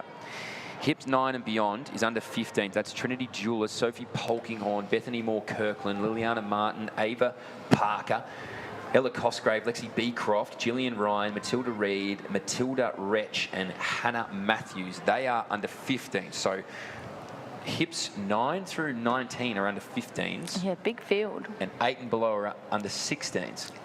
So keep that in mind as you see the hips go through. Look at that sun beaming down over. Just beautiful. That is just picturesque, isn't it? That's Queensland. Welcome to Queensland. That was an ad at some point, I hope. Yeah. Oh, that was weird. Yeah. Anyway, let's move past that. So they're about to approach a 400-metre split, which gives us some idea of the pace that they're travelling at right now, if we do some quick maths. I don't like you look at me every time you say quick maths. It's like, I'm going to be pull any out better. your calculator. And Okay, yeah, really, no, I for get it. 400 metres, they've dispersed quite a bit, obviously, with the front pack. That's a 147. Front pack has about 7 girls in it now, all very close, pretty much all on the rail, which is what you want. You don't want to, I can't imagine you want to be wide. You made a good point yesterday. Yeah. Right? You want to not have any clipping when it comes to a technical event like this. Not unless, I think it was Angelina yesterday, wanted to make a move, and it was evident at halfway when she took off. And, you know, that could be the case in this situation. It is still early. These girls could be just setting off at the pace that the early leader is setting. And so you don't necessarily need to tuck in if you're feeling like you want to pick up the tempo. But, I mean, as we're seeing here, it actually is already breaking up a little bit. Yeah, Matilda Webb wasn't happy to just sit behind Sophie Polkinghorne there, so she's going to move around. That's 2 under 16 athletes, and not far either is Maisie Mitchell as well. So 3 New South Wales under 16 athletes will go and get after it and get up the track. And I think our first under 17 athlete might be Bethany Moore-Kirkland from Queensland, who's in that second pack. But you're right, Jen, they've broken up really quickly. It was actually quite nicely strung out in a I would say train line. just in the last 200 metres, Now it's the gone. pace, I think the pace was put up front with those 2 girls breaking away. This might be my favourite camera angle because I actually think it probably gives you the best insight into how beaming the sun is on the track right now. It's low and direct. So Matilda Webb, good swimmer as well. We've got another change of lead up front. This is going to be a great competition because these girls do not want to sit behind. I think it's a fight for that lead, even just 2 laps in. So we're going to be watching these girls battle it, I think, for the whole race. But in saying that, the pack behind has got a nice, there's a solo athlete. I can't see the hip number of 3rd right now.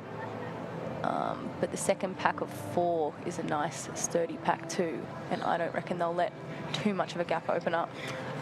So it's interesting because, and again, I'm happy to receive feedback on this from the walks community, but in running, when you sit on a shoulder, you know, it's easier to make a move because it's quick.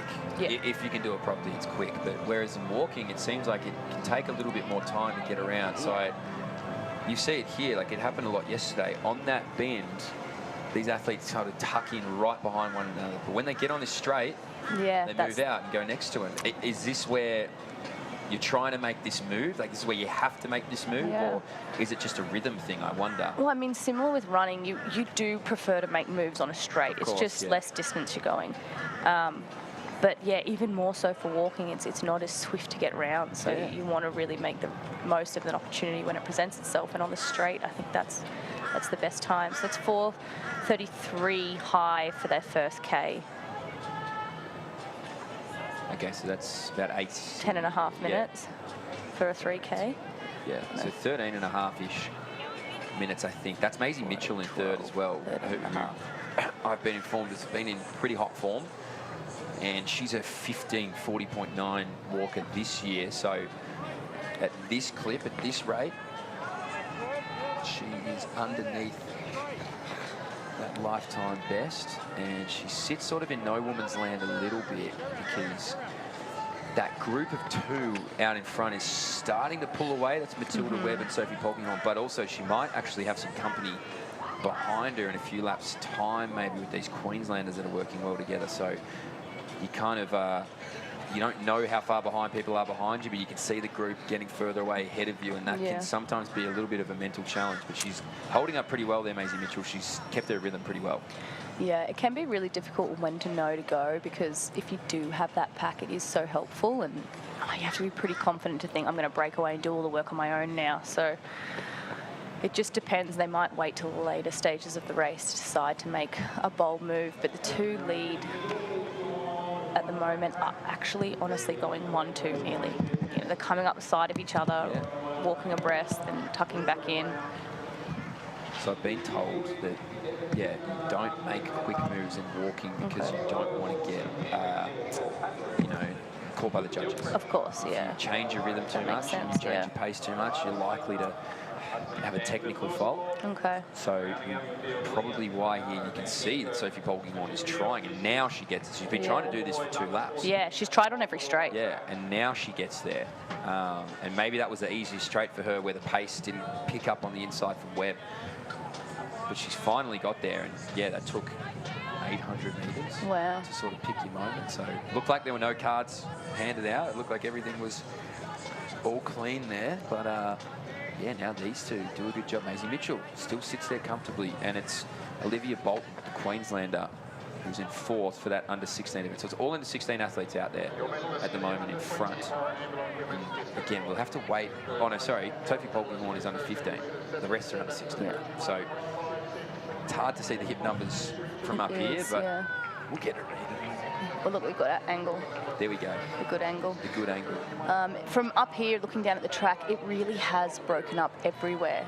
I would say there's a gap between every athlete out there. So this is the part of the race where they're approaching halfway, and it gets hard. And people have to decide whether they sit and wait a little bit longer, or, you know, make their move now and start heading for that finish and picking up the pace.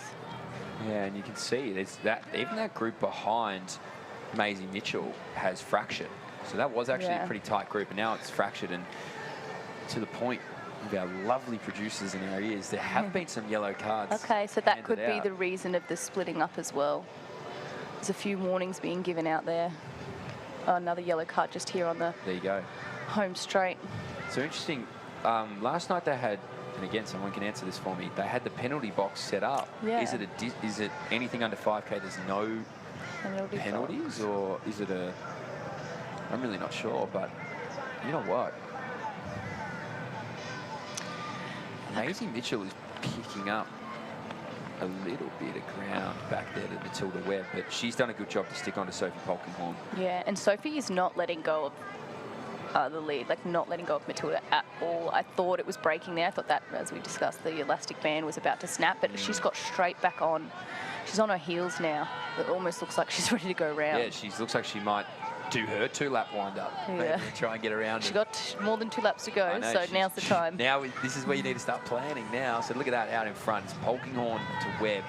Inseparable, really, the whole way through here. And the in-form athlete, I've been told, Maisie Mitchell, moves on. The Victorian now moves around as well. So that's Sarah Holmes. So she puts herself in the 3rd position at the moment. We will be seeing the 2K mark coming up here, which again just gives us a little bit easier time indication of what their finishing time will look like, and we'll be able to tell if these girls have picked up the pace, slowed down, or just maintained that same tempo from the gun. There we go. So yellow cards are a caution, red cards are a warning. No penalty boxes in walks races under 5 kilometres. Okay. So 3 cards and you get a DQ. So that was about 9:32. So these girls have picked it up a little bit. So thanks to Marcus and Isaac for that. So they are moving now. That's good. Quick math. Yeah. That's the I think element, I did. I think I did. Element of doubt. I don't think my quick maths worked very well I there. don't think you were far off. I'm trying to work out what the first K is. I forgot. And they were 9:33 at 2K. No, I don't. I think you're pretty close. Either way, these two are inseparable. That's Yeah, the they're one just- common piece of information we can take. This is going to be a really exciting finish. We're coming up now to the finish line. It's not the bell lap yet. They've still got 2 to go when they hit this finish line here.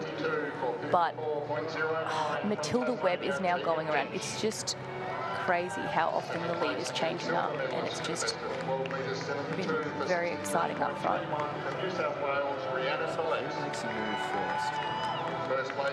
But the interesting thing is it's under 16 versus under 15 athletes. Yeah, so it's really just a battle of the title of the race. Yeah, like yeah. I've won the whole race. They're both in a gold position for their age, but Maisie Mitchell, who just went across the line, she's 2nd for under 16. yeah. Then it's Sarah Holmes, the Victorian, who's now moved to 3rd for under 16s. And I think that we might have our 2nd under 15 rolling through, and that's Matilda Reid, the Victorian, I think. 4th, okay, here we go. 4:33 first K, 5 minute next K. Well, that just clarified that I got it completely wrong. Thanks for the splits, though. We need quick maths in here. Yeah, Isaac's looking for a job. Send them in. Where are you? Get up here. Sister's walking. Why aren't you at the venue? Come on. Anyway, look, you can see she's rounded back on the shoulder. All right, here. that's 600 to go now. You know what? They actually have very similar strides. I'm so, because if I compared it to running at all, if you're having this cat and mouse with a competitor over a 3K race, it's so tough.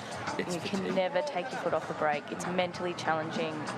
Your lungs are burning. These girls are doing so well, but neither of them will give up that lead spot. It just feels like they're both very dogged to get to, and to your point, they're both leading their own events, but they're dogged to be the fastest / the winner.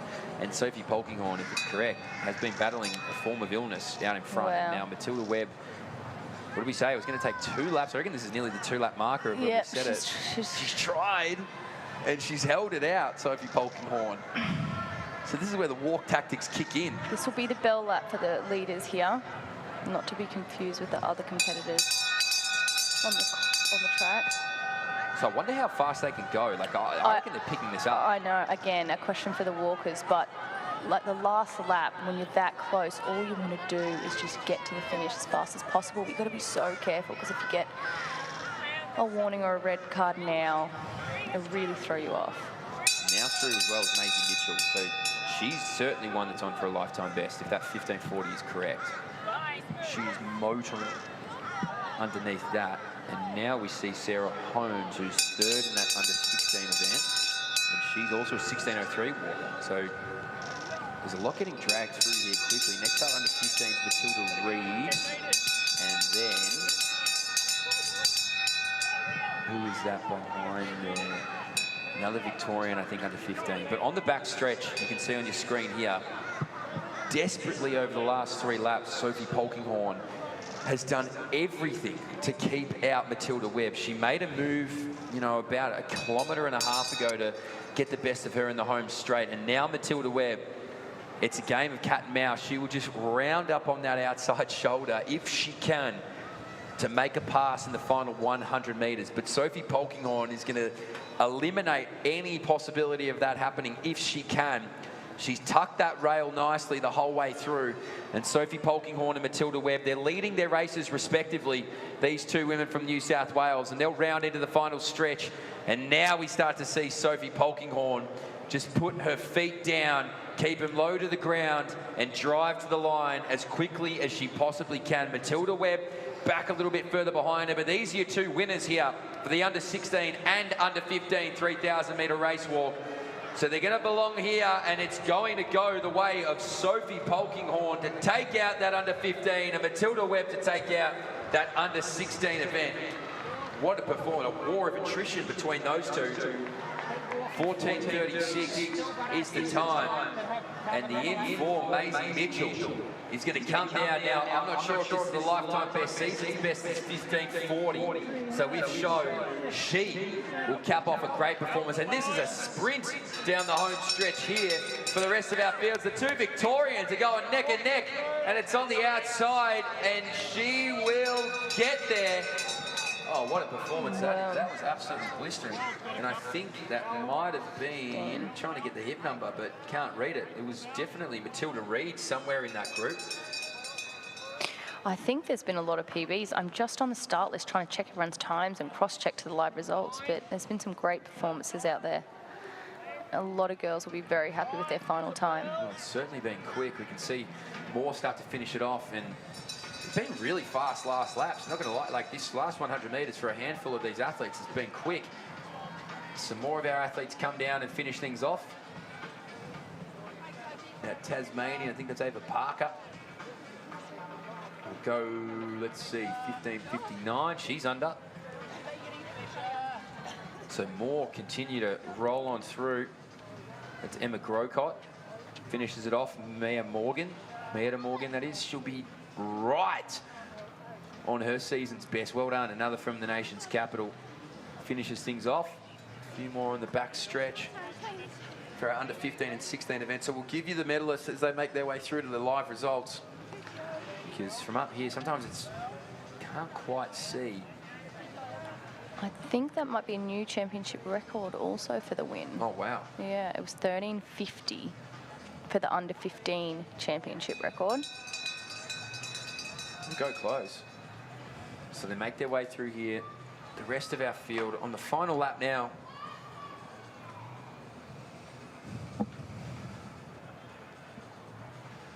And we're looking for Lexi Beecroft. Been asked, where's the comms?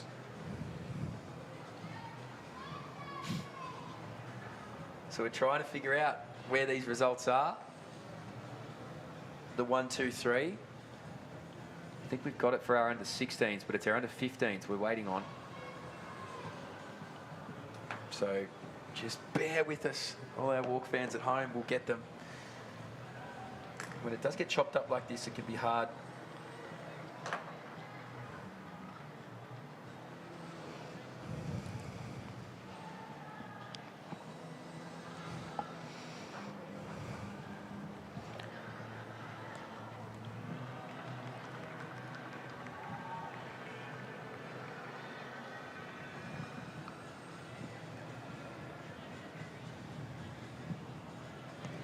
And more of our athletes come down and finish things off.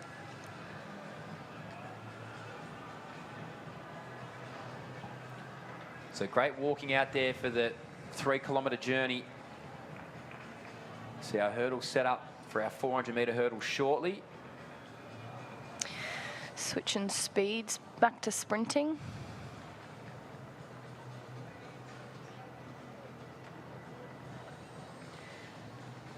And I'll tell you, don't bother checking your phones to see the hype of today.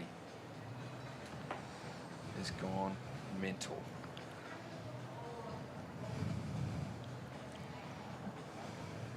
So we're on our last lap here as we continue to push along in our 3,000-metre race walk. Move out into lane number 3, which we love. Good performance there from the South Australian, Matilda Wretch, who will round out her competition.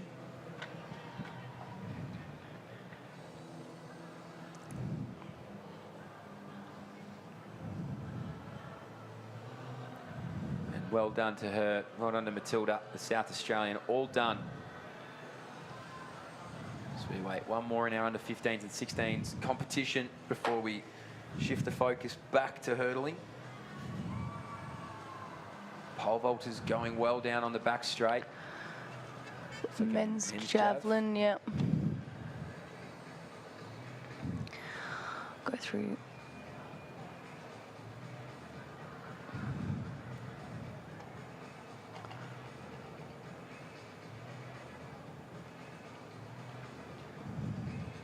We have 200 metres remaining here.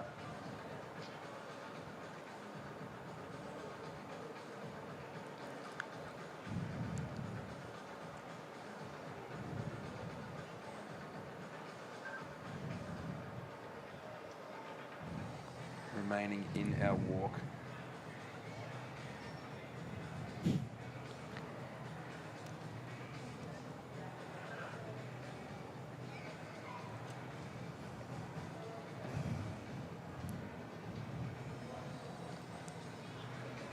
So 120 metres remaining here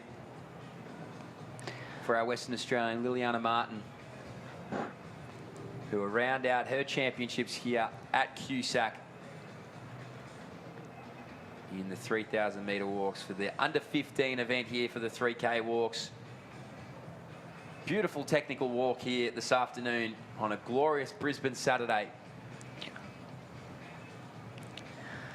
So well done to Liliana Martin,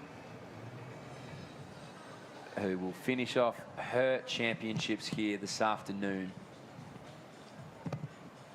So well done to her.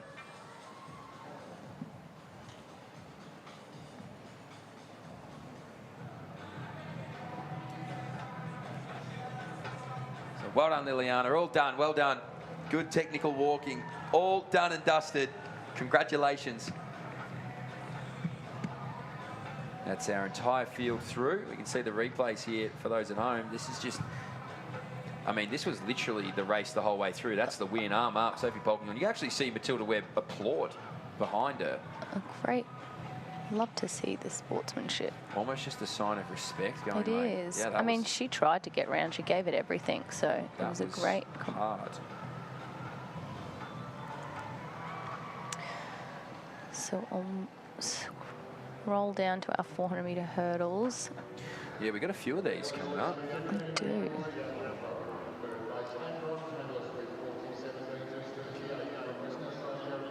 As officials are straight onto it. The hurdles are out. They don't miss a beat.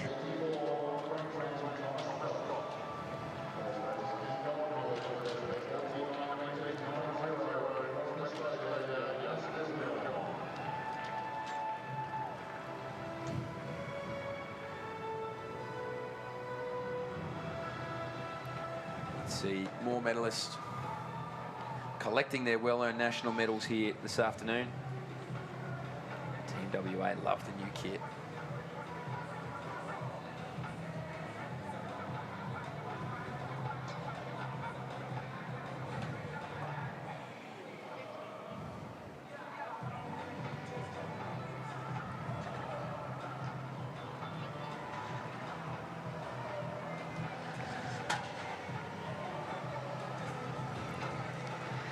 The men's javelin is still playing out.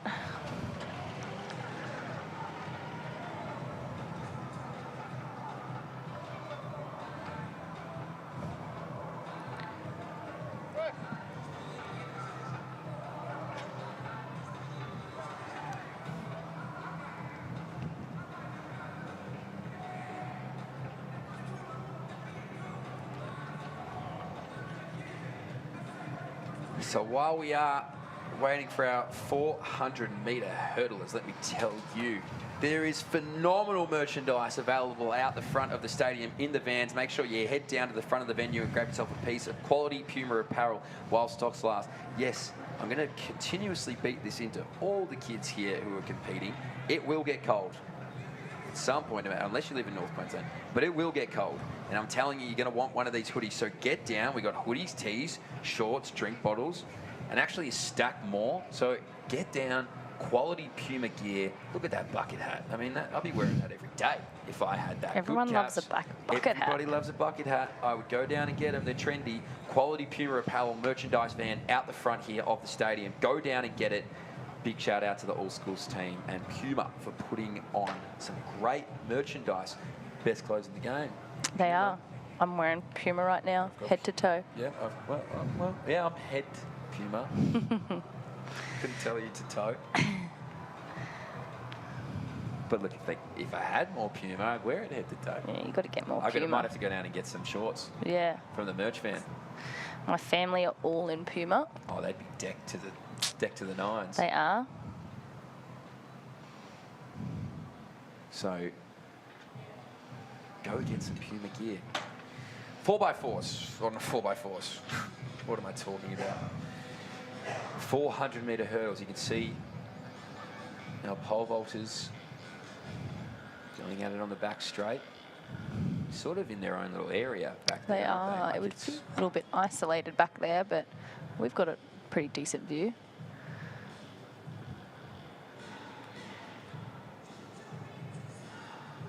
You can see the 400-metre girls just starting their strides in their warm-up before they go in about 2 minutes. I love the 4 hurdles.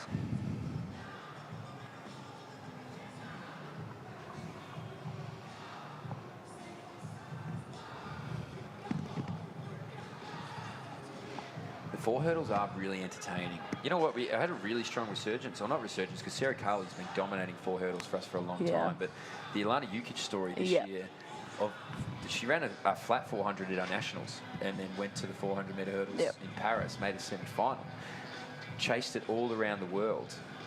No, it's great, and that's how a lot of hurdlers end up choosing to hurdle. They are originally flat sprinters, and then think, you know what, maybe I hurdled as a kid, or maybe I'd done it in the past, and they give it a go. And yeah, I think we've got so much room for some more hurdlers. I remember there was a rumour once floating around that Morgan Mitchell was going to do the 4 hurdles. I actually remember that. I think she could do it. She would be really strong over the hurdles. Because she's quick over the 400. I mean, up there with one of our best. Multi-athlete as a kid. Yeah. Aware of it. Yeah. Soon to be a mum. Exactly. Of twins, my dream. Yeah, really? I'd love to have twins. I feel like it would be a lot. Oh, it would be hell. I mean, we're not talking about that. It'd just be fun to tell people that you had twins. Big No, shout out that's to so Morgan. exciting. If you're watching on a Saturday afternoon, Morgan, see, come back to the hurdles. We miss you. Under 17 women's 400-metre hurdles. These are women that were hurdling, and they're hurdling at a reasonable clip. Tiana Parsons, lane number 2, the Queenslander. Chanel Charles, we've seen her already at these championships. Lane at number 3, the Tasmanian. Grace Townsend, New South Wales. Number 4, Maya Hewitt from New South Wales in lane number 5. She is the fastest in this field at 62.60. Lily Colville from South Australia in 6. And Isabella Chester from North Queensland, 64.80. And these championship national records are fast. And I dare say Jana Pittman will probably have one of these. I'll double check. If I had to guess. But our women's under 17 will be ready to go. Chloe Jamison, 59.66 in 2009. My God. That is fast. It is. So let's see. The closest to that on time as it stands is Maya Hewitt from New South Wales. And she must have been hanging out with the Harper sisters because it looks like she's got the pink bow in her hair. Okay. That could be throwing off your theory that the Harper sisters, Harding sisters are all with the pink. Because now it seems like everyone's wearing a pink ribbon. I know, maybe they've heard the commentary and they're like, hey, let's really throw them off. Let's put some pink ribbon in our hair. Let's put some pink ribbons around. All right. So Parsons, Charles, Townsend, Hewitt, Colville, Chester. Parsons, the Queenslander in lane 2, North Queensland's Isabella Chester, who you can see on your screen here for those watching at home, is closest to you in lane number 7. 2 inside of her, down in the blocks, is Maya Hewitt. She is the fastest on times. Women's under 17 400-metre hurdle, 76.2 centimetres high to jump in here. Measure that on your wall and see if you can get your leg over it. That's a couple of times.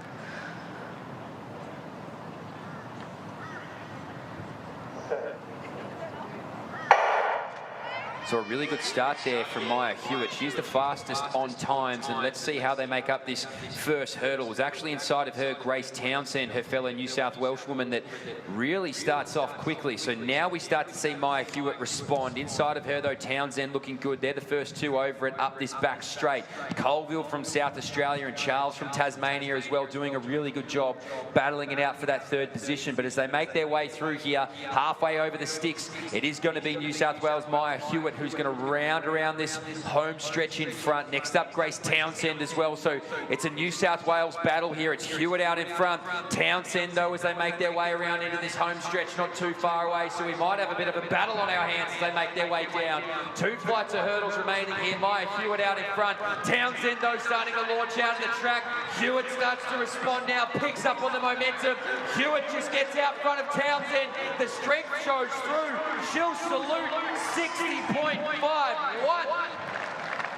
If you don't mind, Tasmania's Chanel Charles comes through for 3rd. But put under pressure, Maya Hewitt from Grace Townsend. She delivers. That's a lifetime best.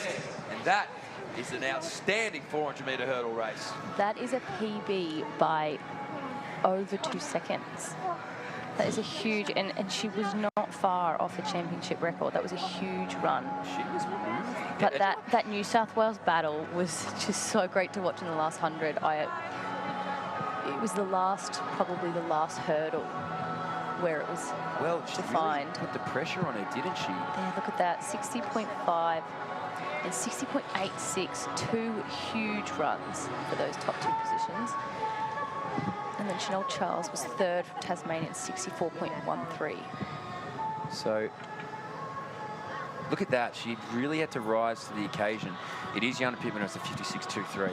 So look at that. Hewitt just really had to fight back. Wow. Townsend, though, to her credit, at that 200, looked like maybe she, spend all their bickies early and then coming into that home stretch. Townsend's PB also 64.50 coming into this, and also a PB for third place as well. So shaved nearly 4 seconds off for Grace Townsend. That's huge. That's nearly a hurdle. I don't know how she's gonna have to change her steps and all. That's like a whole. Yeah, that's a whole like new 10 meters. That's a big distance. Yeah. So there you go. It speaks to the track today, doesn't it? Now, women's under 18 is next. And would you believe it?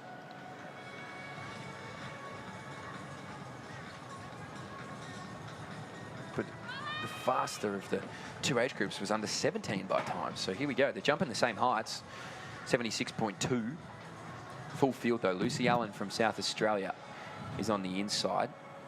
Queensland's Shani Collier, you'll see it on your screen here. She's in lane number 2. Chloe Martin of New South Wales is in 3. Ava Stevens of Queensland is in 4. Maisie Knight of Victoria is in 5. Shakira Harding of Victoria is in 6. Winnie Herring of the ACT is in 7. Olivia Bloom of New South Wales is in 8. And Elizabeth Horn of North Queensland is in 9. Now, would you believe it? From fastest to slowest, it's 2 seconds. Or 3 seconds, because 64 for Shakira Harding.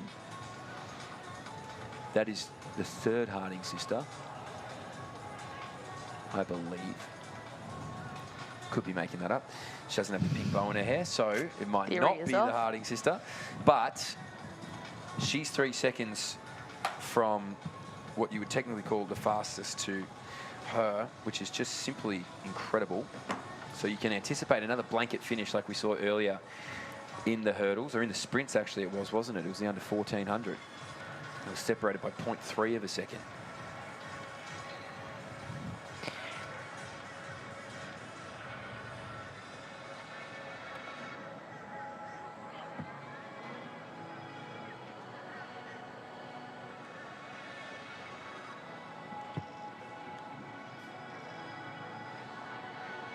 Ladies and gentlemen, next event on the track. All right, so take it back. This is the B final of the under-17s. We're not used to this, so that's why it caught me off guard. Apologies. So that means it's going to be timed. So we're going to have the A and B. Up pretty high. The A and B times. So apologies. Look, I'm not used to the A and B final. We haven't seen one here yet. Yeah, that threw me off. But we've set the bar high with that first final A. So just shy of a championship record, 60.5. So Eliza Moore-Kirkland might be one of the fastest in here, the Queenslander. So let me give you the names properly. That's why there was no pink headband. I should have known. That's what was throwing you up. Annie Baker from the ACT's out of lane 2. Jasmine Firth, the Victorian, is in lane 3. Ashley Kroll from Western Australia, 4. Her Western Australian compatriot, Ali Pike, is in 5. Eliza Moore-Kirkland from Queensland, as I said, fastest on paper in 6. And Michaela Shannon, the Victorian, is out there in lane number 7. So this is the B final of the 400-metre hurdles. I'm assuming that these medals are done on times then from the A to the B. Starters' hands. And Anthony Curry walks out there. And he'll have a conversation with somebody.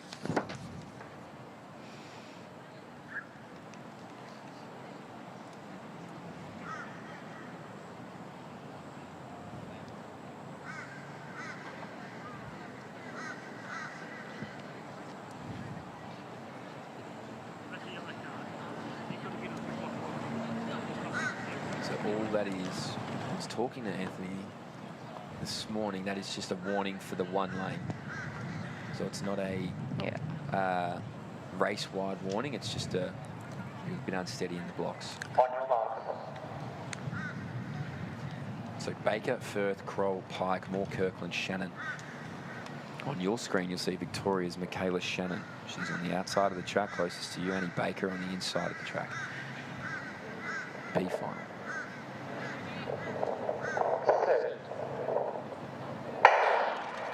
So Baker, Firth, Kroll, Pike, Moore, Kirkland and Shannon here in the B final of the women's under-17 400-metre hurdles.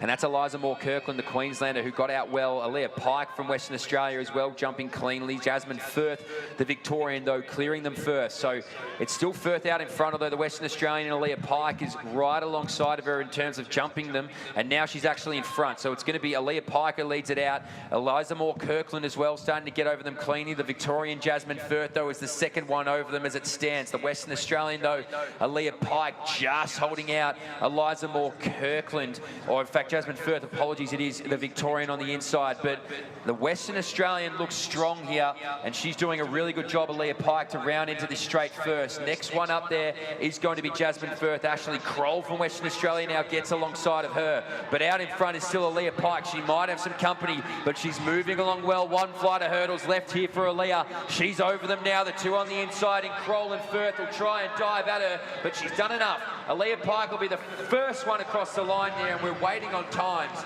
Ashley Kroll, Jasmine Firth, Eliza Moore-Kirkland. Next up, Michaela Shannon, and then Annie Baker in that order. But that is the B final here of the women's under-17, and it's great racing from these women here, but I don't think they'll launch themselves into what we saw in the first of these two time finals. First and second time final. The medals will stand from the first race, but great racing here from both this women's A and B final. Again, apologies for announcing the entire field of the under-18s. I just didn't anticipate. It's all right, we're going there next. The B final, so they're up next. And I bet there is a pink headband on the Victorian, or I've got it completely wrong again, one of the two. But great work from Pike. I mean, she was Very strong. great run, strong. She was tying up, but she held it together really nicely to get across that line first, so good on her. So now we have the women's under-18 400-metre hurdles. Have to re-announce them. I'm sorry, guys, I got excited. What can I say? Jana Hitman has the national record, 56. That is fast. It's ridiculous. Is the under-16 men's javelin has started. Halfway through the first round, we're going to run through the starters for you. Thomas Blackman, Adam Weber, Zach Sanderson, Isaac Thomas. I enjoy watching them all set their blocks.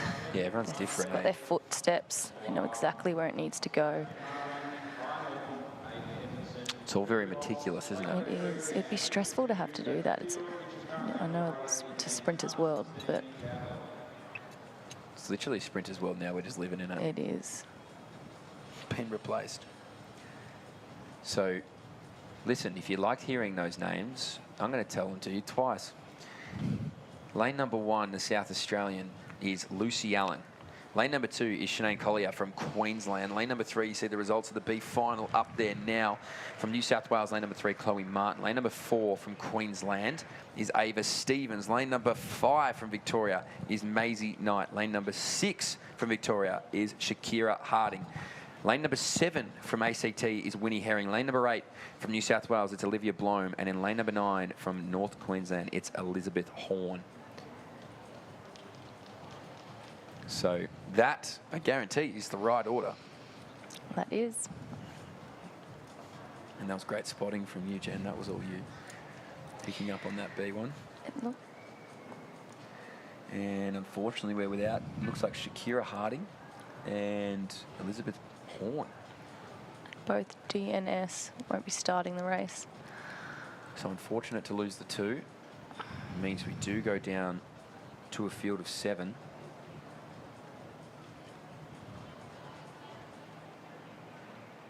So Lucy Allen, Sinead Collier, Chloe Martin, Ava Stevens, Maisie Knight, Winnie Herring, and Olivia Bloom.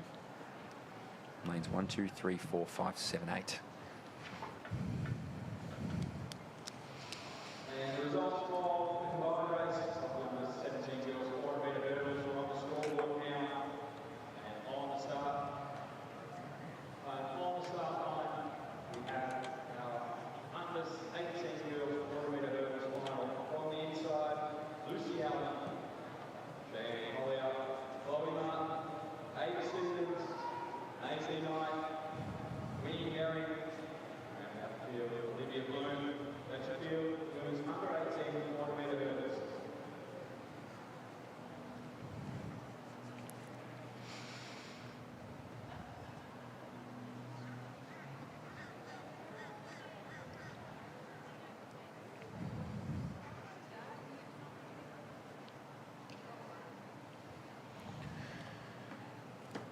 So we're going to let the ladies sit for a little bit here.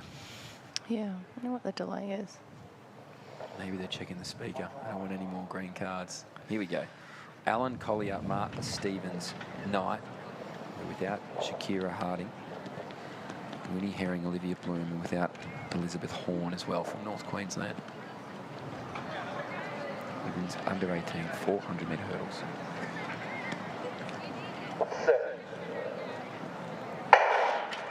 So the under-18 final is underway. Alan, Collier, Martin, Stevens, Knight, Herring and Bloom in that order. So they make their way around. A good start there from Collier from Queensland, who starts to move up there. Ava Stevens as well, their fellow stateswoman. But it is Collier on the inside of the track who is getting over them first. It then goes to Stevens, almost a blanket further out there from Knight, Herring and Bloom as they make their way up this back straight. So Sinead Collier doing a really good job to pick up this stagger. We know that last 200 can be hard, and now we start to see Ava Stevens as well, the Queenslander, get into her running. So still Collier, Stevens, then a little bit wider. I think it might be the Victorian and Maisie Knight who's doing a good job. But as I say that now, we start to see Winnie Herring from the ACT just round into this home straight in front. So it is Winnie Herring who's out there now. The Victorian in pursuit is Maisie Knight. So too Ava Stevens now trying to move through on the inside of the track. But out there moving is all going to be the woman from the ACT and Winnie Herring. So Herring out there with one more flight. She's over. Pushing hard there is Ava Stevens of Queensland. It's Herring with Stevens on the inside. Herring will just hold it. Herring to Stevens. Back there then to Maisie Knight for third. She was under all types of pressure late, but she holds on.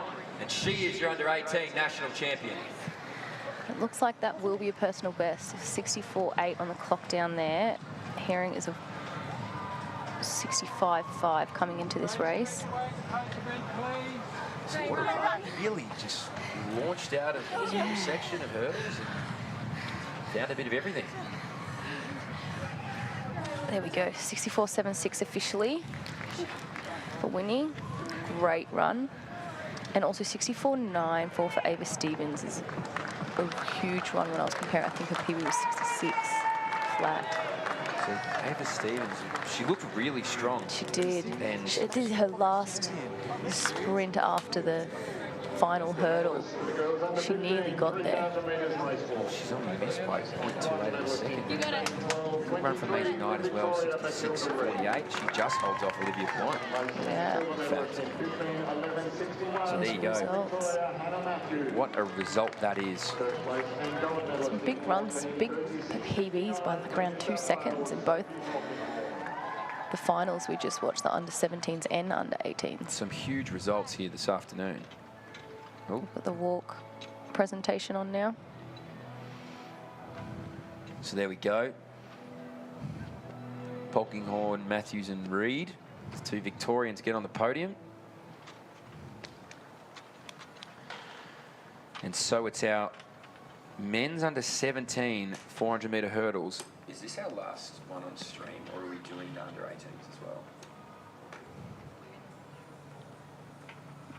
Awesome, thank you. All good, we'll leave that to Tom. So our men's under 17 400 metre hurdles, if you're watching along at home, which everyone is, all 1,100 of you, it's our second last event. You'll hear from myself and Jen this evening for day 2 of the Australian All Schools. And what a day. And what a day. Yeah, I think we just need to decompress We've and get been off the too mic. spoiled these last 2 days. It's just Sunday been... has a high expectation being laid down on it. There's 3 of us on tomorrow, all 3 together. Well, it's gonna be a crowd. It's going to be a bit much up in the booth, yeah. Too many chefs in the kitchen. Fine, I'll sit out. Fine. Wait, who gets this seat? Me or Matt? Well, it's one of you. There's no guarantee I get this seat. You know, what are we talking about? I could be down the end here.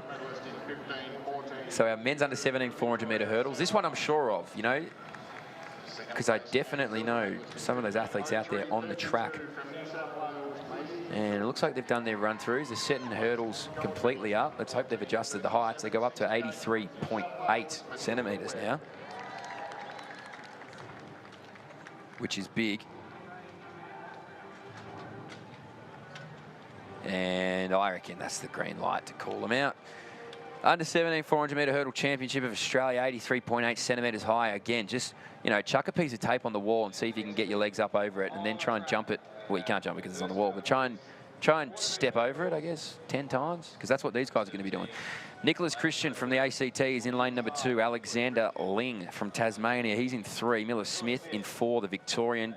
Dion Choi from Queensland is in lane number 5. Thomas Scottolaro from New South Wales is in 6. Alice in Gvix in lane 7 from New South Wales. Mark Mavrakis, one of the greatest last names in human history, is in 8. And Will de Graaf, the Queenslander, he's in lane number 9. So they're all pretty tightly bunched here from lane number 4 to 8. Throw a blanket over any of these gentlemen and they have their day, they'll be your national champion. So Christian, Ling, Smith, Choi, Scottolaro, Ingevix, Mavrakis, de Graaf. 53.44 championship record. Let's see.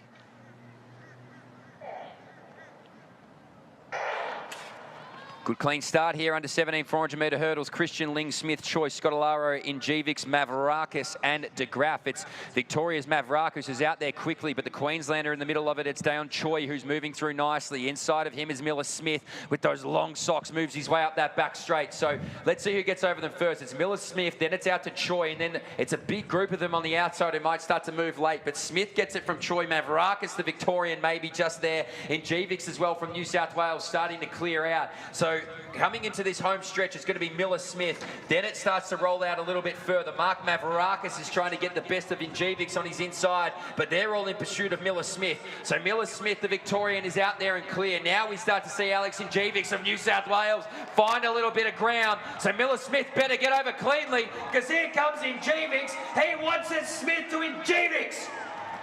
I think he's got it on the tip at 54.01. 54.01 is blistering. It'll be outside of the championship records, but I reckon he's found a little something over that last set, and I think he's got it. Double thumbs up. I like it. He might get there. Another huge, like 2 seconds he's taken off. Huge run. Absolutely motoring at the end of that. Really just... Miller Smith was so strong across all 9 flights. In fact, he was pure over the 10th, but look at him here. This is Ingevix. Look where he's come from to get Miller Smith. Stutter steps into that one, Smith. I can tell you what, there was a flyer for bronze as well, but look at there. Oh, he's got there. Look at that. Fantastic finish. But also Miller Smith coming in with a 57.28. I just can't... Look at this, 54.10 for Miller Smith, 53.97. Oh, it's quick, isn't it? The win. Not far off the championship record of 53.44. So Alex Ingevix, 53.97, to your point, is just an absolute flyer. 54.1 for Miller Smith. 55.42 he holds on there, Mark Mavrakis. Scottolaro can push in late 55.71, and Dion Choi goes up for 5th in 55.85. So relatively close, really, across the board. In our final event of the stream. Don't say it. Say it ain't so. Under 18 400 metre hurdles. Men's final. Quick gentleman in here, 53.1, Ethan Williams. That stands out on the paper. We believe the championship record is 51.75. Let's see who has that. Silver medalist in a time of 1:00.86 from New South Wales, Grace Townsend.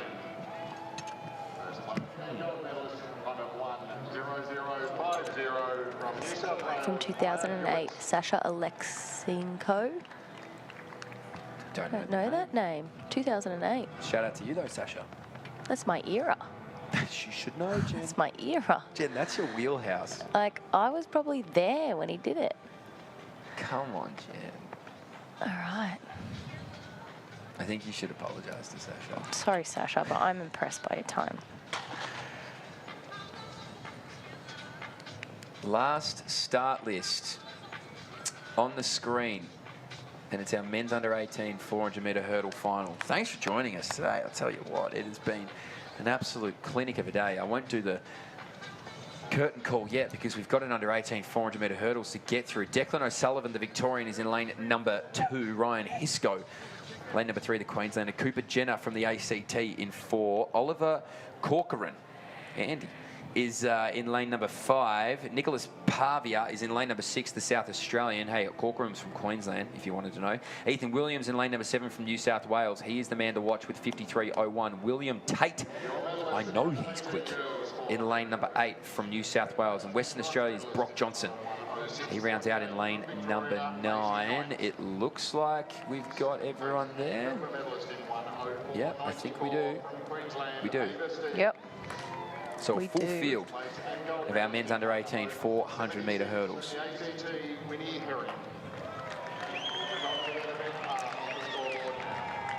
can see our medalists down there for our women's 400 metre hurdles. Picking them up. Now let's see who gets crowned our men's under 18 champion. And let's see if anyone can get to Sasha's time. 51.75. National record 51.62. Yeah. Ladies and gentlemen, on the track, under 18, 400 metre hurdles final. From the inside, Declan O'Sullivan, Ryan Hisco, Cooper Jenner, Oliver Corcoran, Nicholas Pavia, Ethan Williams, Tate, Brock Johnson. So it's Jack Love has the national record of 51.62. He set it last year. Wow. So there you go. Jack Love. Well done, Jack. Big shout out to you, Jack.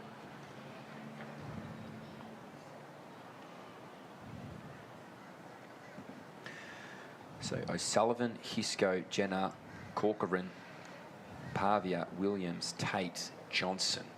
Fastest on paper this year. He's 3rd from the outside. And that's Ethan Williams.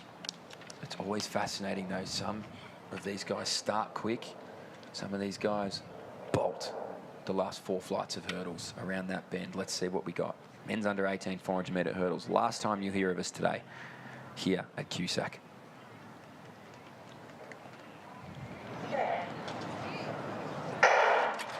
Also, good start on the outside lanes. They're the 2 men from New South Wales, Williams and Tate. They're going to follow each other, although inside their shoulder there from South Australia, Pavia gets over the first flight of hurdles well. So as we say that now, it's Ethan Williams. He's got the fastest time in the field, and he's going to try and move away here early in this men's under 18 400 metre hurdle. So watch Williams. He's technically proficient over these hurdles. Pavia and Corcoran, the Queenslander, are the next 2 over. It's Corcoran, the Queenslander, in fact, that gets the best fly out of this bend, and he moves up into a comfortable second. The ACT's Cooper Jenner not far away either, but out in front they're trying to chase down Ethan Williams, who's going to have a healthy margin leading in to this final 100 metres. The next 2 behind him there are the Queenslanders in Corcoran and Jenner. They've got company now moving out. Ethan Williams though, he might have some company himself. So Williams over the stutter step, starting to move through Corcoran. He launches out of the track, dips, wins.